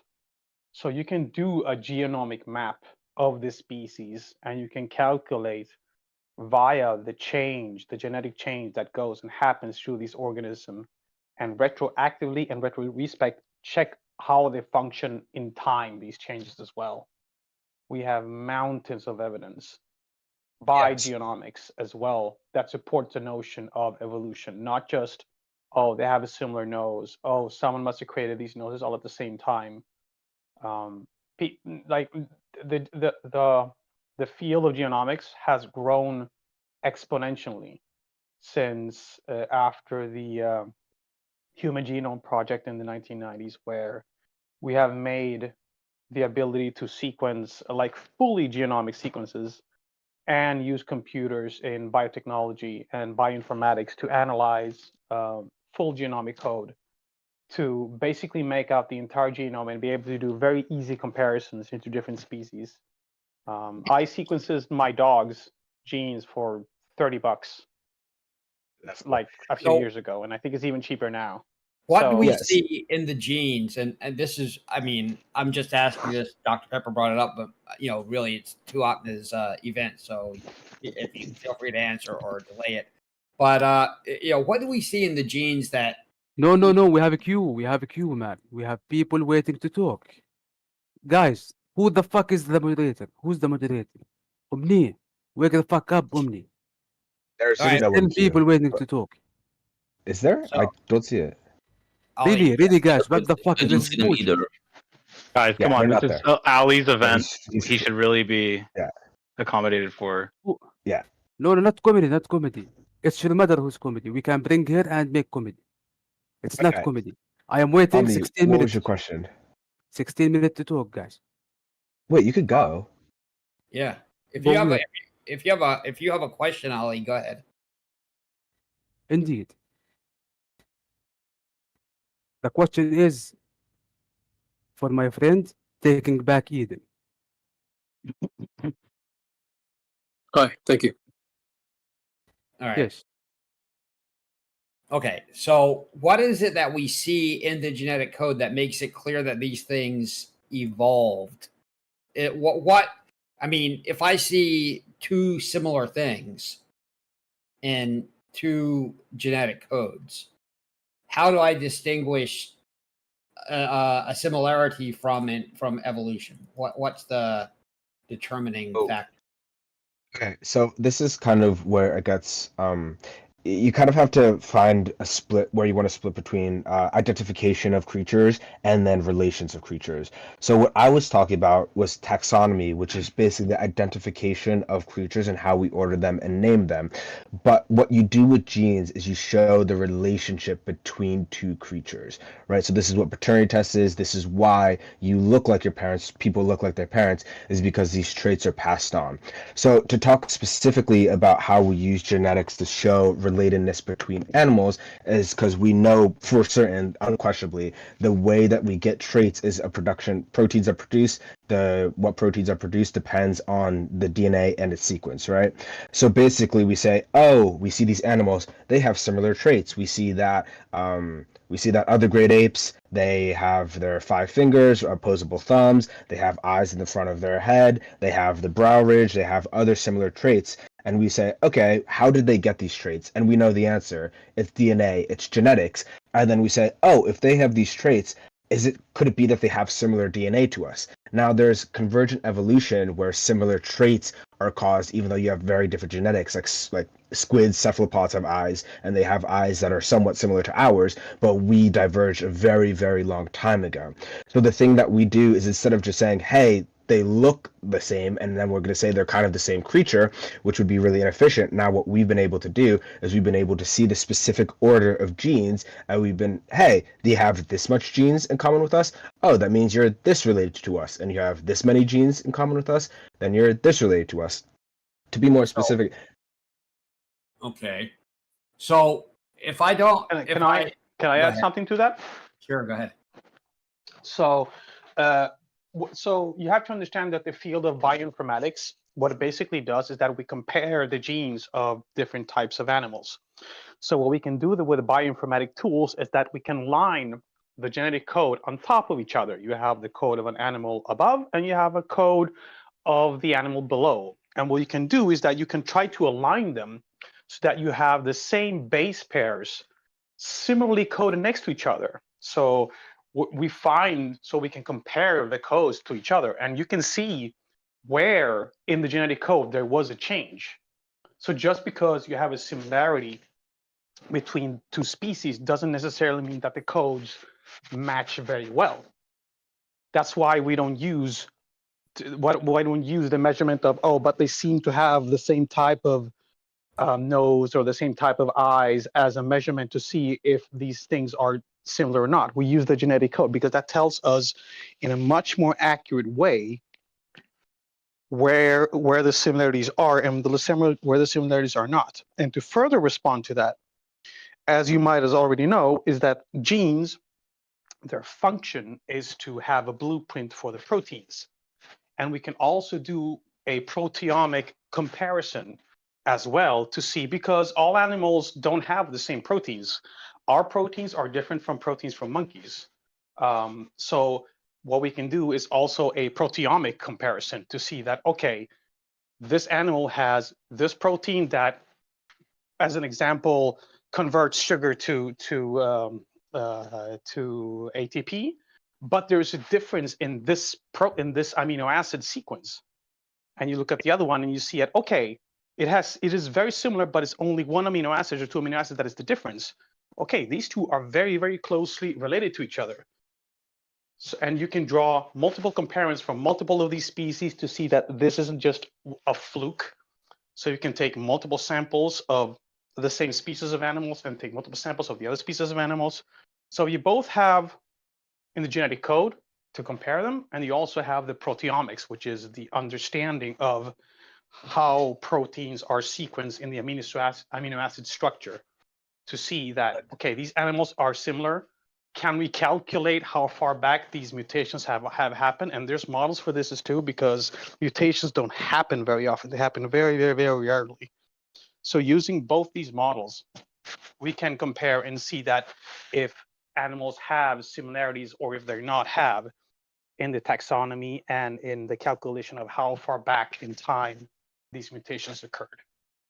Yeah, and like in practice, like we know that humans can't produce their own vitamin C, and we know that like some other animals can, and we know that all the other great apes also can't produce their own vitamin C, and we know what genes cause the production of vitamin C, and we know that we don't have those genes, and the other great apes also don't have those genes. So like we could see this both in practice of just like, well, you can't really see a vitamin C production, but again, you could see the expression of these genes, and now with our technology, we can literally see the formation of the DNA. We can see the structure of the DNA. We can see the order of the base pairs. Okay, I'm still. I mean, and that was a lot of technical stuff. I'm not sure I understood all of it. It's still not clear to me. Saying that these two things are similar, you know, I don't know how that necessarily indicates that one evolved from the other. You know, aren't they anyway, identical? we don't have to go into that right now. We can save that for questions later. Well, just like for really quickly, Darwin's theory of evolution was simply descent with modification. He believed animals came from another and they were slightly different. He did theorize a unit of heredity or some form of information that would be passed from a parent to a kid, but he didn't know. He didn't know about the gene. He didn't know about DNA. How could he? Right? So now we do know about that, and now we can confirm it. We do see that you do get some kind of information. You get the genes from your parents, and they are slightly altered. So that's basically evolution, is the simple fact that you get something from your parents, and it's slightly changed, and enough of these changes cause a different form to come about. Okay. So we have the observation of very small changes occurring in real time, and then that leads. And we know their cause. Yeah, we know their cause, which is the slight changes in genes. So Darwin had the observation. He just didn't know the cause. He thought of a cause. He hypothesized it. He was wrong on what it was. I think he thought it was some like black goop that flows around your body. He didn't know, but now we know, which is super cool. Okay, gotcha. Yeah, he called it like a life force. There's Yeah. several documentations where they have like this different. Sometimes they thought that they were like little babies that were alive in the seed or some stuff. But I mean, in one way, he was actually right, because there is a recipe, a form of instructions of how an organism is supposed to be, how it's supposed to be developed. And in I think it was 1954, 1960, or that we actually discovered what DNA is actually about. It was two Americans, if I'm not mistaken. Yeah. So yeah. Okay. So for me, it's basically like observing things today in the present, like how fast mutations accumulate, and then you look at the difference between the gene pool of humans and chimpanzees, and you see how many different mutations they have. Then you go back in time using that measured rate of mutation to see how long ago they diverged. And for me, the problem with that is it's basically analogous to what flat earthers do. Oh, sorry, my headphones just ran out of battery in the middle of talking. No, we heard you. Yeah, We heard you. Dude. Yeah. So, well, if he doesn't have his headphones, he can't hear us talk, so we can give him a second. Oh, okay. My bad. My bad. Yeah. But for anyone else who's wondering, I think he's. I might be wrong. Is he talking about? Is it not the development clock? Not the genetic clock. Oh, it is the genetic clock. Yeah, based on accumulation of mutations. Yeah. So, you can. I like you can use that. I think it's just a more of a solidifying proof, but it's less about understanding the rate of mutation development and more understanding the relation between animals. So I didn't go over it, but just for the general terms, you have your extinct animals, which are animals that are dead. And then you have your extant animals, which is your animals that are alive, right? So you can use a developmental clock to understand how far we've diverged from other animals. But with the fact, what we know about how genes are passed on, just showing that extant animals are related necessitates the fact that they share an ancestor. So even if your grandparents are dead, right? The fact that you are related to your brother or your cousin or your secondary cousin or your third degree cousin necessitates the fact that you guys shared an ancestor. So we don't necessarily need to make guesses about the past. We can just state the fact that since we know animals that are alive today share genes, that necessitates the fact that they shared an ancestor at some time in the past. Now then you get into the fossil record, then you get into a bunch of other stuff. But just the fact that things are related today necessitates that they had a common ancestor in the past. Okay, I'm back. If I can finish what I wanted to say, so we basically use a method of induction to extrapolate the we make in like one environment to observations in like another environment. In this case, it would be a longer time span, and then it's basically what flat earthers do. You can never be 100% sure that the conditions in both of those circumstances are the same. Like, for example, when you measure a rotation rate of something in a lab with a gyroscope, and then you do the same thing with the Earth, flat earthers can say that is because the gyroscope on the Earth is affected by some other magic forces. The same way creationists can say that just God at some point in time kickstarted this entire like process and already made creatures with those genes. That's why I don't really like using comparative anatomy as an evidence, because God would actually have a reason to create those creatures already with those genes, because you have to have something already if you want to start creation. That's why I prefer methods where God would have to actually be deceptive on purpose to trick us into believing in evolution, because in that case it would contradict the Christian image of God. So there's just a few. I'm going to say two things, and this is what I say to every person I have this conversation with. You are absolutely free to do the what if isms of the past. What if God just created everything the second before you were born? That's fine. I won't argue against it because there's nothing to argue there. I will acknowledge the flat earth thing.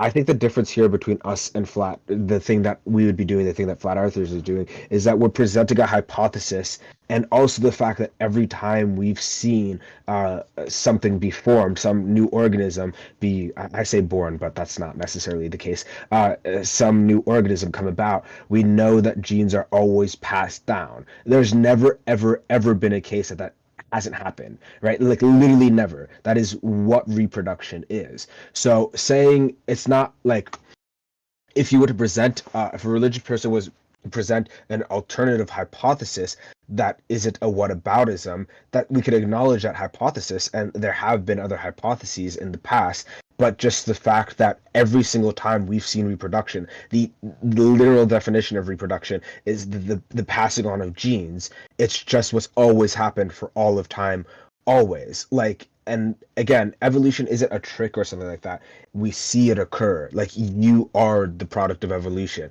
You do share genes with your parents, and they're slightly different genes, right? So it's not saying, oh, comparative anatomy, you look the same as your parents. What it is that you can compare the genetics between you guys. You can do paternity tests, you can do maternity tests, but there's no need because mothers know who their kids are, right? You can do these things, but like, it's not saying, well, what if God created us all like, sure, you can do the what ifisms, but that isn't presenting an explanation for why we see genes be passed on every single time there's reproduction, and why those genes determine the proteins that are produced, and why those proteins determine form, right? So one side has the explanation and also has every single occurrence of that thing happening, but then the other side would be what ifisms, which is fine, you can do that.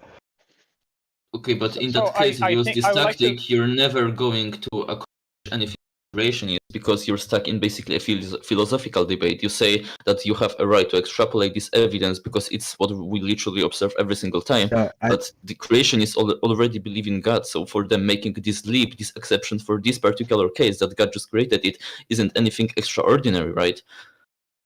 Just really quick. I agree it's a philosophy debate. That's why I said you're absolutely you can do the what ifisms about God, right? But did you just leave? I think you just left. No, I'm here. I'm here all the time.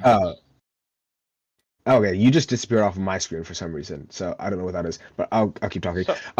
We could do the philosophy debate of the what if isms things before we weren't alive, which is fine. I'm just saying the reason I believe evolution, well, it's because it's literally we see change in allele frequency. But the other thing is, I'm not doing a what if ism. I'm saying we see this every single time, and it explains every occurrence of all reproduction every single time. Everyone. So I'm not saying, oh, well, what if it was the case that evolution like occurred in the past? I'm literally just saying evolution is changing allele frequency. It is something we see right now, literally currently, and it is the product of every single reproduction, the result of every single time an organism reproduces. You are free to do the what ifisms in philosophy, but I don't get into that because it's just what ifisms, and there's no discussion to be had there. There's no explanation. I as someone that actually works with the stuff, and just for context, I was born and raised as a Catholic. We don't see that as a productive form of discussion or productive way of seeing things, because that's not what we're looking for.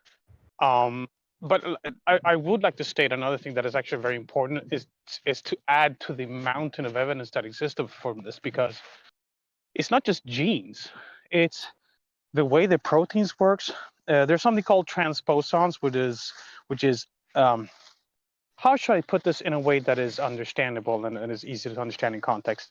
Genes isn't just a tiny thing, and that we just happen to define it in some other ones, and we think therefore that it's true. You have to understand that genes are hundreds of thousands of base pairs. That's how big genes are.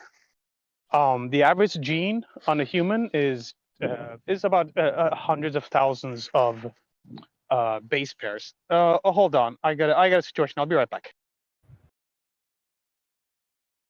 There's actually 3 billion base pairs in the human gene, so a few more than hundreds of thousands. I think you're saying maybe by the individual gene, like 1 gene, 2 genes. Oh, yeah, the ones that are expressed for a protein. Yeah, for a protein to be produced. Yeah. But that's basically why I don't engage in the what ifisms with God. It's just because there's no explanation there for me. There's no discussion to be had there. I thought his argument was more. He wasn't arguing against what you were saying. I thought his argument was you allow for room for God with your argument, and the argument he was presenting doesn't allow that room for God. I think that was kind of what he was saying. I don't know. Yeah, exactly. I'm saying that his example is not exclusive to either of the hypotheses, but this doesn't mean that you can't use other arguments that would be exclusive to evolution, because in the case of creating creatures with similar genes, that wouldn't be anything that God would have no reason to do, right? If you want to do some creation, that it wouldn't be actually unreasonable to kind of reuse the patterns. But there are stuff that we observe that would actually be so indicative of evolution that God would have to be deliberately deceptive to convince us of this evolution if creationism was true. For example, the fossil record, which is layered in a way where like more primitive ancestral organisms are on the lower layers, and then you have a gradual change into more and more complex organisms with the geological time, and creationists don't have any explanation for that. Wait, but there's two. I think you might be, or maybe I'm misunderstanding. But you can have creationism with evolution, right? So I say first off, God isn't a hypothesis. There's no explanatory or predictive power there. So God isn't either of those things. So I don't consider it a competing hypothesis. I don't know any scientists who consider it a competing hypothesis. I don't even know how you could explain what that explanation would be like, or what the predictions would be like using God. So that's my first thing. And the second thing is, it's not like creationism and evolution. Well, young Earth creationism. It's not like you can always have the doubt of what is before we were able to observe it. But there's no discussion to be had there, because you don't know, I don't know. Saying God is just, it's unironically, as much as a cringe atheist it sounds like, it's just simply a God of the gaps. So if you wanted to present God as an explanation, you have to give some form of explanation for what we literally see right now, which is change in allele frequency, which is reproduction and changes in proteins that are produced, and how these similarities come about, right? So if you want to present God, you just have to give an explanation for those things. And so here's one. So I think in like human brains, there's like a gene that caused our frontal lobes to start developing more. A claim could be made: God sparked that gene. Oh, do you want me to respond to that, or? I'm just saying that's what he's saying. He's saying you're allowing room for that type of claim to be made. But the way he's saying it's, if you make that claim, then you're making the claim that God is basically deceiving you. I don't say I believe that. I'm just saying that's where I think you leave room for God, because you can't disprove that claim I made. But like I said, you can finish. No, go ahead. Yeah, so the two things I would say is saying God sparked that genes. It's still not an explanation. Like literally, I get, whenever I debate someone who believes in God, I get a lot of hate for this. But when people say to me like, God created the universe, or God breathed the universe, or God spoke, or God willed the universe into existence, I literally don't know what that means. And it would be the same thing here. Nothing about life is miraculous. We understand life. We understand. Hold on, really quick. Hold on, really quick. Really quick. 1 second. So Man, you have to believe that the Messiah exists. You have to believe that the Messiah exists. Man, Okay, just tell him the Messiah exists. Okay, so there's nothing miraculous. There's no miraculous part about genetic expression. We understand genetic expression. We understand epigenetics. There's no miraculous part about protein production. We understand protein production. We understand the structure of DNA. There's no miraculous part about the chemistry of life. So if you're going to ask the question, well, maybe God sparked the gene that resulted in humans' large prefrontal cortex. Well, we don't see that gene being sparked in babies. We don't see it in our parents, because there are people alive and that when they were developing from a zygote They to an only adult, have to spark it once because of genetic. Yeah. Because of that's what I'm saying. Well, the question is, wait, real quick. But the question is, if we've never seen it sparked by God ever, why would we assume it was sparked by God the one moment before our existence, right? So it just becomes. I'm not making. I'm just trying to. I know. Yeah, I know. Okay. Shall we let Ali get his question in? Yeah, go ahead. Indeed, man.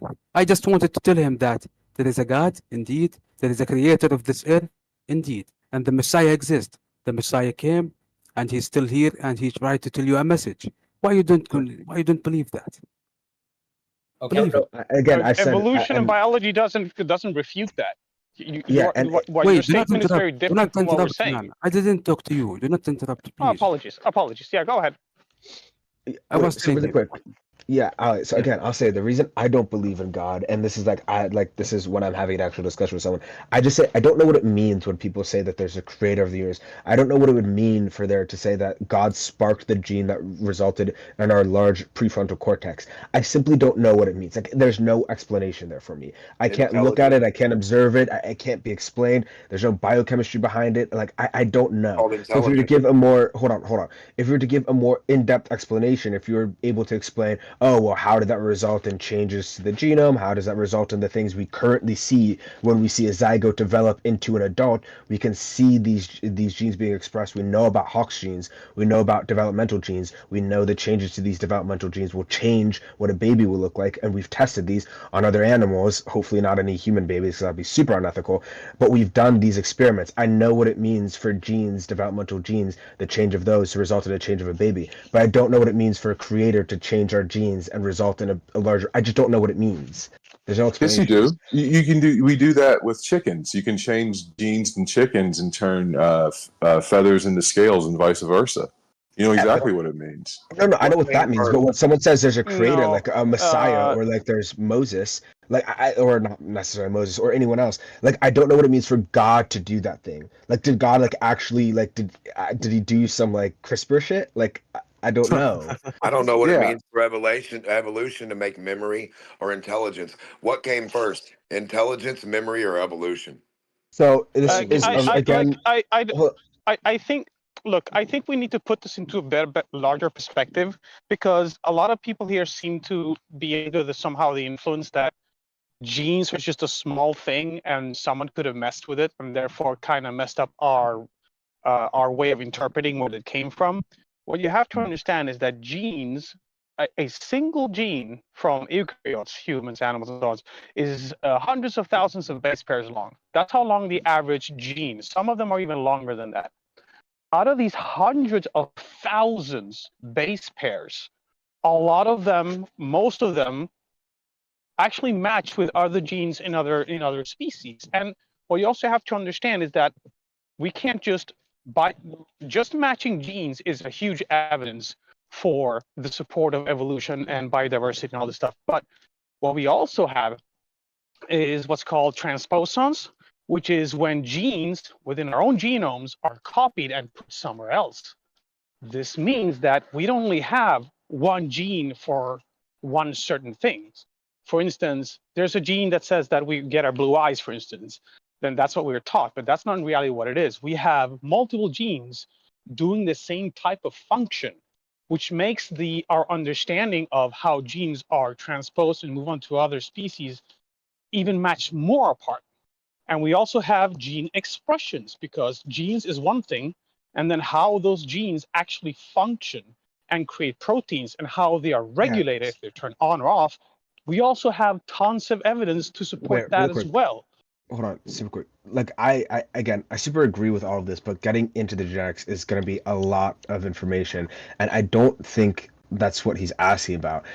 And I mean him by DMOC. DMOC wants to know how we have what we are now, the intelligent creatures using computers, comparatively to animals who would never be anywhere close to that. So again, this is a lot of philosophy, and it doesn't really have to do with evolution, but I'll acknowledge the question just because, I can. DMOC, do you know like what babies are, right? Takes 9 months to make one. Evolution ain't got shit on that. Okay. So you already understand Takes a the billion years concept. for you to be a butterfly somehow or something, or Hold a on. dark rock, right? So you already understand the concept of something from one gene developing into a person within 9 months.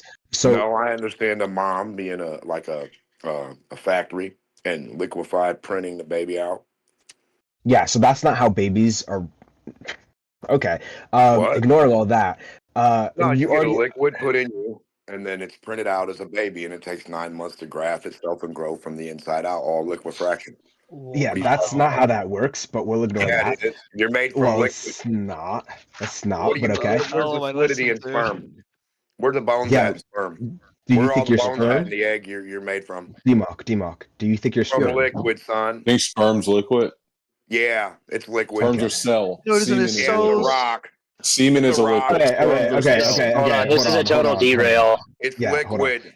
No, Semen is a brain liquid. intelligence. Sperms Where are do they come cells. from? Okay. How do you make them Okay. Do we from need to dirt? tell you where This the is such a come from? useless Wait, hold on. fucking derail. Someone mute him. So and then- I have yeah. muted Demok. If you can behave yourself the way you're talking, you know, I can unmute you, but I've seen no evidence It's of that. okay. It's okay.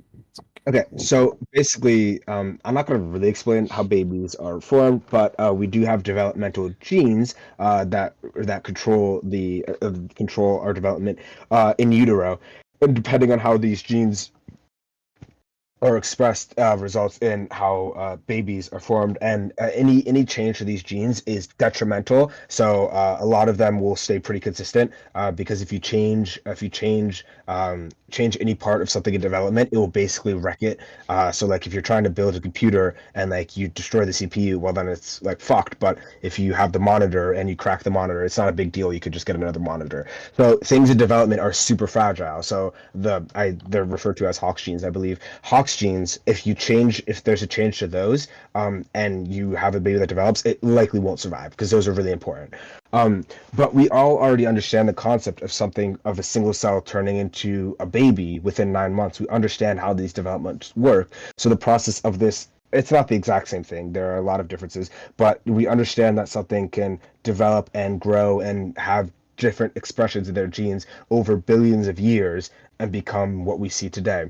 So a better question is, again, it goes a little way from evolution, but we could discuss it. What necessarily is intelligence? I think a lot of people, depending on how religious you are, we would mostly agree that it requires a brain to be an intelligent creature. We would never ever refer to plants as having the same intelligence as us, but there are animals that are very intelligent relatively to other animals, not compared to us, which would be things like dolphins. A lot of cephalopods are very intelligent. Pigs, a lot of the corvids, which are like ravens and crows, they're very intelligent. And there's no exact answer for what causes intelligence, but in biology, it's almost certainly agree that it is the brain. But depending on how the brain is structured, depending on how much we have a lot of white matter in our brain, which seems to be the explanation for our intelligence, is we have a very large prefrontal cortex, which is for upper thought, our lower brain, our brain stem, our cerebellum. All of those aren't really for decision making and cognitive activities. Those are more for like respiratory, heartbeats, all of those things, those autonomic functions, right? So it seems to be the fact that we have a very large prefrontal cortex. We have a lot of white matter in our brain, and that's also, it mirrors what happens in children when they grow up, is that they get a lot more white matter in their brain. It's a lot more developed. The front of their brain grows, I say the front, but that's not really what it is. The front of the brain grows a lot larger, and that seems to be where we get our intelligence and our better decision making from.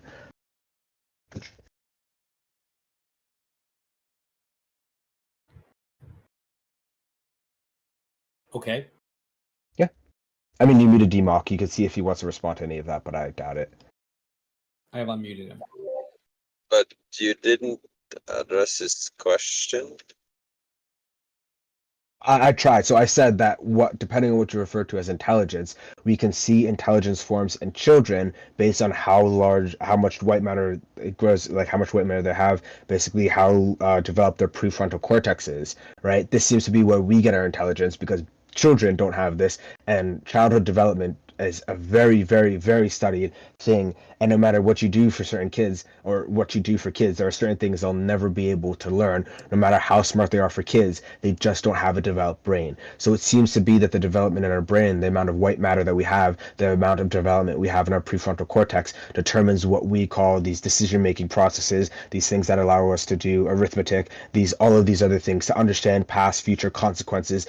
These things literally, like kids can't do this. They're literally incapable of doing it. It's not because they're stupid, it's just their brain isn't developed. And it seems to be that's where we get our intelligence, that higher form of intelligence.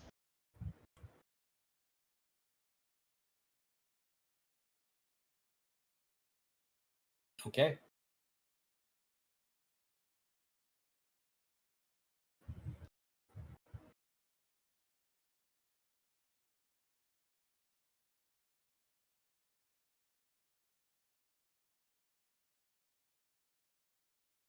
Is there anyone else in the queue or? Nope. Nope. And please I remove can say yourself. something if you want. You can press withdraw if you're on the queue to take yourself off. Oh yeah, I'll do that.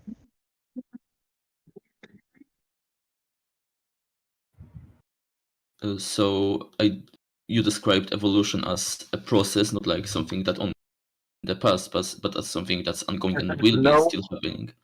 So And evolution, it depends. So the way you learn it, if you go to college or even high school, you'll basically learn what we refer to as the modern synthesis, which is a combination of Darwin's evolution and modern genetics. Darwin would not understand evolution as we have it today because it has this huge emphasis on genetics, and he doesn't know anything about that. He didn't have the fossil record at hand. He didn't have, I mean, they did anatomical studies of animals, but not like we are able to do today, where we have these like there's entire like labs and all of that for it, right? But basically we have a combination of an understanding of genetics, which is basically how genes are expressed, what they are, how they relate to other animals, and then Darwin's theory of evolution, which was it's like we call it mechanisms of evolution. So there are different things that can cause different genes. So the one that most people are familiar with is adaptation through natural selection. And basically it's a change in genes due to mutation. Well, it's not even, because he didn't know about mutations in genes, but what we refer to it as now is a mutation in the gene, a random one gets we say chosen, but the environment doesn't actively choose it. Basically, it gives you a survivability factor. It makes you more likely to survive. And if you're more likely to survive, you're more likely to reproduce. And if you reproduce, your genes are going to be passed on, right? So that's a mechanism of evolution. But there are other mechanisms of evolution that Darwin would just not know about at all, like horizontal gene transfer. He just wouldn't know because he doesn't know anything about genetics. And then we also have like gene flow, which is where one population is separated, and then they basically, again, it's mutations, actual selection. Then they slowly start to shift, and then they can't reproduce with each other. That's another mechanism of evolution. There's just a lot, but if you were to learn about it, the simplest way just to describe it would just be descent with modification, and then also change in allele frequency would basically be what the modern synthesis is of evolution. Yeah, and because it's so obvious based on what we observe nowadays, creationists have to lie and strawman it. For example, they say that mutations can't create new information. Yeah, that's true. So what I just say is I don't I don't know what people mean or what creationists mean when they say create new information. Biology doesn't really there's no biochemical explanation for that. If I've asked creationists to explain, they also like to do the macro versus microevolution. I asked them, what's the biochemical explanation for micro or macroevolution? What's the difference there? Can you explain the process? Can you explain the mechanism of evolution that causes a difference between those? They can't respond because biology doesn't make that distinction, and it's because there is no distinction, right? So it's saying it can't create new information. There is no explanation for that. It doesn't mean anything. So I agree with that. In order to claim it cannot create new information, methods to quantify the amount of information using an actual number, and they don't have one. Yeah, exactly. That's its own purpose. Yeah.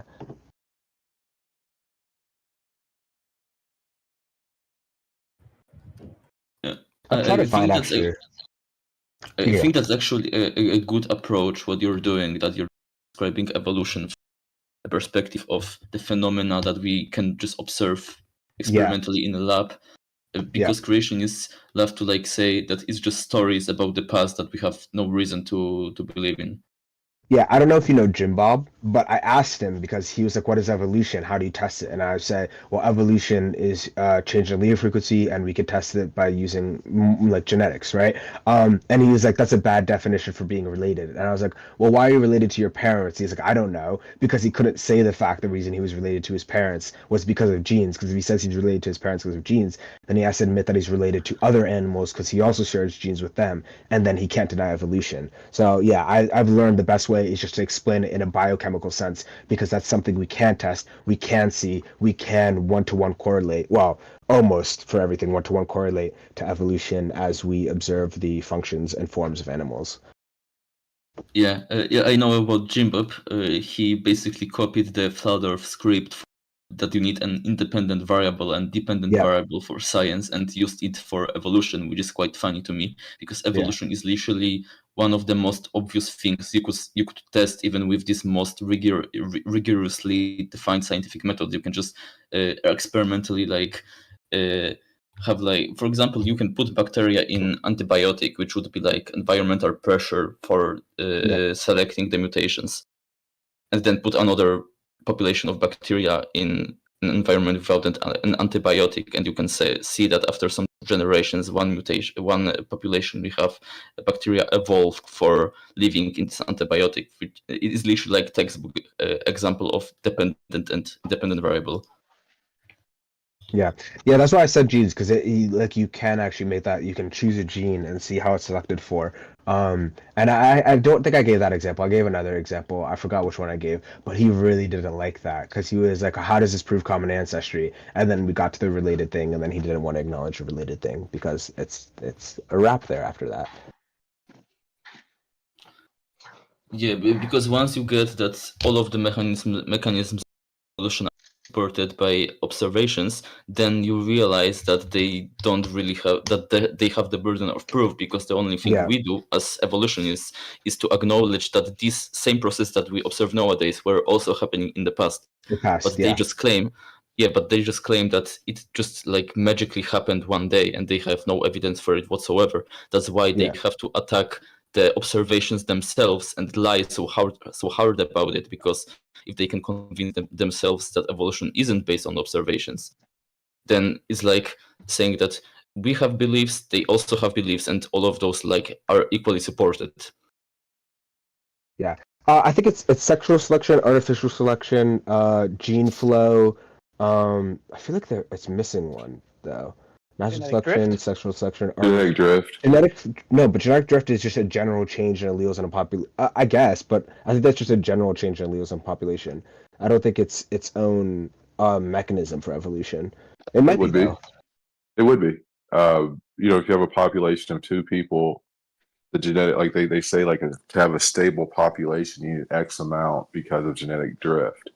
But it would start selecting. Would start selecting and start expressing. And then other factors would do the selecting at that point. I might be 100% wrong on that. But I had a question about endogenous retroviruses. Do you guys know about those? I know some. I know about Dr. retroviruses, Pepper, but not he knows endogenous about it. ones. So from what I heard, it was like a virus that had planted itself on like a gamete, and it was passed down through generations. And the reason why we can link them to other animals is upon the actual insertion place of that virus in our genome. I think that's what they're called. I might be saying the wrong word. But like, could you explain that to me?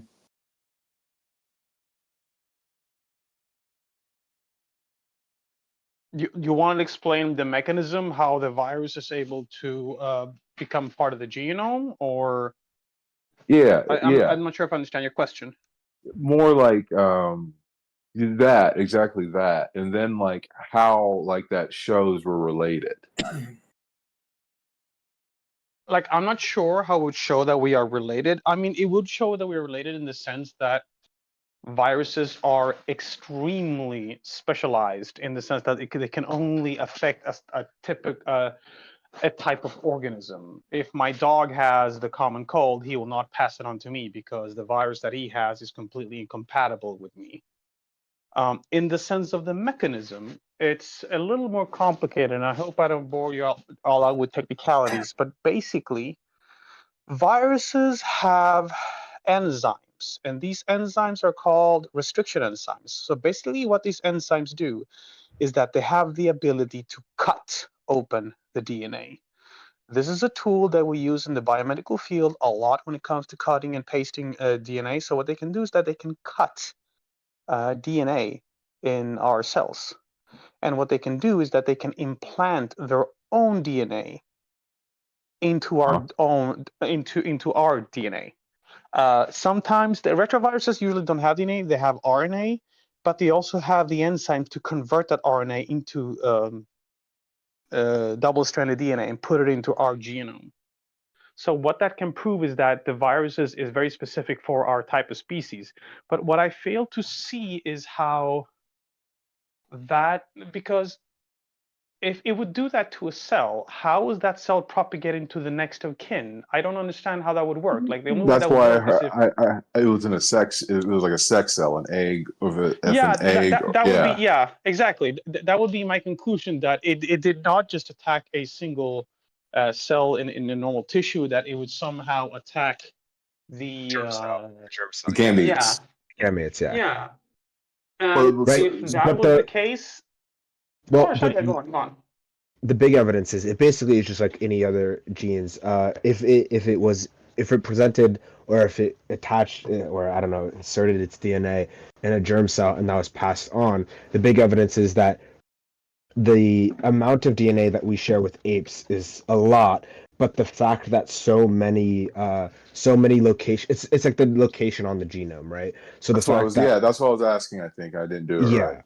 Yeah, the location on the genome of these strands of DNA that we know from being from retroviruses. I don't know how we know they're from retroviruses, but the fact that the location of these specific strands of DNA are in the same place and in so many same places between us and apes is a really good proof. And then the fact that the less recently we diverge, we share more of the locations would also be a good proof, because I guess over time it would be less likely depending on how far away you diverge. So again, it's basically just like how genes work, basically where the genes are, what genes they are, and how they're expressed. But in this case, the genes weren't produced from mutations, they were produced from another organism or virus, because they're not technically organisms. Yeah. And this is also how transposons work, because here's the funny thing. These enzymes that I told you that can actually cut open the DNA, it can actually cut open the DNA in other places as well. And what this can happen is that by mistake, our own genes can, or parts of the genes can copy into those places as well. Mm-hmm. So therefore we can get multiple copies of our own genes. And that is also something that we can monitor and see in how we are related as well. So it's not just, oh, we have a virus here. It's also that, oh, we have some funny genes going on here, or parts of genes that aren't supposed to be here that are all of a sudden here. And we have the evidence and the mechanism for that as well. Yeah, I can post a screenshot in the channel for that. I have a very good example of that. From what I remember reading, that they were saying like how they can tell is like they take like the sequence genome, and like if there's like, I don't know what attaches to what, but if like you had an A, and then like you'd see all this quote unquote nonsense, and then you'd find the other attachment, and that's how they found that like 10% of our genome is like virus or something like that.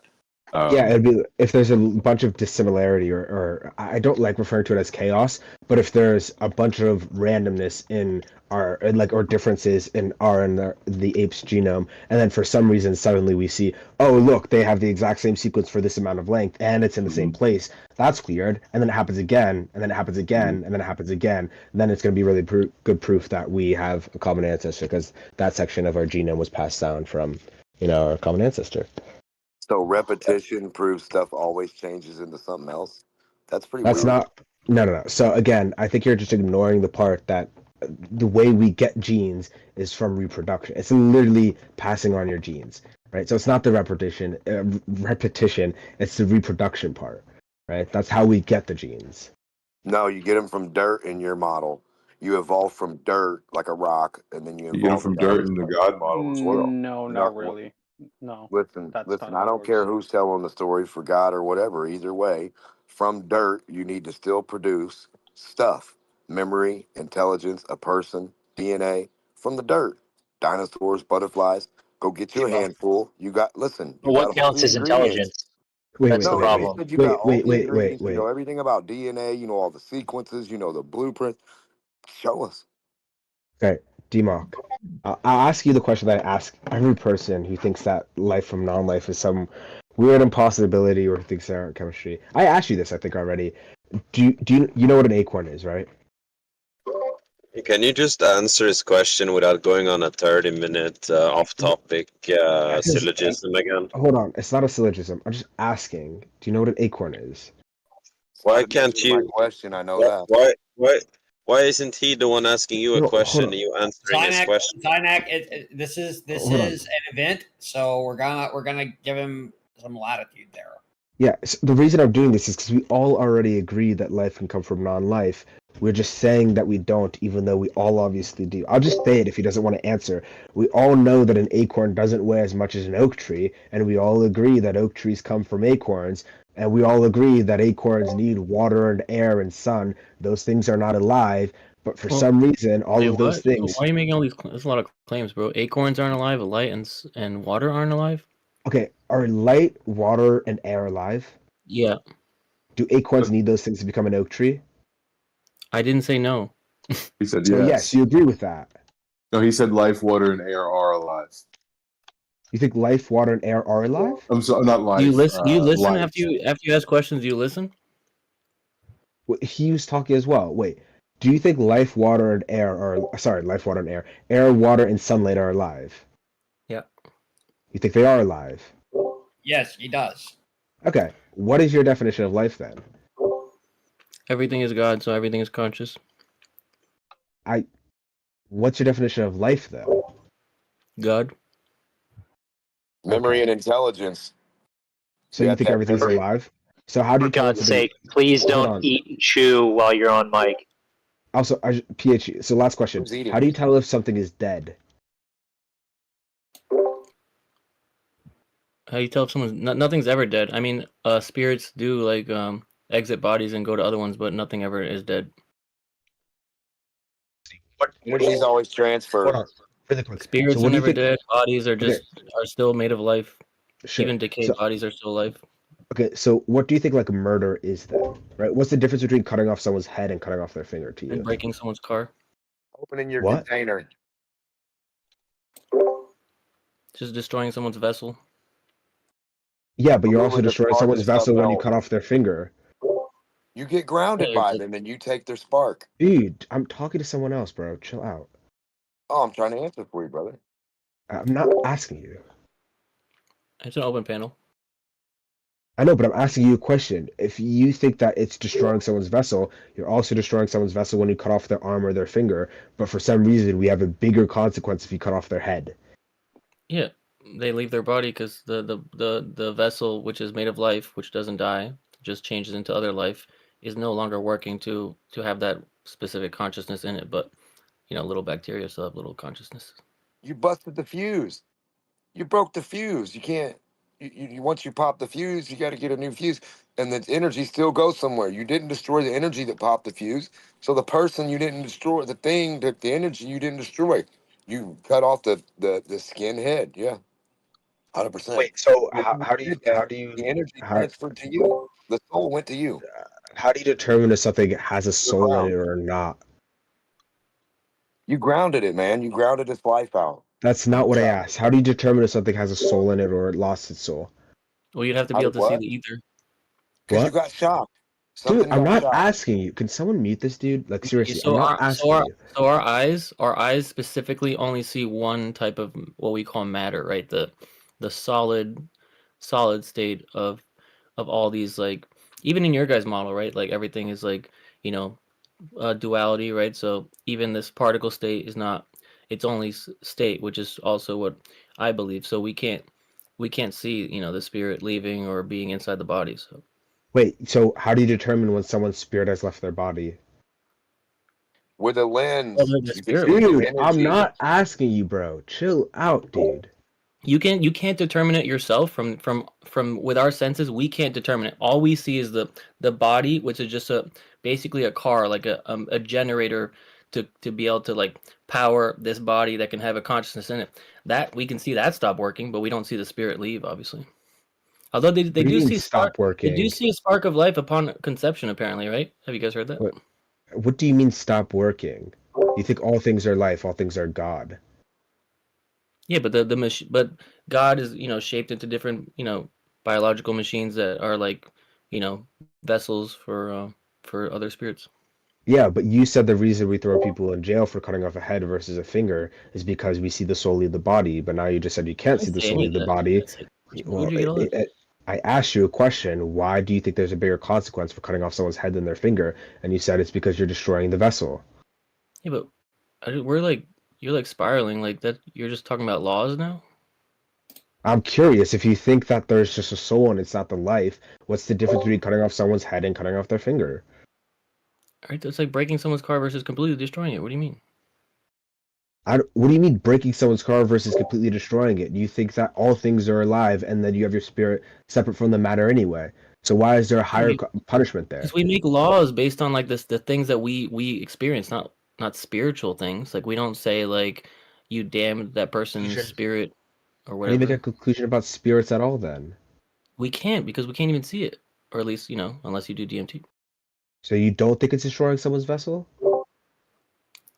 Dude, I don't, it's not complicated what I'm saying. I don't know what you. Okay, we can move on. So I think we might be into a philosophical zone here, where I'm just curious. it's gonna be a bit difficult to. Well, I think it could be a good idea, since you want to hear a definition. Then, you've been speaking about intelligence so much. Kind of, it's a good idea that you put forth your definition thereof. My definition of intelligence? Yeah. Not being a flat earther. Or the one No, I'm you messing. cater to. So it just really depends on what topic I'm talking about and what scenario it is. Because obviously I think there's different kinds of intelligence, and I'm not talking about like emotional intelligence and all that stuff. But like we can all agree that like some birds like parrots are smarter than other animals. Generally speaking, for humans, or what I would say the kind of intelligence that distinguishes us from other animals, is just some arbitrary line of awareness.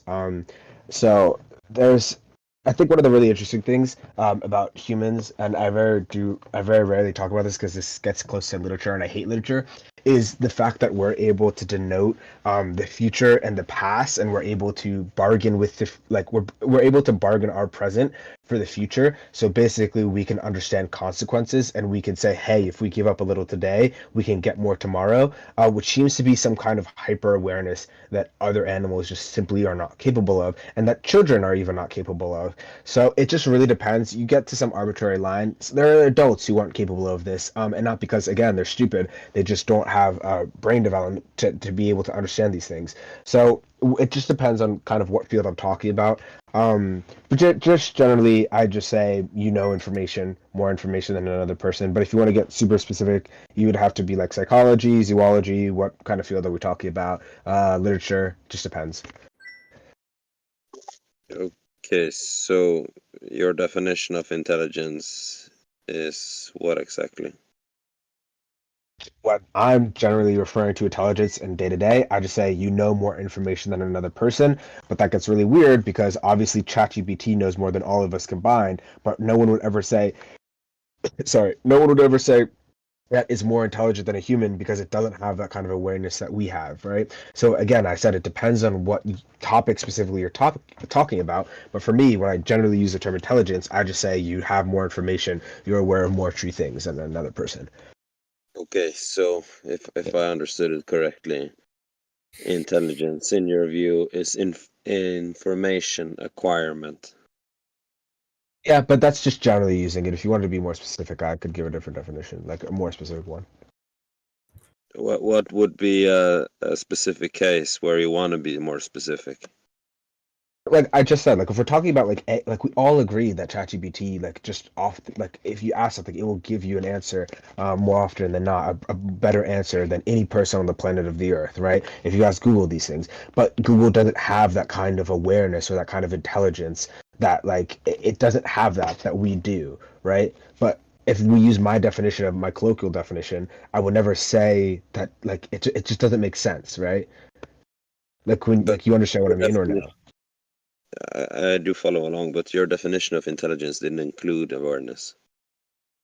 That's what I was saying, because that was my general definition, but I don't use that when I'm talking about certain topics. If I was talking about the intelligence between a person and an AI, or a person and an animal, or a person and a baby, I would have different definitions. If I'm talking about someone's ability, their literary capability, or if I was talking to someone about their social capability, or their social intelligence, or their social awareness, like it just depends on what topic you're talking about. So what you're saying indirectly here is that you see AI as far more intelligent than a human being because it can have more, or house more, or give more, or provide more, or just have more information. And I since it said already does, you do see it as more intelligent. Yeah, so again, that's why I said it depends on what topic. If you want to use my general definition, then sure, but it just really depends on what topic we're talking about. I don't know why we'd use my general definition for intelligence when we're referring to a discussion about AI versus human intelligence, because that's like literally the exact opposite of a general discussion. I mean, the whole discussion between what AI is and what synthetic consciousness is, I mean, that's like the exact opposite of a general conversation. But if you wanted to use my general definition for intelligence for a specific scenario, I guess you can. I'm now curious. Are you what do you think of the intelligence explosion? I don't know what that means. Well, it does sound like you should, by what you're saying. What did I say that makes it sound like I should know what that is? The fact that you say that intelligence is how much information you have I said when acquired. I said when I generally use the term intelligence, that's what I mean. Okay, maybe I've heard it by another term. Have you heard about technological singularity? I'm sure I was on a YouTube Shorts once and I heard something from Kurzgesagt or some bullshit, but no, I wouldn't be able to tell you what it is. Okay, so very short then. Maybe you have if I just give a description. So intelligence explosion is a hypothetical scenario where technological growth becomes uncontrollable and irreversible, leading to unforeseeable consequences for the human civilization. So when you're saying why I'm putting this forth and asking you this is That's explicitly for AI, right? When AIs are able to rewrite themselves, or one AI is able to create a smarter AI, then then it's a compounding effect. yeah. So according to the intelligence explosion model, you can or an upgradable intelligent agent, that being the AI, could enter a positive feedback loop of successive self-improvement cycles, which is what Omni was speaking of. It can improve itself. So this results in what they think is or they would hypothesize results in a rapid increase in intelligence that culminates in a powerful superintelligence. Like, for example, the AI. At least that's seems to be what they are attempting to build with the AI. And everyone It sounds like okay. Here's what I'm thinking in my head, and I could just be so against what we're all talking about. But the question I would have in my head is if the culmination of all of man's intelligence was put into a computer, what would result in the computer just having some sudden explosion of intelligence that humans wouldn't have, right? So if the whole point of this AI would be it's the best of all of humans have thought about and it leads to the human destruction, what was that difference there between giving it the information and then using that information? I mean, this is the whole question about how do we make artificial intelligence, like this is the exact question. But I don't see how we could make that jump or make a computer with that jump without being aware of that jump ourselves. That's what I'm thinking. With the processing speed, they'd be able to compute, especially if we get to quantum, on levels that we couldn't get to. That's how I could see them getting ahead of us, essentially, with that. They have all the right answers already, and they could figure it out faster than us, essentially. It feels like we're already skipping it feels like we're already skipping like a process there because we're already treating this thing as one singular entity when we know that even the Yeah. most like even the most advanced computer models aren't one singular entity. They're just a bunch of inputs that's run through a bunch of functions and Learning then gives you an machines, yeah. output. Yeah, so but like it seems like we're skipping that first step where it's given its own that's what I said. Like why would it it's ever be not the case? so that step is kind of bypassed with the cloud, correct? An interconnectivity to all those devices that could be centrally ran. I'm saying, So how you, could it be the case that the accumulation of all of human knowledge would then become independent of itself, right? The AI, it like would advance past it would so basically what's going like it would advance faster than we would be able to keep up with, essentially. no, I understand that, but like when like even babies are their own individuals before they get any sensory input or any well, this is debatable, but Yeah. like I consider children even before they know all this information to be their own things without it. But it seems like even the smartest AI will never be anything more than the accumulation of the data we give it. It's not like a child where we have an AI that it is its own thing before we input it. It literally has to be accumulation of human work.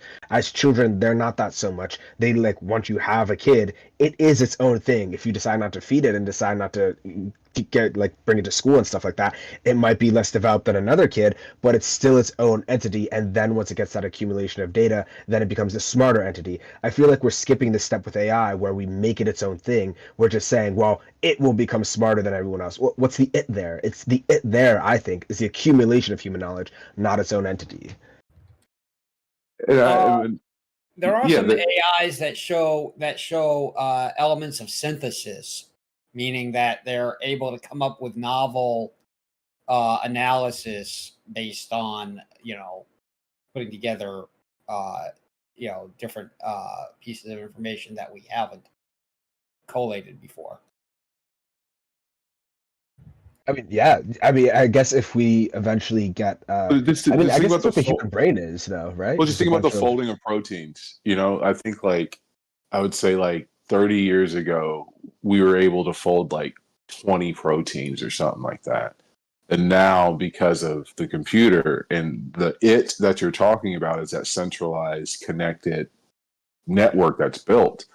But the computer now, I think we have like 300,000 proteins mapped or something like that. I mean, the it you're talking about is the interconnectivity, I guess, and the centralization of the knowledge happens in the cloud. It's just the process. How do we connect it?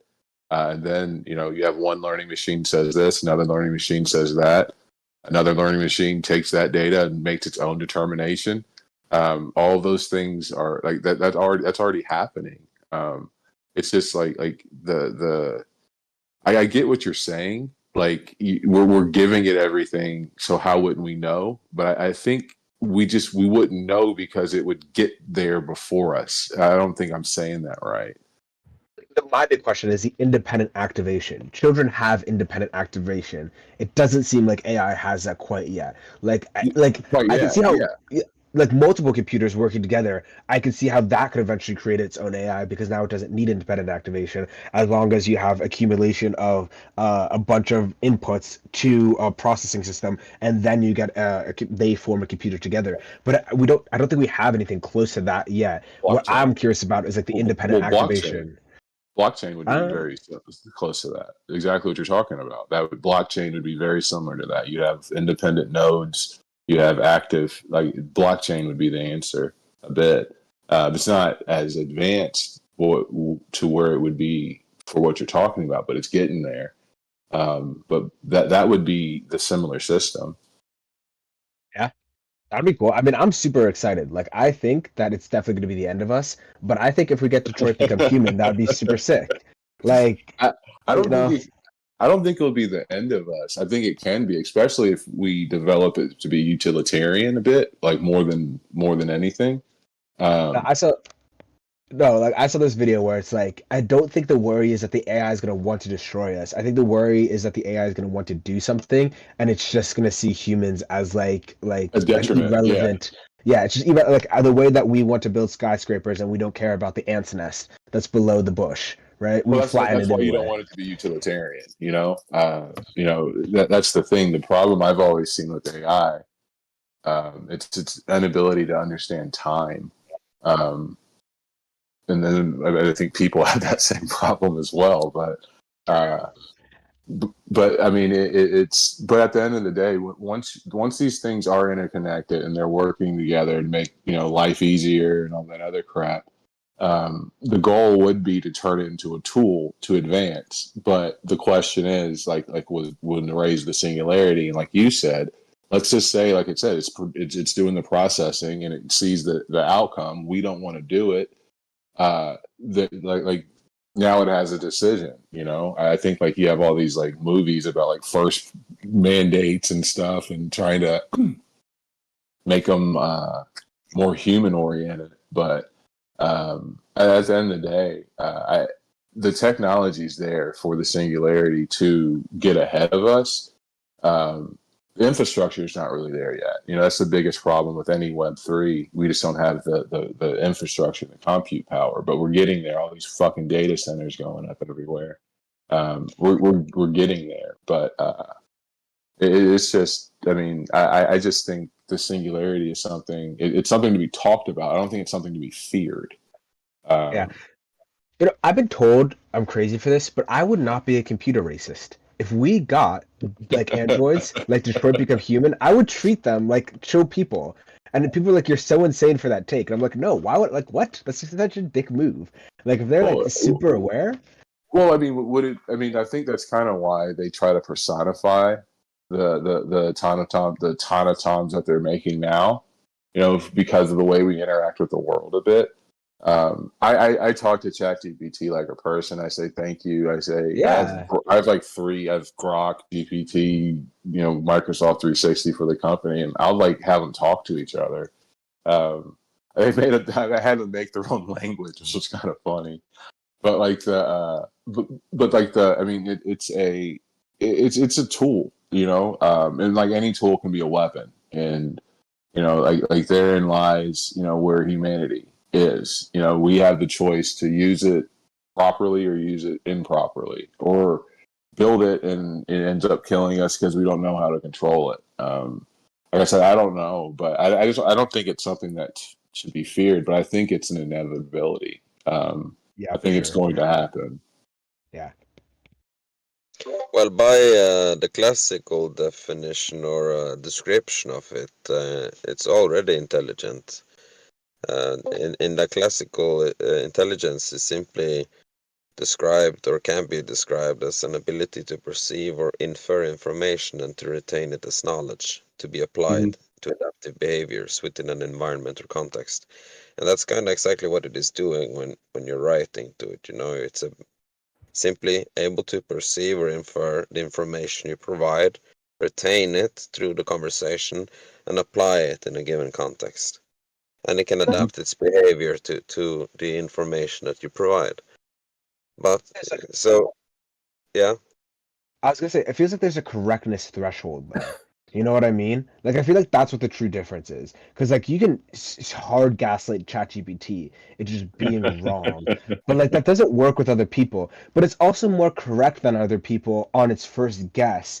But it's so much easier to tell that you're wrong. But people are a lot more stubborn. So like there has to be something with a correctness threshold and like a certain like a certainty. Like that, it's like two things that it's missing. I don't know. Well, I mean, one, at the end of the day, it's a service. So if you type in something, it's not going to say, hey, you know what I mean? It's going to be polite.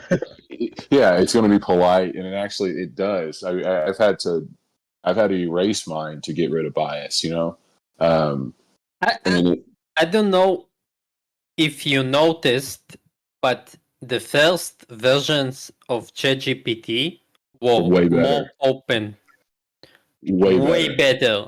Yeah. In coding, in understanding things. Yep. I think they made it stupid to like make you pay for the premium or something, but you're 100% correct. Not just ChatGPT. Like I used to use Claude. If you know, it was amazing for coding stuff. But then they added features like it started to give me debug code that I didn't ask for. It started to delusionally imagine libraries that don't exist. Did you Yes. notice it becomes more fucked up with every version? Yeah, I've definitely seen, especially we were talking about with the buggy. I was for my company. We're building a payment platform. We're building the front end, and we basically challenged the dev team, them versus I think it was called bolt.new or something like that. And basically, like that's ended up what they were saying. Like it just does, it makes stuff up. Like it creates things that aren't there. And it's just a complete waste of time. You can get a good structure from them, but it's just a complete waste of time to get an end project from. But yeah, I've definitely.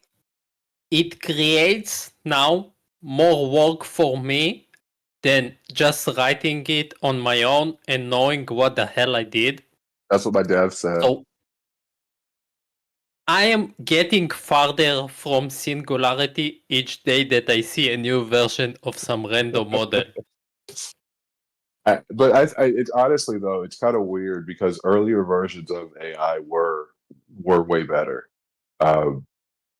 It's kind of weird. Like the more information they get, the more confused. I don't know. Yes, I Yeah. don't get it. If it gets more tokens and it has more windows for statistic outcomes, so why the hell I get weirdest shit? Then, like it used to work so good when it only started. Yeah. No, I think a lot of techs are. I mean, a lot of techs are going to be like that. But yeah, the earlier versions, the one I have now, GP3,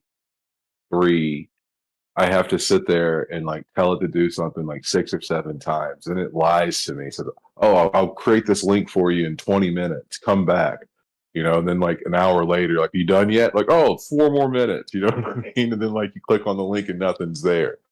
Like that's never like stuff like that never happened prior, but it is what it is. It does work good if you need a quick teacher for a certain aspect on certain language, let's say. Like teach me how to use classes inside Python for the blah blah blah. It can be a good agent as a teacher, I would say, but replacing a full stacker, no. No, I used it to write some unit testing, and that was kind of the best I got out of it. But that was the best I got out of it. Before I head out and have Omni end the event, does anyone have any questions, or are we all good here? No? Awesome. See you guys. Okay, and we will have Max from Matters Now in here at in about an hour, at 8 o'clock Eastern time. You can see the time in your own time zone up in events. All right, that was great.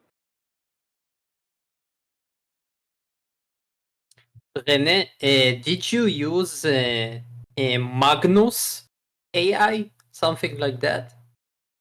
Oh my gosh, I think it was called Bolt.new was the one we did the comparison to, and like the problem is like they only would write with Supra as the database, and we were using Mongo. It was just like I said, you can put in exactly what you want. We basically just used our. No, I'm not talking about that. There is AI that can take over your desktop and actually run stuff on your desktop and different tasks. So you can beyond programming, like it can iterate itself. Did you see once? Oh no, I haven't seen that. That'd be amazing. So I don't have a key for it, but I saw videos of how it actually runs stuff on your desktop and searches stuff and iterates itself, which is quite different. Let's say Claude iterates itself only if you prompt it again and again. But imagine you have AI that sees the code and then, okay, I need to overthink it and overthink it, and shows you the whole process. Like, you can build a website in an hour, and you see the whole process going with you. I'll try. I'll look at that one. I'll look at that one. That sounds very interesting. Yeah, it's closer to something badass. Because the regular ones that you know by name are overfloated with users, I think. And to actually make them efficient as before, you need like a few fusion core, let's say, power plants. Like basically your own Right voting now. machine. No, you can run some stuff locally. You can take DeepSeek and you can run it on your computer, but you will need the baddest computer. I'm not talking about that. I'm talking. You said before about singularity and stuff. Yeah. That I'm. Yeah. So even though Google has built one power plant for the servers, they need like mega power plants to start achieving the same level of service for people that just open it on their website as usual and don't pay crazy amounts. I'm saying like, yeah, the amount of power. Yeah, I mean, I was like with Web3. My company is in it essentially, but like the the people don't understand the lack of infrastructure and power that's needed for that type of system to run. Like I have a buddy who does Bitcoin mining rigs, and he was trying to lease space in Ukraine before the war at their nuclear power plant to mine because they were paying like some crazy low rate, like a penny something a kilowatt hour. But yeah, there was like 2 years ago the unloading of the cards, graphic cards, because it wouldn't be like beneficial to do it anymore on your home scale. Even if you have a rack of servers at home, you remember when Nvidia started popping and everyone was buying graphic cards for Bitcoin? Yes. So after that, there came a stage where it doesn't matter anymore. The electricity will cost you even the Bitcoin. If the Bitcoin has been going 100% in a year, it will still not pay for your electricity and stuff anymore. Oh, because of the compute to get to I heard that. Yeah, the compute is so because they kept on lowering the hash rate, halving it, and stuff like that. But yeah, I forgot what the cost was, but I think break even at one point was like 50,000. I think a couple years back. So it's definitely higher now. So right now there is a few companies that left that all they do is they mine Bitcoin, and even for them, most of the time, they don't have a quarterly gains. It's like meme stocks only. Yeah, no, like I said, I have a buddy that started doing it back in like 14, 15. But yeah, I don't know much about that part of. I don't like. I really don't like cryptocurrency too much. But the Yes. But So what I'm yeah. saying is all that you imagine about Bitcoin for doing AI, it is way worse. Like, oh yeah. About you the need, yes. like, I'm quite convinced, even in 5-10 more years, we will simply don't have the electric power to even to give an output for those computers, even if we build them enough. I remember well, I was at one of my prior jobs. We were working on a like a carbon project, and the ended up underlying infrastructure underneath it was like the size of Argentina or something like that. And it was like, how do you make a green coin when you use more energy than a company? You know. But yeah, the power, the amount of power needed, the amount of infrastructure needed is not here. I think we can get there to a level of, especially if we start utilizing nuclear power more. But people don't like that. So, Yeah, yeah. I'm not sure on the details, but I think I read somewhere that Google has a nuclear or fusion power plant that Microsoft is trying to build. Microsoft just bought 3 Mile Island. Yeah. Yeah. Yeah. I mean, and that that's power crazy. plant has enough output for 10 million people, if we compare it. Yeah. So yeah. Oh, no, yeah. I think I wish we would look at nuclear as a solution more often, but it's just a stigma, Like I said earlier, anything's a tool or a weapon, and the first way it was introduced to the world was as a weapon. So, so I don't know if the green infrastructure we're looking to put in is efficient. Like it's a lot of junk and pollution, and materials and things like that. But I don't know. I don't know if it is interesting for the panel, but I can fully explain how green energy is total shit. I would love. I don't think it's total shit, but I think it's shit. But there's yeah. You know why I say it is total shit? Because I was an engineer for 4 years in a company that told me we are going to build the green energy, and then I saw what I'm doing, and nothing about it was green. Like, and you will be surprised. I'm not talking about solar. I'm not talking about wind. Can you imagine a true green power? I would say the closest thing I've always felt would be the best is hydroelectric, where that's not easily done. And then you have titles that's not easily done though.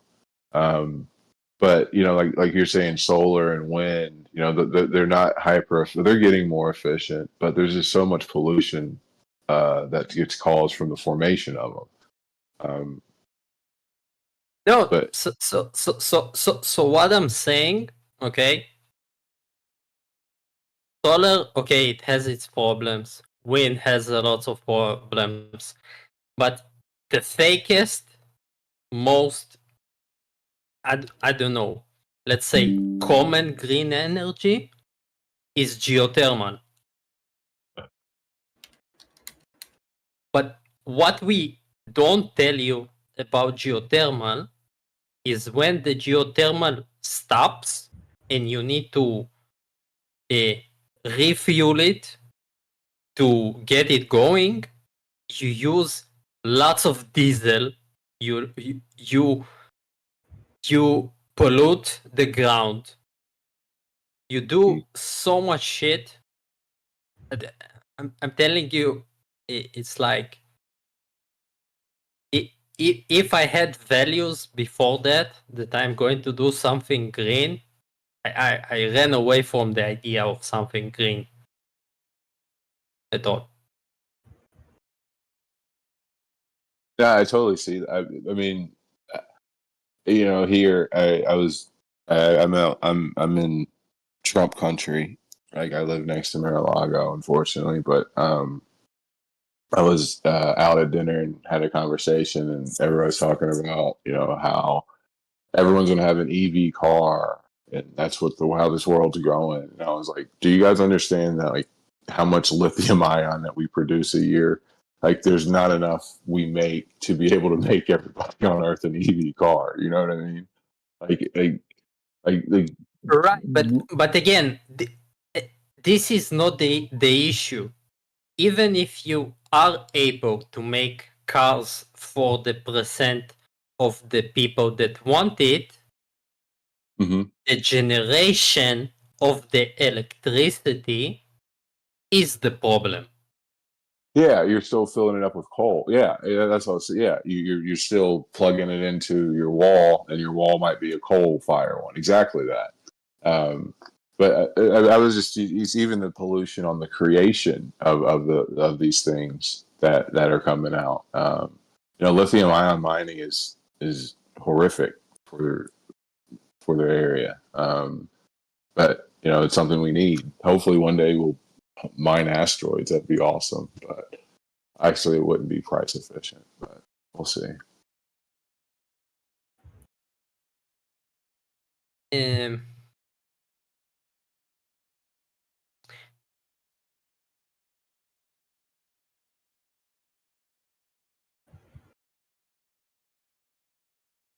Yeah.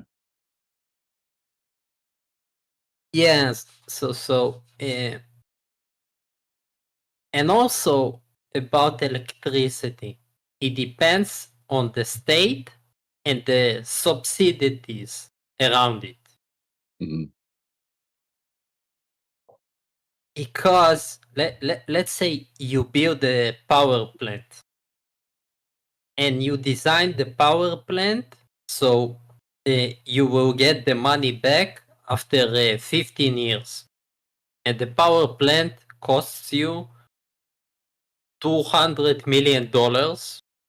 And you take into account that you are working every day and you're providing electricity.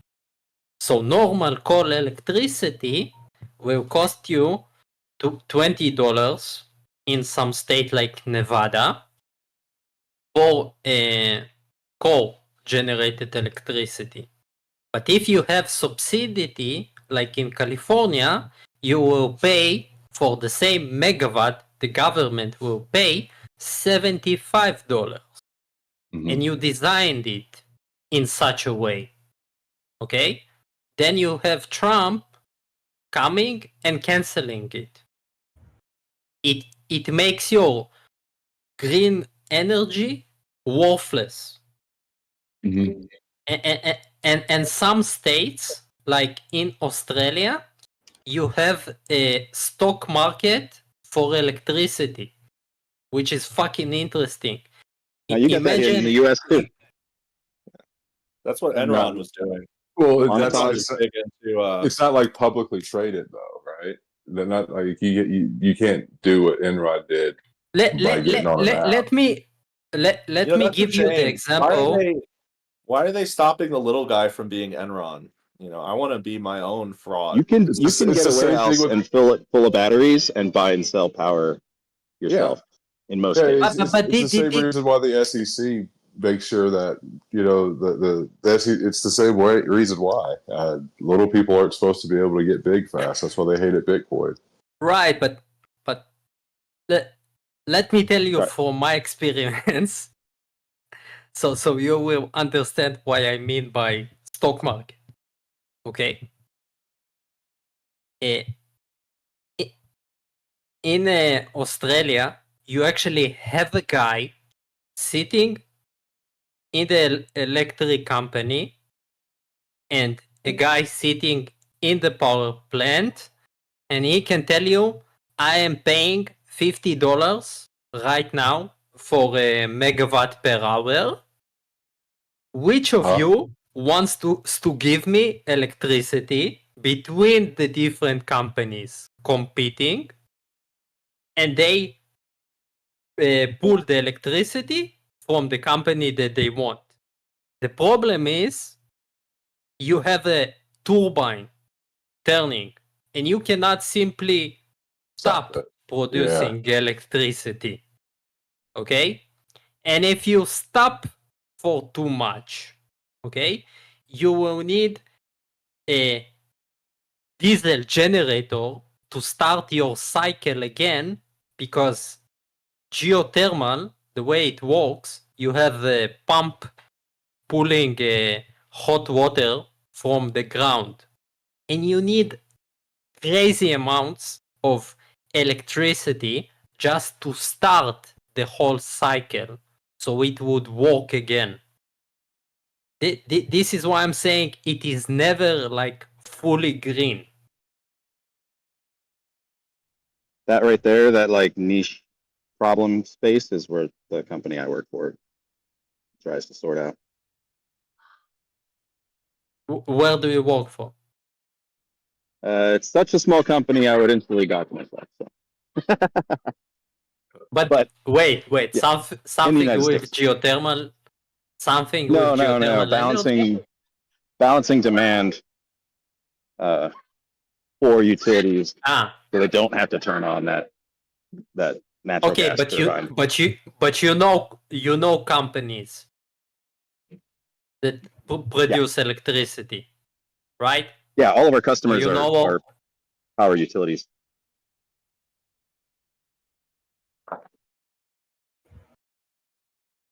One problem, sure. not just the.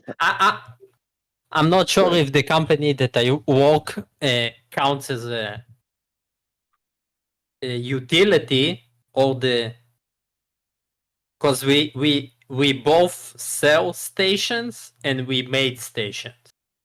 Okay, no, your customers are probably my customers in that sense. You know Walmart? How's it spelled? Walmart or something else? Sorry. Walmart. OMAT. Okay, yeah. No, we're in the U.S. though. Is that like it's a U.S. What is that? Sinclair, or who are your competitors?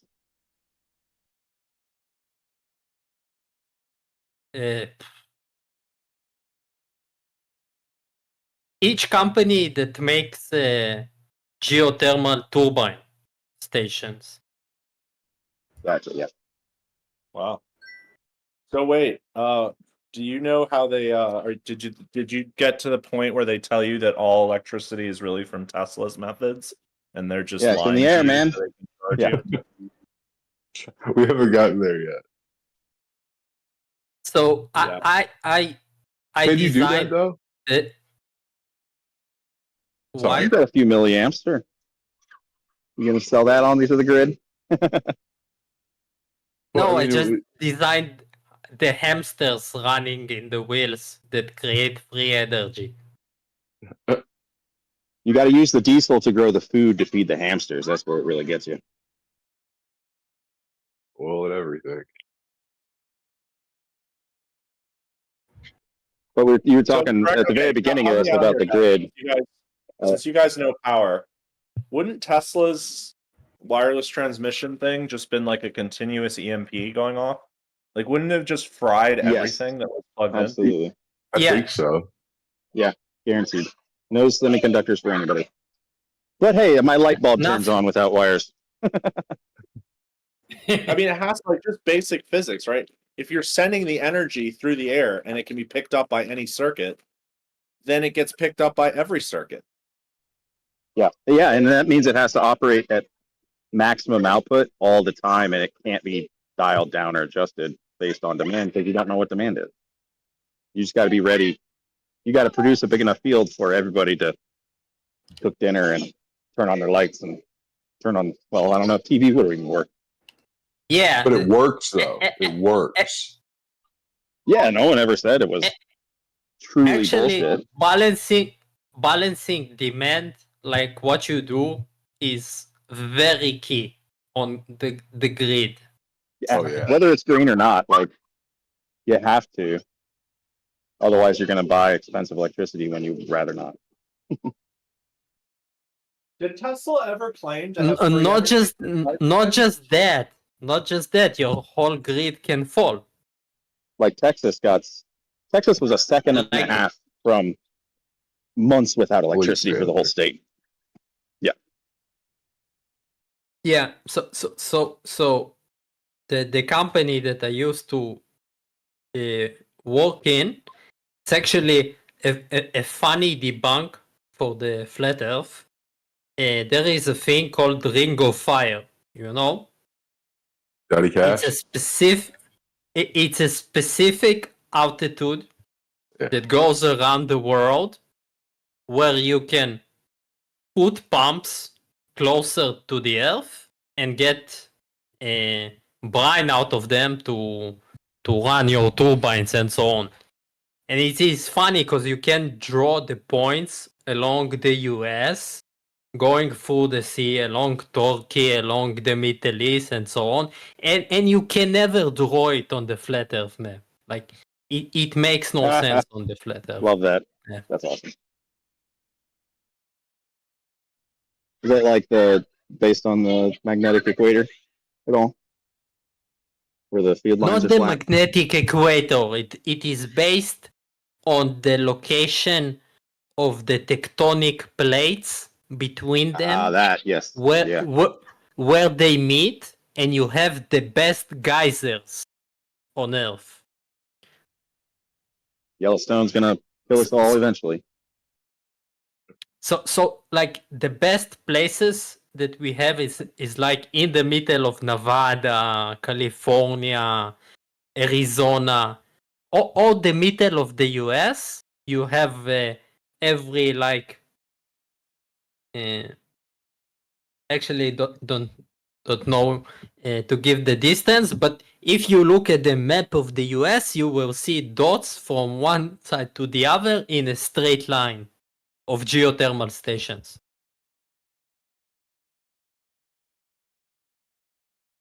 Is this like a ley line conspiracy type of thing? What's this? Earthquake conspiracies. But originally you started talking about how the grid isn't ready for the AI revolution of the future.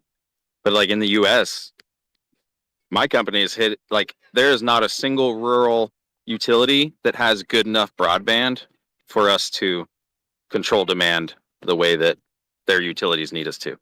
Like, they just have shit internet over 70% of the United States. Wait, I have a question for you, Bull Knight. So, why is it that 97% of data goes through cables if there's satellites, smart guy? Wow. Didn't think of that, did you? but Appalachia is damn far away from an ocean, unfortunately. Is it? Isn't the fact that you have 3% going through satellites is a problem by itself? For the claim. I also like when they say, they don't say it anymore, but they used to say 70% of the Earth is water. Like, how do you know? You don't have a 70% map. of the surface of the Earth is water, not 70% of the Earth. But still, how do you know? Well, I mean, if you look at a globe and you total up all the land When you mass. say if you're a flat earther, how do you know? Because you don't have a map. Well, if you're a flat earther, then I don't know. Yeah, no, it's just to falsify the claim. Obviously, if the surface of water is establishes a horizontal plane of reference, and the Earth is covered in 70% water with the known size, then it would dictate that the surface of water must bend. But you just took a piece of information out of the globe model and you agree with it in the middle of your claim. You're just so weird, dude. Why? It's just like if you're a boy, then you'll have a penis. You don't have a penis, you're not a boy. But that kind of thing. Wait, are you being transphobic? No, I'm just like, I don't know how more obvious to get with him. He's saying, well, you took the definition of boy and You can't use that because you don't believe I'm a void. No, you took a statistics which is known because we know how our Earth looks like. Right. We know what boys look like. Yeah. No, if you name a percent of something, you took an information. All right, How I'm can done you with it. I not guess you'll agree never, with that? you'll never understand. It's fine. You won't understand it. It's too much. Okay. I Yeah, guys, deafen we're for not smart 15 enough to seconds and understand, everyone's guys. talking about dicks. What the hell? You'll just never be never be able to understand the genius of his ideas, bro. You never get it. Yeah, it's too. That's too. And It's too then, genius. and then the second part, even if I grant you this percentage, it doesn't mean anything about the shape of the thing that the water is laying on. Well, it would carry on. Like I can take any shape I don't know if you'll get it and though. cover it. I can take any shape and cover it with 70% water, and I will still not know what the shape is. Except a ball, motherfucker. You can't show me no water sticking in no ball. Wrecked. That's right. Well, just like so now it's like if you're claiming you know the size, right? Because you're saying it's 100. I know it 100%. To then declare 70% of its surface must be this. That would dictate that you have a measurement of the thing. What is your measurement of the thing? So, well, in this regard, the geometry would be the horizon. Okay, is the horizon that now the horizon must be at a specific distance in relation to the ball. I don't know if M Agent has heard it before, but that's kind of like I how have it a would go. measurement. I have a measurement of the thing and a procedure. Yeah, What maybe. inside? So I went to a theater and I got a ladder and I got a big ruler and I went up to the screen and I held it up to the screen and that was my measurement of the thing. Genius. Ah, the movie. You watched the thing in the movie theaters. Interesting. I did. I did actually see it in the movie theaters and it was pretty dope. But yeah, that's my measurement of the thing. So get wrecked. Aced. Interesting. Schlitzy, are you whispering seductively into the mic? No kink shaming. Hey. It's Frenchy cannoli. It's making me delirious. Yeah, I mean, it's just I need to stop. Is it the I need to stop talking because. Wait. Schlitzy is getting excited when I talk. It is that dangerous. Just to say that I'm about to take over the world. That's scary. I don't want you to finish what you're doing right now with this statement. Get out of town. I'm not into your kinks. M Agent, have you heard like the arguments against the globe before? Like, have you heard any of them ever? No, Never, not a single ever. one. No, never. No.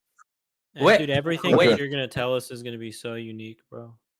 No, it's just old. So I want to know, like, has he heard them? Or, the old, the good old ones. The good old ones. In regards to the horizon being the end of the Earth, the end of the Earth being a tangent point, that whole thing. What are you talking about? I don't even know what you're asking for right now. Exactly. These are just clues to see if M Agent has heard any of the arguments. Oh, okay, I got it. Proceed. He argues things in a way where it seems like it's new to him. I'm not sure. It's Magon, isn't it? Magon. No, I'm just fucking with you because I already know all the results. Okay. Magon. You call me Mr. Agent. Alright, Comment ça Flutters? va? Comment ça va? What do you guys think? What do you guys think is beyond the horizon? Water, more water. Clock of gold. Oh, okay. Guys, like the horizon kind of looks blue, so it's the water, guys. Just endless It's water. a Anyway, this is Yeah, the map of the You take US. you take 2 steps forward, and the horizons, change. Guys, you You would go to the literally just horizon, and there's a fall new off, horizon. Go bro. to the It's the horizon, a edge new of the horizon. world. What, you think you can just like keep That's what I'm saying. walking infinitely? You're crazy. Wait. That's what I'm saying. Somebody thought I have that like a long time ago. They thought that was the case. Like there's a What, story there's out that there much I have that thermal in the Christopher US? Columbus. And, Yeah, there's a lot in it's just- Colorado. I didn't realize how much there was in Colorado. Wait, why isn't there? I guess okay. The part that's red in Idaho goes into Yellowstone, right? So I guess there is like, because wouldn't there be like Yellowstone have to be a hotspot for that, right? You got to make that map red, dude. Because this is the whole thing's got to be red. Yeah, This is do you MAGA see my country now. You're talking about like a hotspot for like Do- Bigfoot activity? Like, what are you talking about? do you see my mouse Geothermal energy. on it or no?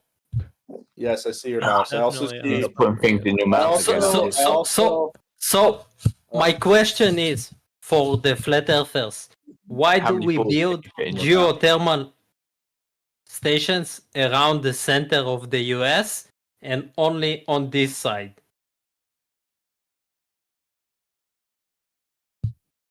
Because it's a globe, dude. Obviously, that's the only way to do it. Explain. But if the Earth is a globe, then we'll build geothermal stations on that side. We do build geothermal stations on that side, and therefore the Earth's a globe. Not on the It's easy. side. We build just in the line that I'm showing. Just here, in the fucking center, around here, we build them. Right? Yeah, that's because the Earth is a globe. Obviously, that's it. Do you build them as well then? Because like you're putting we build them. I think. Yes, Gary, I designed some of them. Yes, this is why I can assure you we have those here. Get out of town. No, he's what, like that's true. He works in the industry, so he Well, is part of we in this case. Is he global? No, he worked. He said he worked for like global? 3 years. Yeah. He exaggerated it to say 4, but he worked for about 3 years. Not currently. Yeah. Was it a global company? Yes. Nice. Because you cannot build where I live. You build Where do you only live? Where do on you a live? certain latitude and where it pays you to build them. Where do you live? In the sea? Why in the sea? For example, if I lived in New York, I would not build a power plant there. In York?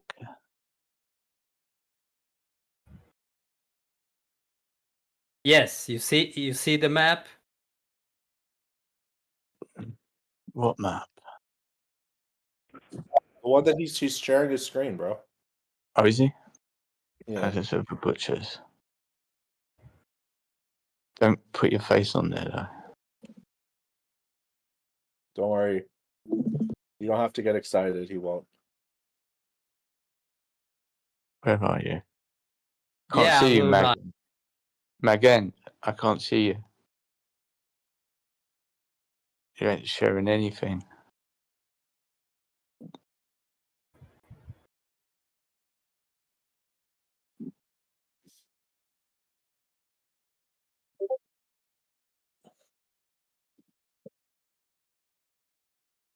Yeah, you're not sharing anything now. But Yeah, because I'm looking for a better map. Check your model.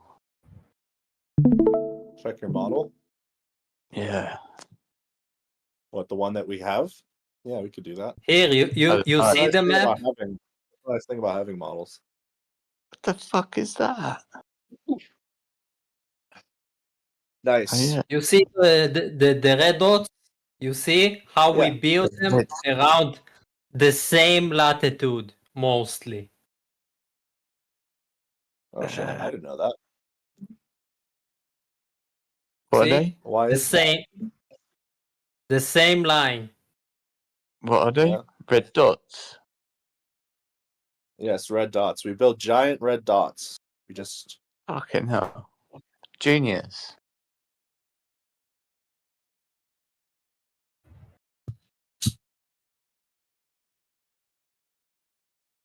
It is because we know where we have tectonic plates and where they meet, and therefore they generate heat on certain places or ways, which geothermal power plant requires the heat to be close to the ground, and therefore we know how deep the Earth is. We know that it's How a do you know? globe.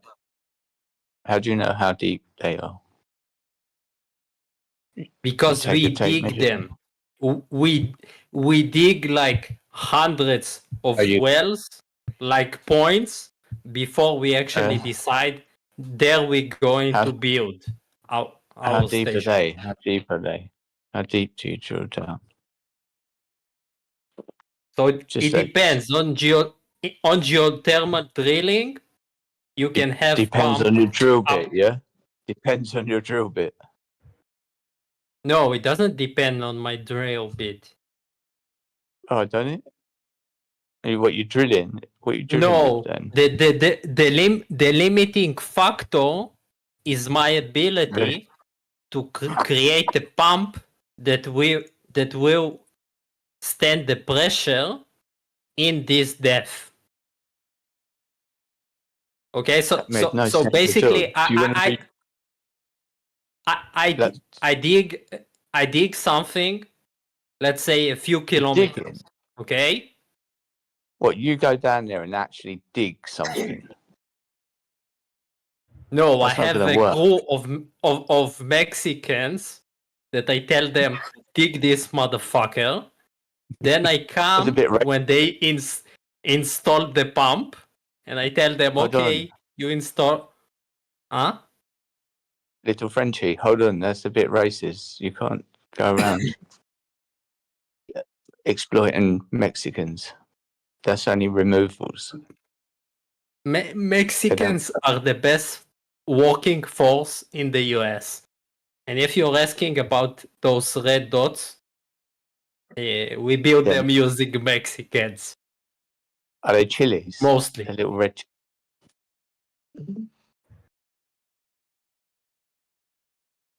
Well, we let some Americans run the stations, but the guys that do the drilling from the oil industry are usually Mexicans. I think you're making it up now. You've shown your hand. You're making it up clearly. Did I hear you right in saying you get Mexicans to dig kilometers deep? Yes, we actually once we Brother, no. You don't hand dig that shit. You don't get a spade and a shovel and dig down kilometers. You know how hard the rock is down there and how hot it gets. You use diamond drill bits. That's like how we've mined. No, dude. No, nobody is digging by hand. They have a machine and a drill bit and so on. Their only job mainly is like every. You can't fix Mexicans to a machine. That's not going to work. Their main job is every 6 meters is to add another stick of 6 meters, so it will continue drilling. But all the rest is kind of automatic. What's the deepest you've drilled then, Mexican?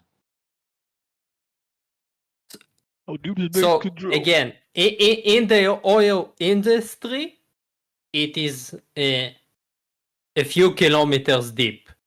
But in my industry, Like one, the two, farthest I three, go is 4. like 500 meters.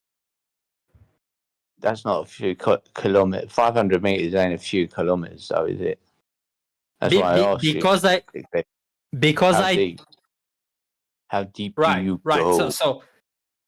so we don't go that deep because Someone said that you you see were knee deep in Mexicans.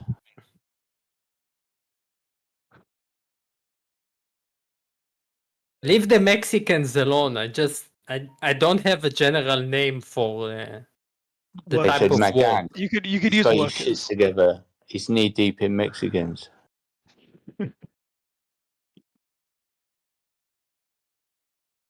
Once we lost the Mexican on the way.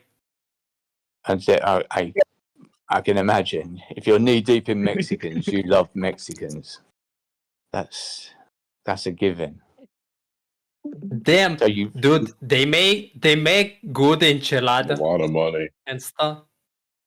Listen, I'm trying to And- visualize this. Yeah, I'm trying to visualize this. So, like, you're drilling a few kilometers. Like, you got 500 meters so far. That's you're specific. When you pressed, you said, "Yeah, we 500 meters." So I'm a bit confused. Is it kilometers or meters?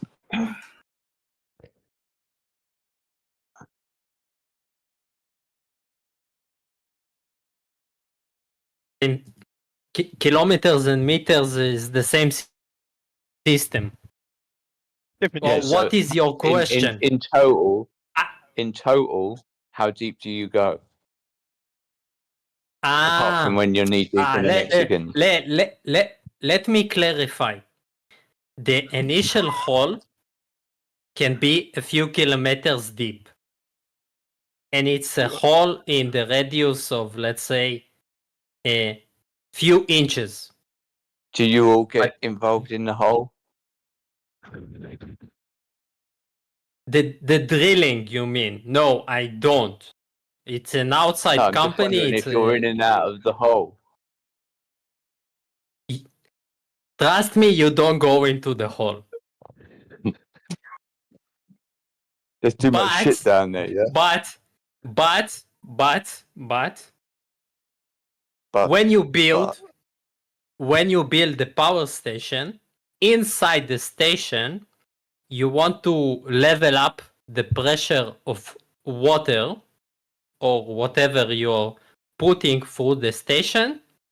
Then you make small feed pumps that go few meters deep into the earth, and their size is big enough for a human to fall in.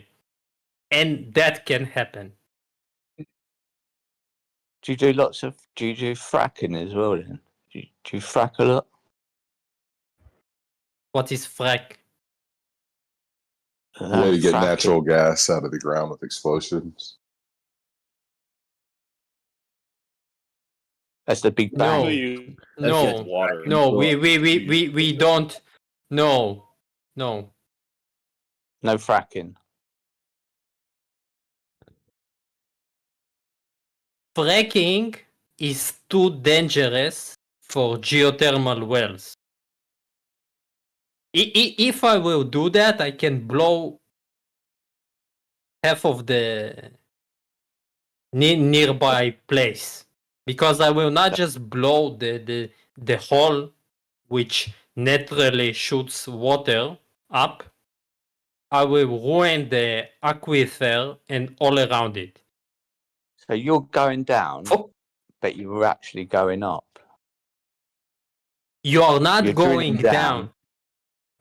You're drilling down up to a point. There is natural layer of water that you don't need to go down anymore. Interesting. And also it depends. Like in places like Turkey, you can just pull a pipe into such a hole because you have what is called artesian well, which just shoots water with not even adding anything. Like in where?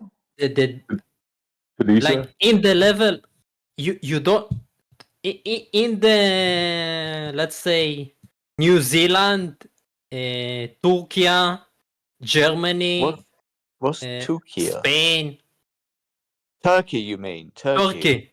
Turkey, yeah. Uh-huh. You have natural water springs that just shoot water and it's good enough. And you don't need to put a pump. But in the US, you need to put a pump of a few 100 meters down the earth. Why are you pumping the earth full of water? It's not called water, it is brine. It's a combination of salts and shit coming out of the ground. And then Like the same stuff you keep tuna in. Tuna water. I keep. That's in brine. Tuna. They put tuna in brine. Yeah, salty You can water. have that. Yeah, you can have brine. that. Do you guys think misinformation agent Tuna would make a water. great flat earther?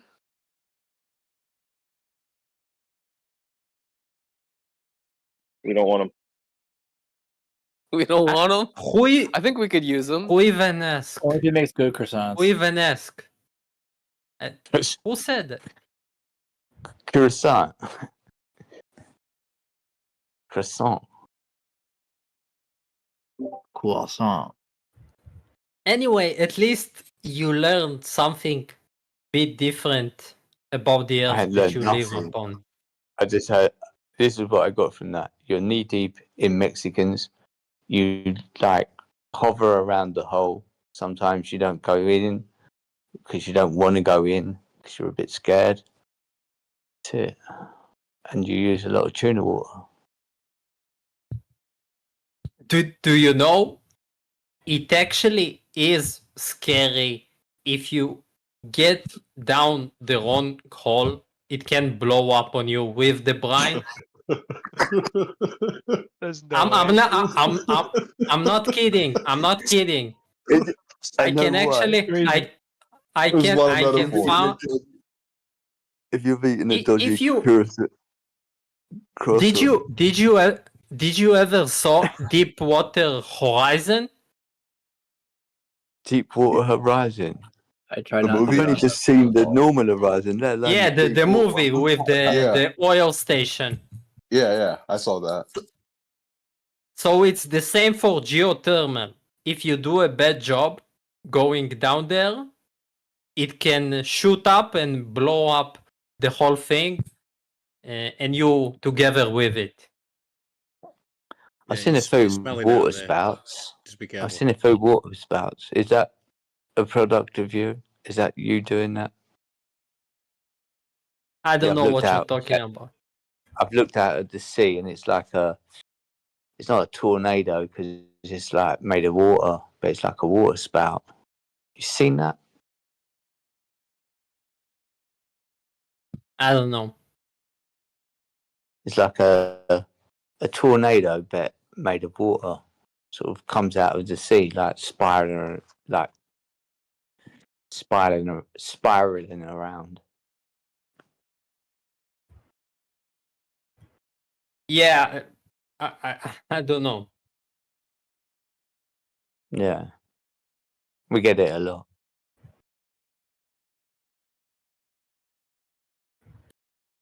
That's off our coast. It's in Spain, actually. No Mexicans necessary.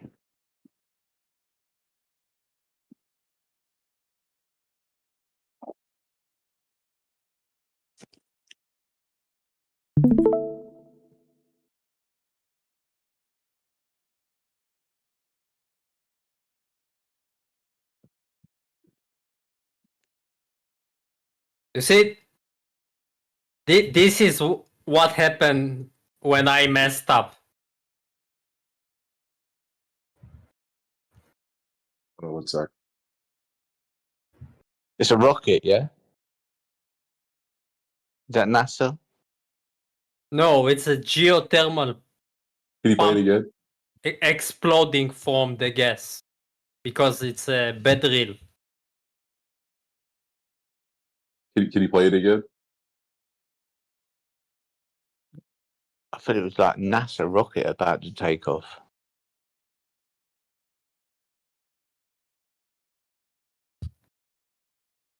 Oh my God. How do they cap 5, that? 4, 3, 2, 1. Blast off.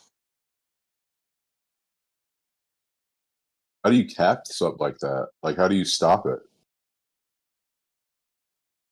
So what you do after, you bring a big, lack of better name, we call it balance of plant, but it's basically a big plug.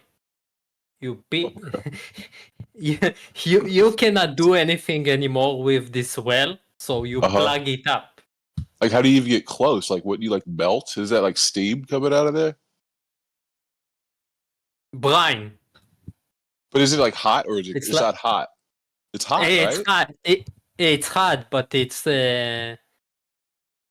But the thing is, when you plan it right, not in this well, you have in each stage a stopper, a big stopper on the way to pressurize the whole thing for this not to happen. This is like all design, and When was it that is even before we. When was that taken? 1970? 2014. Ah. No, yeah. It's not. It's not old. Like this specific place, Brawley is like it's a shithole. Texas, It's just like shot in Technicolor. It had like 20 places that blew up like this, and until we gave up on the place. Is that because of like geothermal conditions, or is it simply equipment? Because like- the mixture of the brine is too aggressive for the power plant to be used there. Because each place has a different mixture, and until you drill it and test it, you don't actually know that. We will have Max from Matters Now in here in 20 minutes, so just be aware. Talking about brine. Yeah. Omni, who's Max? Max is a good guy. You will like him. Since he's my buddy, you will like him. You'll remember a request on the board, maybe for if we could. Go ahead, Rob. I was gonna say you'll remember his voice. I'll tell you that much. Is his name? What's his last name? Power. Some people say that he sounds like me. So be I think you aware. got Omnivore. We could.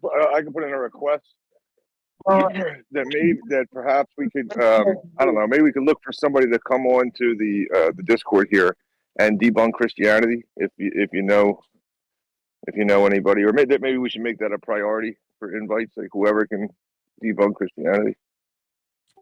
Christianity is real. Yes, we all believe it. We all believe it exists. I believe it exists too. See, we agree. Yeah, we just want to make sure that we only invite people to the server to debunk Christianity. If we could make that a priority.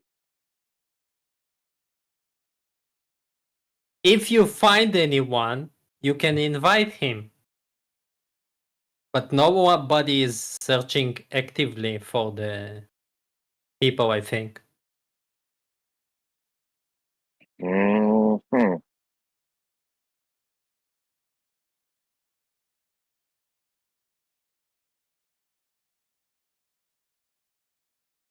Want to see some pictures of Mexicans blowing up on a geothermal well? Yes. Oh Are my you blowing God. any Mexicans? Dude, I lost one Mexican inside a feed pump. Oh, It wasn't nice. Yeah, that guy's not alive anymore. Imagine imagine you do a foundations, and in the foundations you drill big holes, like 20-inch hole, and you forgot to put a cover on it, and someone comes at the night and he's drunk or something, and he fell into that hole that you built there, and it's few meters deep. You lost him. Bartholomew. How many meters? He's saying drilling holes. I'm really confused. Yes, drilling holes. With a hand drill. No, not with a hand drill. The shovels. Of course. It again depends. If you need only few meters deep, so it's a pump to raise up the pressure. Yes, they can actually come with shovels as far as I care. I don't care. Can I you just say a few minutes later? a few minutes later. Actually, you know what I did? You know what I did once? I do videos on YouTube. So instead of using the original meme, I recorded myself saying a few minutes later and I use it. That's awesome. And it works Oh my better, I think. I think it does. Oh my God. I think I'm having a coronary.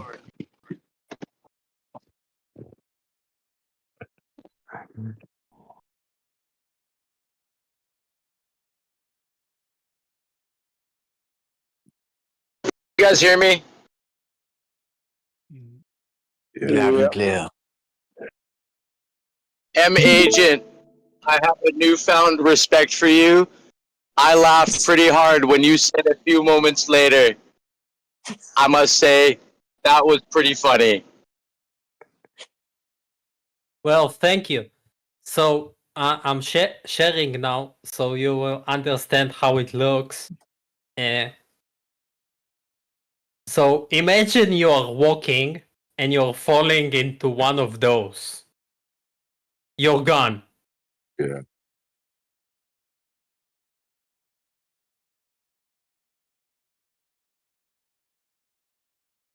What's that? Cutting the pipe. That's a pressure test for the hole that you drilled.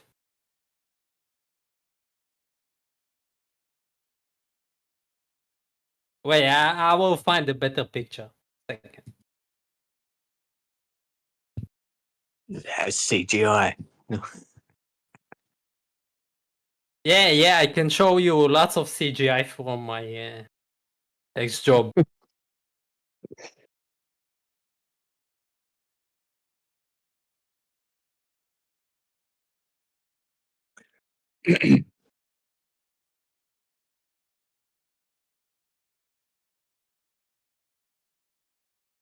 No more?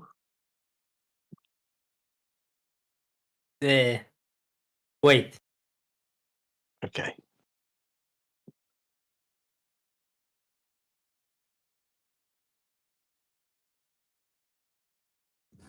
When did Inspector Clouseau show up?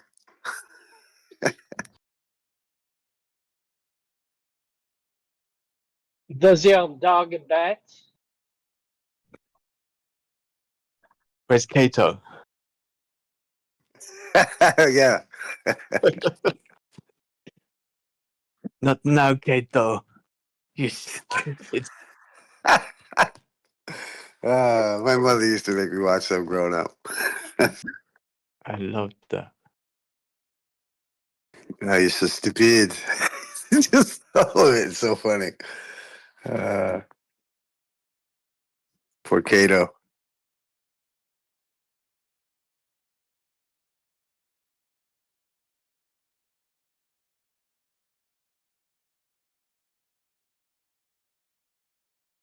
Aha, someone says the earth must be flat, Cato. We have to figure this out. No, but dude, Who are the dude, evil? Who are the evil flat earth marketers? but dude, I don't fight with flat earthers. You know that. Aha. Who do you think I am, stupid? Did you hear him say a few minutes later? What was it? Wait. We just come up with a few minutes later. It's the Yeah, best. right. A few minutes later.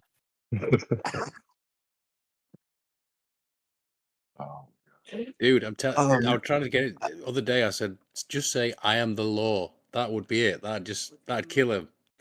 Depends on No. their age, of course. If they remember Peter Sellers, that's a killer. If you every don't day. give me the money, I will destroy the world.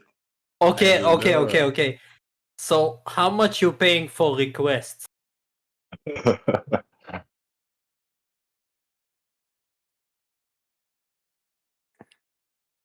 I'll pay you. Money off his voice. I Yeah, I'll am tell you the what. law. I think that's a whole flat Earth YouTube fucking channel. It's just Inspector Clouseau trying to find the curve. Like that'd be great. Hey, agent, do you accept dome shot? Dome shot? Yeah, it's Flat Earth Dave's crypto he launched. He Dome tanked. shot. He tanked. What are you talking about? There is no dome shot. There is Yeah, dome shot. I haven't been keeping track. I checked like months ago when he tanked. Like You bought after. some, didn't you? Again. Somebody rug pulled it. Yeah. Did you buy some? No. You did. No. You did. When Toon posted about the app, it killed it. After he posted that the app is leaking, Oh, that's what he killed that's the his kill dome shot. shot. The kill shot to the Kill dome shot. shot. Kill shot to the dome shot. And also, the dome shot wasn't originally managed by Dave as much as you think. There was a guy that founded it before and only brought Dave on. So Dave didn't have like major event percentages. I think he had like 20, and the guy that started and managed the token had like 50, which was very weird by token standards from the beginning to have such large cuts to the creator from the start. So were you so jaded because you got rug pulled by dome shot? Yeah. Also, Dave saw my private information, and now anyone can find me. Feds are after you now, huh? It sucks to be a flat earther.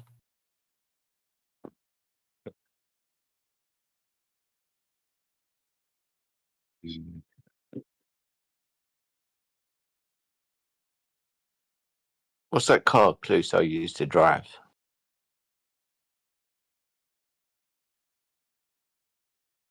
What? What's that French?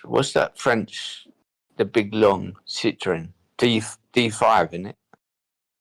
Oh, it is shit. It's not a car. It's shit on wheels. Citroen. No, that's the CV2, 2CV. I'm talking about the big one. No, But you know, in Citroën, in order to open the front bagage, you need to reach out under the seat to find the key to pull out the thingy. It was like horrible human design, like the worst in all of car industry ever, I think. I'm gonna. Citroën and Renault is like the worst cars. Do you live in France? No, dude. Oh, you speak French. I've only been there a few times. Citrons, I don't fit. Je m'appelle Agent. Je m'appelle Agent. Je m'appelle René. Comment allez-vous? He's not French.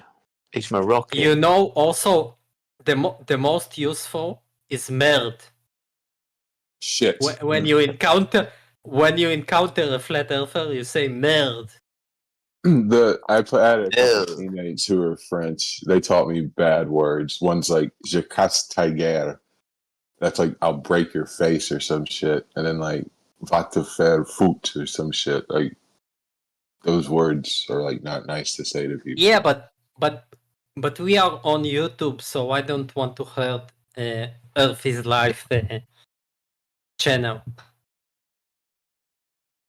Oh. So no casting, like Witsit would say. What is that cussing? Are those like really, really bad words?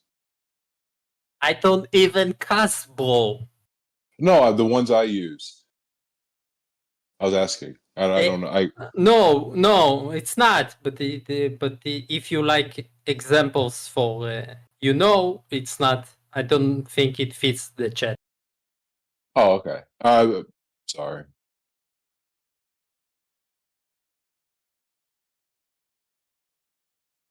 Someone said that you're from I'm from where? Normandy. People here know where I'm from, but it's They a said secret. you're from Rennes. I don't know where it Rennes. is even. Where? Rennes.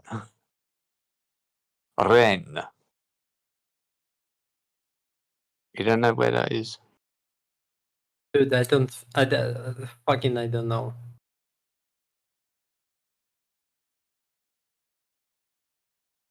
It's just that you sound like Inspector Poirot. The thing is, you're talking about a show I never saw. So I don't know.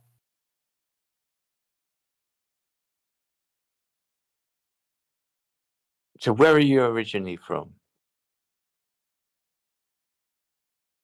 Morocco? It's a magic secret. It's a magic secret. You're Moroccan? No. African? They speak French. So the Moroccans.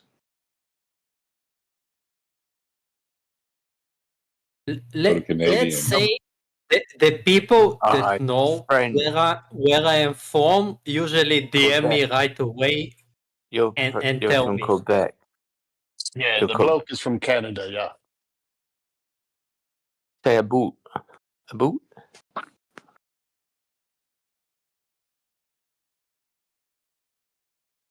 He's a French Jew.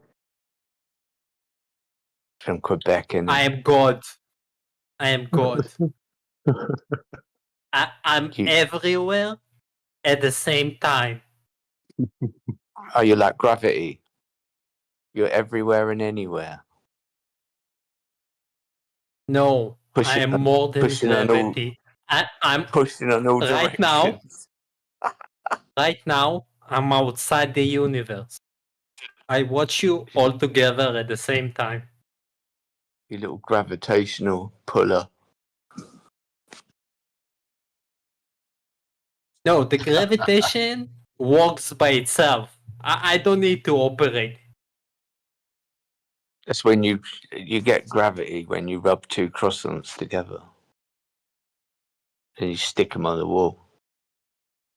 You know, I once managed to pull up a radius of kilometer by kilometer using a machine that I fucked up.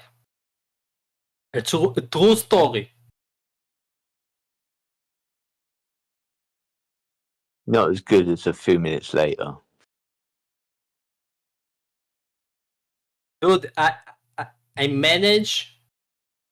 I'm just taking a credit, but the real story, an engineer before me designed the pump so strong that pulled the ground up 1 meter in radius of 1 kilometer by 1 kilometer.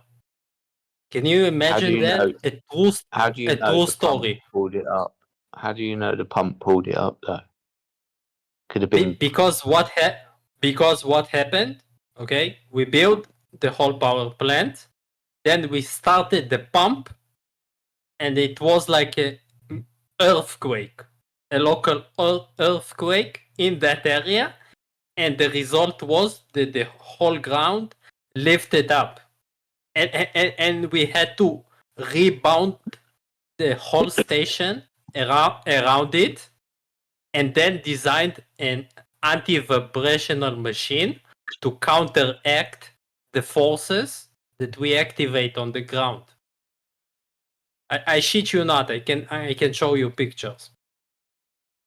The anti-vibrational thing is 30 meters long, so you would understand. It's crazy, right?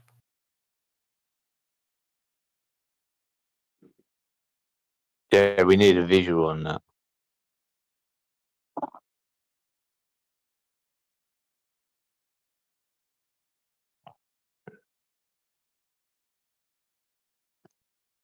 Hello.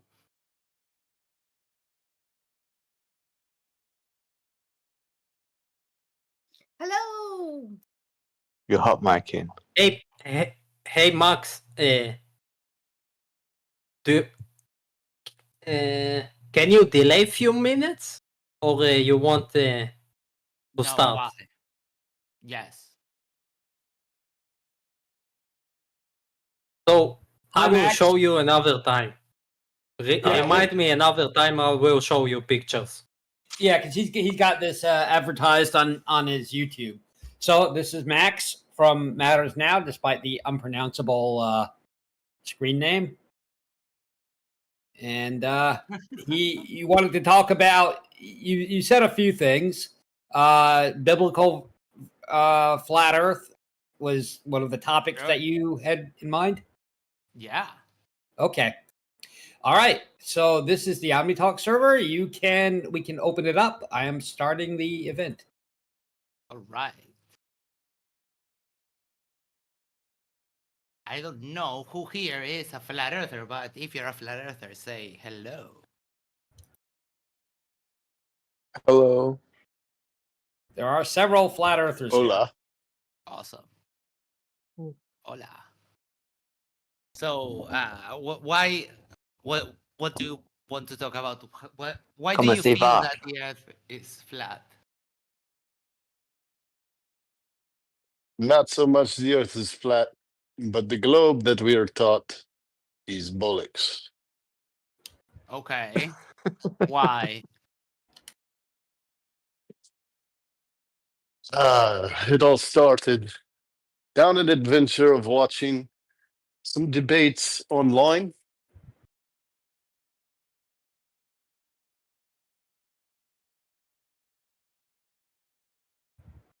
Okay.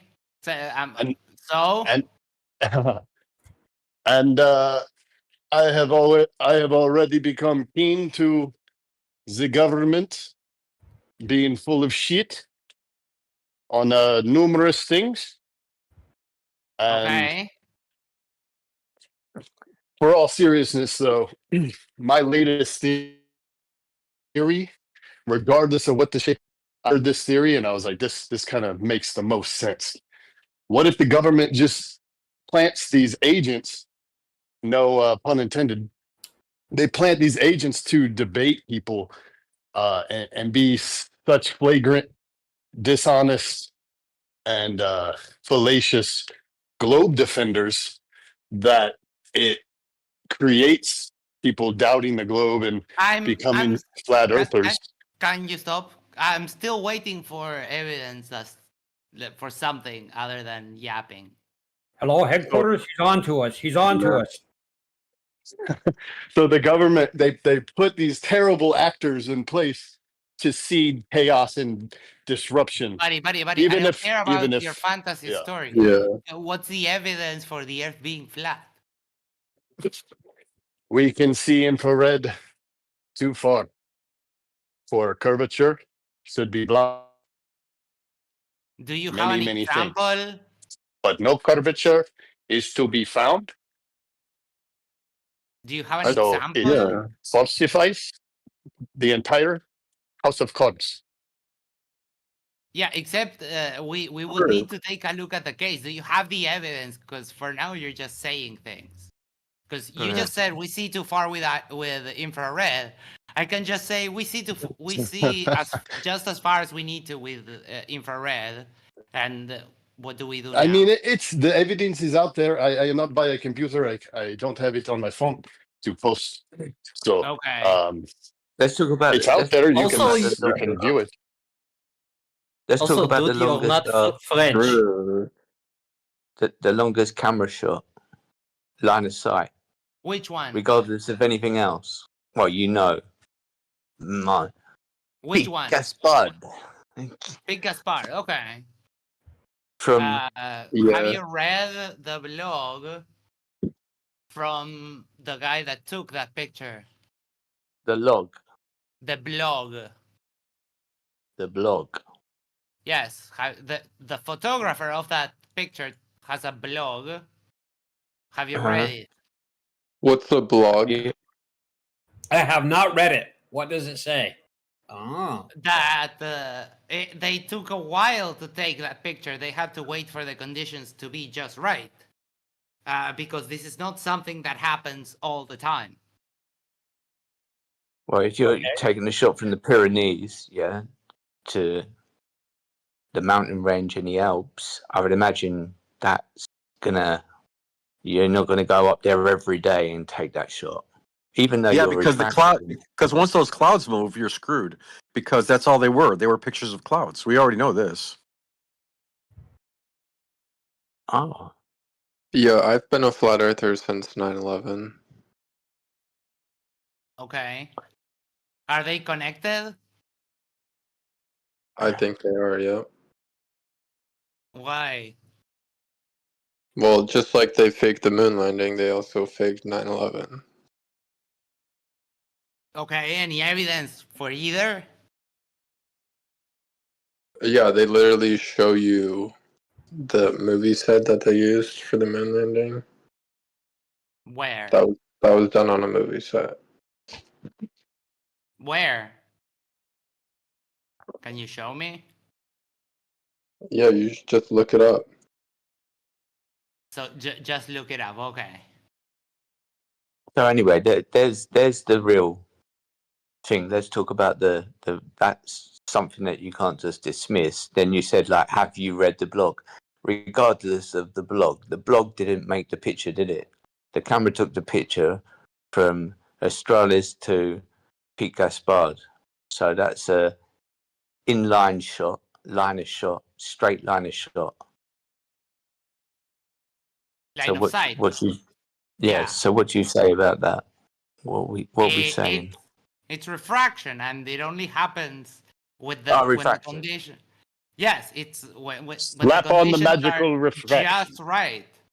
Right, listen. Look, how are you gonna incorporate? Tell me how you're gonna incorporate that line of shots, line of sight shot. Tell me how you're gonna incorporate refraction, pulling that mountain up. I would ask the guy who took the picture. No. You're not asking anyone. You're not asking anyone because, like, the intelligent thing. I don't you've got give a the fuck shot. what you say. You've got the picture. You've got the I picture. got the shot. So what do? you go and you ask the dude that took the picture. You asked the And who? the You ask guy. the guy, yeah. You ask the guy. Okay. What's And wrong what with does the asking the guy? guy? What does the guy? So did you ask the guy? Did you ask the guy? You asked Yes, him? I asked the guy. And On what did this he say? magical thing, because the guy must be a prophet, because he magically predicted that some people would be wondering about the picture. So I'm going to paste Yeah. here. This is from his blog. So like that's To his that's left. hearsay. Have you got like We're the going to listen citation to for the that? guy. We're going to You're listen to just the guy that. yapping though. We You're are going to yapping. listen to the guy that But you're took the picture. yapping. Okay. So you ask a question, one second. and I'm we're on going it. to ask This it is to the guy that took the picture. Shut your This is fucking hole. Max's event. We are going to ask the guy that took the picture. All right. And what does the guy that took the picture say? He says, to his left, the other peaks of the Alps we also seen. Refractive, favorable circumstances allowed to view some other peaks, even that more distance than the bar the Ecrinis. So even the guy that took the picture says that this was because of refraction. Anything else? That's hearsay from you to just come out with that spiel. Wait a minute. Motherfucker, this How is is that? directly You can't from verify the that. horses of from the guy's mouth. I wanna. How? I wanna get Where's the recording? Show me the recording. This is Where's direct the reported recording? If you're just yapping. Here you go. There. This is on his website. The link I just sent you. So you're now sending me a link, even though you said he said it. Now you're sending me a link. Well, yes, And there's a because conversation I between was you being, and him, yeah? The I was conversation being between dodgy you and with him. the words because I was being. I'm also Yeah, broadcasting okay. this, so I was Okay, being well, funny. So yes, we have reported speech from you're being the economic guy with the himself. truth. Is that's the Oh, real thing. that's getting embarrassed on the internet forever. Make you triggered. Like, give it up. You lost. I'm not triggered. You're Anything the one else? triggered. I'm not. You triggered. have to accuse Yeah, I'd like people of to- yapping, and you're just doing the most. No, now Yeah. you're crying. So anything No. else? Yes. I'd like to Yeah. go over a couple more things. All right.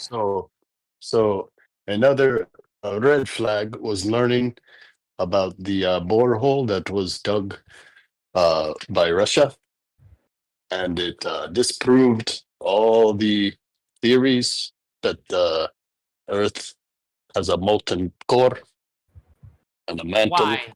and a No, it temperature didn't. No, it and the didn't. pressure. The temperatures and No, the it pressures didn't. were off, so nothing added up.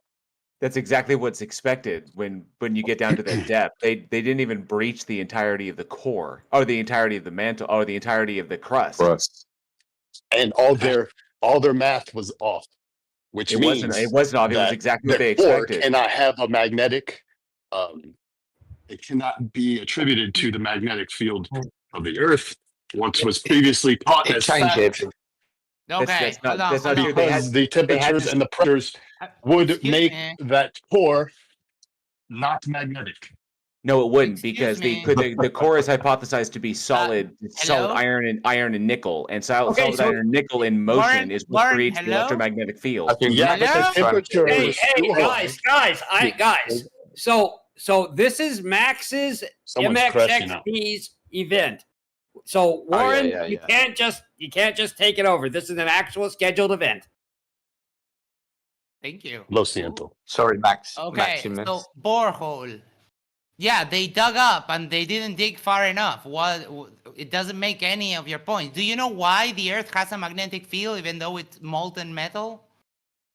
No, and you do not either. Well, we do know because it has been modeled. If you have a We molten do metal know. and you spin How's it it been around modeled? and you spin it, it still generates a magnetic field. It has been conjured up and taught as truth. If you No, question it, there you are- are questioning the high priest.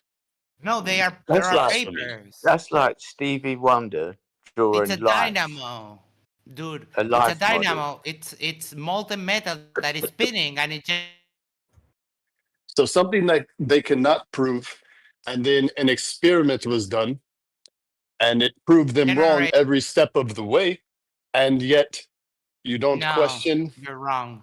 You don't question anything?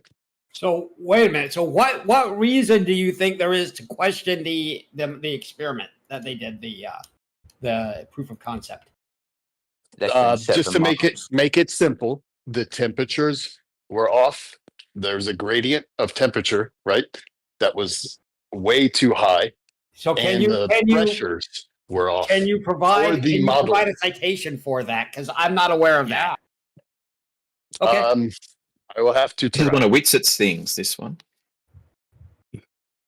Okay. Yeah, I mean, I'm he just said saying. he I'm was not- away from his If you listen to the scientists I've watched the documentary with the scientists that were a part of it, and they stated that everything they thought about the temperature they were wrong about, and they just called it an anomaly, and they just changed some math around and kept teaching it like it was truth. But is there a paper associated to this? Because documentaries are.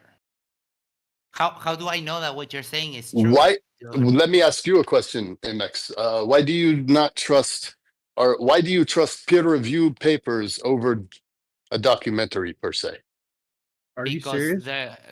there's more validity in the peer review. That anyone can make a documentary. I can make a documentary. But you have to be part of the club, and if you don't adhere to the agenda of the system, the club will cancel your paper. That is false. It's happened time after time. Show me one example. Okay, I will try. I mean, if you all remember those reactionless drives, one of them NASA launched into space that apparently, were said to violate, I think it was the third law of motion. Then the idea that these got millions of dollars and got launched by NASA, and they're violating the scientific dogma that everybody thinks is desperately being protected. I mean, that just seems like a like a direct refutation to me. I don't know. Go ahead, Max. Yep. Someone else? Anyone else? Want to try to bring something? So that if you we can say cite? something to you, Yeah. so my observation, just the brief chat with you is, anything you say, that's fine. But if we say anything, we're just yapping. I just wanted to make that distinction. No, because I just wanted to make that distinction. The difference is that so far, when you ask me for the evidence of the peaks, I shared it, and I'm looking for it right now. The paper for You said you sent it to me. The geomagnet, yes. He posted it in chat. I posted it in the chat. Yes. Scroll up and you'll see it. I posted the link and the quote, like a screenshot from the website for the quote. So. That's kind of after the fact, though, isn't it? You got the photo, then you got the quote. I posted while I was saying it. No. I'm just saying that you've got the photo, and I've seen the photo. Yeah, and this then is you from have the blog then you of have the a photographer that response. took it. Later on, you have a response. So when you're saying that, he took this with this view in mind, is not necessarily correct. That It was is an correct. off. He took the picture. And he tried going there before, and it didn't work. It only works when the conditions are just right. Which conditions? Well, I'm the sure. refractive conditions. So Slitzy. I don't think refraction's going to pull up that much. It's impossible. But Why is it it impossible? is exactly what happened. Why is it No, impossible? you're going to see that. You're going to see that. You don't need refraction to see that. So I'm sorry, what makes you think that? between you here sitting wherever you are and the guy who actually took the picture, I'm going to go with what the guy who do you took know the what? picture will say, okay? I live in Spain, and I've drove from Spain along that coastline. I know that coastline. I see it coming, going towards France. I see it on the way back. Okay. So, So, have you been there? Have you ever driven that road? No. You That's drove why. from Spain to France? No. Okay. But the guy who took the picture was there, and he left us his words, for us to read. Okay. So yeah, I'm gonna go with what he says. Okay. So it's not a direct conversation with you, is it? You're not actually directly talking to him. Well, it's his blog. Those are his Yes, words so that he it's typed like for us to read. it's hearsay. No, it's not And hearsay it's because he's the one reporting. It's a He's the thought one after the reporting fact. his speech directly to us, so it's So not I hearsay. so Slitzy, I have a question for you. Why do you find the guy who took the picture to not be an expert in the picture he took? I'm not saying that. Well, The then picture is what's the the problem picture. with The picture, right? Look, it's very clear. The picture is the picture. There's no getting around that. There's no, there's no conspiracy surrounding that. The only thing which seems a little bit disingenuous is all the stuff afterwards. Because really and truly, it puts a spanner in the works of the globe, isn't it? Really and truly, you shouldn't be able to see that. No, it doesn't. Refraction is not over 270 kilometers. Is not gonna pull up. How do you conclude that? Well, you've got the picture. The picture is I the think proof we in the ran pudding. it. I think we ran it through the refraction calculator, and it came out to standard refraction. Yeah, he's looping. Sorry. I don't think so, because John, your PhD said that you had to take two measurements. You couldn't just do a line of sight on the calculator, because that is wrong. This seems to be going in circles. Line of sight, picture. Can I ask that Max you something? have to do. Can I like ask two- something? Okay, no, yeah, Let's put it in the calculator. Let's put it in. What calculator we're using? Walter Bislin's. Water business. So not because he said you can't just put that in a normal curve calculator. But I'm I was sorry, going, dude. Did you even take a second to read the blog post that I sent you, or no? Because you have. Hold on. I haven't found it yet. Sorry. Let me share my screen. Let's I'll see. I share. thought I'll you said share that it to you you. sent it. Yes, I I thought did. you- I sent it because that's what I do. I have the No, I evidence. thought for you the sent shit it that to me directly. No, it's there in the. Okay, so now it is posted Yeah. at 19 minutes. It's in the chat. It's at the last thing. Sorry, in the chat. I'm on a mediocre, smartphone, which most probably isn't so smart. Well, hold on. So, if you look at it, the guy has images. I'm going to share my screen here. Okay. Yes, you are sharing.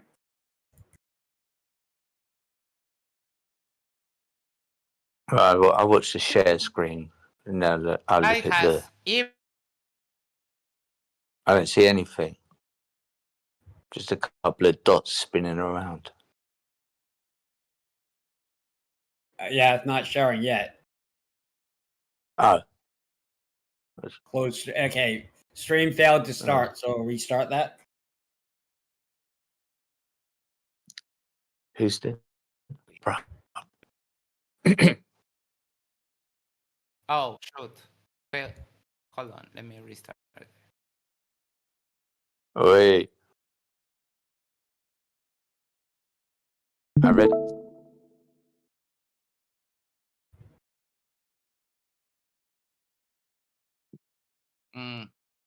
Hold on. Must be. Shoot. It loaded and I canceled it. One second, Jen, please. can you say a few moments later? There you go. Okay, it's up. Let's see. Okay. Okay. So this is the blog, yeah? Yes.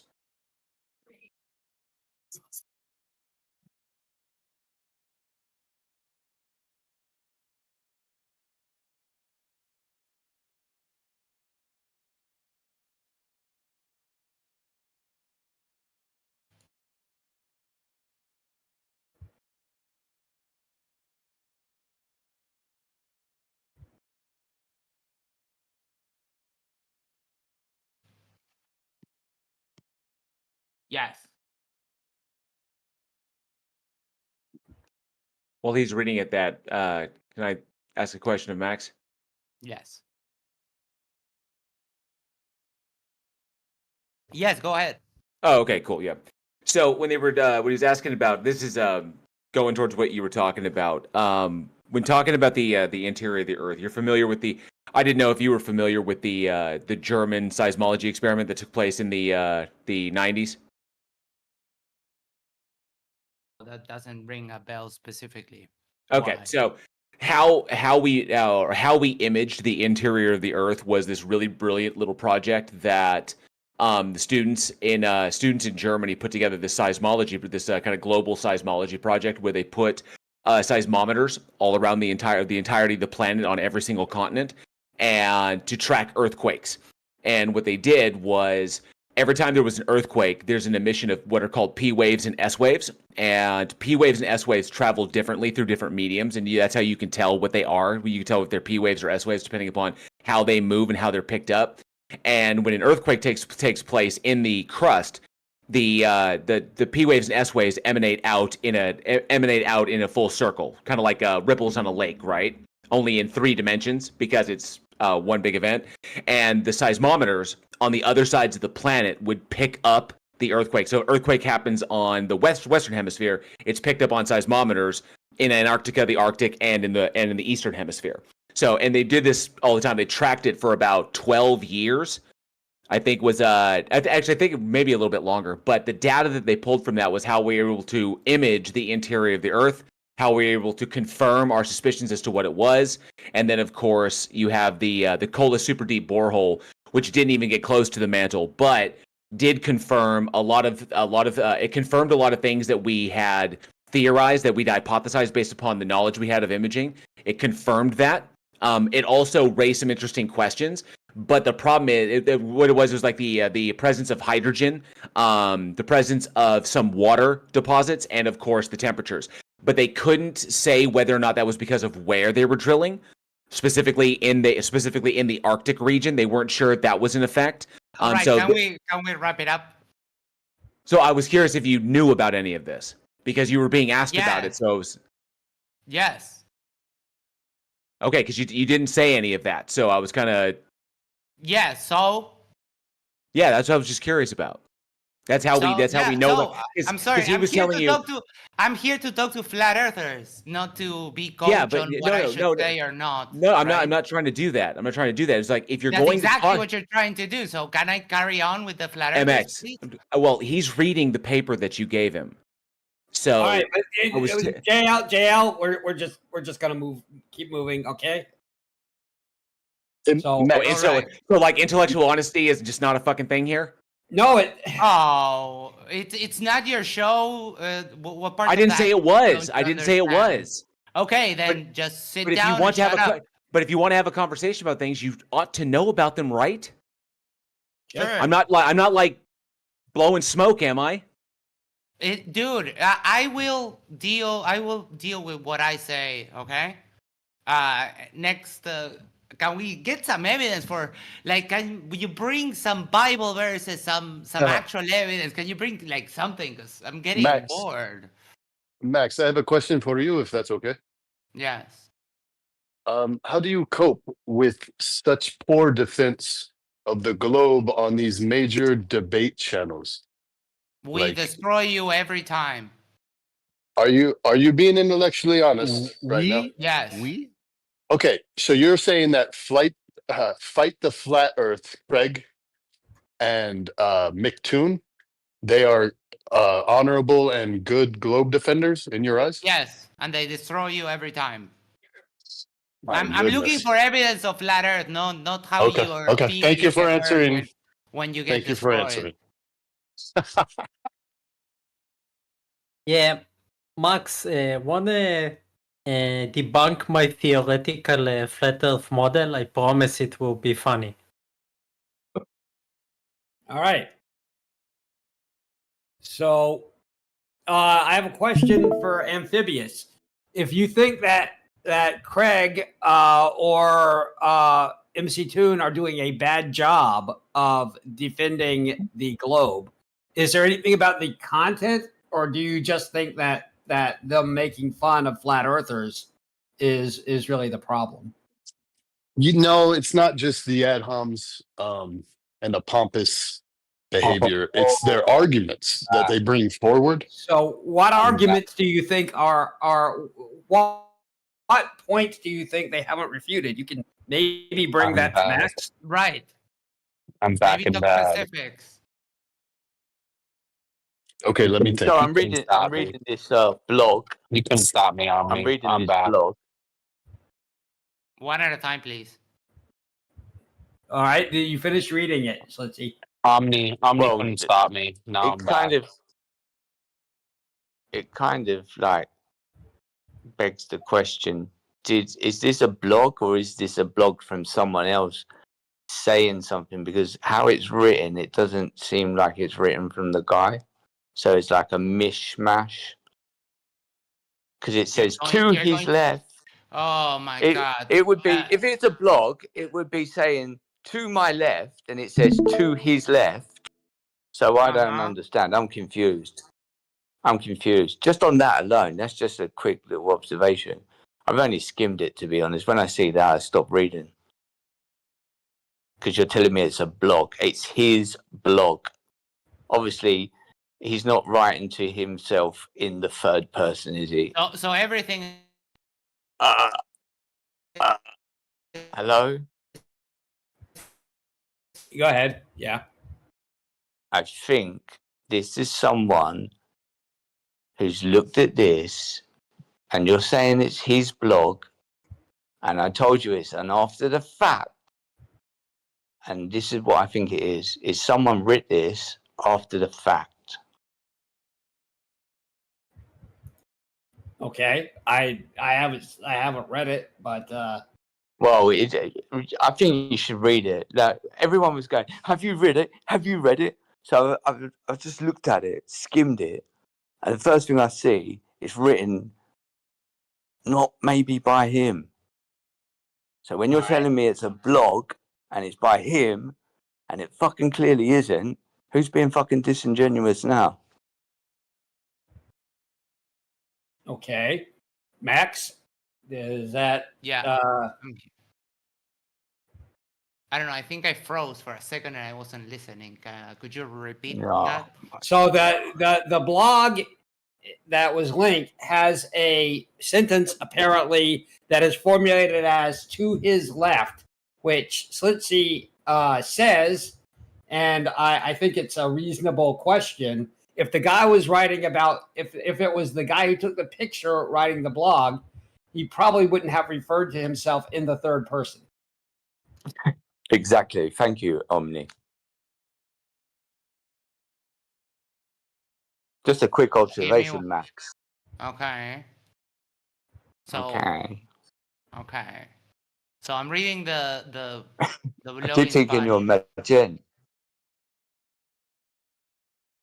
Yeah, the below in Spanish, which is his native language, that it says that's in first person.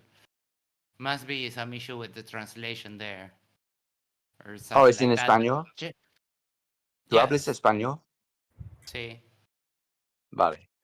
Entonces voy a leerlo.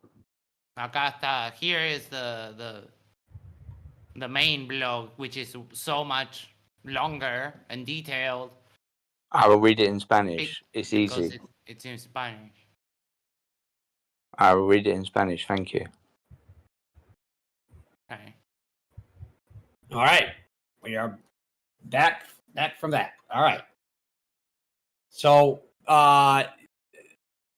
Amphibious, did you want to present some of the arguments that you think were poorly refuted? Oh, yeah, that.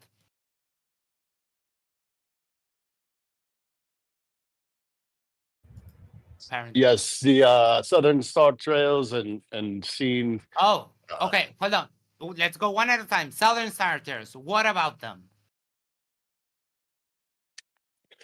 So, like for example, Flat Earth. I'm sorry, not Flat Earth Dave. Not the Professor Dave. He couldn't even be intellectually honest. I'm just going off the top of my head of what I remember on that debate. He couldn't even be intellectually honest on like being able to see certain stars from a different perspective. Let's say even on a flat plane. He couldn't admit that it is possible. He kept saying there's a clock on the ceiling, but he wouldn't even concede anything. And it just Correct, showed. but yes, but he's right. That's why he didn't have to concede, because he's right. Okay, Do you know so that we thought see experiment. If we have a clock, where in the room can you stand so that the hands go the other way? Okay, if you go far enough, let's say this room is so far that you can keep walking in one direction, far enough where the clock dips down due to perspective. So let's say there's a that number. is incorrect. That is is incorrect, not because incorrect. it will lower in altitude, but the clock will still be moving the same way. That's why you can't refute it like that, because the only Not way. if you go in the same distance in the other direction. It's like No. looking at a Okay, 9, so we're gonna go. and then you go to the other side and it's a 6. Dude, I think there's two separate things. I think you guys are talking past each other. I think you guys. No, maybe- I know. No, he's being sneaky, but I'm going to refute him again. So, hold on. Let me share this. I am not sneaky. I am Yeah. intellectually honest. I might Okay, not be okay. intelligent. Not even close. But I am honest. Not even close. All right, let's see what we got. We have a clock. The clock goes this way, right? So if you go, we have the floor. If you go away that way, the clock will always walk the other way. You have to get behind it and You're get it to not- be transparent, but that doesn't happen. You're not. It's either going over your head or you're not being intellectually honest right now. The clock will dip down to where it is like on an invisible wall, right? It's not going to be stuck to the ceiling. It dips down, and as it does, the bottom of the clock It doesn't. will come close to the ground. No, moving Yes, away like that that's would our not. perspective. That That wouldn't is how we change, see. motherfucker. No, that wouldn't change the He's getting rotation of the triggered. clock. Yes, The it would. clock It's goes- like looking. No. If you look at a glass for door, fuck's sake. if you look at a window, okay? Yeah, but you have to go You past draw it. you draw the clock on a window, okay? Then you go to the other but you side of have the to go window. to the. Yes, It's but gonna that's be- not. That's not at the sky. We never go to the other side of the sky, so that Do cannot stars- be the explanation. As You're move having in the one same direction. problem as fucking Witted. This is ridiculous. You Like, cannot dude, be just intellectually honest. Literally, go buy a clock, put it anywhere, and you'll see that there is nowhere that you can go to make that clock spin the other way. It doesn't happen. This is elementary. This is elementary level. This is elementary level. That's why it's Do baffling stars that it's so drop hard down for in the you. sky as you move towards a certain direction? Will the stars drop down in the sky? Yeah, but 1 the degree per star- 60 miles. 1 degree per 60 miles. Yes, 60 confirmed miles. in the Okay. globe. So if you go far enough, right, in one direction, you can only see so far. We see They an will eventually azimuthal drop dome. below the horizon. correct? They will eventually Okay. drop below the horizon. Yes. Exactly. So now go to the other side as far What other until side? the stars drop the other direction and go even the same distance away. Yeah, but that's and you halfway will around. see. That's halfway around the globe. What are you talking No, about? no, no, no, no, no. It Yes, doesn't need to be. yes. You are presupposing the globe. No, so I don't. I'm not sure what you're hypothesizing here, Amphibious. I don't have. Okay, it's apparent that No, you guys need to either They all have the same. Can I They all talk? have the same problem. Can I They talk? can't think in 3 dimensions. This is wild. So you need to study the perception of the human eye and how we see. We know right? everything about the Is this perception. the Oh, do you know hyperbolic everything? field of So you're vision? intellectually dishonest. That's it. Is this the hyperbolic That's it. field of vision? It is a field of vision. Yes, we have a dome No, of vision. the field of vision Correct is or no? conic. The way the that field the of way that vision human is conic. Yeah. Okay. It's what? Corny?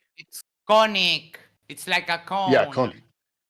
It's not an azimuthal dome of vision. No, that is that the azimuthal grid of Derpitude only exists in the minds of flat earthers. Disagree, but okay. I really? can't take you serious. You think Okay, that you Craig disagree. and You disagree. McToon- Okay. Okay. you think that Craig and disagree. McToon are good proponents of the Yeah, globe I model? don't give a fuck about your fifi. You disagree. I can't take you serious. Let's take it to the evidence, shall we? We see in a cone of it, we have perfectly mapped out the map of the field of vision. We see this extends outward and it opens up, so it's a cone. Okay. Regardless of the actual shape of the Earth, Regardless, if these debates continue with these globe proponents being put on the highest debate channels, there are going to be more flat earthers that are they've been molded. saying that, except that when we check in the real world, flat Earth is hemorrhaging members. So that's why we're left with You think so? defending flat Earth, because the really smart people, they're going away. I don't think so. Not when you present evidence which is clearly not a blog from the guy. It is Max? the block from the guy. No, it isn't. You're being disingenuous. I've read it properly now, and it's not. It is. Oh my god! Basically, all of my friends are flat earthers, so I would It's say a fucking mishmash. Yeah, can I say something? Max, we don't know the numbers of flat earthers. It may be fluxing the other way. You don't know them. No, well, what we're seeing is a giant exodus of the big creators on flat Earth. Mentiroso. But I'm seeing and a you huge scam rise. I'm seeing a huge rise of TikTokers that using the flat Earth hashtag. So I don't know. Sure. Well, okay. Maybe it correlates with I the mean, rise in the autism. search trend, and the last time I checked it for flat Earth in Google, is going down. So. Wow. Oh, you checked with Google? Yeah, thing. It would have to be a thing of refining the data. Now you want to looking check at with more Google? sources. Yes, they publish their searches. Max. You know, you can Max. see how much Okay, a term so- is being searched, right? These globe proponents that are on the highest level, they are going to create new flat earthers. I don't care if prominent influencers have lost their way with the 24-hour sun and Antarctica trip, and they So that Right, you want to talk about how Jaren, that's impossible for on a flat example. Earth? no. So No. Okay, so you although admit we may that have it flopped was and that it is I impossible am on a not flat Earth. admitting that it is impossible. No, Okay. I am saying that Jaren and a couple others that were prominent flat earthers. I don't care about that. How switched. can that be impossible Okay. on a flat? How can that be possible on a flat Earth? Can you tell me? Can you show me? Because we don't Well, understand the realm that we live on. Oh, but we do. And they If went we- and they documented the 24-hour sun. Denialism is not a high enough card to trump reality. You cope with what so you many have to- coincidences that it is unbelievable. You have to be a Coincidences? coincidence theory. Yes, there are so many Not coincidences really. that you have to Coincidence accept. Of what?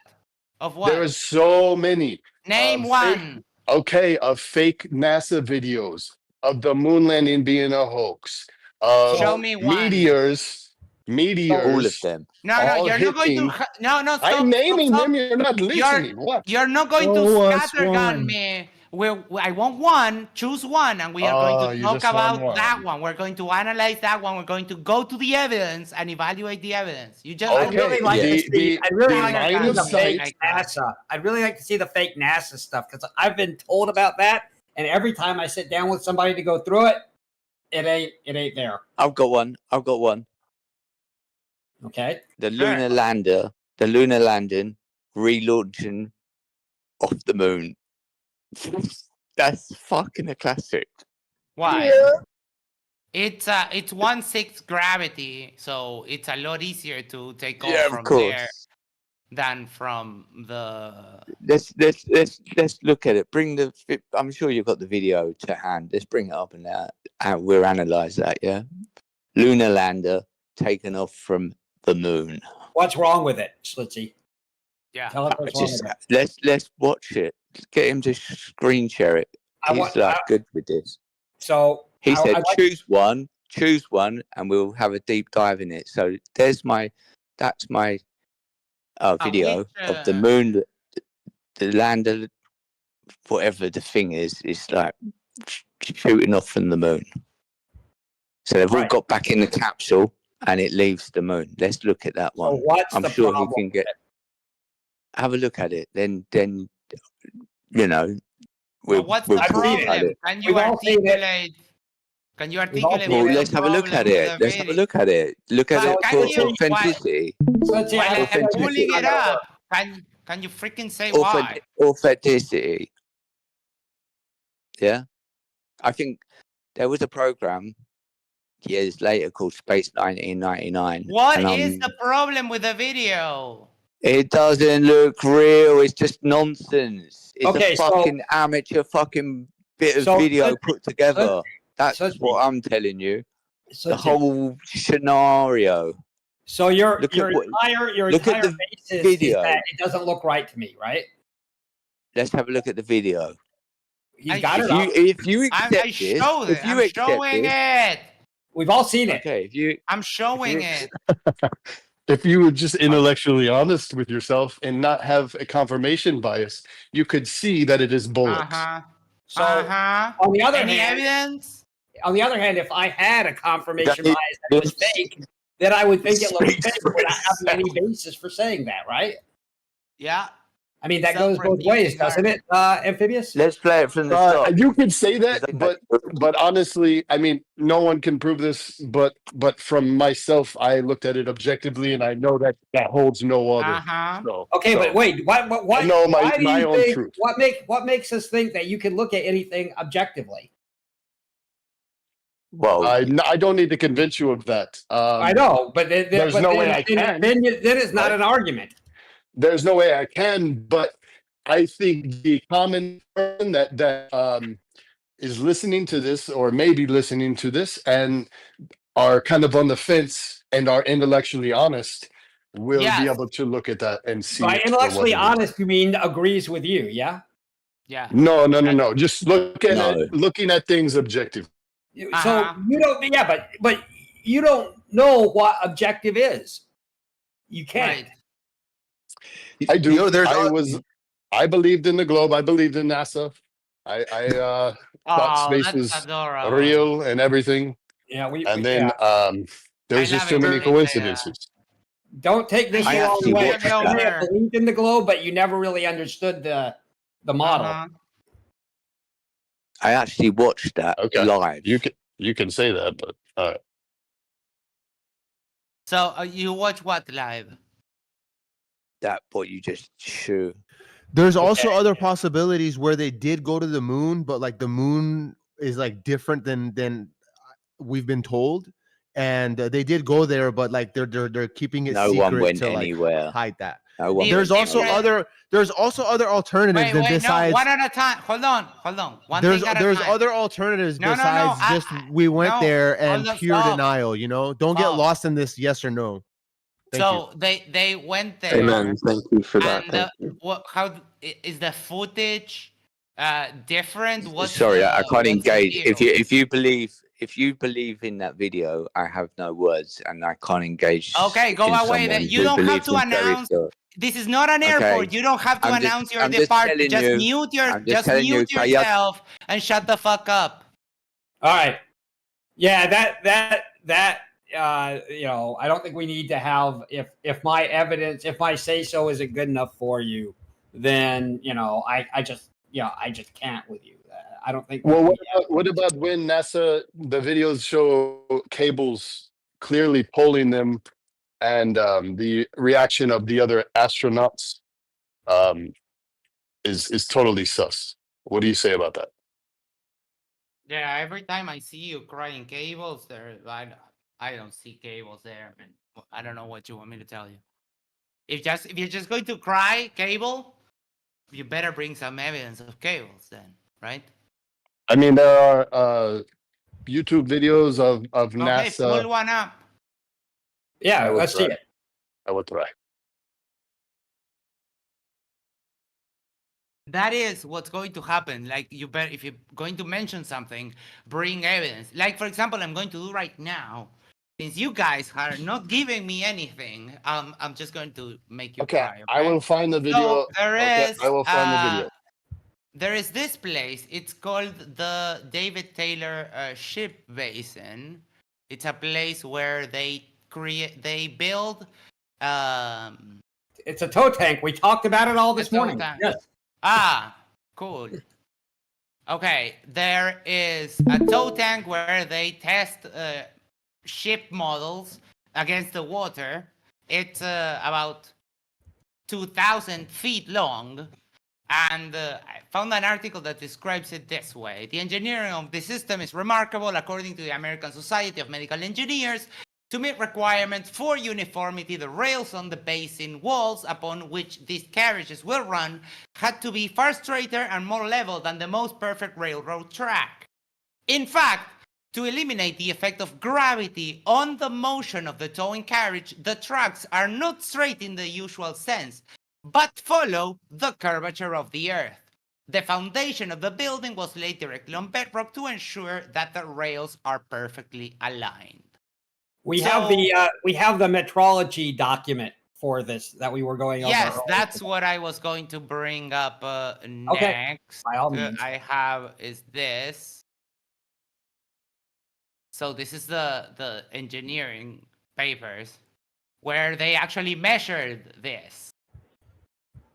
And of course, this talks about the curve of the earth, how the rails are technically not straight, and I'll post you the link here if you want to check it out. So here, what I give you engineering documents proving the shape of the earth. What do you have next?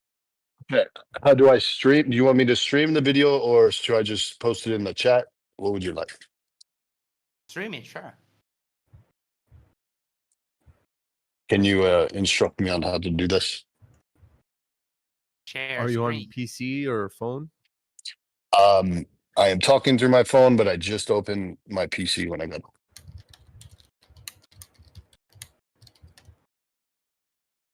So you can stream to the room on the device that you're on.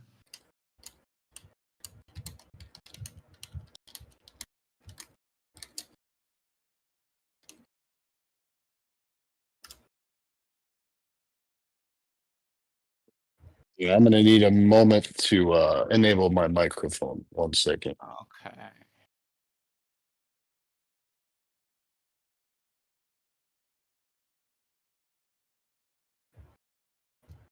So anyone has any thoughts on the David Taylor Ship Basin?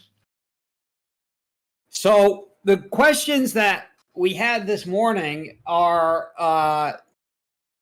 a bunch of people asking a variety of questions about how they made the rails, what shape the rails were, if the rails were curved or straight individually, and things like that, which, I don't know where the rails were made or how they were fabricated, but I didn't, I didn't think that was especially relevant, but a bunch of people did. Yeah, how they put them in, and I have no idea. Yeah. Maybe they come straight and they heat them up and they put them up, but I don't how know. they put them is irrelevant to their shape because they are laid out there and they measure them with lasers and theodolites. So yeah, it's not. I mean, I don't know. It's not a problem there, really. Yeah. I didn't. Like I said, you know, I don't know the answer to that, but I didn't find it to be intensely relevant. But you know, people had those questions. Also, there's some issues with them talking about the deviation from straightness, which is listed in the metrology document, and things like that, which led some readers to conclude that it was really secretly straight because they were showing deviation. Oh, don't you love it when they invent stuff out of thin air? Well, I wasn't. I'll admit that some of that, not being a precision engineer, some of that document, you know, I'm not going to claim I understand real well, but you know, also there have been hypothesized that it's part of a psyop, that the document is created as a you know, as a false document to you know, to fool I guess Globers. I'm not sure. Oh yeah, that main character syndrome. Well, I don't know, but that was but I'm not sure if the person who said that was serious or not. So yeah, it doesn't. I'm not too concerned with that. Darren for 2.99 Australian says facephone protection ready, incoming derp. Oh, we've got so much of that already. Big Fish has been a member for 1 month. Earthly Skeptic for 1.99 says they don't know numbers, flat earthers, because they can't math. So true. It's a Rubik, real NASA shield for $2 says, have Flurfer seen optical illusions? Your eyes lie. Oh yeah. Thank you so much for all of that. So anyone else? Do we have anything? Anything? What is flat Earth today? It's in shambles. Yep. We know the truth. You can't hide it from us. The truth, which is that the Earth is a globe? No. is. No? It's not a globe? Hear me. Yes. Hello.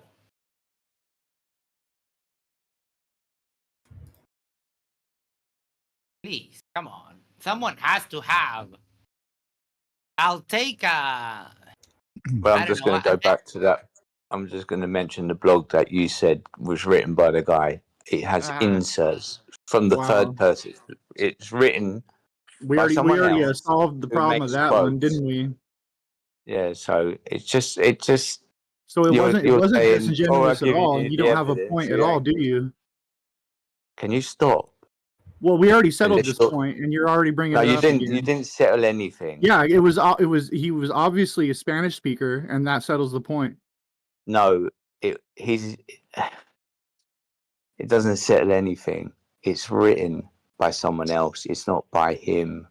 No, It's someone who's okay, written. okay. Right, listen, So, look, let's on, be really clear. Let's be really clear. I speak Spanish. Yeah, There's nothing about. There's no quotes for him in Spanish. You don't actually have any evidence, do you? You don't actually have any Yeah, evidence, because do that you? is not Okay, written by that guy. It takes me That's not less written than by that guy. less than one sentence to shut this nonsense. En el 2014, tras unas determinaciones cartográficas y de fechas apropiadas, planteé Mentira, primera mentira. persona singular. Listo, cerrá el orto. Mentira.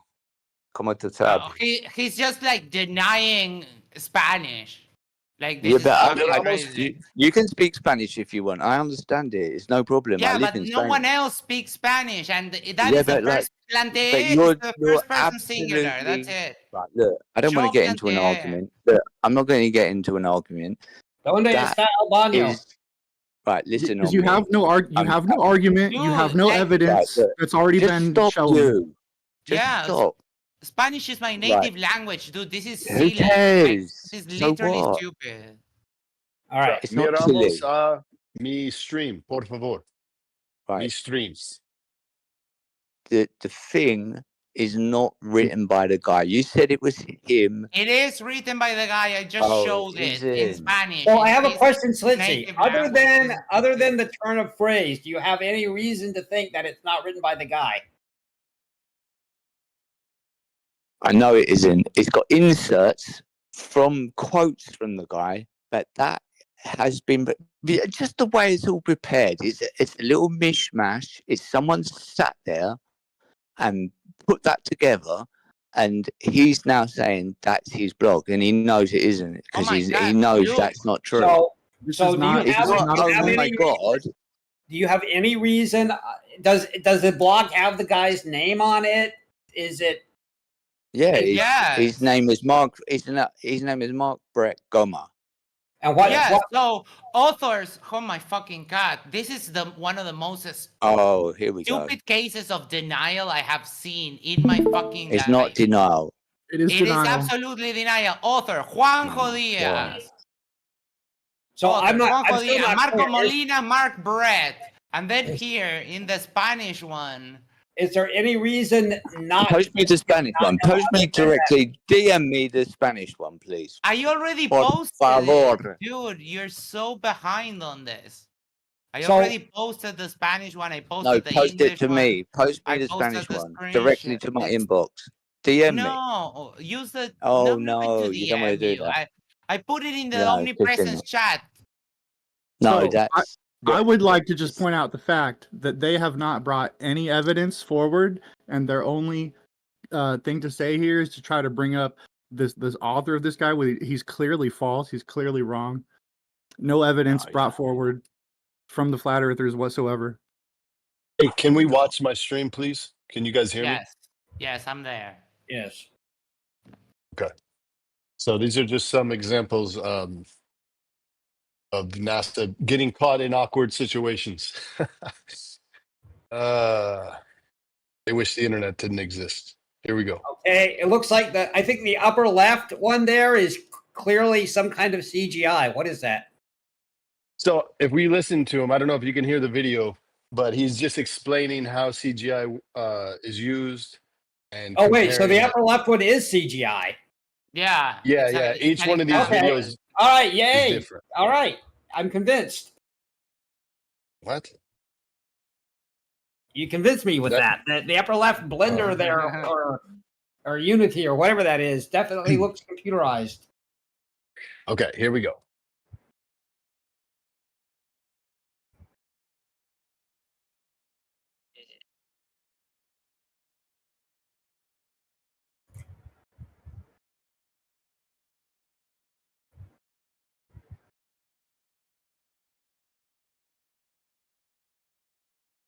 Look at those shirts.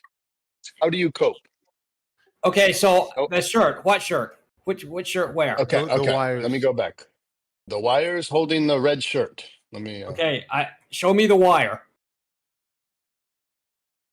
Okay, well, watch his shirt get pulled. Look at right there. Look at how exaggerated that shirt is pulled. So there's stuff sticking up there. The shirt is kind of sticking up. Do we see it As yank? he's doing this maneuver, as I'll he's go- doing this stunt. I'll give So- a more rational approach after Omnivore. Go ahead. Okay, so what are we looking at? I don't see wires.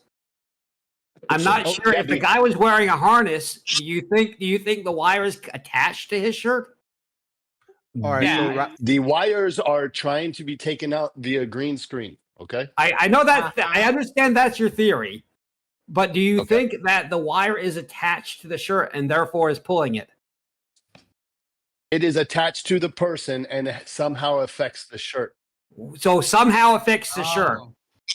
Yeah. So is there? Do you have it's not like the shirt is holding him up. The cable is probably pulling and tugging his shirt up.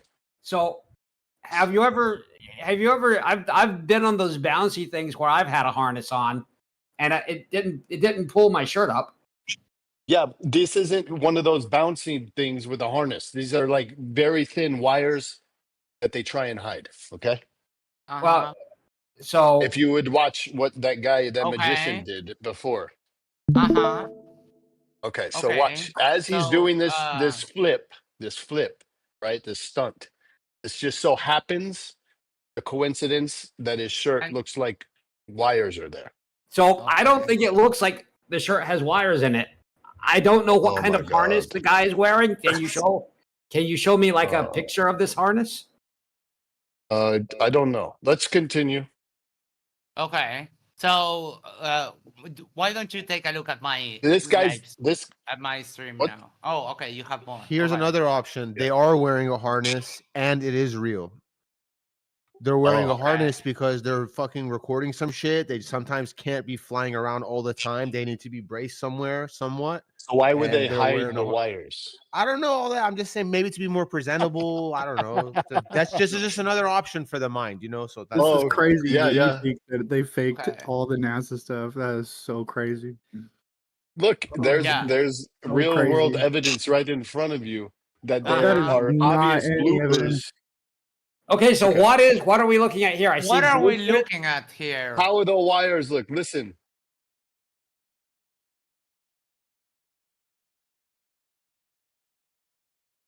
show the video where the thing drops with zero Okay, so gravity. so that guy there, that guy Oh, who's gravity. turning around there, his shirt isn't Yeah. sticking up, right? Yeah, because the harness is over his shirt. When the harness is hidden under their clothing, the wires are going to pull up their shirt. Correct? Let's use some common sense here.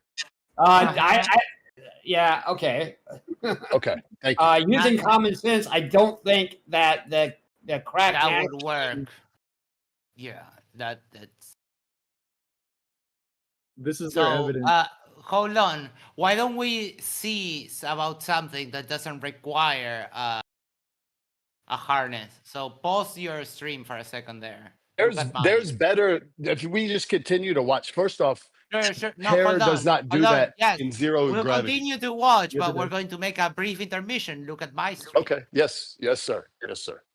All right. I'm sure they got harnesses on So, the ISS. how do you put a harness on water?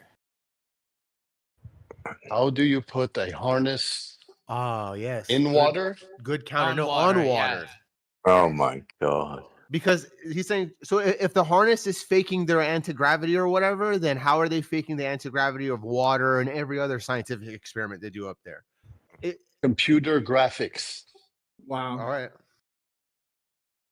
Do you know it's easy. Do you know what engine produces like human photorealistic graphics?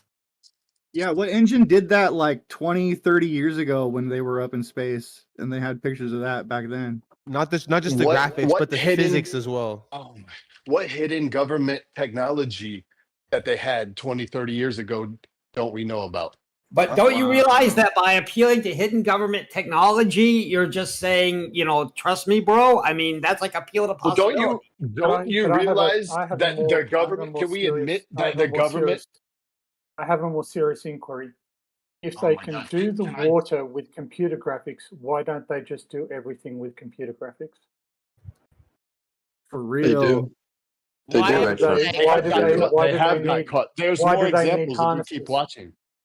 There's Why more do they need- examples. Why do they need harnesses if they can do it all with computer graphics? Because Yeah. they put the person there. The person is not the CGI. But why? Why do they do that? Because they can they- graphic the guy. Authenticity. They want to be the stars of the show. If they can, this is that is so. None of This that is an makes sense. appeal to If they can do extreme. water, if they can do photorealistic water, they can make a convincing human being. That's a relatively trivial application. No, they can't. So to claim that it's authenticity is nonsense. To claim that it's pure ego is also nonsense. I would argue that they that's can't. just gibbering. That That's they- just gibbering nonsense. Your hypothesis is You're internally coping. inconsistent, sir. You're If they coping have pretty hard. graphics that are that, if they have graphics that are that good, they don't need harnesses. Do you have any idea the porn games we would have if those graphics were real? Mm-hmm. Yeah, they can't do Kango human beings right now that well. Kango 44 says for $5 New Zealand, I have spent 30 years in BFX. Good fucking luck doing that water bubble, the one that we just saw. Thank you, Kango. Yeah, the flat earthers' So- arguments are so flimsy. It's nothing. They have If you- shown okay, nothing. And we look at the screen and look, you're Yes. coping hard, bro. You're coping hard. You ever look at the notice that when the screen. science is Can too you big for their explain- brains, they always accuse people of coping? The What science is too big. When the science is just too much, the science is too much for their brains. They just Oh got to my God. accuse people. They got to deflect by accusing everybody of coping. It's hilarious. Do you you understand when you- the, you now do you become understand the new when the spokesman coincidences to stack up the and stack globe? up and stack up? You just have to become a coincidence theory. There aren't any. Coincidence There aren't any coincidences. It's You're making them up. coincidence after coincidence. I'm You're showing making them you up right in your here. mind. Look You're at- making them look up in at your the- mind. How You do you sound very explain her angry. hair right So- now? How do you explain her hair in 0G? Look Are at you? this. Did you? Can we You just continue answered watching, your own please? question. The hair is in 0G. You 0G. answered your own question. And it What- doesn't act like this. It's not permanently stayed in place like she just put a bunch of hairspray, fucking I 10 don't- bottles of hairspray. Watch this. Watch this. Look at this shit. Hair would not do that. It's a fucking Yeah, So cloud. how do yes, you know? why? How do you know Yes, what hair why? would do? Yes, it does. Oh, so each one of her hairs has a I've wire on seen it. I've seen Did you other know hair. that people they have just different types of coated hair? it in hair. That's not hang on, everyone, because that's not how the hair behaves in the vomit comet. Well, it does exactly that. Boom. It takes Vom-com. more It's than laughable. 20 Like, seconds for this look to at this happen, shit. right? It's a Can vom-com. we continue? They glitch in and out of screen.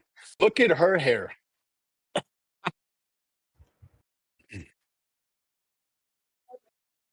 How dare you Yeah, say yeah. it? Amphibious. The desperation is both shallow and pathetic, man. This is like dare you horrible. go So Party, the bro. argument, so the argument is that they'll do fabulous graphics, but they Yeah, can't so we're do just gonna hair ignore the realistically. vomit comet comment, right? So they can't do hair That's 30 realistically, seconds. but they can do water realistically. That's your argument. And they leave mistakes. They make perfect Yeah. simulations in one video, and then they leave mistakes in another one. Okay. There As are opposed to mistakes the you fact know, that like people have glitches. hair of different. I think they do this on purpose. with He's different literally styles. saying Let's that watch more. NASA. Let's watch more. He's literally saying I that think NASA on has purpose they He's do literally this. saying that NASA has a better production budget than Disney does. All right, we have to go. Okay, so this is an event. So Max, tell us what you want to look at. Just now, he was showing the guy playing with the tower and with the towel and water. That's a good one. How do you fake that? Okay, so was that amphibious? Yes, on his video just now. Okay, I don't amphibious. know. Show us the guy with the towel and the water. Let me try and go back. There. Okay, so are we operating under the assumption that that's CGI? It's possible vomit comet, possible CGI. We're showing that these tricks can be done. It's not empirical to outer space. Have you How about that? seen the full, like the 50-minute tour? That couldn't have been the vomit comet. It's 50 minutes of weightlessness. The vomit comet lasts 30 seconds.